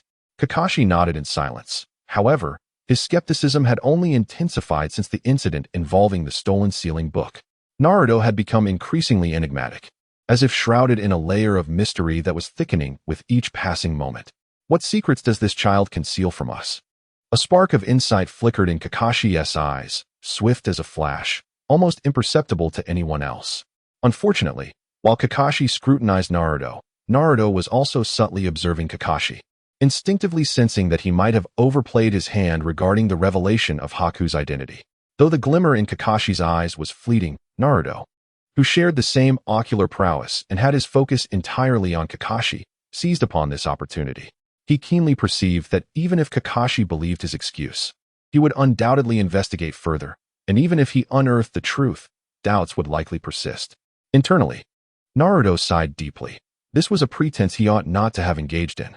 Zabuza fixed a penetrating gaze on Naruto, seemingly attempting to delve into his thoughts, then turned to Haku and asked, "How plausible do you think his claims are?"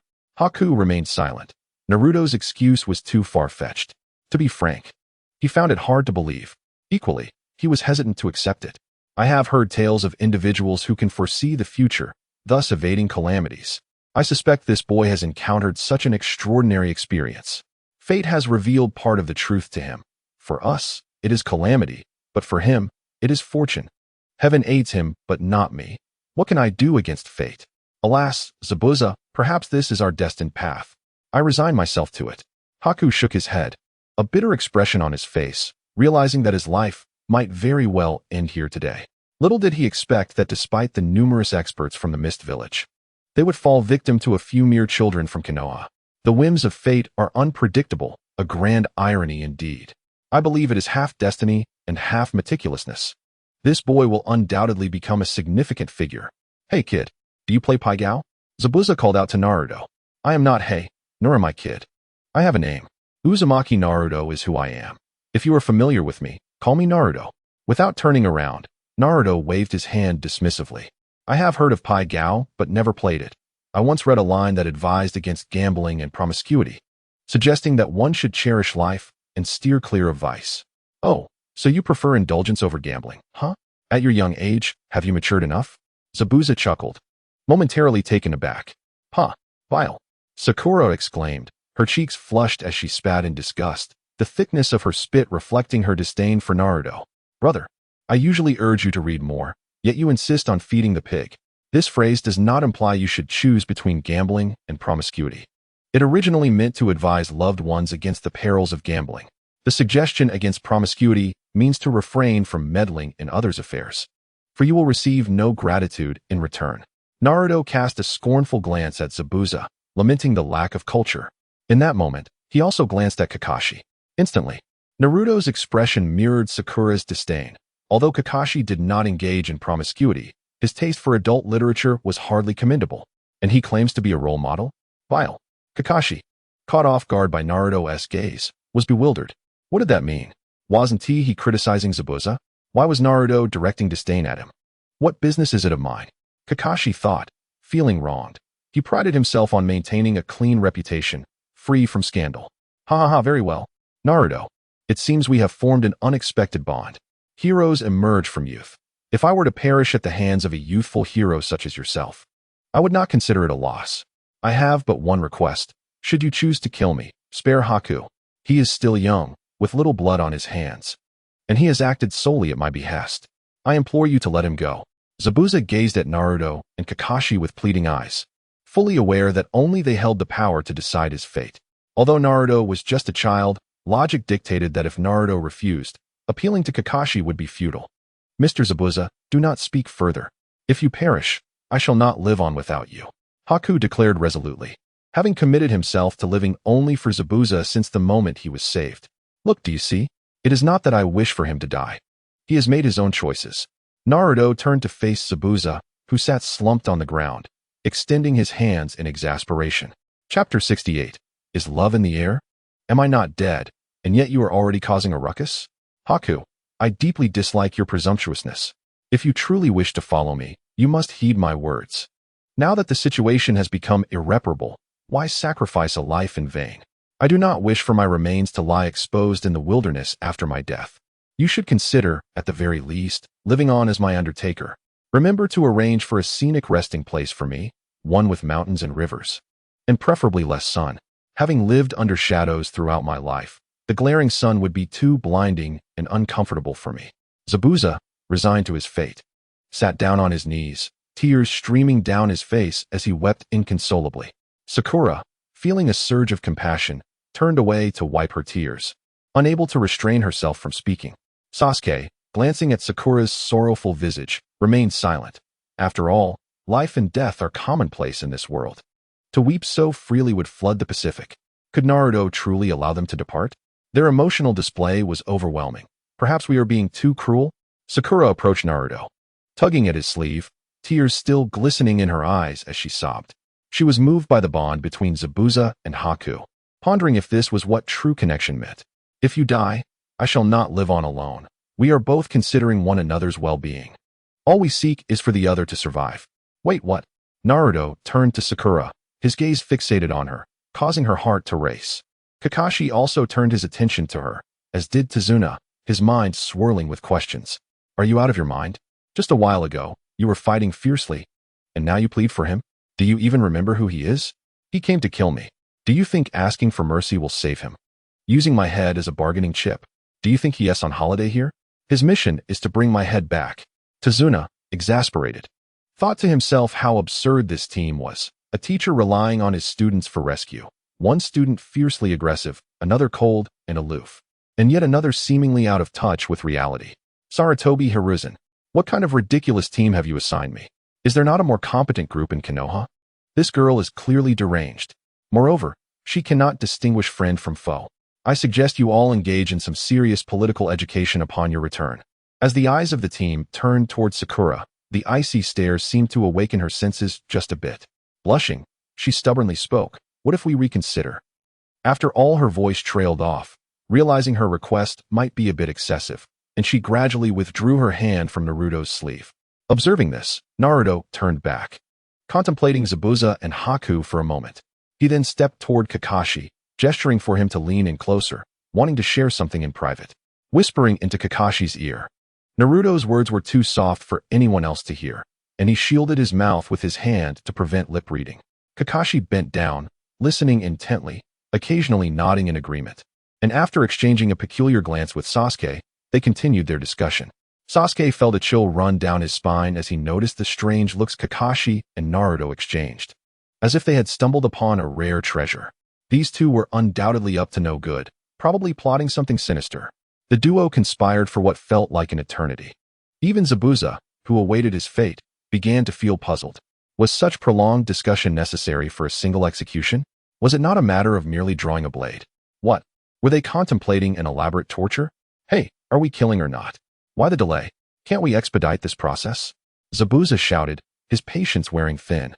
Finally, both Naruto and Kakashi nodded vigorously before simultaneously addressing Zabuza. Mr. Zabuza, your bond with Haku has deeply moved us, and coupled with our companion Sakura's plea, after careful deliberation, we have decided to spare your life and allow you to leave. Kakashi stepped forward, standing before Zabuza, delivering this stunning proclamation. What? Are you jesting? This cannot be. Is this for real, Kakashi-sensei? The expressions of everyone varied, and Zabuza was bewildered. What was happening? Just like that, he was to be spared? Sasuke was equally perplexed.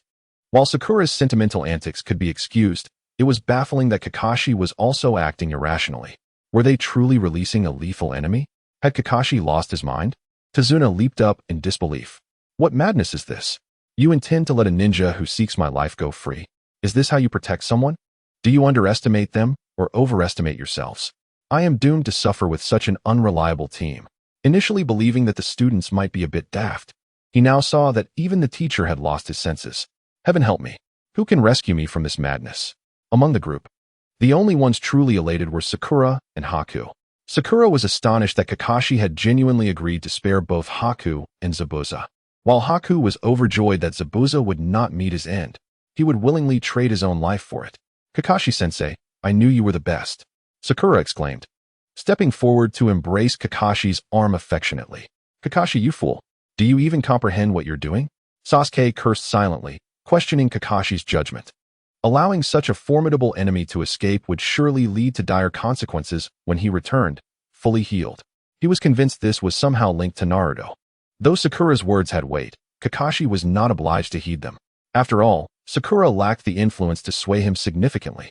The only other person capable of affecting Kakashi's judgment, aside from himself, was Naruto. Considering how Naruto had pulled Kakashi aside to whisper, Sasuke was certain that Naruto had somehow enchanted Kakashi. He distinctly recalled Naruto's fervent pursuit of Sakura's affection. Surely, he wasn't letting his infatuation cloud his judgment now? Chapter 69. Conditions. Zabuza was bewildered. What was this maneuver? To be allowed to leave? Kakashi, there must be conditions attached to your offer. Am I correct? At this juncture, there's no need for subterfuge. Zabuza was no fool. His mind raced with possibilities. If he was to be spared, then Kakashi must be seeking something of greater value in return.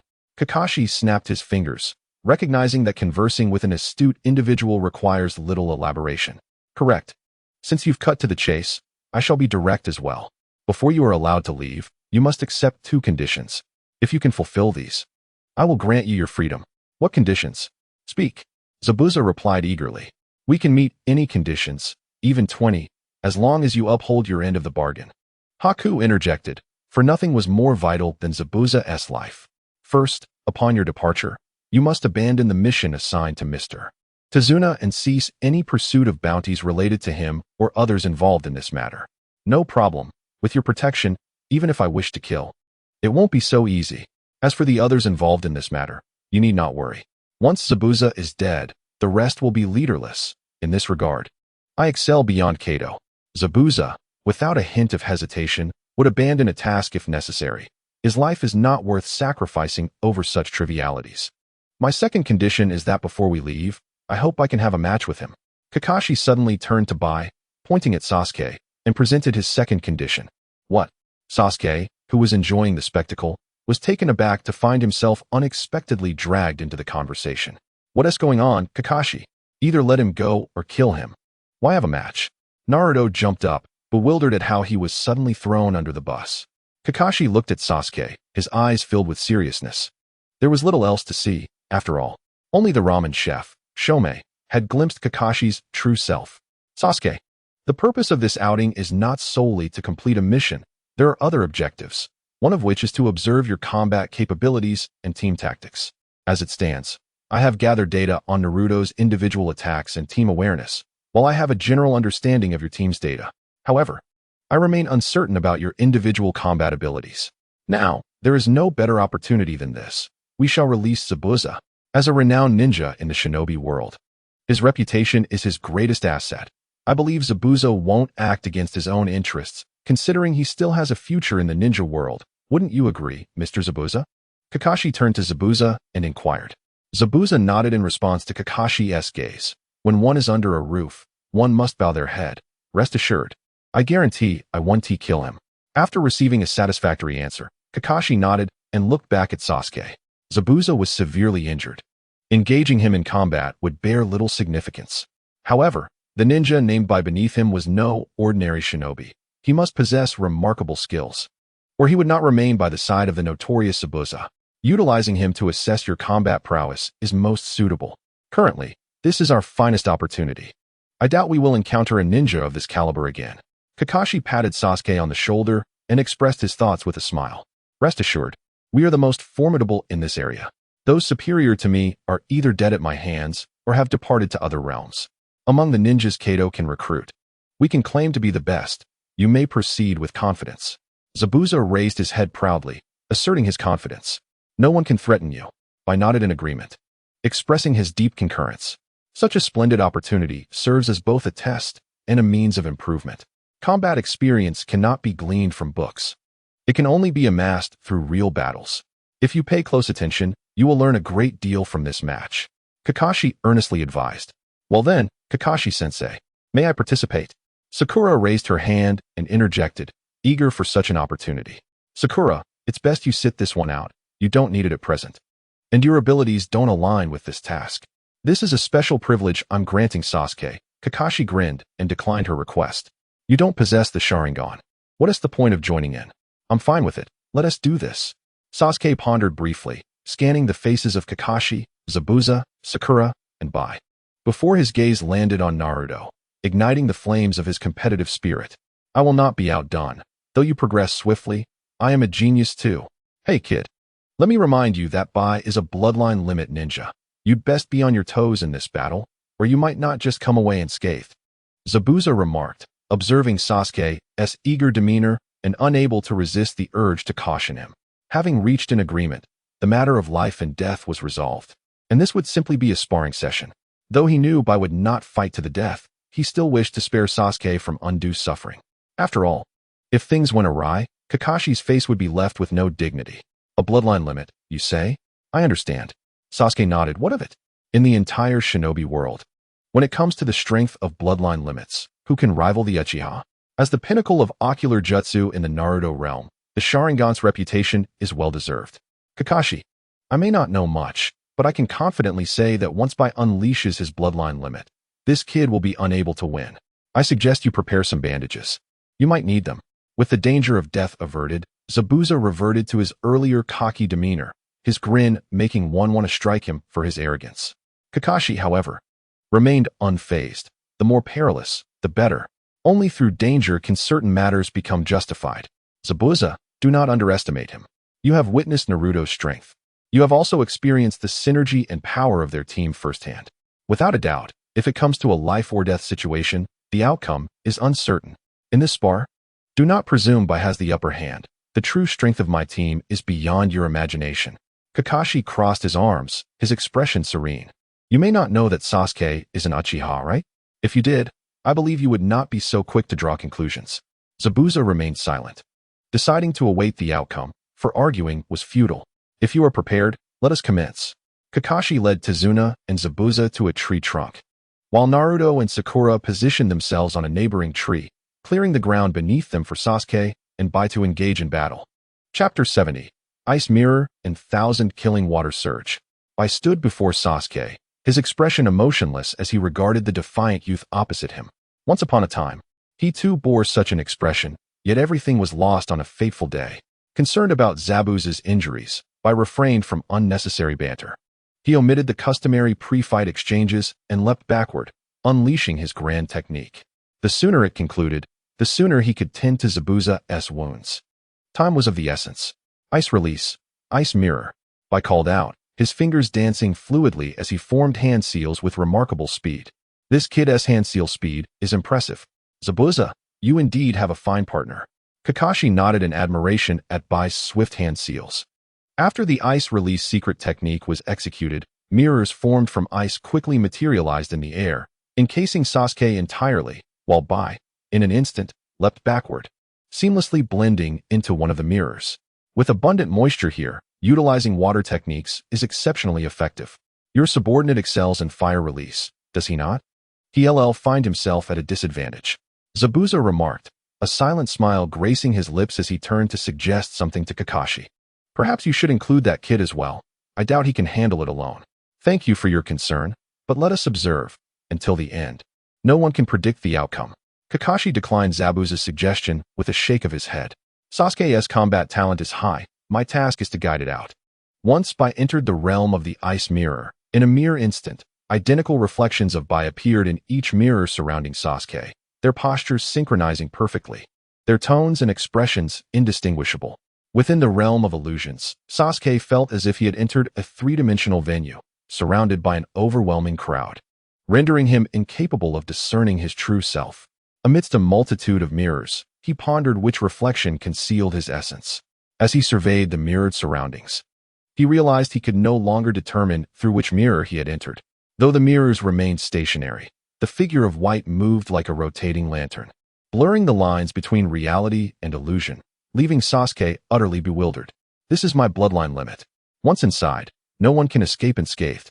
Prepare for my assault. White's voice reverberated from all directions, resonating in Sasuke's ears. Originally, he intended to exploit White's moment of speech to identify the true body among the myriad reflections. However, as White began to speak, Sasuke quickly discerned his error. Every figure seemed to articulate with the clarity of a living being, rendering it impossible to ascertain the true form by sound alone. With a swift gesture, White summoned moisture from the air, coalescing it into numerous ice needles that resembled those he had wielded upon his entrance. Is this your ninjutsu? Sasuke inquired warily, his eyes filled with trepidation. Indeed. Secret technique, 1,000 kills water flight. White declared, unleashing a torrent of ice needles from the encircling ice mirrors. Sasuke brandished 2 shurikens, one in each hand, pivoting his body as he transformed into a blur, the resonating clang of metal echoing through the air. This is still somewhat strained. I cannot sustain this defense indefinitely, Zabuza remarked, observing Sasuke's frantic attempts to repel the ice needles. Concentration is essential for miracles to occur. The foes he will encounter will only grow stronger and more merciless. If he cannot overcome this challenge, how can he aspire to be a ninja? I have faith that he will discover a solution. Let us watch closely. In the midst of the fray, Sasuke gasped for breath, surrounded by the remnants of fallen ice needles, all deflected by his shurikens. Despite his best efforts to evade and counter, he bore several wounds, even a cut upon his face. How can I not discern which is the true body? How could this be? Sasuke's eyes sharpened as he fixated on each incoming ice needle, recognizing that not a single one was a mere illusion. They were all genuine. If this was a rapid positional change, then the speed of movement was unfathomable. Conversely, if each mirror was indeed real, that was inconceivable. Could it be an optical illusion? Perhaps the true essence lay not within the mirrors, but within the ninjutsu itself? Zabuza murmured to himself, now suspecting that the mirrors served merely as a facade to obscure his vision, with the primary assault stemming from the opponent's ninjutsu, a 360-degree attack with no blind spots, appearing to emanate from each mirror when in fact they were mere illusions. Tazuna stood aghast. Good heavens, the ferocity of a ninja battle is astounding. If I were in there, I would surely be turned into a porcupine.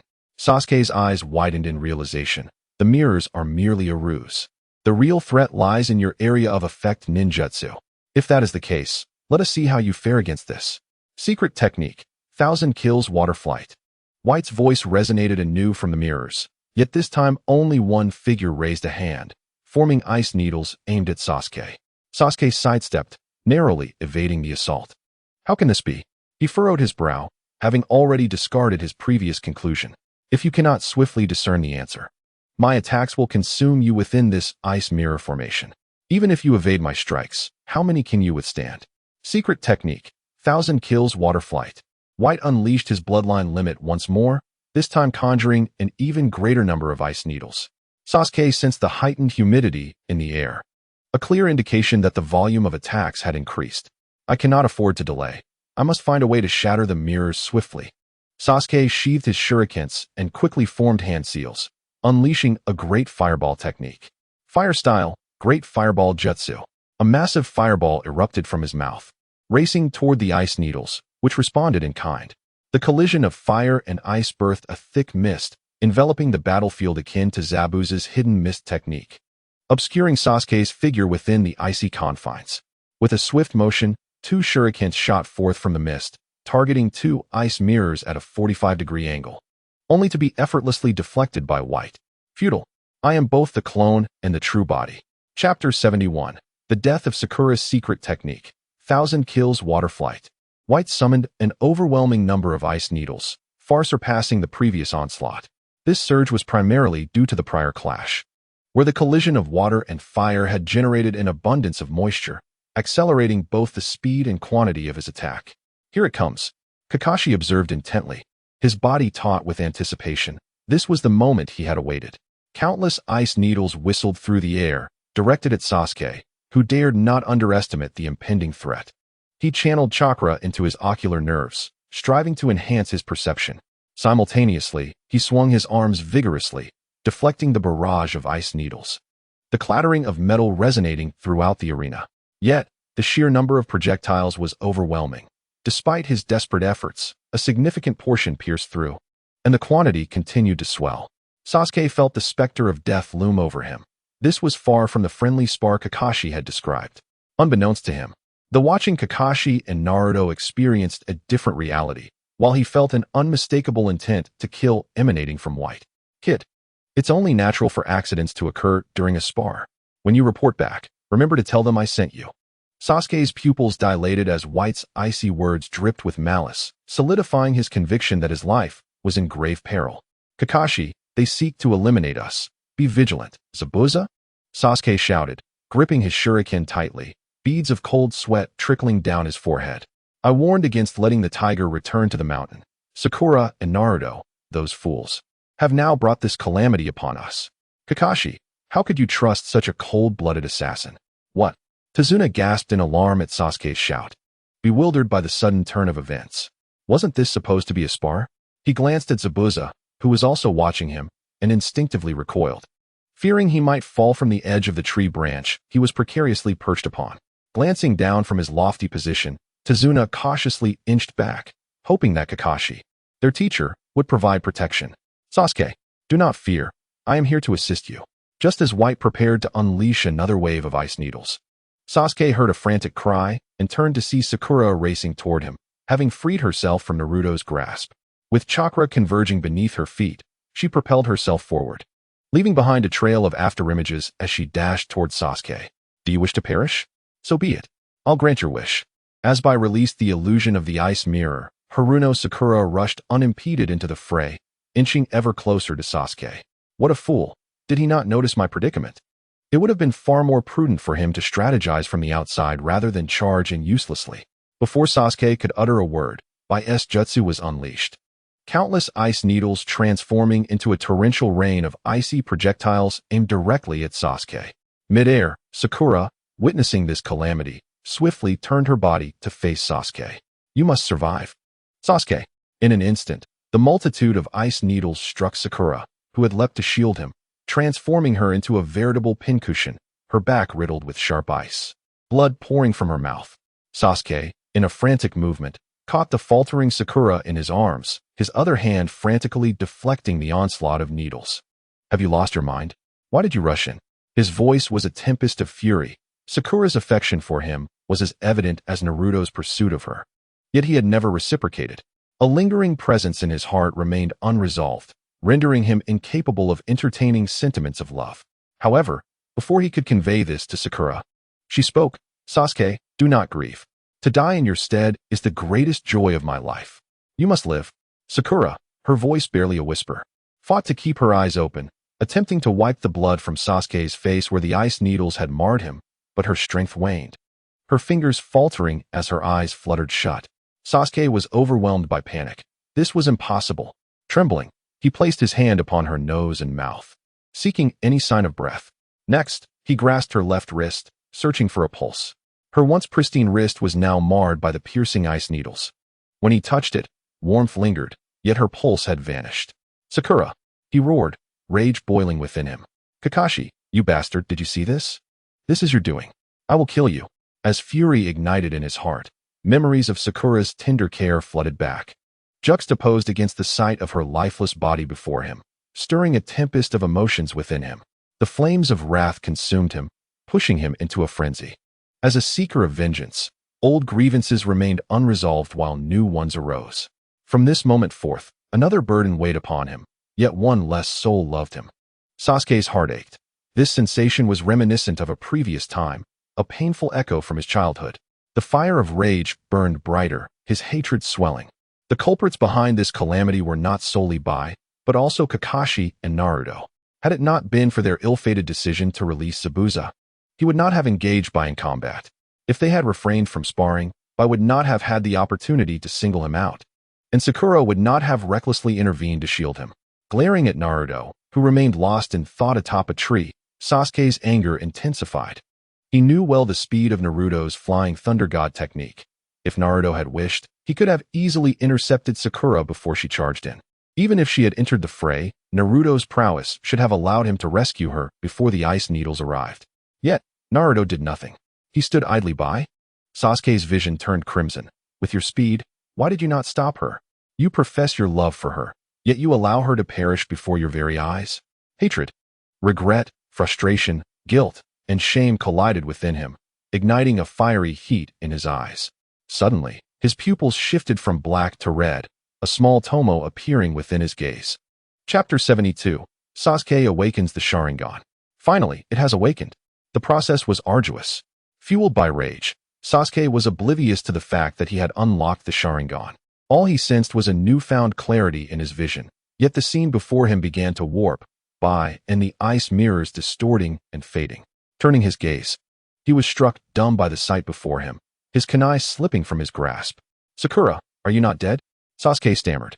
Frozen in shock as if confronted by a specter, his right hand pointing accusingly at her, his words tumbling over one another. "Sasuke, are you alright? What just happened? After unleashing your jutsu, you just stood there. You were shouting at Kakashi-sensei, calling him a bastard. What is going on?" Sakura's expression was one of confusion. She had been captivated by the grand spectacle of the fireball jutsu clashing with the 1,000 flying water needles, only for Sasuke to suddenly lose composure and erupt in fury. "What happened? What is going on? Why are you not fighting?" Sakura was utterly bewildered, failing to comprehend the situation. "As you wished, Kakashi." Zabuza glanced at Sasuke, recognizing the familiar eyes and tomo, instantly grasping Kakashi's intention for Bai to fight Sasuke. This was the purpose. A mutual understanding. A delightful collaboration. Kakashi responded with a smile.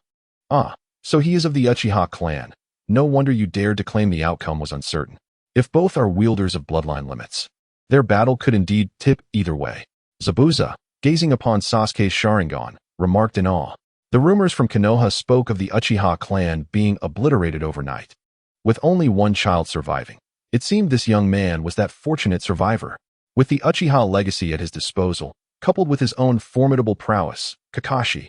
Had I known the situation was such, even tenfold the remuneration would not have persuaded me to take this job.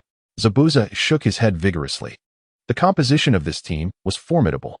Even if he and Bai were to join forces, they would find it challenging to contend with such a unit. The disparity between appearance and actual combat strength was too vast. "What are you saying? What do you mean I am dead?" Sakura was puzzled. Why did Sasuke suddenly appear as if he had seen a ghost?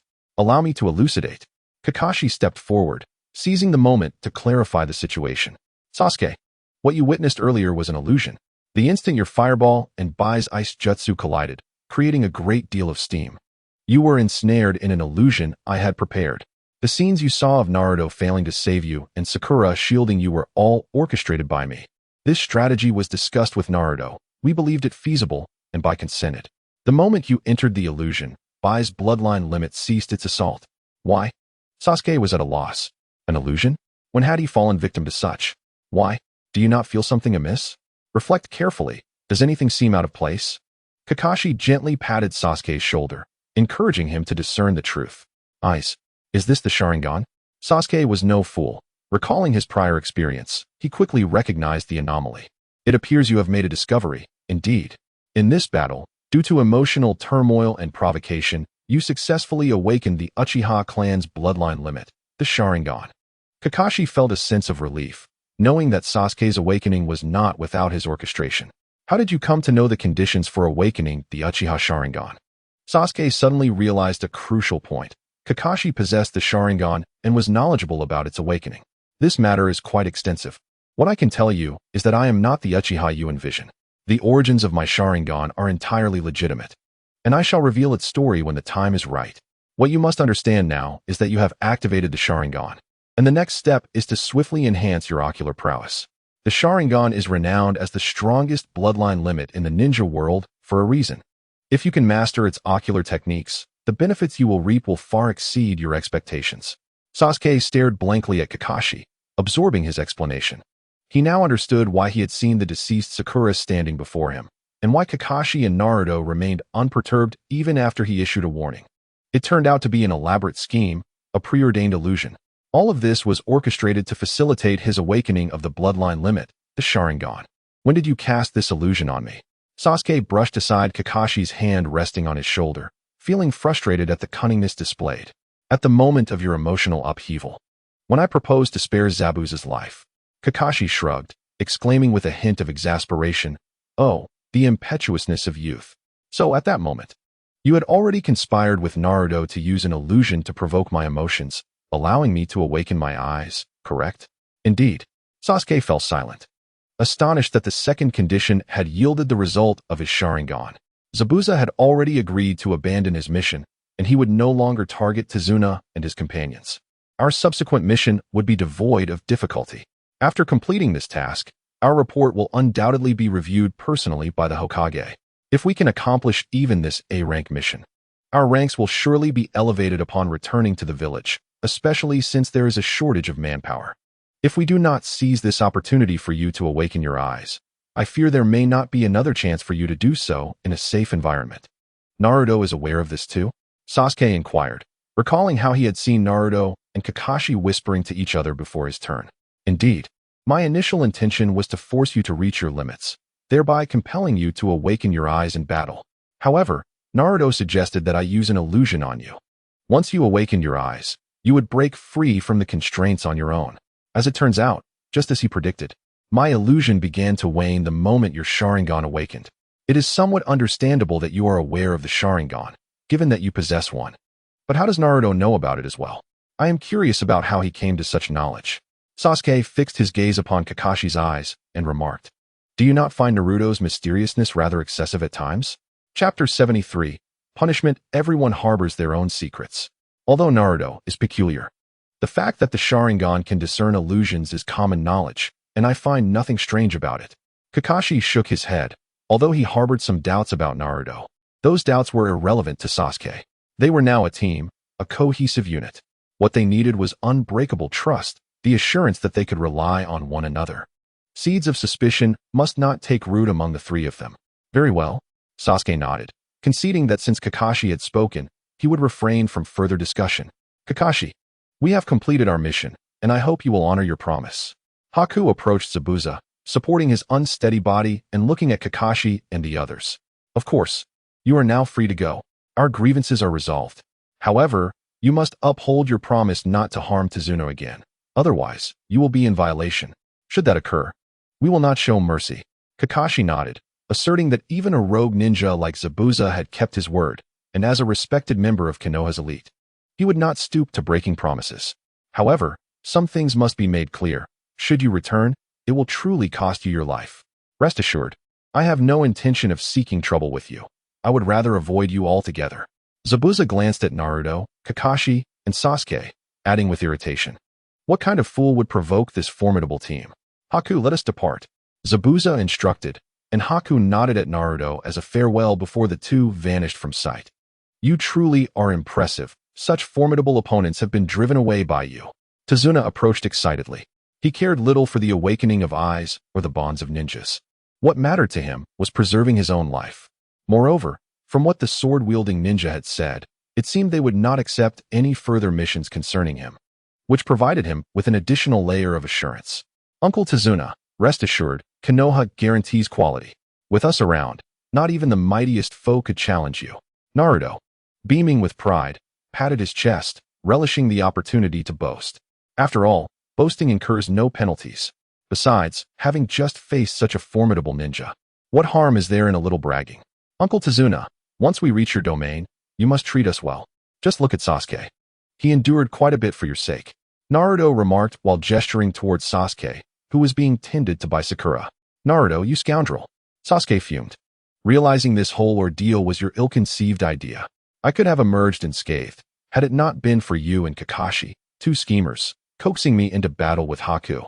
Sasuke had entirely forgotten Kakashi's earlier words. Were it not for Naruto's suggestion to use an illusion, he might have sustained even more injuries. Tazuna paid no heed to the bickering of the two youths. He joyfully waved his hands, assuring them, rest easy.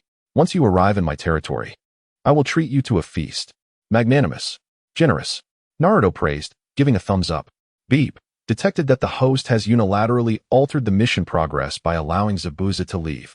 The host will now face a penalty for mission failure. Upon hearing the mechanical voice, Naruto was immediately startled, causing Sakura, who was bandaging Sasuke, to jump in surprise. While Kakashi looked at Naruto with a puzzled expression, wondering what had come over him. Naruto's face fell as he realized his oversight, in his eagerness to assist Sasuke's awakening. He had forgotten his primary mission was to eliminate Zabuza and Haku. Curse it, I was distracted by Sakura's incessant whining. The host has chosen to accept the task failure. Mission rewards will be revoked, and as a penalty, the host will forfeit sign-in rewards for the next half-month, including weekly sign-in rewards. It is hoped that the host will adhere to task completion. Any further abandonment of selected tasks will result in increased penalties. This is the final warning. The host should take note. The system's cold notification felt like a death sentence, filling Naruto's heart with despair. System, I was wrong. Please, let me off this time. It is my first offense, and considering that, can we let bygones be bygones? I need to check in. How can I go on without you? Tomorrow marks my first weekly check-in, and now it's all gone. I worked hard for 6 days. Oh, system, can we negotiate? Kakashi, observing Naruto's distressed expression, couldn't help but inquire. What's wrong, Naruto? Is something bothering you? Oh, nothing. I just suddenly recalled something unpleasant. Naruto waved his hand dismissively. This matter was unspeakable, his greatest secret. How could he confide in Kakashi? Kakashi was puzzled, thinking that recalling something unhappy should warrant a frown. Yet here was Naruto, wearing a long face. Nevertheless, if Naruto chose not to share, Kakashi felt it was not his place to pry. Everyone harbors their secrets. If Naruto was unwilling to speak, he would not press him. Sakura diligently cared for the only injured member of their team, Sasuke, while Naruto sighed heavily during their breaks, lamenting his foolishness. How could he have let Zabuza go? What had gone awry in his judgment? Filled with regret, Naruto attributed it all to his body, suspecting that it had a mind of its own. His intention had been to eliminate Zabuza to complete the mission and earn a reward, yet his body, seemingly acting of its own volition, chose to aid Sakura instead. Yes, that was it. Naruto was certain of it. It had to be his body's fault. Its muscle memory was too fond of Sakura. When he saw her cry, he instinctively chose to act in a way that would bring her joy. His intention had always been to take down Zabuza and upgrade his Sharingan. Speaking of the Sharingan, Naruto glanced at Sasuke. When the Sharingan is not activated, it remains hidden. Sasuke's eyes appeared ordinary. Yet Naruto knew that behind those seemingly normal eyes lay a recently awakened one-tomo Sharingan. At this moment, they were on the same wavelength. Naruto possessed a one-tomo, as did Sasuke, while Kakashi held a 3-tomo plus a Mangekyo. In Team 7, 3 members bore the Sharingan. What a twist of fate. Should this team still be called Team 7? Perhaps it should be dubbed the Sharingan Squad instead. Chapter 74. Return home in terms of cunning and strength. Naruto was indeed a cut above the rest, making Sasuke, the school's recognized prodigy, seem somewhat overrated. Kakashi pondered as he observed Naruto's recent progress and comprehensive considerations. It was evident that he needed to report to the third Hokage upon their return. Kakashi had realized something was amiss with Naruto and resolved to inform Sarutobi of Naruto's performance during this period. This way, should any unforeseen issues arise in the future, Sarutobi could not lay the blame at Kakashi's feet. The group joyfully made their way to Tezuna's home, and as darkness fell, they finally glimpsed the half-finished bridge. Tezuna joyfully called out, quickening his pace, eager to see his grandson Inari and his daughter. Reflecting on the arduous journey, Tezuna felt tears welling up. He was grateful for the strength of the Leaf villagers, without whom he might never have seen them again. Naruto and the others felt elated as they entered Tezuna's domain. And for the first time that night, they would not have to gnaw on rations. While they had occasionally hunted for wild game, the lack of proper cooking tools and ingredients had always compromised the flavor. Tonight, indulge yourselves.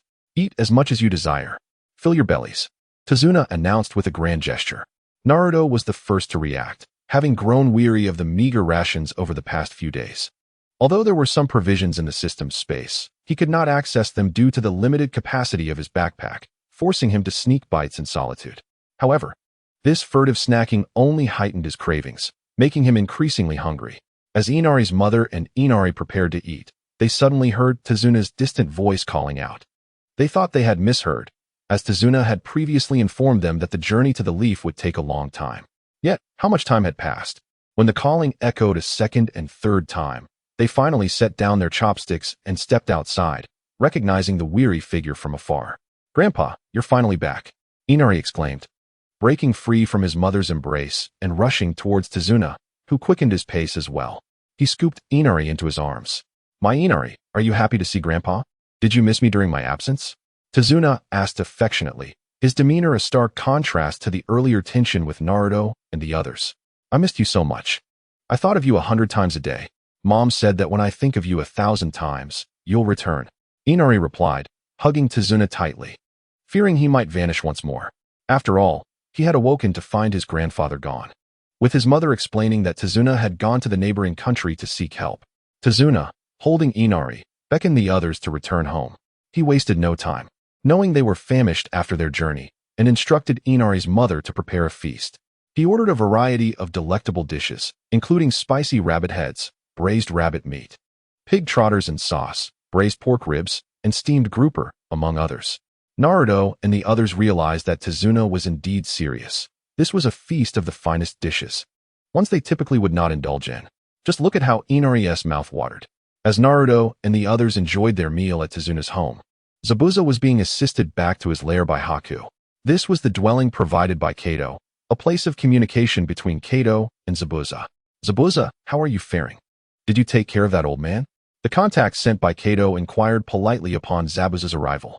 He was careful to be courteous, having witnessed the fate of the previous liaison, who had been brutally reprimanded by Zabuza and met a gruesome end.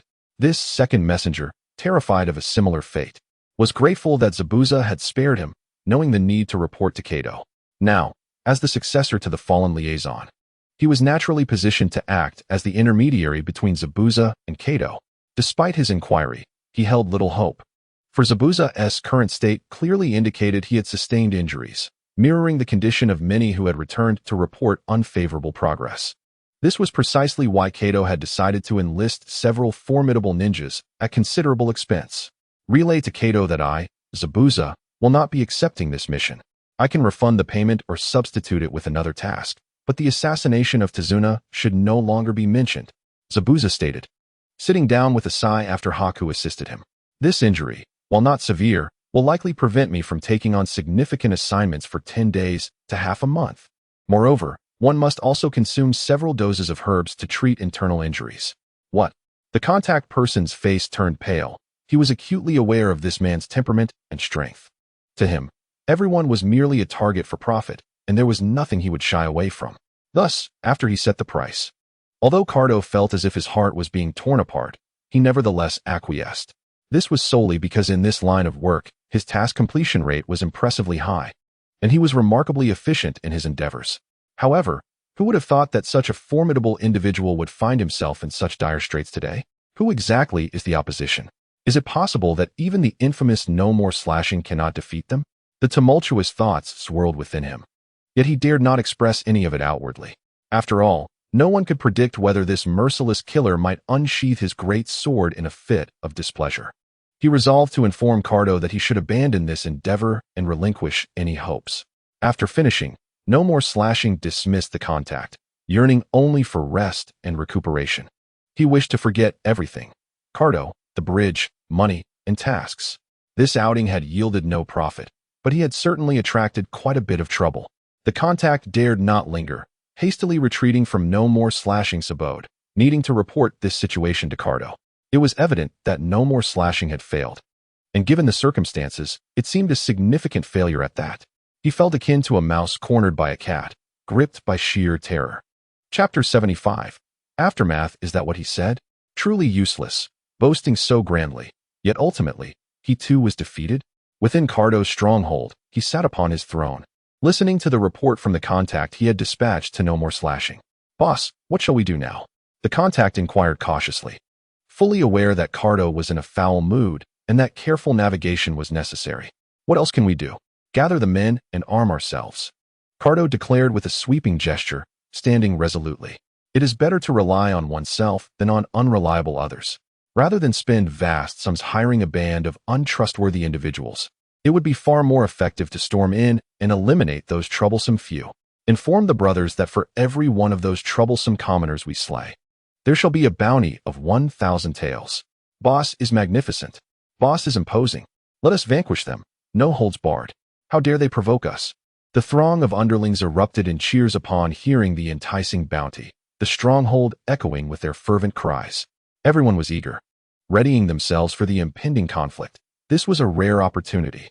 "Brothers, tonight indulge yourselves, replenish your strength, for at dawn, we shall march to the bridge. That band of paupers shall be driven away. The bridge belongs to us," Cardo proclaimed with authority. Initially, he had thought highly of the ninja, but now, witnessing No More Slashing's failure, he realized it was not as formidable as he had imagined. Clearly, he would have to take matters into his own hands. Otherwise, the bridge would surely be lost. The men below were terribly inept. If only there were more like him, resolute and brilliant, they would not be in such a predicament. While Cardo was rallying his troops with sumptuous feasts in preparation for battle, Naruto and his companions had already relaxed, satisfied, and rubbing their round bellies. Even Sakura, who often appeared conflicted, had astonishingly devoured 3 large bowls of rice, not to mention Naruto and Sasuke, who nearly polished off the entire spread. They had all worked hard throughout the day and were now ready to rest. "Tomorrow we shall take a day to recuperate, and the day after, we return to the village hidden in the leaves," Kakashi stated after fiddling with a toothpick under his mask for some time, outlining the upcoming plans. "Kakashi-sensei, aren't we going to help Uncle Tazuna with his troubles?" Sakura raised her hand, being the first to voice dissent against Kakashi's plan. "Our mission is to escort Tazuna safely back to the Land of Waves, and as it stands, our task has been accomplished. There is no reason to continue." Before Kakashi could respond, Sasuke provided his input. However, Sakura hesitated. The circumstances Tazuna had described were grave indeed. Furthermore, he had treated them to such a lavish dinner that to simply leave without further assistance seemed rather ungrateful. "I believe Sakura has a point. We should stay and help Uncle Tazuna resolve his troubles before we depart." Naruto chimed in lazily, reclining on a soft cushion. Hearing someone support her, Sakura's spirits lifted, especially since it was Naruto who had saved her life, lending credence to her thoughts. "Naruto truly stands by me as always." Despite his earlier aloofness, in this critical moment, he could not hide his true intentions. Sakura delightedly immersed herself in her reverie. "Naruto, do you not realize we have little time? There are many tasks awaiting us back in the village, and we are currently in short supply of personnel." Kakashi furrowed his brow, aware that 2 members of the team were in favor, while 2 were opposed, with the supporter being none other than Naruto, who had recently shown remarkable growth. This compelled him to reconsider. "Kakashi-sensei, I understand your concerns, but as the saying goes, one should be grateful for the kindness received. Although Uncle Tazuna deceived us regarding the mission's level of danger, we have navigated through safely. Moreover, he has shown genuine sincerity towards us. Did you not notice the lavish meal he provided us tonight? He truly offered us the best he could." Just earlier, she had seen Tazuna's grandson eyeing the bowl of shark fin soup greedily. "Exactly. Kakashi-sensei, we must show our gratitude." Sakura eagerly added her support. "Rest assured, Kakashi-sensei.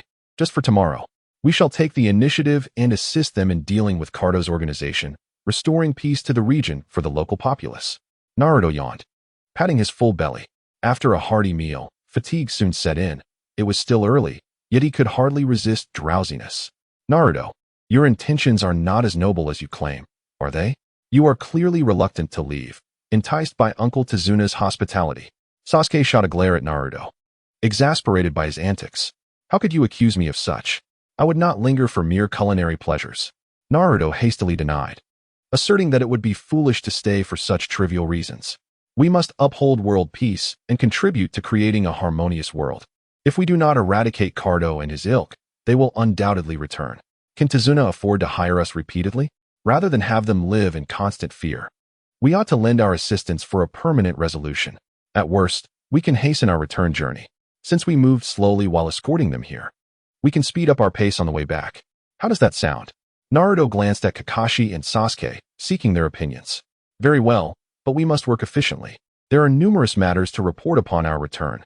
Kakashi pondered for a moment before unexpectedly nodding in agreement with Naruto's proposal. All right, let us assist them. But is it not a bit excessive to confront those mountain bandits and ruffians?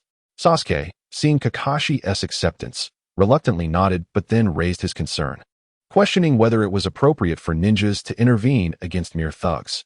Excessive? Tomorrow, Kakashi-sensei need not lift a finger. It will be just the three of us. It is entirely reasonable for adults to deal with children, no? Naruto waved his hand dismissively, well versed in this form of moral persuasion. Indeed, Kakashi-sensei, you need not intervene. This is an excellent opportunity for us to hone our skills. After hearing this, Sasuke rolled up his sleeves, ready to take on 10 foes. No, 100. I initially had no intention of intervening. You may handle it, as you see fit. By the way, a lone tiger cannot withstand a pack of wolves. So don't come crying for help later. I might need to assist an elderly lady in crossing the street. Kakashi spread his hands in resignation. Since these youngsters wished to take the lead, he would gladly assume the role of a bystander, which was quite effortless. Damn it, Kakashi-sensei, you are utterly shameless. Indeed. You said the same thing the last time you were late. How brazen. The three of them united in their stance and promptly began to rally against Kakashi, filling the room with laughter and cheer. Chapter 76. The Unruly Tongue. Where are those ruffians from the Leaf? Come out, you scoundrels. Early in the morning, while Naruto and the others were still dreaming, a rough and exceedingly arrogant voice boomed from outside. Judging by the chaotic sound, it seemed there were quite a number of them. Naruto rubbed his eyes and forced himself to sit up, while Sasuke had already leaped to the door, peering through the crack to assess the situation outside. What is going on, Sasuke? Naruto asked, still groggy from sleep. Who on earth is so reckless this early? There was a throng of people outside, numbering at least 300, each brandishing weapons, and many wore headbands, closely resembling the organization mentioned by Uncle Tezuna. Sasuke reported while observing, confirming that there were indeed many people outside, but their side was also steadily receiving more villagers armed with hoes and sickles. System, sign in. Ding. Sign in denied. Host task failure punishment in effect for another 14 days. Damn it. Naruto suddenly remembered that because he had let Zabuza go, he had failed his task. Not only had he forfeited the rewards, but he had also been stripped of his sign-in privileges for half a month. What a colossal loss. Naruto felt a pang of regret. Although the daily sign-in rewards were usually meager, there were occasional windfalls, such as his wind barrier and the medicinal sage. He sprang up, flinging open the door, only to be met with a band of ruffians clad in thuggish attire, each wielding gleaming swords, causing the villagers confronting them to tremble in fear. It seemed the situation was rather dire. You can handle this, right? Kakashi emerged from somewhere, still wrapped in a blanket, appearing half asleep, yet his sarcasm was fully intact. I believe Sasuke is correct. Those must be the members of the Kaido organization. Which decent person would venture out brandishing a weapon like that? They might as well have villain written on their foreheads. Naruto shot a disdainful glance at Kakashi, who was truly infuriating. As a teacher, he ought to assist, yet here he was, offering only mockery. You should lie back down and continue sleeping, he retorted. What should we do, Naruto? Sakura inquired, having arrived and seeking guidance. It was her first encounter with such a scene. What else can we do? I was just pondering how to find them, and now they've conveniently come knocking. Naruto sneered, his eyes gleaming with lethal intent. Indeed, fortune had delivered a pillow to his slumber, with so many adversaries. It was the perfect opportunity to eliminate them all at once, erasing any future threats. He just wondered if this was all their strength. Sasuke nodded in agreement, eager to capture them all in one fell swoop, hoping all members of the Kado organization would gather here. Having missed the chance to showcase his strength against the two rookie ninjas, and with Zabuza's overwhelming prowess, he now found an ample opportunity to demonstrate his abilities against numerous ninjas, albeit unknown to him. They were still ninjas. It would serve as proof that the Uchiha name was not mere bravado. He was indeed a bona fide genius. Hey, which one of you is Kado? Step forward so I may see you. Without hesitation, Sasuke leaped forward, standing before the group of Kado's men. Who is this little brat? Daring to speak to us in such a manner? Go back and ask your elder to take you to the restroom, and don't hinder us from conducting our business. Exactly, this little punk has some nerve. Hey kid, have you seen this long knife? I'll slice you with it, and it'll be quite a spectacle. As Sasuke stared at the burly, dim-witted ruffians, veins popped on his forehead in irritation. Oh, a few words, and this kid is already riled up. Look at those little fists clenched. Hey, whose delicate little child is this? If you don't come out soon, I'll take you back and keep you as a pet. Please, don't frighten the poor child. Come here, little one. Your big brother will take good care of you. A lewd-looking ninja with a face full of scars extended his tongue, lewdly licking his lips, making those who beheld it feel nauseated, his eyes fixated on Sasuke with unmistakable intent. Though dawn had barely broken, a multitude had already gathered before Tazuna's home. While Naruto and the others were still in slumber, Tazuna's daughter, up early to prepare breakfast, sensed something amiss as a horde of people approached their home, all wielding weapons. She hurried back inside to awaken her father, Tazuna. Upon hearing her words, he immediately grasped that it was undoubtedly that scoundrel Kado leading his men. He rushed to awaken the still sleeping Kakashi. To his dismay, Kakashi, comfortably nestled, did not even open his eyes, and simply stated that the matter was entrusted to his 3 students, instructing Tazuna not to disturb his slumber and to seek out Naruto and the others. Tazuna was left dumbfounded. While he had witnessed the battle prowess of the children in previous ninja skirmishes, could those 3 endure against such a large number? At least wake up and have a look. It's not just 1 or 2, it's hundreds. He shook Kakashi's body again, attempting to rouse him, believing he comprehended the gravity of the situation. To his chagrin, Kakashi merely rolled over, ignoring him, regardless of Tazuna's shouts. Only the thunderous sound of snoring responded. Sighing, Tazuna lamented his misfortune in having such a teacher. His 3 students were indeed unfortunate. He sighed inwardly, realizing he could no longer rely on Kakashi and had to awaken the 3 children himself. Yet, before he could make his way to knock on their door, Naruto and Sasuke had already sensed something was amiss, and in the blink of an eye, that cool little boy had appeared before them. Don't act like a toad that doesn't bite. Tell your boss Kado that once we've had our breakfast, we'll settle this on the bridge. Those who do not show up will be cowards. Sasuke wasted no time, pointing at the loathsome, pockmarked ninja and unleashing his threats. Oh, this kid has quite the fiery temper. What's the matter? Young stallions are always so spirited. A couple of rides will tame them. Naruto shook his head in pity at the reckless behavior displayed by the opposing side. Such words would surely seal their fate. As expected, Sasuke, after hearing their taunts, vanished into the crowd, and his right hand produced a kunai, aiming it at the most obnoxious of the ruffians. Chapter 77. Breakfast before battle, an identical tactic.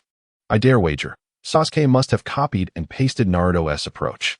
As the figure of the second pillar flickered, his wrist twisted, and a shuriken appeared between his fingers.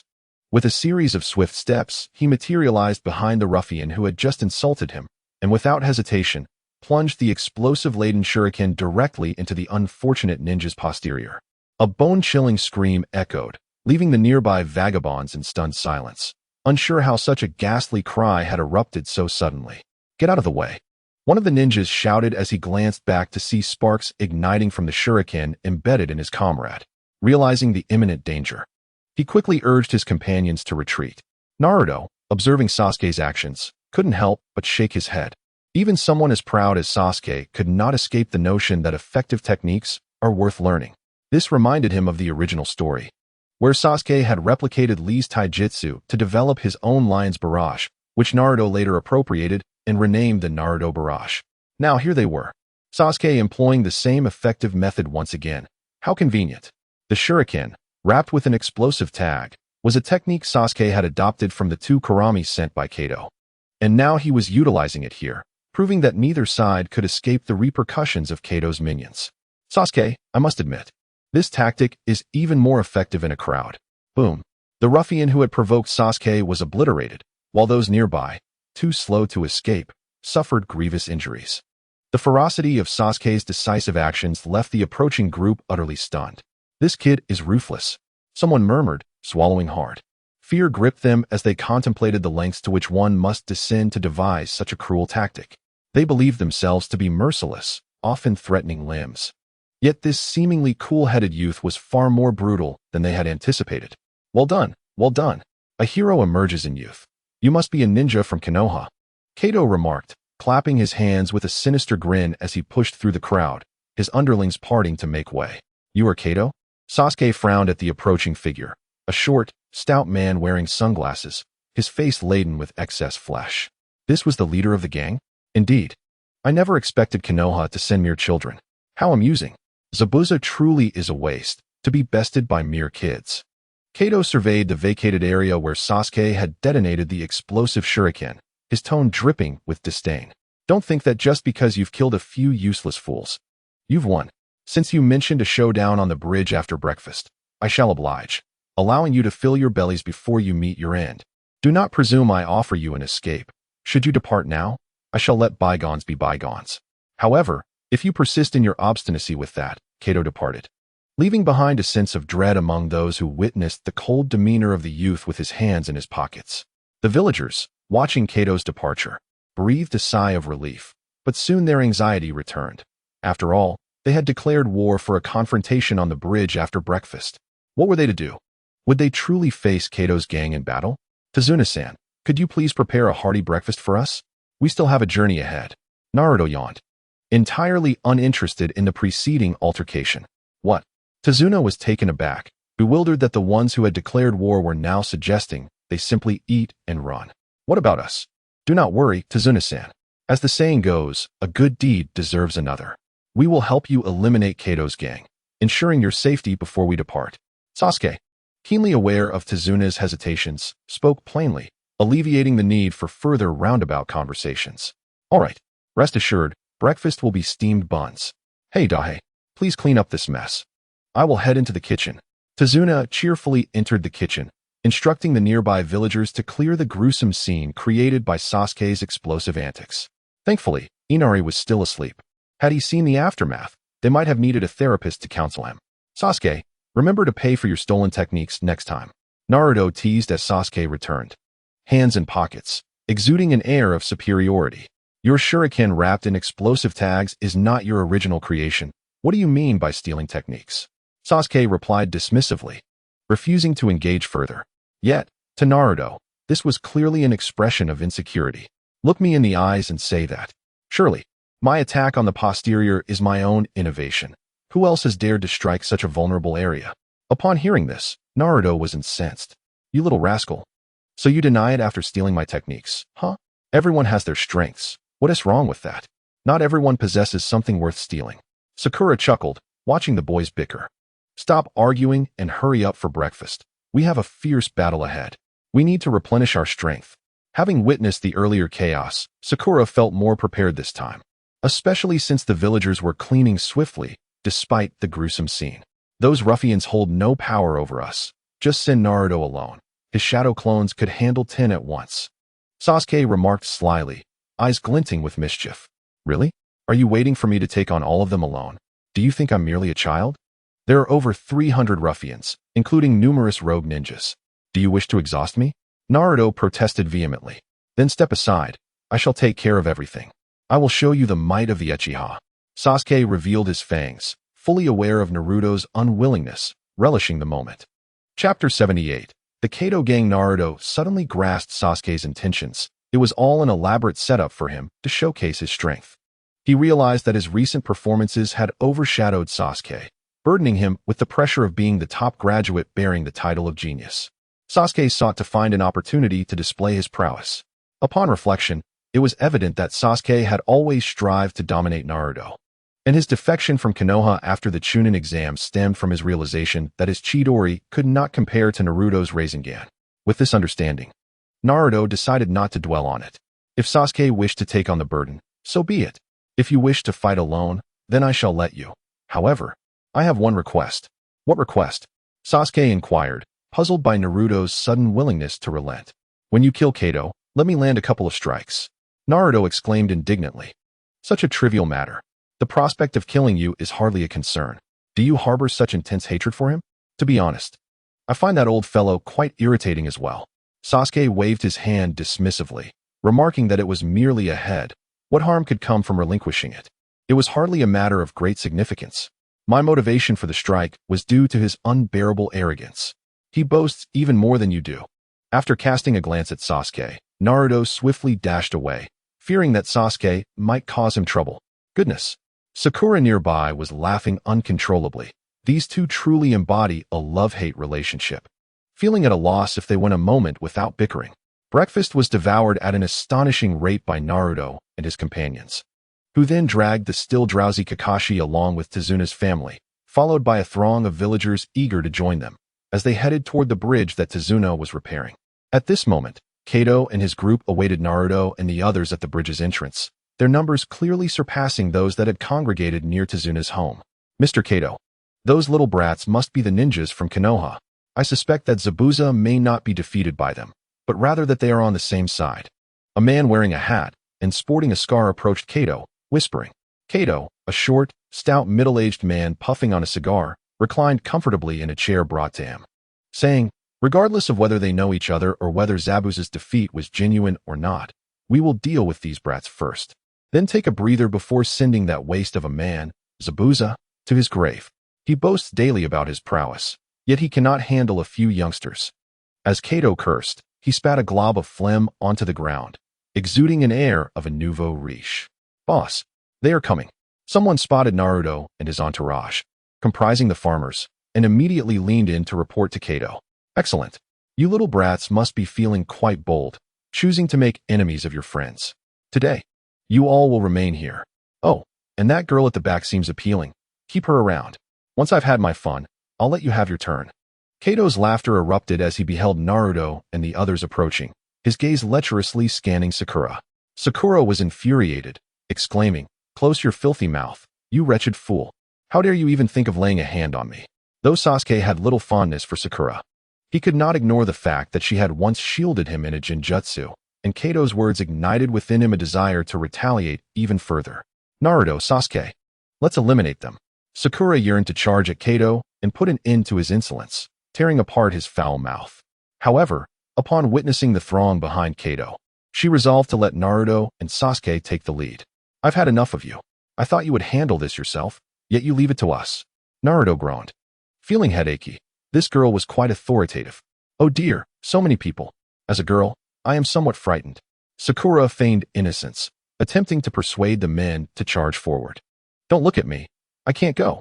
I promised Sasuke that today was his show. Naruto waved his hands, having previously agreed to witness Sasuke's performance, and he knew that if he stepped in now, it would upset Sasuke. Without further ado, Sasuke lowered his body, reached behind him with both hands, and produced 2 shuriken, launching himself into the fray. Protect me. Kato retreated without a second thought, especially when he saw Sasuke charging his way. Bringing to mind the earlier scene of Sasuke throwing shuriken into a target, scattering debris everywhere. As Kato's voice faded, around 20 men leaped forward to shield him. These were hired thugs he had paid well, and now it was their time to shine. Sasuke, seeing the situation, flipped his wrist, and suddenly, 2 shuriken became over a dozen, hurling them at the crowd ahead. The assailants, not daring to take this lightly, drew their weapons, some brandishing kunai while others unsheathed swords, determined to intercept Sasuke's projectiles. The sounds of metal clashing filled the air as some shuriken were deflected to the ground, yet several found their mark, piercing the throats of those wielding swords, rendering them lifeless. Such precision indicated that Sasuke had clearly honed his skills.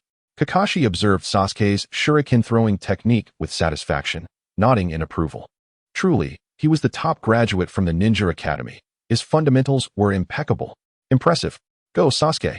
Sakura cheered fervently, rallying behind him. Everyone charge. Whoever kills that little brat shall receive a bounty of 30,000 ryo and be promoted to captain.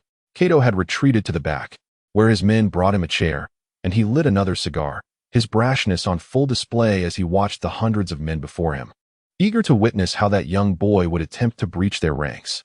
With Kato's monetary incentive, the crowd before Sasuke surged forward, as if imbued with newfound vigor, charging towards him. Chapter 79. Annihilation. With so many people, should we not assist? Sakura fretted, observing the dark mass of individuals advancing. She grasped Naruto's arm anxiously. Rest assured, this is Sasuke we're talking about. Sasuke with the Sharingan. The movements of those opponents appear as childish play to him. There is no need for concern. Just sit back and enjoy the show. Naruto firmly held back the eager Sakura.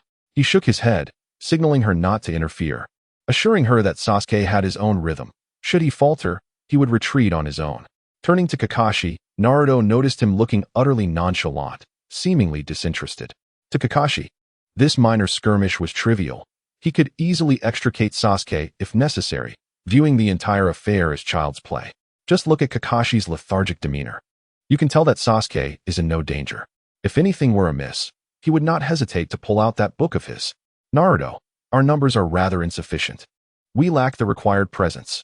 Kakashi casually remarked, glancing back. You should create a few clones to bolster the villagers' morale. Why don't you create some? You are certainly capable.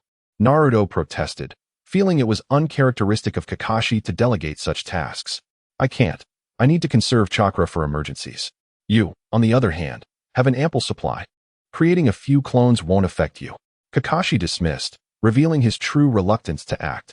How lazy can you be, always relying on others? Naruto muttered, yet proceeded to create around 300 clones. In an instant, the bridge transformed into a sea of orange as countless Narutos stood in formation, causing the villagers who accompanied Tazuna to erupt in cheers. Though they lacked understanding of the ninja battles, they instinctively recognized that the side with greater numbers held the advantage. They initially had quite a number of people, and now with Naruto's shadow clones added to their ranks, they felt entirely unafraid. With so many of them, what was there to fear? Even if it came down to one-on-one, and besides, Tazuna had mentioned that these youngsters, despite their age, possessed remarkable combat prowess. Two of them, wielding trees of varied sizes, could break them effortlessly. Sasuke, do you need assistance? Naruto shouted, although his tone hardly suggested he was offering help. No need. Just sit back and watch. Sasuke retorted, brandishing his kunai as enemies fell around him like ripe melons, blood gushing forth. He moved gracefully among them, not a single drop of blood staining him. See, I told you he doesn't need our help. Naruto crossed his arms and shrugged at Sakura. Sasuke continued to maneuver through the throng, sweeping his leg to knock down a large group and unleashing a fireball that sent screams echoing through the air. Kato watched helplessly as his loyal subordinates were sent flying by Sasuke's kicks, some fortunate enough to land in the water below, thrashing about, while others met a more dire fate against the bridge's railings, their chests caving in under the force. Fire style, fireball jutsu. Sasuke seized the moment, leaping into the air, hands forming seals as a massive fireball erupted, crashing into the crowd below. The ruffians attacking him were instantly engulfed in flames, wailing in despair. Witnessing Sasuke's ferocity, the others quickly modified their strategy, deciding to target the perceived weaknesses. More than 20 of them, shouting in frenzy, abandoned their assault on Sasuke and charged towards Naruto and Sakura. They had concluded that these two were incapable of fighting back, after all. One was a girl specifically requested by Kato, and the other just a child who shouted slogans but never took action. They believed that while all children may share similarities, there were discernible differences in their capabilities. This blonde kid looks like an easy target. Let us take him down. Hey, they're coming for me, Naruto exclaimed, grinning widely. When heaven offers a path, you disregard it, yet you choose to tread into hell. The several dozen Naruto clones surged forward without needing any command, surrounding the approaching thugs in an instant. Something feels off. This kid looks formidable, one thug remarked. Stop talking nonsense, we're already here. Let us take him down. How tough could he be? Fueled by rage, the thugs lost their capacity for rational thought. If only they had paused to consider that a ninja capable of creating hundreds of identical clones was not to be underestimated. Unfortunately, they had no time for such contemplation. Leave no mercy, life or death matters not. Naruto commanded, gesturing grandly as his clones charged forth. The thugs found themselves facing 4 or 5 Narutos each, unable to react. In an instant, they were bombarded from all directions, blocking punches to their faces, yet failing to shield themselves from the kicks aimed lower. They managed to deflect a counterattack but could not evade the dual strikes that felled them, resulting in a cacophony of pain. Some were blinded, others hunched over in agony, and many lay sprawled on the ground, clutching their wounds, blood spilling forth. The sound of their lamentations eclipsed even the noise made by Sasuke, who had taken down 100 adversaries. The sheer volume of their cries caused Kato, seated in the back, to flinch. What kind of blow could produce such a sound? Unbeknownst to him, even the 6th man had not screamed so loudly when his fingers were severed. Had he been rendered a eunuch instead? Meanwhile, upon hearing the commotion from Naruto's direction, Sasuke intensified his assault, delivering blows that sent more thugs flying, each one spewing blood as if it were a mere game. To be frank, if there had been a blood donation truck nearby, they would have filled it to capacity in 10 minutes. After dispatching the close-range assailants, Naruto returned to his original spot, standing beside Sakura. They had agreed not to assist Sasuke, so he firmly resolved to adhere to that promise. However, when the fight came to him, it felt unjust not to exert some effort. Kakashi observed Sasuke dispatching the thugs as if they were mere vegetables. Truth be told, he too felt a stirring within him. This was no time to simply lend a hand, but rather a chance to unleash pent-up emotions upon a punching bag. Had it not been for their prior agreement to refrain from intervening, he would have eagerly tested his Chidori against those brutes, imagining how they would dance in response to his strikes. Kakashi stroked his chin, an uncharacteristic grin forming on his face. Chapter 80. Kato's demise in little more than 10 minutes. Kato's henchmen lay strewn about, moaning in agony, with some floundering in the water below the bridge. "Hey, fatty. It's your turn." Sasuke approached Kato, who sat frozen in fear, wiping the blood from his knuckles as he regarded the panicked man. In that brief span of time, the bridge had turned into a scene of carnage, cries of despair filling the air, the blood of the dismembered gangsters staining the bridge's surface. Kakashi, Tazuna, and the villagers stood in awe, jaws agape at the display of power from Sasuke and Naruto. This is what a ninja is. Truly remarkable. Never had they imagined that a few children could wield such strength. Surely, this adult with one eye concealed was even more formidable. After all, he had yet to engage. If he did, he might annihilate them all in an instant. Good point, I commend you. The villagers whispered excitedly among themselves, their faces alight with enthusiasm. Kato's reign, which had loomed over them for years, seemed to be reaching its end. "Speak. How do you wish to meet your demise?" Sasuke's icy voice jolted Kato from his stupor, causing the cigar to fall from his trembling hands as he knelt before Sasuke. "Please, spare me. I was wrong." Kato pleaded, tears streaming down his face, his sanity seemingly unraveling. Sasuke's relentless assault had shattered his misconceptions. It was not that ninjas were weak, but rather that he had only encountered inept ones. Kato's narrow view had led him to believe that ninjas were merely stronger warriors with more techniques. Although he had employed Zabuza, he had never witnessed his true strength. Had he seen Zabuza in action even twice, he would not have made such a foolish mistake. Even if they were mere children, they were still ninjas. Moreover, Naruto and Sasuke were not ordinary ninjas.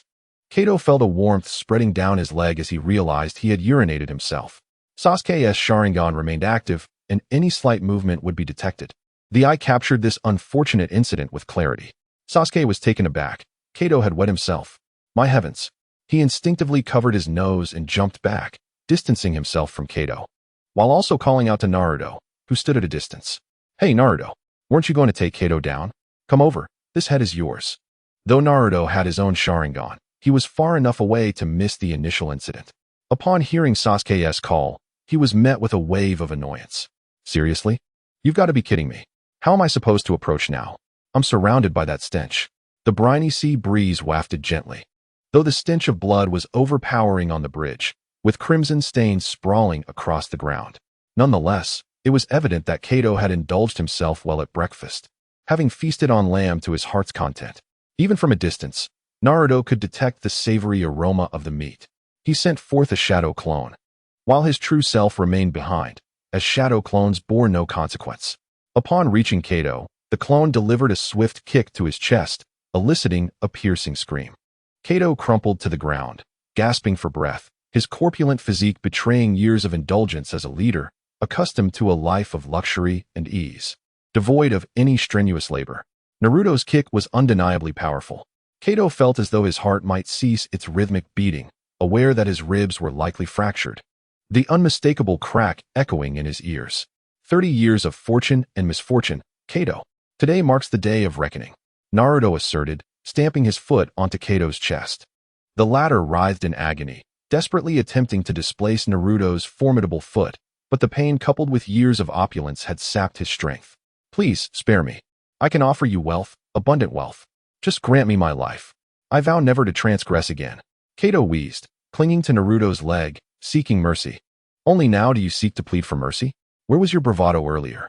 You came to threaten me. Naruto leaned in closer, fixing Kato with a steely gaze. Do you know what it feels like to be abruptly awakened from a peaceful slumber? I was lost in dreams, engaged in combat discussions with lovely ladies. And you chose to invade my tranquility with your entourage of ineptitude? Now you wish for my clemency? What of my disrupted dreams? Kato nodded vigorously. Though the pain had him grimacing, still, he was willing to do anything to survive. I have money. I can compensate you. No amount is too great. Naruto scoffed. Even now, you cling to riches. Do you truly believe money can resolve all? Money is a fine asset, but here, it is not, but refuse. Even if you brought me a fortune of gold, it would still be refuse. It holds no allure for me. Keep it for yourself. With a chilling smile, Naruto withdrew a kunai and, with both hands, plunged it into Kato's heart. In that instant, Kato's body arched in pain, resembling a shrimp. But his life flickered out amidst the gazes of onlookers, collapsing lifelessly upon the incomplete bridge. Naruto forcefully extracted the kunai, twisting it as he withdrew to ensure Kato's demise was complete, a spray of blood erupting forth. He deftly sidestepped, observing Kato's unyielding, defiant stare as he calmly sheathed the bloody kunai at his waist. Kakashi observed Naruto's actions with a stoic expression. From the perspective of a ninja, Naruto's execution was impeccable.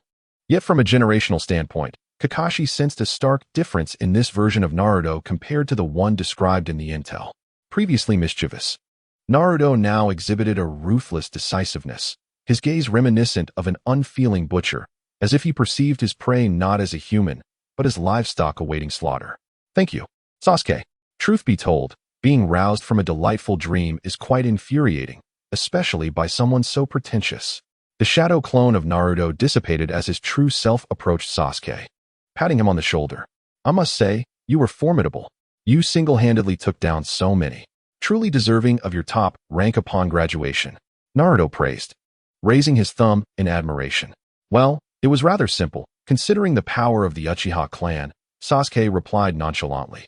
Chapter 81. The laboring youth Tazuna and the villagers stood in stunned silence for a brief moment after witnessing Kato's demise at the hands of Naruto. Then, as if celebrating a festival, they erupted into jubilant cheers, their faces alight with excitement. The Kato group, which had plagued the land of waves for 2 decades, was finally eradicated. Their lives were set to improve, free from oppression at last. The villagers beamed with newfound joy. Old man, the tyrant who tormented your land of waves has been vanquished. You can live without fear from this day forth, Naruto announced with a smile as he approached Tazuna and the others. Tazuna's complexion fluctuated, alternating between pale and flushed, pale from the horror of the brutal battle, and flushed with exhilaration. No one felt more elated than those who had long suffered under Kato's thumb. Trembling, Tazuna grasped Naruto's hand, tears welling in his eyes.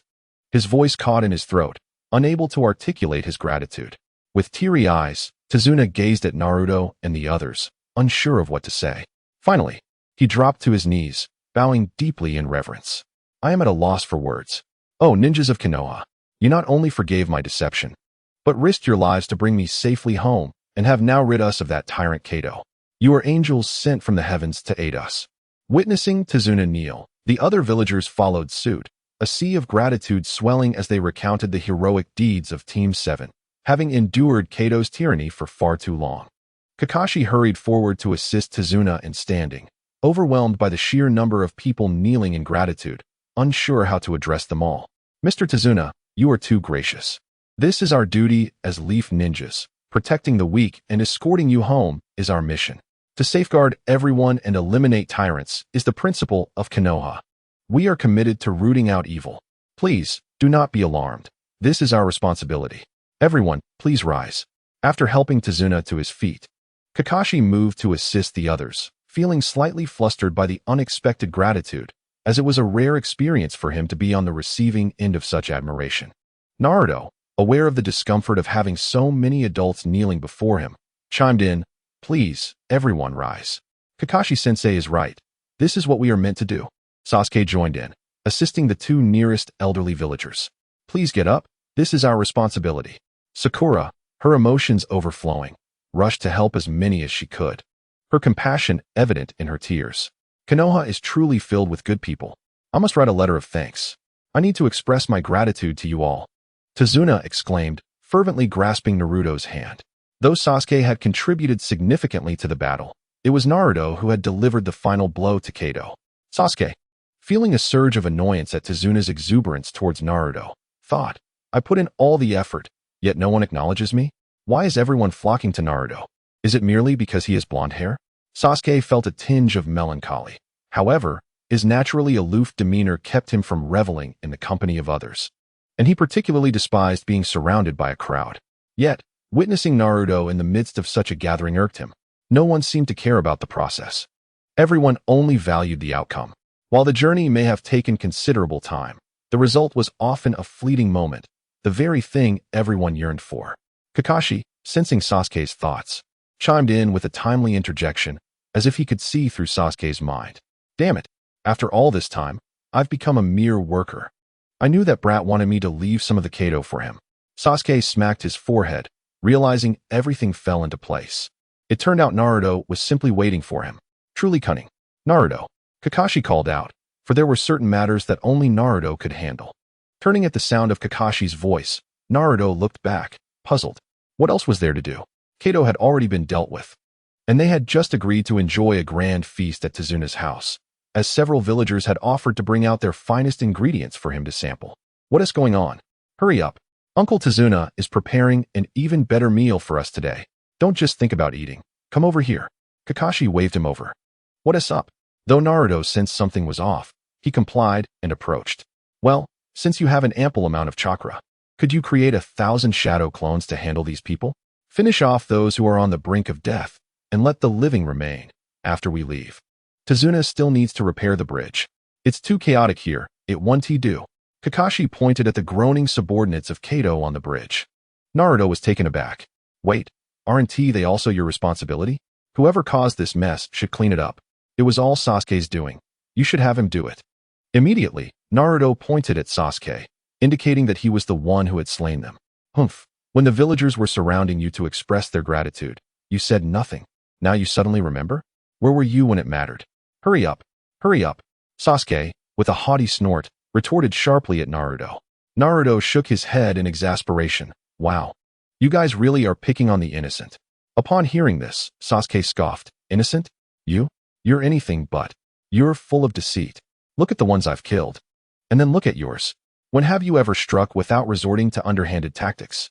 Did you see that one over there, who lost control?"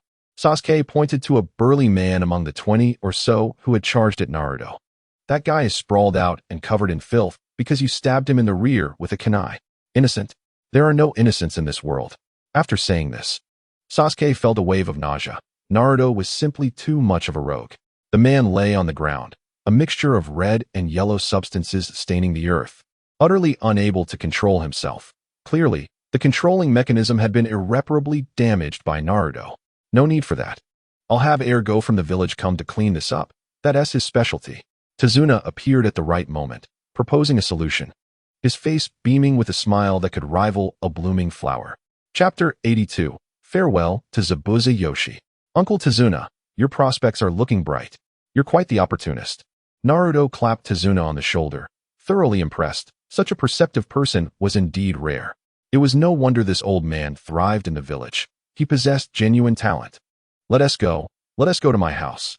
Everyone can take a hot shower and then enjoy a meal." Tazuna beckoned everyone towards his home. Having completed the bridge work, and he had plenty of hands to handle the aftermath without burdening the ninja. "Is this the place?" Naruto pondered as he gazed at the secluded little dwelling. Hidden in such a location, It was no wonder the mist ninjas had struggled to locate Zabuza. On one hand, Kato and his men provided cover, and on the other, the remoteness of the area was perfect for concealing individuals. "Come in." The door swung open seemingly by itself, and Zabuza's voice emerged from within, clearly still recovering from his injuries. "What brings you here?" Upon seeing Naruto, Haku immediately raised his guard, suspicion evident in his eyes. What was a Konoha ninja doing in such a place? "I've come to see Mr. Zabuza. I mean no harm." Naruto spread his hands wide, turning in a circle to show he bore no weapons, presenting himself as safe. "I am here specifically to discuss a matter with Mr. Zabuza." Naruto approached Zabuza and knelt down. Zabuza, still nursing his wounds from the conflict with Naruto and his companions, appeared weak as he sipped the herbal medicine being offered by Haku. Although his mobility was largely unaffected, traces of frailty seeped into his voice. "Kid, I knew you were here the moment you arrived. I'm curious. This place is known only to Kato and his contacts. How did you find out I was here?" After taking a sip of the bitter concoction, he furrowed his brow. "How about I tell you that later, Mr. Zabuza? I came here to propose a transaction." Naruto did not answer Zabuza's question, but instead declared his intent. "Oh, a transaction? Do tell." Zabuza's interest peaked immediately. Could it be that this kid sought his services for assassination? That seemed unlikely, and he was eager to learn what this young boy wanted to negotiate. "Mr. Zabuza, I have heard about your past actions from Kakashi-sensei. To be frank, I don't believe the opinions of the outside world are entirely accurate. Rather, I see you as a man of honor, someone who values loyalty and sentiment. You are a true hero, having undergone brutal training as a ninja from a young age. You stood against the tyrannical rule of the fourth Mizukage, only to find yourself forced into a life of wandering after being outmatched. Everything you did in the Mist Village was not for yourself, but for the common folk, to liberate them from their suffering. From this perspective, you are a great man." Naruto gave Zabuza a thumbs up, affirming his past actions. In truth, these were insights that Kakashi had never shared. They were purely Naruto's own deductions. The past is the past. Right or wrong has lost its significance. Right and wrong are determined not by our words, but by power. When you hold that position, what you declare as right is deemed right, and what you deem wrong is considered wrong. If you've come to tell me that my actions are justified, there's no need, for I no longer care. If you intend to reminisce about the past, that too is unnecessary, for I never look back. History is written by the victors, and it seldom reflects the truth. Zabuza shook his head, evidently interpreting Naruto's words as an attempt to reminisce, believing this was merely a pretext for some ulterior motive. Just get to the point. Enough with the roundabout talk. It's exhausting. Naruto paused, somewhat surprised by Zabuza's response. However, since the man had spoken so directly, there was no point in hiding his intentions any longer. "I wish to collaborate with you, Mr. Zabuza, to control this territory." "What?" Zabuza was momentarily stunned. Did this kid even realize what he was proposing? To collaborate with him to control this area? Was he intending to become a rogue ninja and establish his own domain outside of Konoha? After a brief moment of shock, Zabuza burst into laughter, though the intensity of his amusement clearly aggravated his chest wound. "Kid, are you trying to make a fool of me? You're a Konoha ninja. You want to partner with me? Aren't you afraid I'll expose you? If I were to tell anyone, the higher-ups in Konoha would tear you apart. You wouldn't escape unscathed." Naruto shook his head firmly. "Mr. Zabuza, I am not joking." He sat up straight, readjusting his demeanor and tone before continuing. "Mr. Zabuza, what you are about to hear is a profound secret, and I implore you to place your trust in me.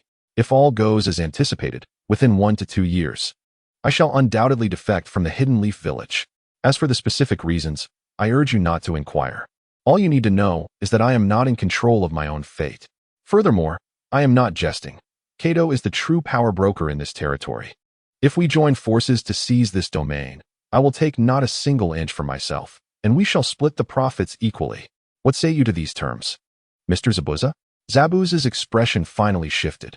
With such forthrightness, he could ascertain that this young man was indeed serious and not engaging in idle banter, and that the matter at hand was of great significance. However, to defect from the Leaf Village? Given this youth's performance in battle, the skills he exhibited at such a tender age foretold a future where he would surely wield considerable influence within the village. To abandon such a promising path for the life of a rogue shinobi seemed utterly inconceivable. "Young man, this proposition is undeniably tempting. yet forsaking the esteemed title of a leaf ninja to become a rogue. What is it that you truly desire? Zabuza lifted the teapot and poured a cup of steaming tea before Naruto. I have my own difficulties. It is precisely because I intend to defect that I require a sanctuary for unforeseen circumstances. At present, I have no alternative refuge. And your ability to remain hidden here for so long speaks to both Kato's protection and the seclusion of this place. Based on the current conditions, I cannot conceive of a location more alluring than this. Naruto raised the teacup to his lips, feeling the warm liquid flow into his belly as the delicate aroma filled his mouth. Kato's men are not to be trifled with. Though a tiger may be fierce, it cannot withstand the harassment of a pack of wolves. Overcoming Kato is feasible, but having dominated this territory for over 20 years, his influence runs deep. To usurp him recklessly might expose my presence to the pursuing forces of the Mist Village. As you are aware, I am still a wanted man. Should I act impulsively, it could lead to dire consequences. Eliminating Kato is simple, yet controlling the territory is an entirely different challenge. Zabuza refilled Naruto's cup, elucidating the crux of the matter. Chapter 83. Impure World Reincarnation. The arrow is knocked. It must be released. Naruto tapped his fingers on the table and uttered a statement that left Zabuza astonished. What do you mean? Zabuza's hand, poised to pour tea, froze midair. Could it be that Kato and his men sought their own demise by provoking us at Tezuna's doorstep? Just moments ago, I personally dispatched Kato with a kunai, and his subordinates lie either dead or grievously injured. Naruto spoke matter-of-factly, and his words plunged Zabuza into silence. So it seems the arrow is indeed knocked and must be released. What are your plans now? Zabuza inquired, for not just anyone could partner with him. The urgent matter at hand is to fully take over Kato's territory. I must return to the leaf, and you are my best option. Naruto spread his hands, revealing the only viable solution at present. I can handle Kato's subordinates without issue, but the challenge lies in identifying which territories belong to Kato, and my knowledge of their management is quite limited. Furthermore, Kato's enforcers are merely muscle. The core management personnel are scattered elsewhere. Without their cooperation, controlling the territory is but an empty promise. If only you had spared Kato's life. Zabuza furrowed his brow, lamenting the missed opportunity. The current situation cannot be subdued through sheer force. Kato has held dominion here for over 20 years, and he has established connections throughout. Those connections are the true invaluable resource. So, will you proceed? Naruto gazed at Zabuza, his brow knitted in contemplation. If Zabuza declined, they would have to devise an alternate plan. I will. I am weary of being a pawn for others, running errands for a pittance. I would rather establish my own dominion as a leader. Zabuza, a decisive figure, did not hesitate in his response to Naruto's inquiry. With Kato's demise, chaos is inevitable. Rather than await the emergence of a new overlord to whom I would be beholden, I would prefer to assume that role myself, as it would grant me my own enterprise. Excellent. Your words bring me great comfort. Naruto nodded in agreement. Now that we have forged an alliance, I shall no longer conceal certain matters from you. Allow me to present something remarkable. Naruto smiled mysteriously, leaving Zabuza perplexed. What scheme might this boy be concocting? Naruto drained his teacup and swiftly performed a hand sign for the shadow clone technique, instantly creating an identical replica of himself. He then retrieved a kunai, stained with Kato's flesh and blood, from his system space and placed it before the clone. The original stepped forward, inscribing strange symbols beneath the clone's feet. After retreating a couple of steps, Naruto swiftly completed the hand seals, and with a sharp command, the clone became enveloped in the mysterious markings on the ground. Following a cacophony of wails, the clone transformed into a stout figure clad in a suit. Kato. Zabuza's pupils dilated in astonishment. He had just heard this young man declare Kato's death. So what is this? There exists a forbidden technique in the leaf, developed by the second Hokage, known as impure world reincarnation. It requires a living person with chakra as a sacrifice, and the deceased can be summoned back into the physical realm using remnants of their flesh. As Zabuza beheld the astonished expression on Naruto's face, he shrugged his shoulders in resignation, recognizing that such jutsu is not widely known. But you just used a clone. Zabuza narrowed his eyes at Naruto, wary of being taken for a fool. Where is the living sacrifice? This is a special version. Naruto replied with a grin, and he did not exaggerate. It was indeed a unique system version. Kato, meet Lord Naruto. The summoned Kato, having undergone the system's reprogramming, was now devoid of any animosity toward Naruto, filled instead with unwavering loyalty. With him by our side, the speed at which you can seize the territory will undoubtedly increase, and the resistance will be greatly diminished. What do you think? Is this surprise not to your liking? Naruto proudly gestured toward the summoned Kato, explaining that he had intentionally preserved a fragment of flesh during Kato's assassination, foreseeing how to maximize his benefits from this entanglement. Zabuza's body began to tremble with excitement. This truly was a delightful surprise. With this, seizing the territory would pose no challenge whatsoever. Simultaneously, he harbored additional thoughts. Does this technique have any limitations? Zabuza inquired in a hushed tone. Indeed, those summoned through this technique will exhibit unwavering loyalty to the summoner. Of course, this applies to my version.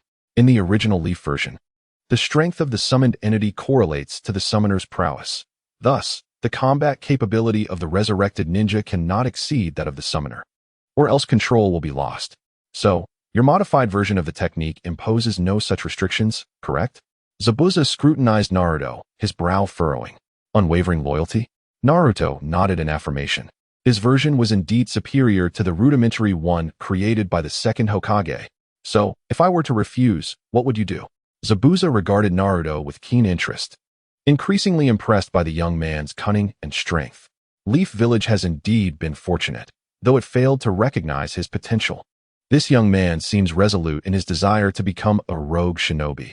If you refuse to comply, I shall have no choice but to alter my plans, relinquishing our collaboration and allowing Kato to continue his dominion over this territory, while bestowing upon him a formidable cadre of proficient ninjas to ensure that this land remains firmly within my grasp.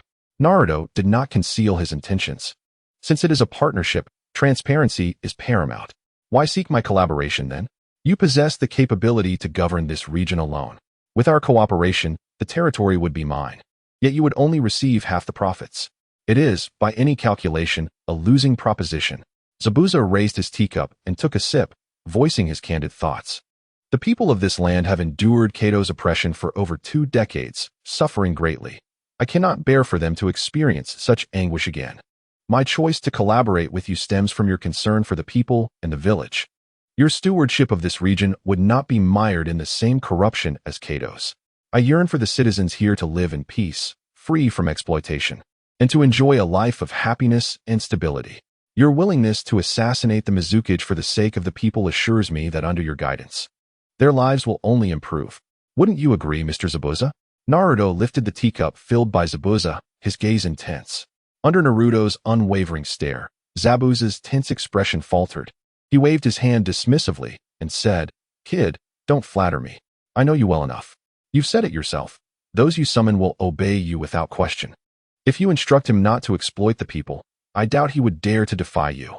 Besides, does he possess the authority or strength to oppose you?" Zabuza was no fool. With someone like Kato, who only resorts to hiring others, there was no chance of betrayal under Naruto's command. Even after 20 years of training, it would be impossible. Some individuals are simply born warriors, such as the young man before him, whose intellect dwarfed Kato's. A partnership it is. With a slight clink of their teacups, Naruto and Zabuza sealed their alliance with a sip, signifying the establishment of their pact. "Congratulations, Mr. Zabuza, we finally have our territory," I exclaimed with exuberance. After years of wandering alongside Zabuza, although they had witnessed countless beautiful sights, the transient lifestyle had become burdensome.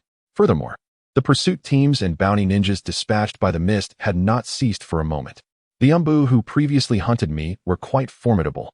If I could enlist their support, the troubles I face in governing this region would diminish significantly. Zabuza poured himself another cup of tea, replenishing Naruto's as well. "Just let me handle it. As long as there are corpses, everything will be fine." Naruto nodded affirmatively, understanding Zabuza's implication. After all, he remained a notable figure. Should he reveal himself, complications would undoubtedly arise. The rabble Kato had gathered might bully ordinary citizens, but when confronted with true ninjas, this incident would serve as a lesson. "Kato, you shall stay by Zabuza's side to assist him in taking over your territory. All those thugs and ruffians you've been harboring must depart. Let them return home to farm or seek their fortunes elsewhere, but they cannot remain here. Moreover, after so many years of your occupancy, you must have amassed some savings. Correct? Share a figure with me." Naruto turned to Kato, as his visit was not solely to collaborate with Zabuza for a safety net, but also to reclaim Kato's ill-gotten gains.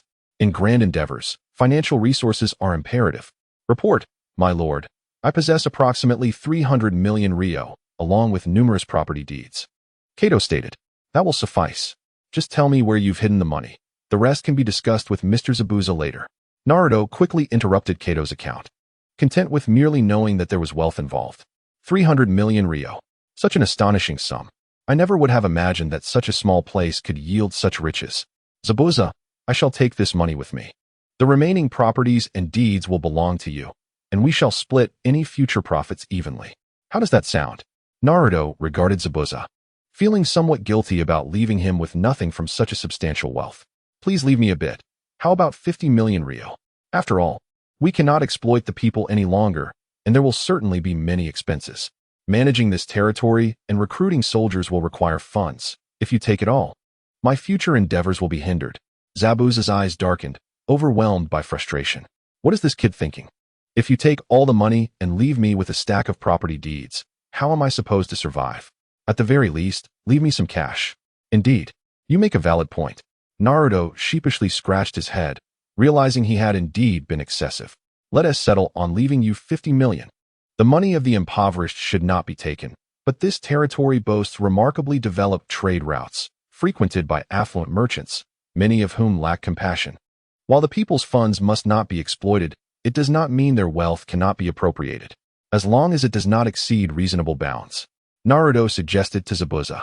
Years ago, he had watched a film titled Let the Bullets Fly, in which the wealthy Huang Xiling colluded with the county magistrate to swindle the populace, frequently extracting money under the pretext of combating bandits. What was the outcome? The citizens saw no restitution, while the rich received full reimbursement, ultimately splitting the spoils 70-30. Each new magistrate would launch a bandit campaign, and the money flowed faster than a printing press. Rest assured, I know how to proceed. The only reason I failed back then was due to unforeseen circumstances. If I had succeeded, you would have had to visit me in the hidden mist village. Zabuza waved his hand, indicating that he was well aware of such matters. As long as there is a means of collecting funds, what is the point if we do not exploit? Do we wish to listen to the praises of those below? Let us proceed to the burial sites you mentioned, and then I shall retrieve the money. Naruto downed the tea on the table, rising and pulling Zabuza toward the door. Wait, mister. Zabuza is currently recuperating and should not move about. I shall guide you. Bai, seeing Naruto tugging Zabuza out, quickly intervened, knowing the locations of the burial sites. He could lead Naruto there himself. Naruto glanced at Bai and then at Zabuza. Releasing his grip, he thought, what a splendid partner. Following Bai, Naruto navigated through the woods. Soon arriving at the site, observing the hundreds of mounds of earth, he gasped, recognizing the extent of the killings. Are these all the Umbu from the mist? Naruto asked Bai in disbelief. Indeed, they are the Umbu, the renowned first pursuit team in the world. Over 100 slain? It appears that in the hidden mist village. Being an Umbu is a high-risk profession. These are the accumulated bodies over the years. Each year, they send a new batch. To be frank, there are many capable individuals among them. There were times when Zabuza and I nearly met our end. If you can resurrect them, our burdens will lighten significantly. Don't just think about controlling this territory. Acquiring even more would be a trivial matter. How trivial? Just watch. Naruto leaped down from the branch, activating his shadow clone technique, instantly creating hundreds of Narutos surrounding the area. Working in groups of 3, they swiftly excavated the more than 100 graves Zabuza had concealed. Some of the earlier victims had long since decayed to mere skeletons, while others, more recent, still bore the remnants of rotting flesh. Naruto directed his clones to draw a large summoning circle, placing the corresponding bones or decaying flesh beneath each clone's feet. With the seals of the summoning technique completed, the once silent forest erupted with terrifying wails. Naruto gazed contentedly at the squad of over 100 elite members from the Mist's Umbu before him. To be candid, he believed that the skirmish with Zabuza a few days prior had been due to that old fool underestimating them. If they had truly unleashed their full potential, Zabuza would not have faced such a humiliating defeat. It was evident that these individuals were exceptionally skilled. Take them back and report to Zabuza. Assure him that they will follow his orders without question. I have already made the necessary arrangements, Naruto instructed. White looked at Naruto, who seemed intent on leaving, and inquired, "What about you? Aren't you coming back with me? I'm off to collect the bounty. 300 million Ryo awaits. Wait for me there." Before he finished speaking, Naruto transformed into a puff of white smoke, revealing that the one who had negotiated was merely a shadow clone, while his true self was elsewhere.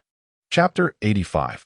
Home. The shadow clone had undoubtedly gone to negotiate with Zabuza, while the real Naruto was at Tezuna's house, indulging in a feast. At that moment, Tezuna's home was bustling with people. Upon hearing that the nefarious Kato had been eliminated by ninjas from the Hidden Leaf Village, the villagers were filled with joy. Tezuna promised to host them generously, and everyone brought out ingredients, determined to showcase every specialty dish from the Land of Waves for Team 7 to savor. As a result, when the dishes were finally served, Naruto, Sasuke, and Sakura hardly paid attention to Tezuna's praises and dived straight into their meal. "This is incredibly delicious," was the sole thought racing through Naruto's mind. Meanwhile, after discovering the location of Kato's hidden treasure, Naruto had summoned a formidable group of Mistumbu to aid Zabuza. And upon returning to his true self, he abruptly stopped devouring food upon receiving feedback from his clone. He immediately set down his chicken leg and stood up. "What's going on? Hurry up."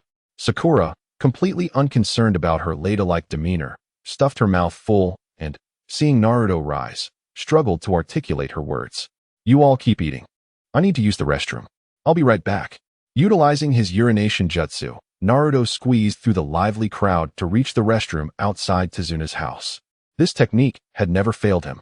Earlier, while his clone was on the way to meet Zabuza, he had left several flying thunder god marks along the route for emergencies. Now, it seemed fortune favored him, as Kato's hiding place was quite close to one of those marks. If he hurried, he could reach it in less than half an hour. The clone promptly flew to the marked location and dashed without pause. Money. 300 million Ryo. Driven by the allure of wealth, the clone sprinted forward without stopping, arriving at Kato's hidden stash, where several guards were patrolling. Naruto had no intention of concealing his identity. Kato had long since provided him with the access code and key. Naruto boldly greeted the patrolling guards and entered Kato's treasury. After transferring the entire sum of 300 million Ryo into his system space, he emerged and informed the guards that Kato had new instructions. A certain Zabuza would soon arrive to take over, and they were not to be misled. Otherwise, they could find themselves on the wrong end of Zabuza's blade. Handing over 50 million Ryo in cash to Zabuza, Naruto remarked, "Here, this is for you." Zabuza trembled as he accepted the thick stack of bills. 50 million. How many missions would I need to undertake to earn this much? "Hey, this isn't another clone, is it?" Zabuza asked, counting the money without turning around. "Of course. My real self is at Tezuna's house, enjoying a meal," Naruto replied, somewhat surprised by Zabuza's question. But he answered honestly, "Then I won't bother making you tea. It's rather expensive." "Seriously? You have 50 million Ryo. And you're worried about the cost of tea?" Naruto retorted, rolling his eyes and giving Zabuza an irreverent gesture. "Rest assured, I will manage your territory well. If you truly decide to defect from the Leaf, this place will be secure. In the meantime, I will intensify recruitment efforts for wandering ninjas outside. Some of them are quite skilled," Zabuza said as he tucked the counted bills away and poured himself a cup of tea to savor. "I have faith in your abilities. If you handle things properly, this place can truly become a bastion for your kind. Here is my contact information and a flying thunder god kunai. Should you find yourselves in urgent need, reach out to me, and I will arrive swiftly." Naruto handed Zabuza a kunai, already marked for ease of use. With these reanimated soldiers at our disposal, what could possibly go wrong? Unless the Mist Village were to mobilize its entire force, sending more Umbu would be futile. Do not forget, I was once a member of the Umbu myself. I am well aware of their tactics, Zabuza declared confidently, accepting both the kunai and the communication scroll. After all, cooperation was paramount. Should the need arise for assistance, it would not be an issue, particularly against formidable foes like the 5th Mizukage. Rumored to be not only striking in appearance, but also exceptionally powerful. "We will return to the Leaf tomorrow, so I want to come to say goodbye. Kato will remain with you, and once you've completed the handover, if you find him useful, keep him. Otherwise, I will lift the control when I come back. Safe travels to you all." Zabuza raised his cup, and Naruto intended to reciprocate the gesture. However, upon glancing down, he realized that Zabuza had not provided him with any tea set for his clone. He could only manage a wry smile before vanishing in a puff of smoke. "What a bold young man. Uzumaki Naruto? How intriguing, Zabuza mused, chuckling softly as he reflected on Naruto's departure. When Naruto had come to deliver the funds, he had made sure to clarify his situation. Since they were partners, it was crucial to share pertinent information. Although the specifics of the system's tasks remained undisclosed, Zabuza gleaned that Naruto, much like him, was enduring a difficult existence. The difference being that while Zabuza suffered the plight of an entire village, Naruto bore the weight of his struggles alone. It turned out that even the illustrious Leaf Village could not escape such sordid circumstances.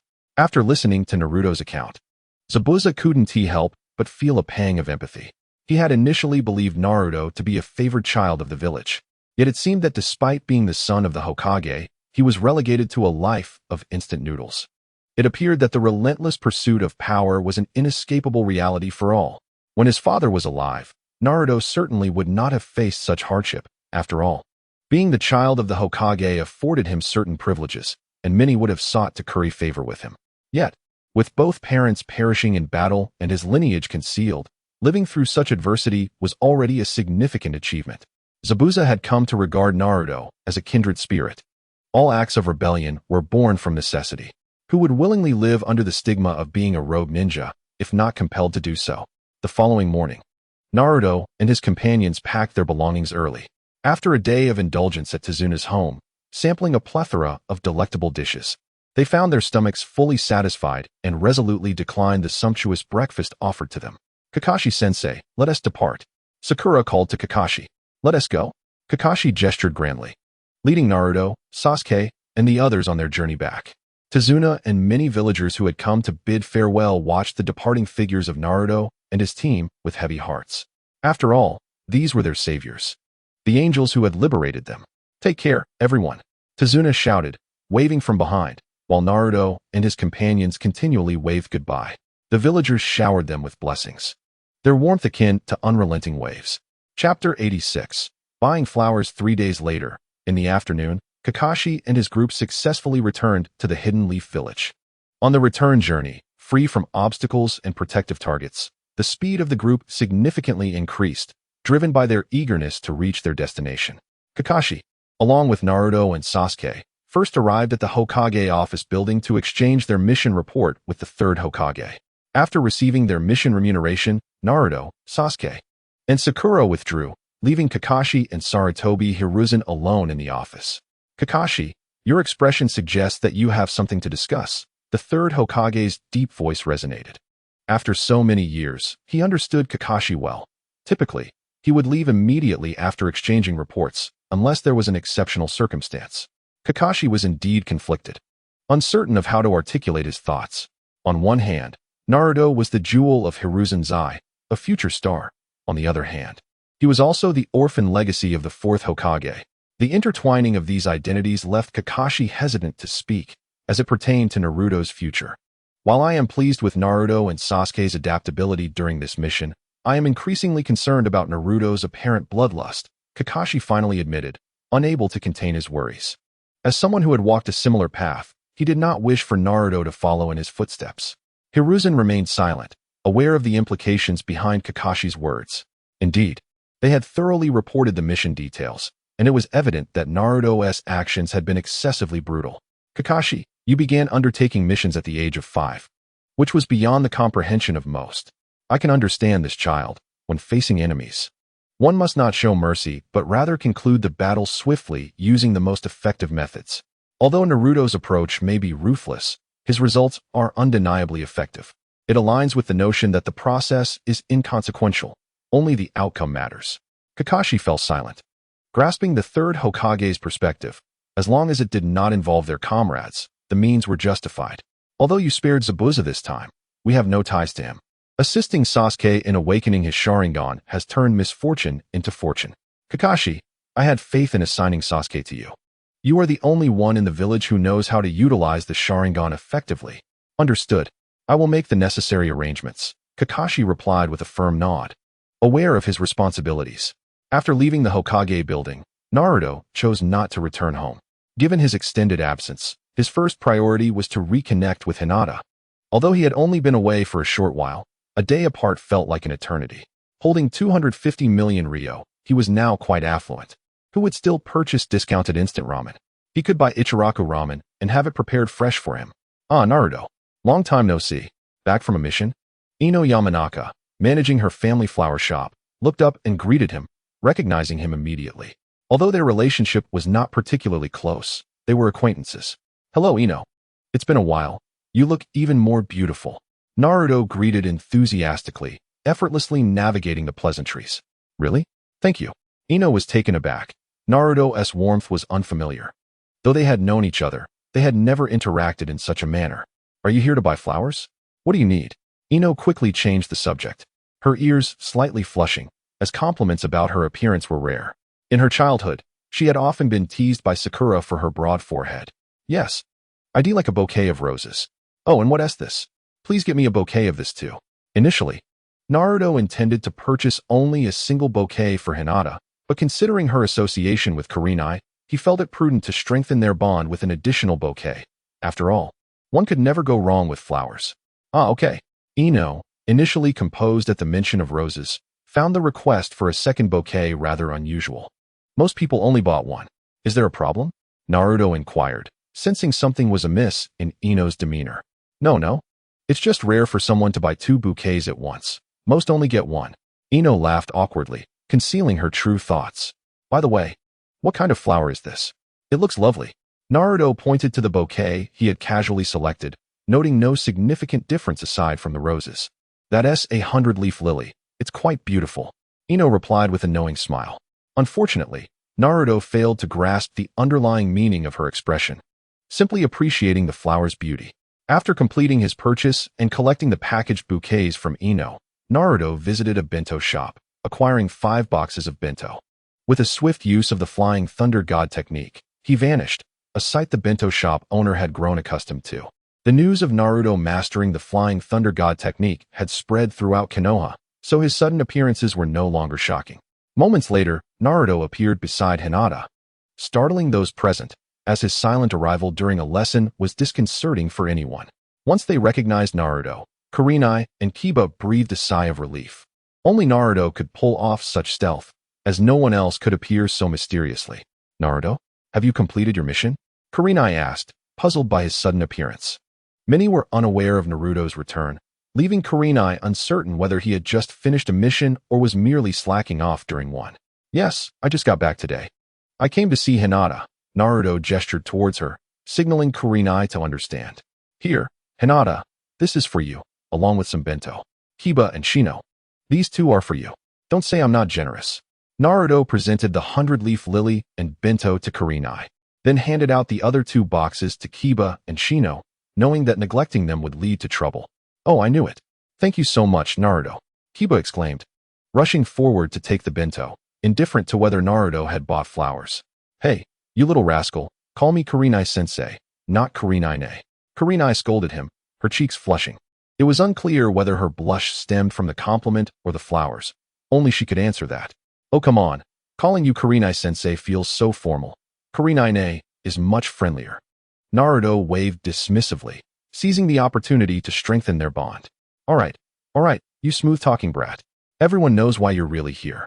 Go on now. I'll give you half an hour. Kurenai waved him off, accepting the flowers and bento. She was no fool. It was clear that Naruto had gone through all this trouble for Hinata's sake. Naruto was not one to dawdle. After receiving permission from Kurenai, he took the blushing Hinata by the hand and dashed towards the small grove behind them. He had missed this gentle and charming girl dearly during the past few days. This is for you, Hinata. Once they reached a tree trunk, Naruto produced a bouquet of roses and a bento box from behind his back, alongside his own portion. Oh, Naruto-kun. Hinata's face flushed even deeper as she gazed at the roses. The significance of the flowers was well understood, and their relationship was already established. However, what girl does not appreciate flowers, especially such a grand bouquet? After receiving a substantial sum from Kato, Naruto had purchased the largest bouquet available, leaving Ino, the florist, grinning from ear to ear, as Naruto's singular purchase was worth that of several customers combined, ensuring an excellent day for her business. Hinata, you have no idea how much I missed you while I was away. I dreamed of you every night. Honestly, I wanted to sneak over to find you, but I worried I might scare you. So, as soon as my mission ended, I came straight here without returning home. He clasped Hinata's hand, burying his face in her palm, and began to pour out his heart. Hinata felt utterly shy. She had already been flustered when Naruto appeared, and now, hearing his earnest words of affection, she struggled to maintain her composure. I missed you too, Naruto-kun. Feeling the warmth of his cheek against her palm, she timidly confessed her own feelings. Naruto, hearing her words, beamed with joy. He stood up and settled beside Hinata, resting his head on her shoulder and wrapping his arms around her slender waist. This sudden intimacy made Hinata tense, holding her breath. My dear, don't be so nervous. Relax, we're officially dating. He whispered into her ear, sending her heart racing. Meanwhile, Kurenai observed the bento and the enormous bouquet Naruto had gifted her. Her cheeks flushed with a mix of embarrassment and other emotions. Watching Ino and Shino eat, she reluctantly began to eat her bento, though her thoughts remained elsewhere. Now that you have all this money, what do you plan to do with it? Hinata tilted her head, inquiring about Naruto's newfound wealth. Without reservation, he shared the details of the 250 million ryo he had taken from Kato, leaving Hinata wide-eyed with astonishment. Seeing her adorable reaction made Naruto want to kiss her fervently. But he restrained himself, knowing the moment was not yet right. Haste might lead to unintended consequences. During their private moment, he recounted the dangers they encountered, the heightened difficulty of their mission, and how they dealt with the aftermath of Kato's bandit group. Hinata listened intently, her heart racing with trepidation as she clutched Naruto's arm, fearing this was all a fleeting illusion that might vanish at any moment. With all this money, of course, I plan to marry you. Naruto replied with a grin. What else could I do with it? Everyone knows that marrying these days is quite costly. Ah, stop it. If you keep saying things like that, I might just have to leave. Hinata exclaimed, her cheeks bright red. Naruto's words were simply too much for her to bear. Since he had started seeking her out, she often found it difficult to distinguish between his sincere words and playful banter, but she was certain they were all sweet nothings. Each time, Naruto's declarations left her blushing and flustered, making it impossible for her to evade or resist. Even though their relationship was clearly defined, such words still left her feeling shy. I'm not lying. I'm serious, my treasure. Earning all this money is certainly for my future wife. Just look at this magnificent bouquet. It's purchased with this money. Otherwise, with just the mission commission, I'd have nothing left for meals after buying roses. Naruto chuckled as he embraced Hinata's waist, inhaling her delightful scent. But won't this money cause any issues if you don't keep it under wraps? Hinata asked with concern, fearing the potential repercussions if Naruto's wealth were to be revealed. Don't worry, my dear wife. Very few know about this, and those who do are part of our mission. No one else will find out. You need not fret, Naruto reassured her, confidently promising that as long as he and Hinata kept silent, no one would know, and Hinata's focus was solely on him. After finally establishing myself as a leader, who would want to return to a life of wandering? Hurry, Naruto-kun. Please be careful on your missions. They are far too dangerous. Hinata's heart raced at the thought of Naruto's perilous encounters, especially regarding Kakashi being trapped by Zabuza.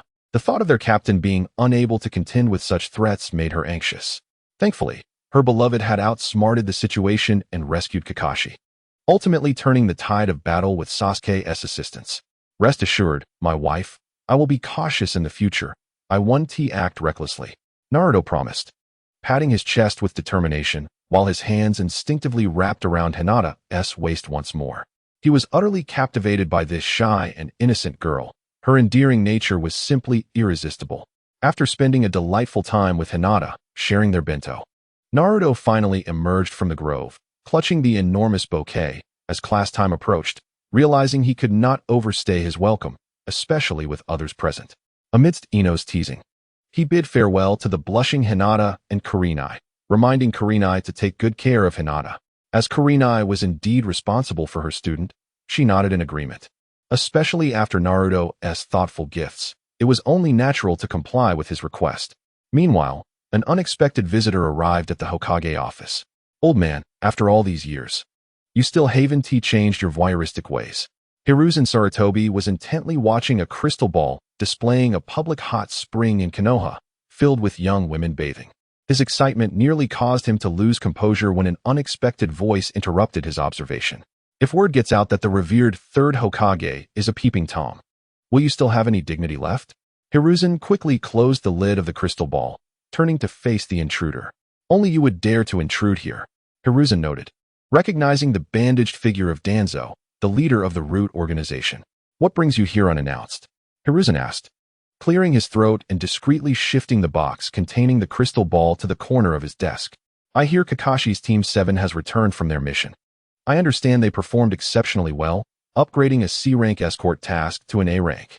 Tawanzo did not respond to Sarutobi Hiruzen's inquiry. Instead, he proceeded to pose his own question. Sarutobi furrowed his brow, realizing that Kakashi and the others had just returned, and yet Root had already been informed. Tawanzo's intelligence network was evidently improving. Indeed, this was the case, but it was also due to Zabuza's overconfidence, compounded by Naruto's unexpected use of the Flying Thunder God technique, which ultimately rendered this mission more thrilling than perilous. Sarutobi nodded, praising Team 7 for their performance. I have observed Naruto's conduct during this mission, and frankly, I believe he would be a valuable asset to Root. Thus, I hope you will allow him to join us. Tawanzo boldly proposed, directly requesting Naruto's induction into Root, leaving the third Hokage momentarily speechless. What? Tawanzo, do not even think about it. A child as promising as Naruto cannot possibly join your ranks. I advise you to abandon any such notions, or I will ensure you face severe consequences. The third's expression, which had initially remained composed, shifted to one of rage as he slammed his hand on the table, rising to his feet. He had anticipated Tawanzo's attempt to recruit Naruto, but had not expected it to occur so swiftly. Allowing Naruto to enter Root would be tantamount to supplying the enemy with reinforcements. Moreover, Root was already filled with skilled operatives, many of whom remained hidden from view. It had been ages since a potential newcomer had surfaced, and now Tawanzo was attempting to snatch him away. You have heard Kakashi's report. Naruto, with his decisive and ruthless nature, is perfectly suited for Root. You understand our motto. We will stop at nothing and employ any means necessary to achieve results. Do not even think about it, Tawanzo. But I must have him. Then you may try. Sarutobi and Tawanzo glared at each other, both clearly indicating their readiness to engage in conflict if necessary. For so many years, whenever Root sought someone, they have never failed. Tawanzo scoffed, confident in Root's undefeated reputation in this regard. Tawanzo, I am aware of your methods, but heed my warning. While I may turn a blind eye to many matters, if you dare to interfere with Naruto, I assure you, you will lose everything. Sarutobi ignited his pipe, taking a couple of deep puffs before delivering his ultimatum. Tawanzo, I am resolute in my intent to secure Naruto. Do not think for a moment that I regard even those two ancient relics above me. Your schemes do not intimidate me. This boy's contributions to Root would far exceed those of merely serving as an ordinary jonin under your command. We both act for the benefit of the village. The difference lies in my lack of ulterior motives, while you... Shinju Tawanzo regarded Sarutobi with a cold smile, for he knew all too well the true character of this old acquaintance. The world may perceive the third as flawless. Yet Tawanzo recognized that a teacher capable of raising disciples steeped in vice was hardly virtuous. Over the years, they had come to understand each other well. He was aware of Tawanzo's intentions for Naruto and understood the facade he presented to the world. You must sense it as well. Naruto, now endowed with power, is gradually changing. This is still under control, but what if, one day, the seal within him breaks and the Nine-Tails vies for dominance? What then? Can you truly manage a ninja with the Nine-Tails chakra, one who can employ the Fourth's Flying Thunder God technique? Tawanzo, do not mistakenly believe I am here to contest for talent. In truth, you should be grateful to me. You know the methods employed by Root. Should that day ever arrive, I guarantee that even if the Nine-Tails seizes control, Naruto will still heed Root's commands. Would you prefer a compliant Nine-Tails Jinchuriki or an unpredictable high-risk Jonin? Tawanzo remarked casually, casting a sidelong glance at Sarutobi. Despite half his face being obscured by bandages, the pressure emanating from his remaining eye was palpable. The third Hokage, inhaling from his pipe, contemplated the situation. He understood Tawanzo's perspective regarding the risks associated with Naruto. Yet he also recognized that handing Naruto over to Tawanzo would significantly bolster Root's strength, whereas his own capacity to counterbalance Naruto's prowess was uncertain. He was aware of Tawanzo's nature. If that old fox truly managed to secure Naruto, branding him with Root-S insignia, he would undoubtedly zealously impart various suitable yet perverse techniques upon him, including many forbidden arts. Currently, he could still keep Tawanzo at bay, owing to his position as Hokage and the fact that while Root was formidable, the ninjas under his command were hardly inept. However, should he acquiesce to Toanzo's request for Naruto, the ramifications would be dire. Sarutobi crushed the pipe in his hand, lost in thought. I can consider granting you a chance for engagement, just one opportunity. If Naruto chooses to join you, I have no objections, but if he opts not to, you must not pursue him again. After a long pause, Sarutobi raised his head and exhaled a deep plume of smoke. After much deliberation, he resolved not to confront Toanzo openly and instead proposed a neutral suggestion. Very well. Toanzo nodded, recognizing that as long as the third agreed, the rest would be manageable. As for whether Naruto would join voluntarily, who could truly say? Enjoy your art. I shall not intrude further. Toanzo departed from the Hokage's office, leaving Sarutobi alone at his desk, enveloped in thought. Bring me 2 individuals to invite Naruto for a visit. Inform him I have pressing matters to discuss. Upon returning to his root base, Toanzo immediately exuded an authority that rivaled that of the third, sitting imperiously in his chair as he began to issue commands.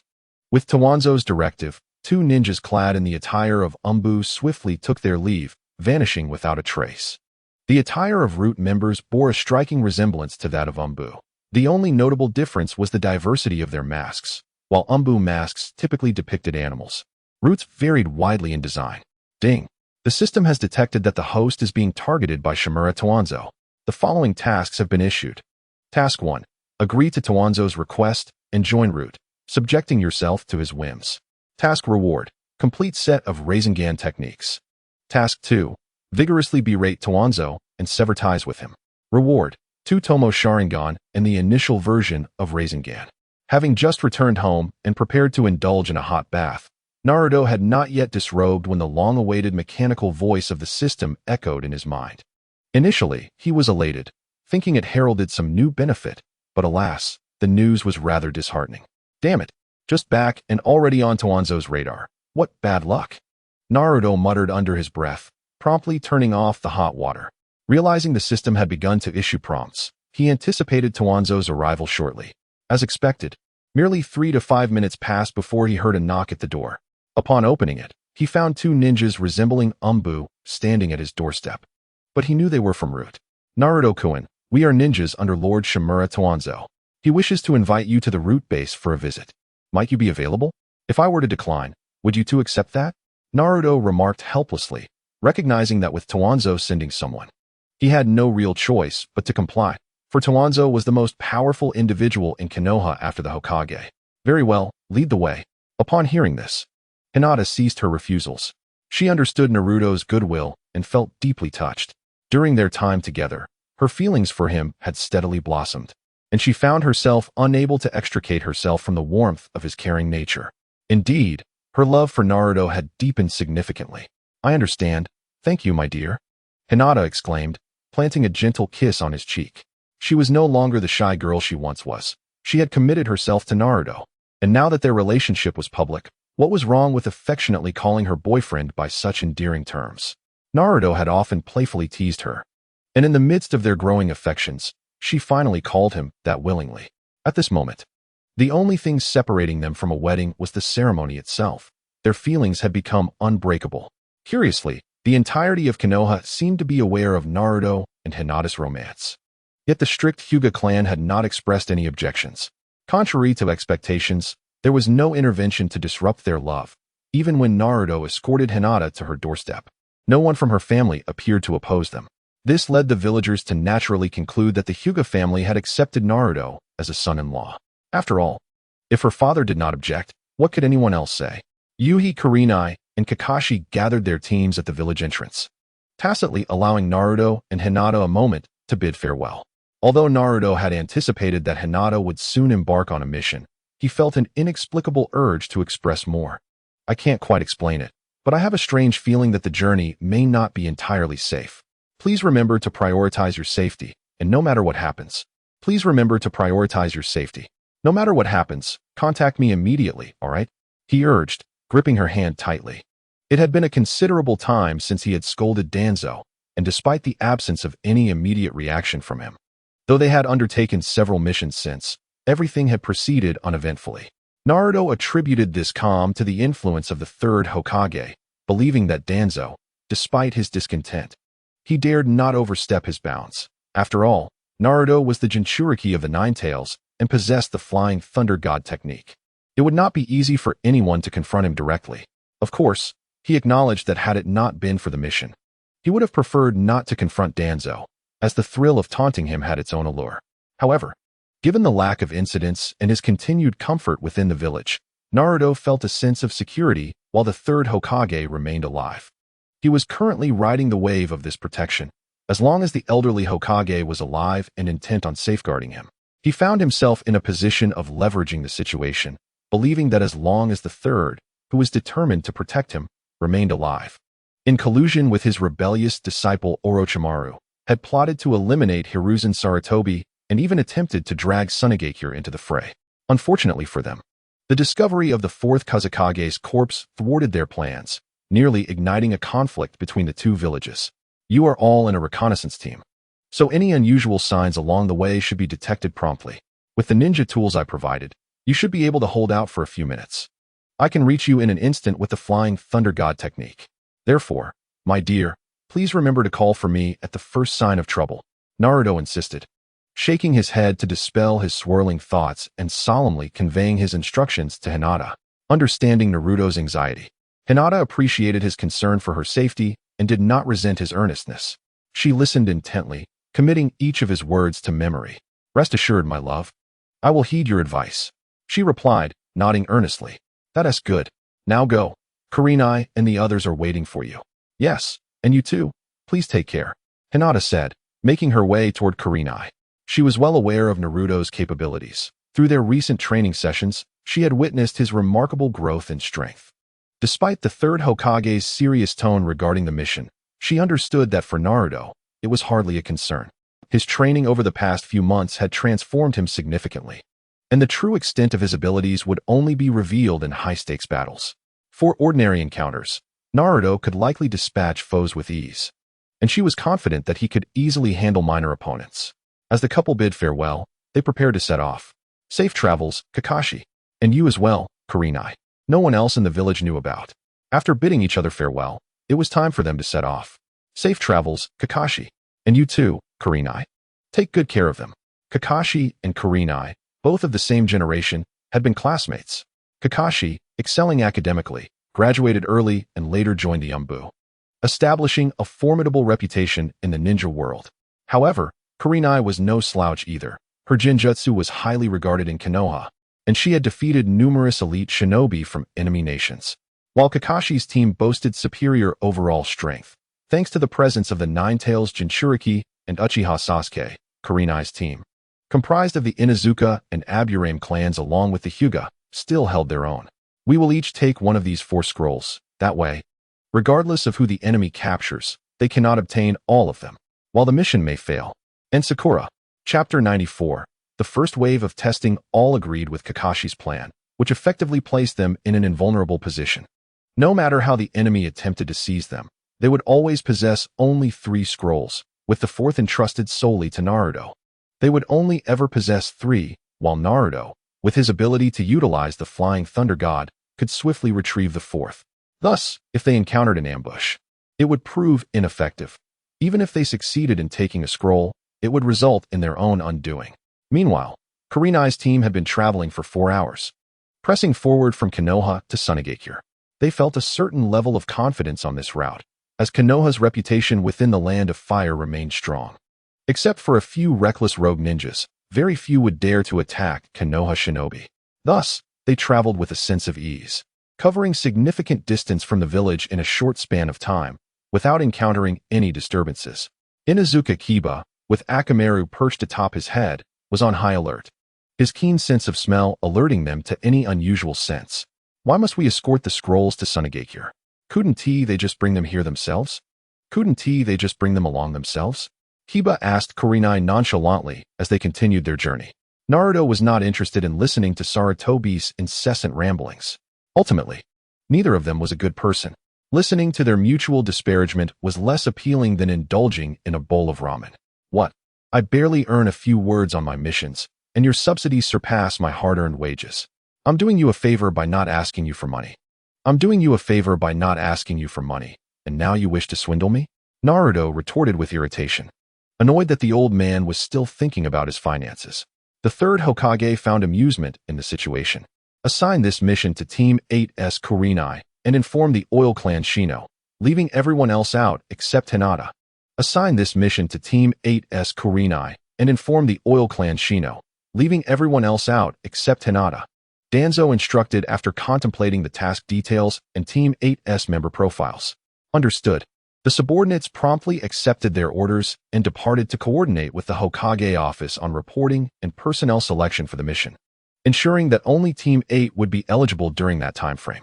Naruto, you might be so defiant today, but I hope you retain that spirit when you come to beg for my assistance later. You possess the Flying Thunder God technique, which makes you elusive, however. Hinata does not, does she? I eagerly anticipate the day you kneel and plead. Danzo reclined comfortably in his chair. Naruto's harsh words had genuinely irked him. For a fleeting moment, he had contemplated confronting Naruto directly, already envisioning employing Itachi's Jinjutsu. The speed of Naruto's Flying Thunder God made it imperative that he act swiftly, if he failed to alter Naruto's mindset at the first opportunity. The repercussions could be dire, especially considering Naruto's potential for retaliation. The Flying Thunder God was notoriously elusive, and even during sleep, one would need to remain vigilant. Moreover, it would be a futile endeavor. From the moment Naruto entered, Danzo had been scrutinizing him. Despite Naruto's seemingly carefree demeanor, it was evident that his body was tense, indicating a readiness for combat. This was not merely a trip to the route, but rather a battle in his mind. Indicating a readiness for combat. This was not merely a trip to the route, but rather a battle in his mind. Had it not been for the presence of the third Hokage, Danzo was certain he would have had no chance of victory unless he employed Jinjutsu immediately. After departing from the third Hokage's office, Naruto did not head to the Ichiraku ramen shop. After days of travel, he felt sticky and longed to return home for a shower. He wanted to be fresh when he next embraced Hinata, although she had shown some reluctance due to shyness. He was also conscious of his odor. After all, he couldn't allow his wife to think he was unclean. Maintaining some decorum in courting was essential. Moreover, he was eager to test the newly acquired Sharingan and Rasengan. In the familiar confines of his home toilet, Naruto gazed at the Rasengan in his hand. He would resort to the Super Rasengan, and if that too fell short, he would employ the Wind Release Rasengan. There would always be a variant of Rasengan suited for the situation. This technique was renowned for its diversity. In the ensuing 2 months, there would always be a variant of Rasengan suited for the situation. This technique was renowned for its diversity. In the ensuing 2 months, Naruto's routine consisted of daily morning sparring with Hinata in the small grove, while the remainder of his time was devoted to self-cultivation or fulfilling tasks assigned by the village. The system's penalty for missing half a month of check-ins was automatically lifted, and after a long wait, Naruto finally received his first weekly and monthly rewards. It was far more valuable than many advanced jutsu, serving as the foundation for grander techniques. It was far more valuable than many advanced jutsu, serving as the foundation for grander techniques. The monthly reward bestowed upon him a high-level jutsu known as Wind Release, Rain of Pear Blossoms. Initially taken aback, Naruto realized it was essentially a long-range version of the Rasen Shuriken, with the added benefit of being free of side effects. He discreetly found a location to test it out, using a wild boar as his target. Upon completion, the boar appeared unharmed, even its skin intact. However, upon closer inspection, it was as if the creature had transformed into a puddle of flesh, reminiscent of a non-Newtonian fluid. Patience had indeed borne fruit. Naruto mused that the weekly and monthly rewards far surpassed the daily ones, which were mostly basic items like shurikens and explosive tags, with little of value. Throughout these months, Naruto remained unwavering in his daily visits to Hinata, their bond rapidly deepening. His rapport with Team 8 improved significantly, and Kurenai transitioned from initial resistance to acceptance of Naruto's playful address of her as Sister Kurenai. Likewise, Hinata experienced the sweetness of love during this prolonged interaction. As Naruto's flirtations increased, the once shy Hinata gradually acclimated to his affectionate gestures, now remaining composed even in the presence of her teammates, such as Kiba and Shino.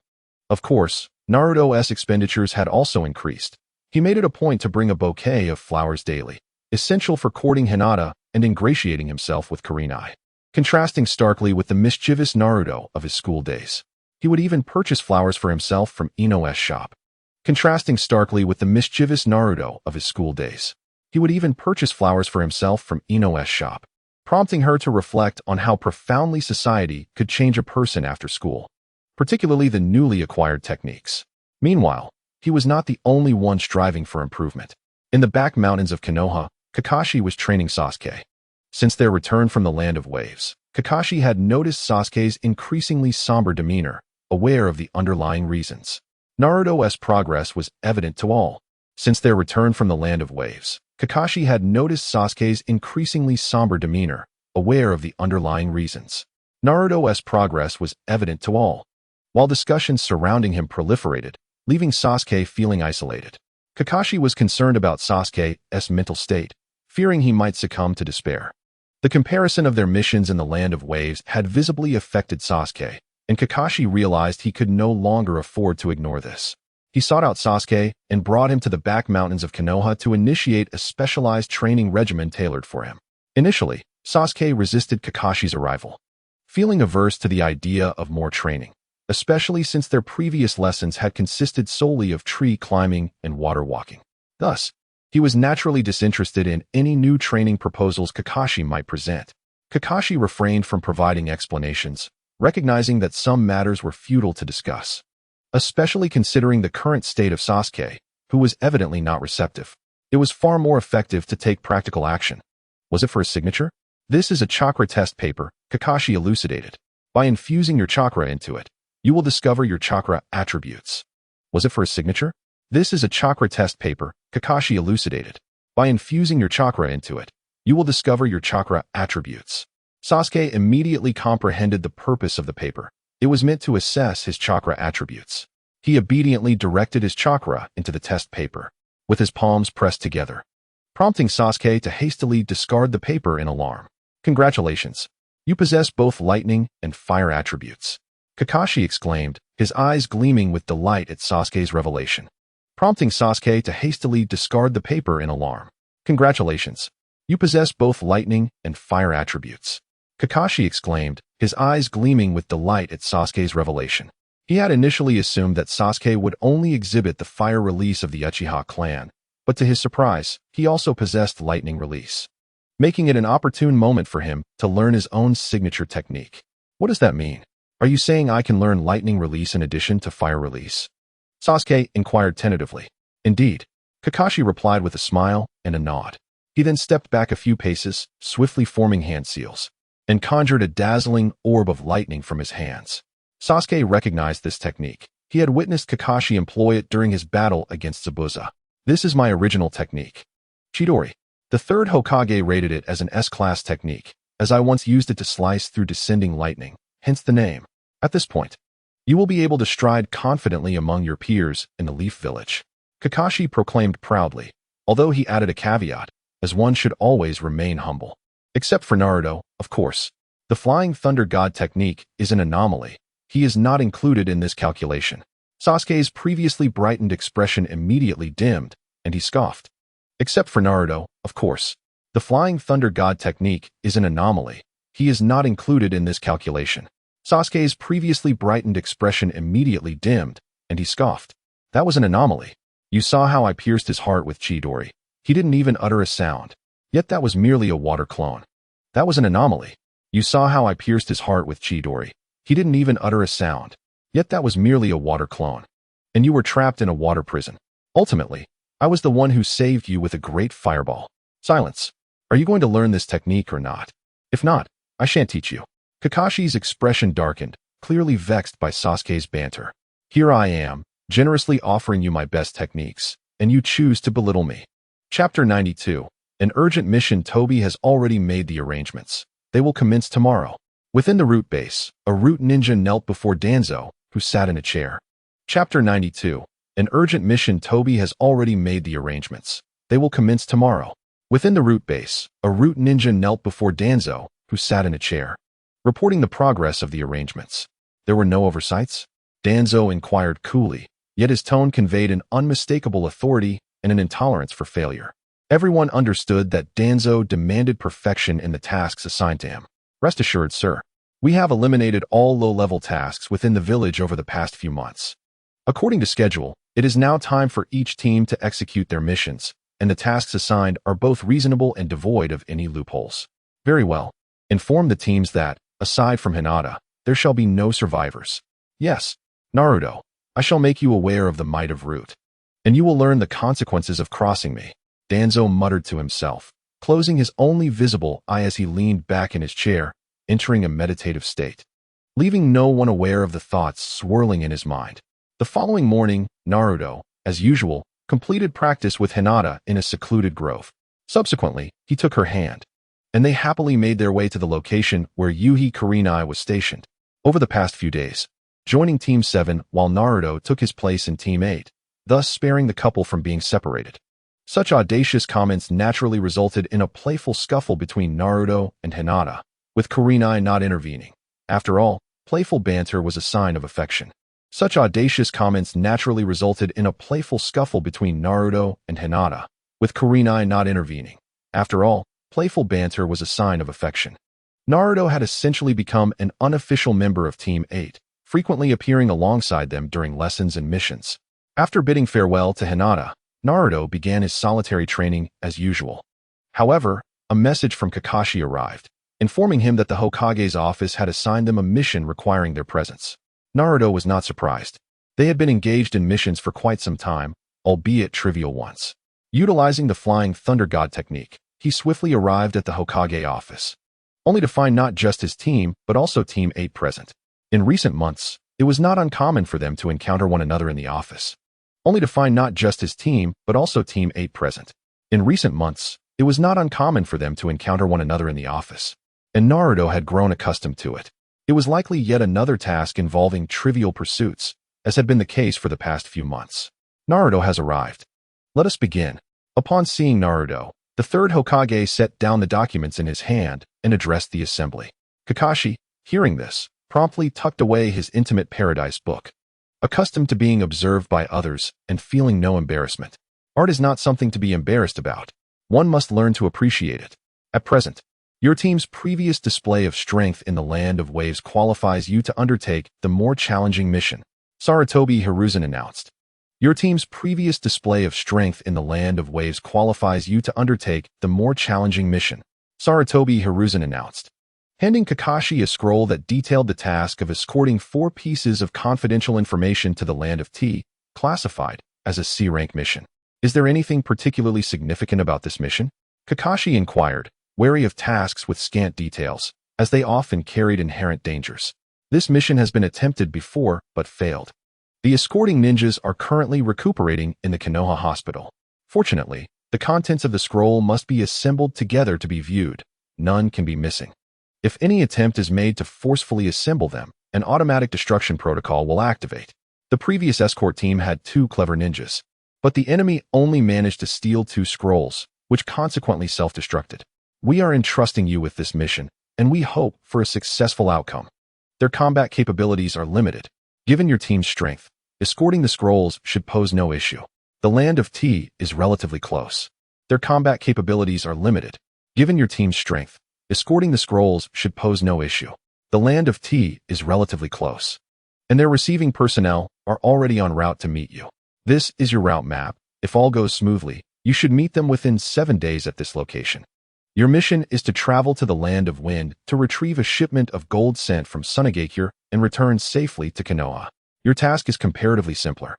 Your mission is to travel to the Land of Wind to retrieve a shipment of gold sent from Sunagakure and return safely to Konoha. Your task is comparatively simpler. Yet do not underestimate it. There are many bandits along this route. Sarutobi Hiruzen turned and retrieved another scroll from his desk, presenting it to Yugao, and conveyed the details of their mission. These are 2 unexpected tasks. Do you have any questions regarding them? Hiruzen inquired, casting a glance at Kakashi and Yugao. The escort mission for the gold was nearly on par with a B-rank task, and the task involving the scroll was similarly classified. However, in terms of danger, having a fair understanding of the circumstances in the Land of T, believing that there would be no repeat of the previous troubles experienced with Zabuza. Very well, prepare yourselves. Having a fair understanding of the circumstances in the Land of T, believing that there would be no repeat of the previous troubles experienced with Zabuza. Very well, prepare yourselves. We must depart immediately. Time is of the essence, and we cannot afford to wait until tomorrow. Hiruzen nodded, promptly organizing both teams for their immediate departure. Yugao swiftly led Team 8 out of the office, needing to prepare her students, while Kakashi took Naruto and Sasuke along, as they too required preparations. Outside the office building, Naruto embraced Hinata, whispering details into her ear. This was her first time embarking on a mission, having previously engaged in village tasks such as capturing stray cats and dogs or tending to gardens and roofs. Escorting gold would inevitably involve encounters with bandits, so he felt compelled to emphasize essential points to her. Others observed Naruto and Hinata's exchange, choosing not to interrupt. Over the past few days, the sweetness of their romance had become common knowledge, with many envying Hinata, who returned home each day cradling a bouquet of roses. Yet, some, like Sakura, felt a pang of jealousy, reminiscing on how she had failed to notice Naruto's romantic side earlier. How did I not see how charming Naruto could be? Speaking of which, he seems to be growing more handsome these days. Oh, how I envy her. Please be careful, all right? Do not act recklessly. If you find yourselves in an emergency, crush this scroll immediately, and I will come to you at once. Chapter 93, Naruto's instructions after outlining the crucial points. Keep some for yourself. You can't give me everything. Hinata protested, attempting to decline, as she already possessed similar items. Listen, my dear, I have more than enough. Remember, keep some for yourself. You can't give me everything. Hinata protested, attempting to decline, as she already possessed similar items. Listen, my dear, I have more than enough. Remember, if you encounter anyone, do not hesitate. Stand back and hurl these at them. Do not be stingy. Our goal is to overwhelm them with finances. Your safety is paramount. Hinata, touched by Naruto's concern, ceased her refusals. Their time together had strengthened their bond, and she found herself increasingly enamored by his thoughtfulness. I understand. Thank you, my love. Hinata exclaimed, planting a kiss on his cheek. No longer was she the shy girl she once was. She had chosen Naruto, and now that their relationship was public, there was nothing inappropriate about expressing her affection for her boyfriend. Naruto's persistent teasing had coaxed her into calling him husband, a title she now embraced willingly. And at that moment, their relationship stood firm, merely awaiting a wedding to solidify their bond. Interestingly, the entire village of Konoha seemed aware of Naruto and Hinata's romance. Yet the strict Hyuga clan remained silent on the matter, contrary to expectations of opposition. No one from the Hyuga family appeared to disrupt Naruto's escort of Hinata to the doorstep, leading the villagers to conclude that the Hyuga family had accepted him as a son-in-law. After all, if her father did not object, what could anyone else possibly say? Naruto felt an inexplicable urge to say more and offer additional reminders. Hinata, I don't know why, but I have this strange feeling that the journey may not be smooth. Naruto felt an inexplicable urge to say more and offer additional reminders. Hinata, I don't know why, but I have this strange feeling that the journey may not be smooth. Please, ensure your safety. If anything happens, contact me immediately, all right? Holding Hinata's hand, Naruto expressed his anxiety. The closer they got to departure, the more unsettled he felt. He attributed this calm to the influence of the third Hokage. He believed that as long as the third continued to protect him, He attributed this calm to the influence of the third Hokage. He believed that as long as the third continued to protect him, it would be exceedingly difficult for anyone to act against him. Naruto also trusted that Danzo was not foolish enough to engage him without a guarantee of victory. In all honesty, if it weren't for this mission, Naruto would prefer to avoid antagonizing Danzo. After all, confronting him up close was a significant provocation. However, after such a lengthy period without trouble, he felt secure in his daily life within the village. He believed that as long as the third remained alive. After such a lengthy period without trouble, he felt secure in his daily life within the village. He believed that as long as the third remained alive, even attempting to implicate the Sand Village. Fortunately, the Sand's forces discovered the body of the fourth Kazekage, and a confrontation between the two factions nearly ensued. Even attempting to implicate the Sand Village. Fortunately, the Sand's forces discovered the body of the fourth Kazekage, and a confrontation between the two factions nearly ensued. Your team specializes in reconnaissance, so any disturbances along the way should be noticed in advance. With the ninja tools I provided, you should manage for a few minutes. Casting aside his scattered thoughts as he earnestly instructed Hinata, Hinata understood Naruto's tension, recognizing that he was concerned for her safety. She did not resent his insistence, but listened attentively to his instructions, committing every word to memory. Don't worry, my love. I will follow your advice, Hinata affirmed, nodding earnestly. She did not resent his insistence, but listened attentively to his instructions, committing every word to memory. Don't worry, my love. I will follow your advice, Hinata affirmed, nodding earnestly. Through their recent training sessions, she had witnessed firsthand the extent of his growth. Though the third Hokage had portrayed the mission as serious, she understood that for Naruto. Through their recent training sessions, she had witnessed firsthand the extent of his growth. Though the third Hokage had portrayed the mission as serious, she understood that for Naruto, it posed no real threat. His months of training had transformed him remarkably, and the true measure of his strength would only reveal itself in high-stakes battles, in ordinary skirmishes. And she knew he possessed a particularly formidable technique that, aside from her, remained a secret within the village. Having exchanged their farewells, it was time for them to embark on their journey. Safe travels, Kakashi. And to you as well, Yugao. Take good care of them. Kakashi and Yuhi Kurenai emerged from the same graduating class, both being classmates. However, Kakashi distinguished himself early on with his exceptional academic performance, graduating shortly after commencing his studies. Kakashi and Yuhi Kurenai emerged from the same graduating class, both being classmates. However, Kakashi distinguished himself early on with his exceptional academic performance, graduating shortly after commencing his studies. And she has defeated numerous elite ninjas from enemy nations. In terms of overall strength, Kakashi's team undoubtedly possesses a slight advantage, bolstered by the presence of Naruto. And she has defeated numerous elite ninjas from enemy nations.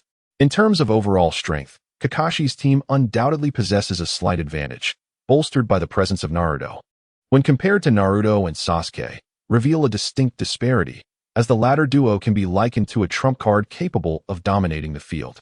When compared to Naruto and Sasuke, reveal a distinct disparity, as the latter duo can be likened to a trump card capable of dominating the field. We shall each take one of these 4 scrolls. Regardless of who the enemy captures, they can never acquire all of them. While the mission may fail, the secret entrusted to us by our employer shall remain secure, Kakashi instructed. Naruto, you are of utmost importance. I have concealed one of the scrolls in a safe location within the village. If we remain untroubled on our journey, you can utilize Hiration to retrieve it.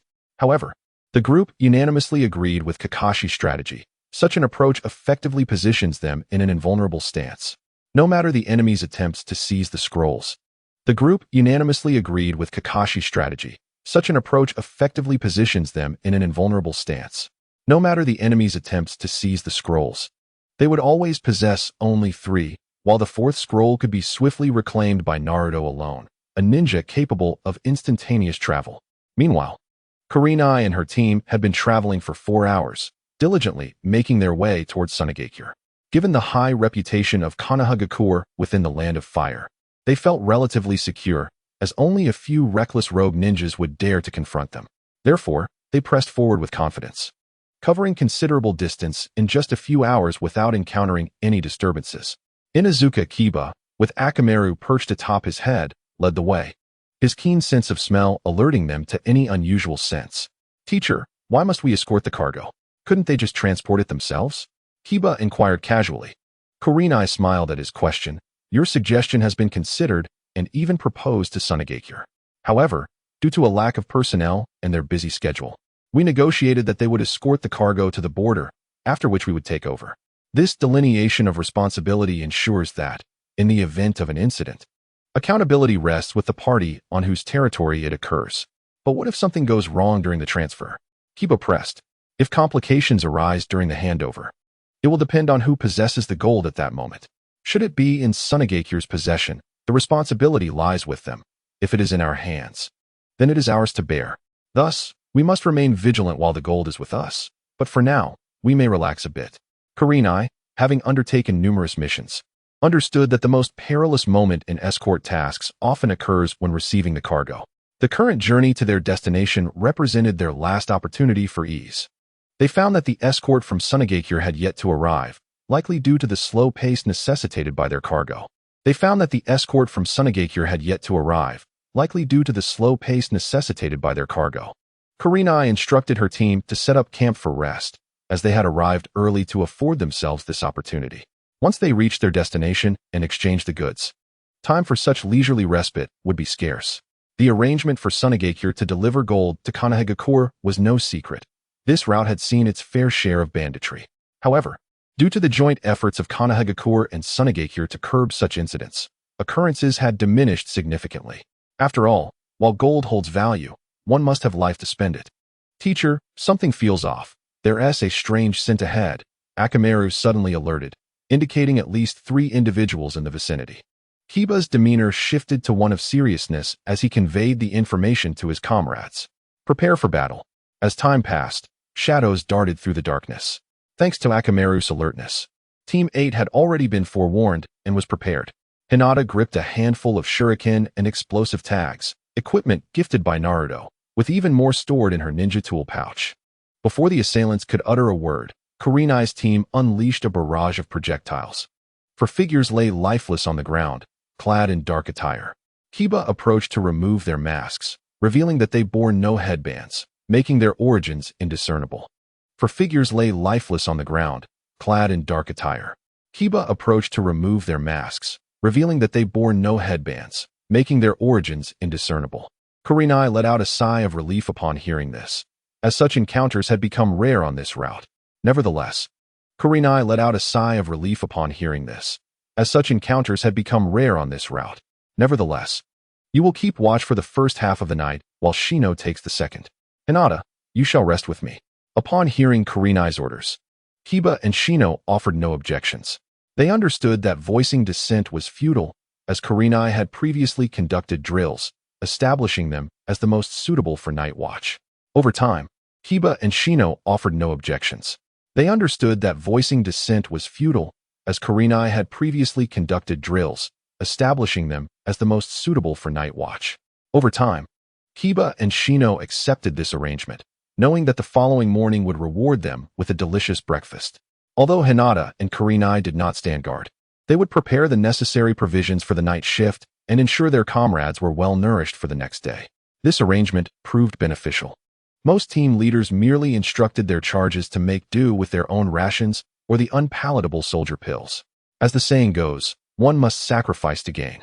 Most team leaders merely instructed their charges to make do with their own rations or the unpalatable soldier pills.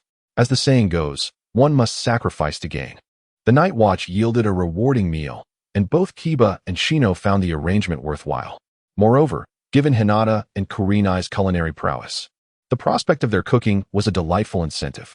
Hinata, in particular, had dedicated herself to honing her cooking skills ever since falling into the throes of romance.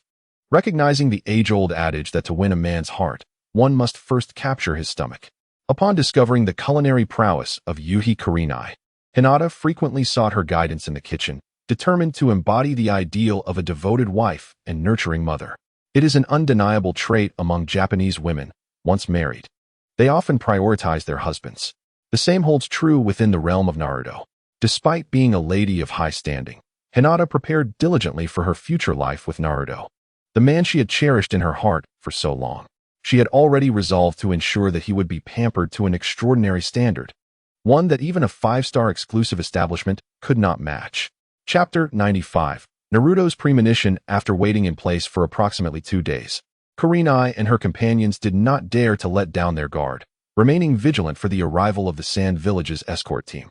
Today, with her Byakugan activated, the Sand Village has arrived, Hinata exclaimed as she rushed to share the good news. As Naruto's casual address had become second nature to Kurenai, the Sand Village has arrived, Hinata exclaimed as she rushed to share the good news. As Naruto's casual address had become second nature to Kurenai, let's pack up the tent. We must prepare for the handover. Kurenai immediately commenced her arrangements, as this was not her first experience with such a process. Let's pack up the tent. We must prepare for the handover. Kurenai immediately commenced her arrangements, as this was not her first experience with such a process. Unfortunately, they had no choice. After all, with a debt of gratitude to repay, the 2 boys were the primary laborers. Moments later, the Sand Shinobi appeared before them. Upon verifying the identities of the arriving party, the handover commenced. After meticulously counting the quantities and inspecting the goods. Upon verifying the identities of the arriving party, the handover commenced.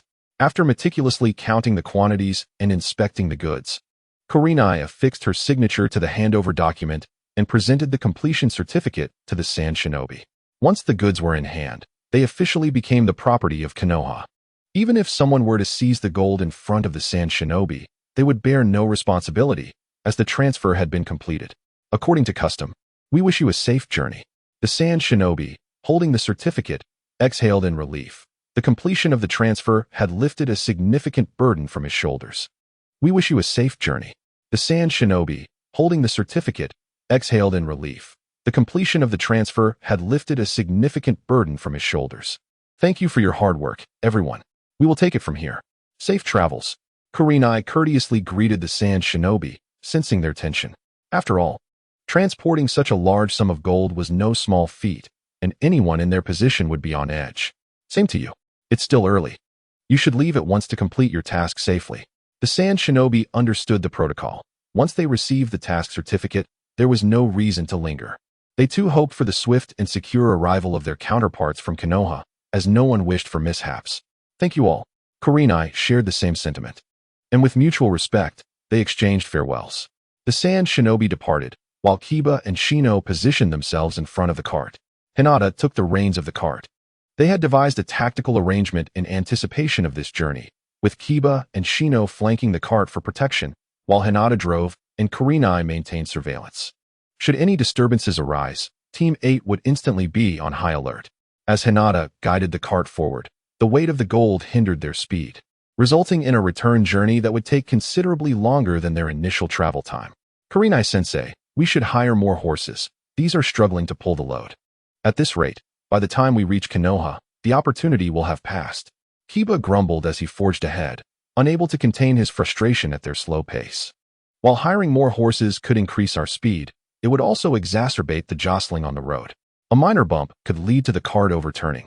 And if the gold spills, reloading would consume far more time than the journey itself. Moreover, the situation could become significantly more perilous. Kurenai firmly rejected Kiba's suggestion.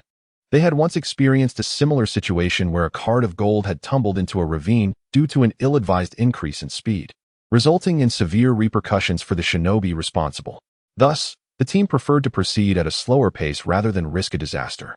After all, a delay might only result in a robbery, which a shinobi could potentially thwart. However, an overturned cart would guarantee disaster. Meanwhile, Kakashi and his team encountered a peaceful journey. Despite everyone remaining on high alert, no suspicious activity emerged until they neared the rendezvous point in the Land of Tea, where they still encountered no unexpected incidents. This eased the minds of the group, especially Kakashi, who preferred to avoid complications. In contrast, Sasuke, having mastered Kakashi's Raikiri and benefited from his tireless instruction, had now awakened his Sharingan to 2 tomos. His proficiency in the lightning technique had advanced significantly, excelling in hand seals, lethality, and timing. Under such guidance, Sasuke's strength had surged remarkably. Now, he eagerly awaited the chance to confront some unsuspecting bandits to test his newfound abilities. Over the past few days, Naruto had been plagued with unease. As they drew closer to the mission site, his apprehension intensified. He sensed that something ominous loomed ahead. In the past, similar feelings often coincided with the system alerting him to a mission. Yet this time, despite his instincts, the system remained silent, leaving him unable to articulate what felt amiss. He shared his concerns with Kakashi, who acknowledged that Naruto's unease was somewhat unusual. However, he attributed it to Naruto's worry for Hinata's situation, with outsiders unaware that they were on a mission, assuming they were merely travelers. Naruto and his team had experienced an exceptionally safe journey, devoid of any incidents. With outsiders unaware that they were on a mission, assuming they were merely travelers. Naruto and his team had experienced an exceptionally safe journey, devoid of any incidents. In another part of the forest, a group of ninjas clad in black cloaks and masks stood atop several trees. One of them stated, "They have arrived. It appears they are nearing their destination. Inform them to prepare and remember the mission requirements. Proceed with precision." Understood. Simultaneously, Naruto and his team successfully reached the meeting point and made contact with the representatives of the Land of Tea. After receiving confirmation from Kakashi, "Please verify the contents, and if all is in order, we shall prepare to return. Please verify the contents, and if all is in order, we shall prepare to return."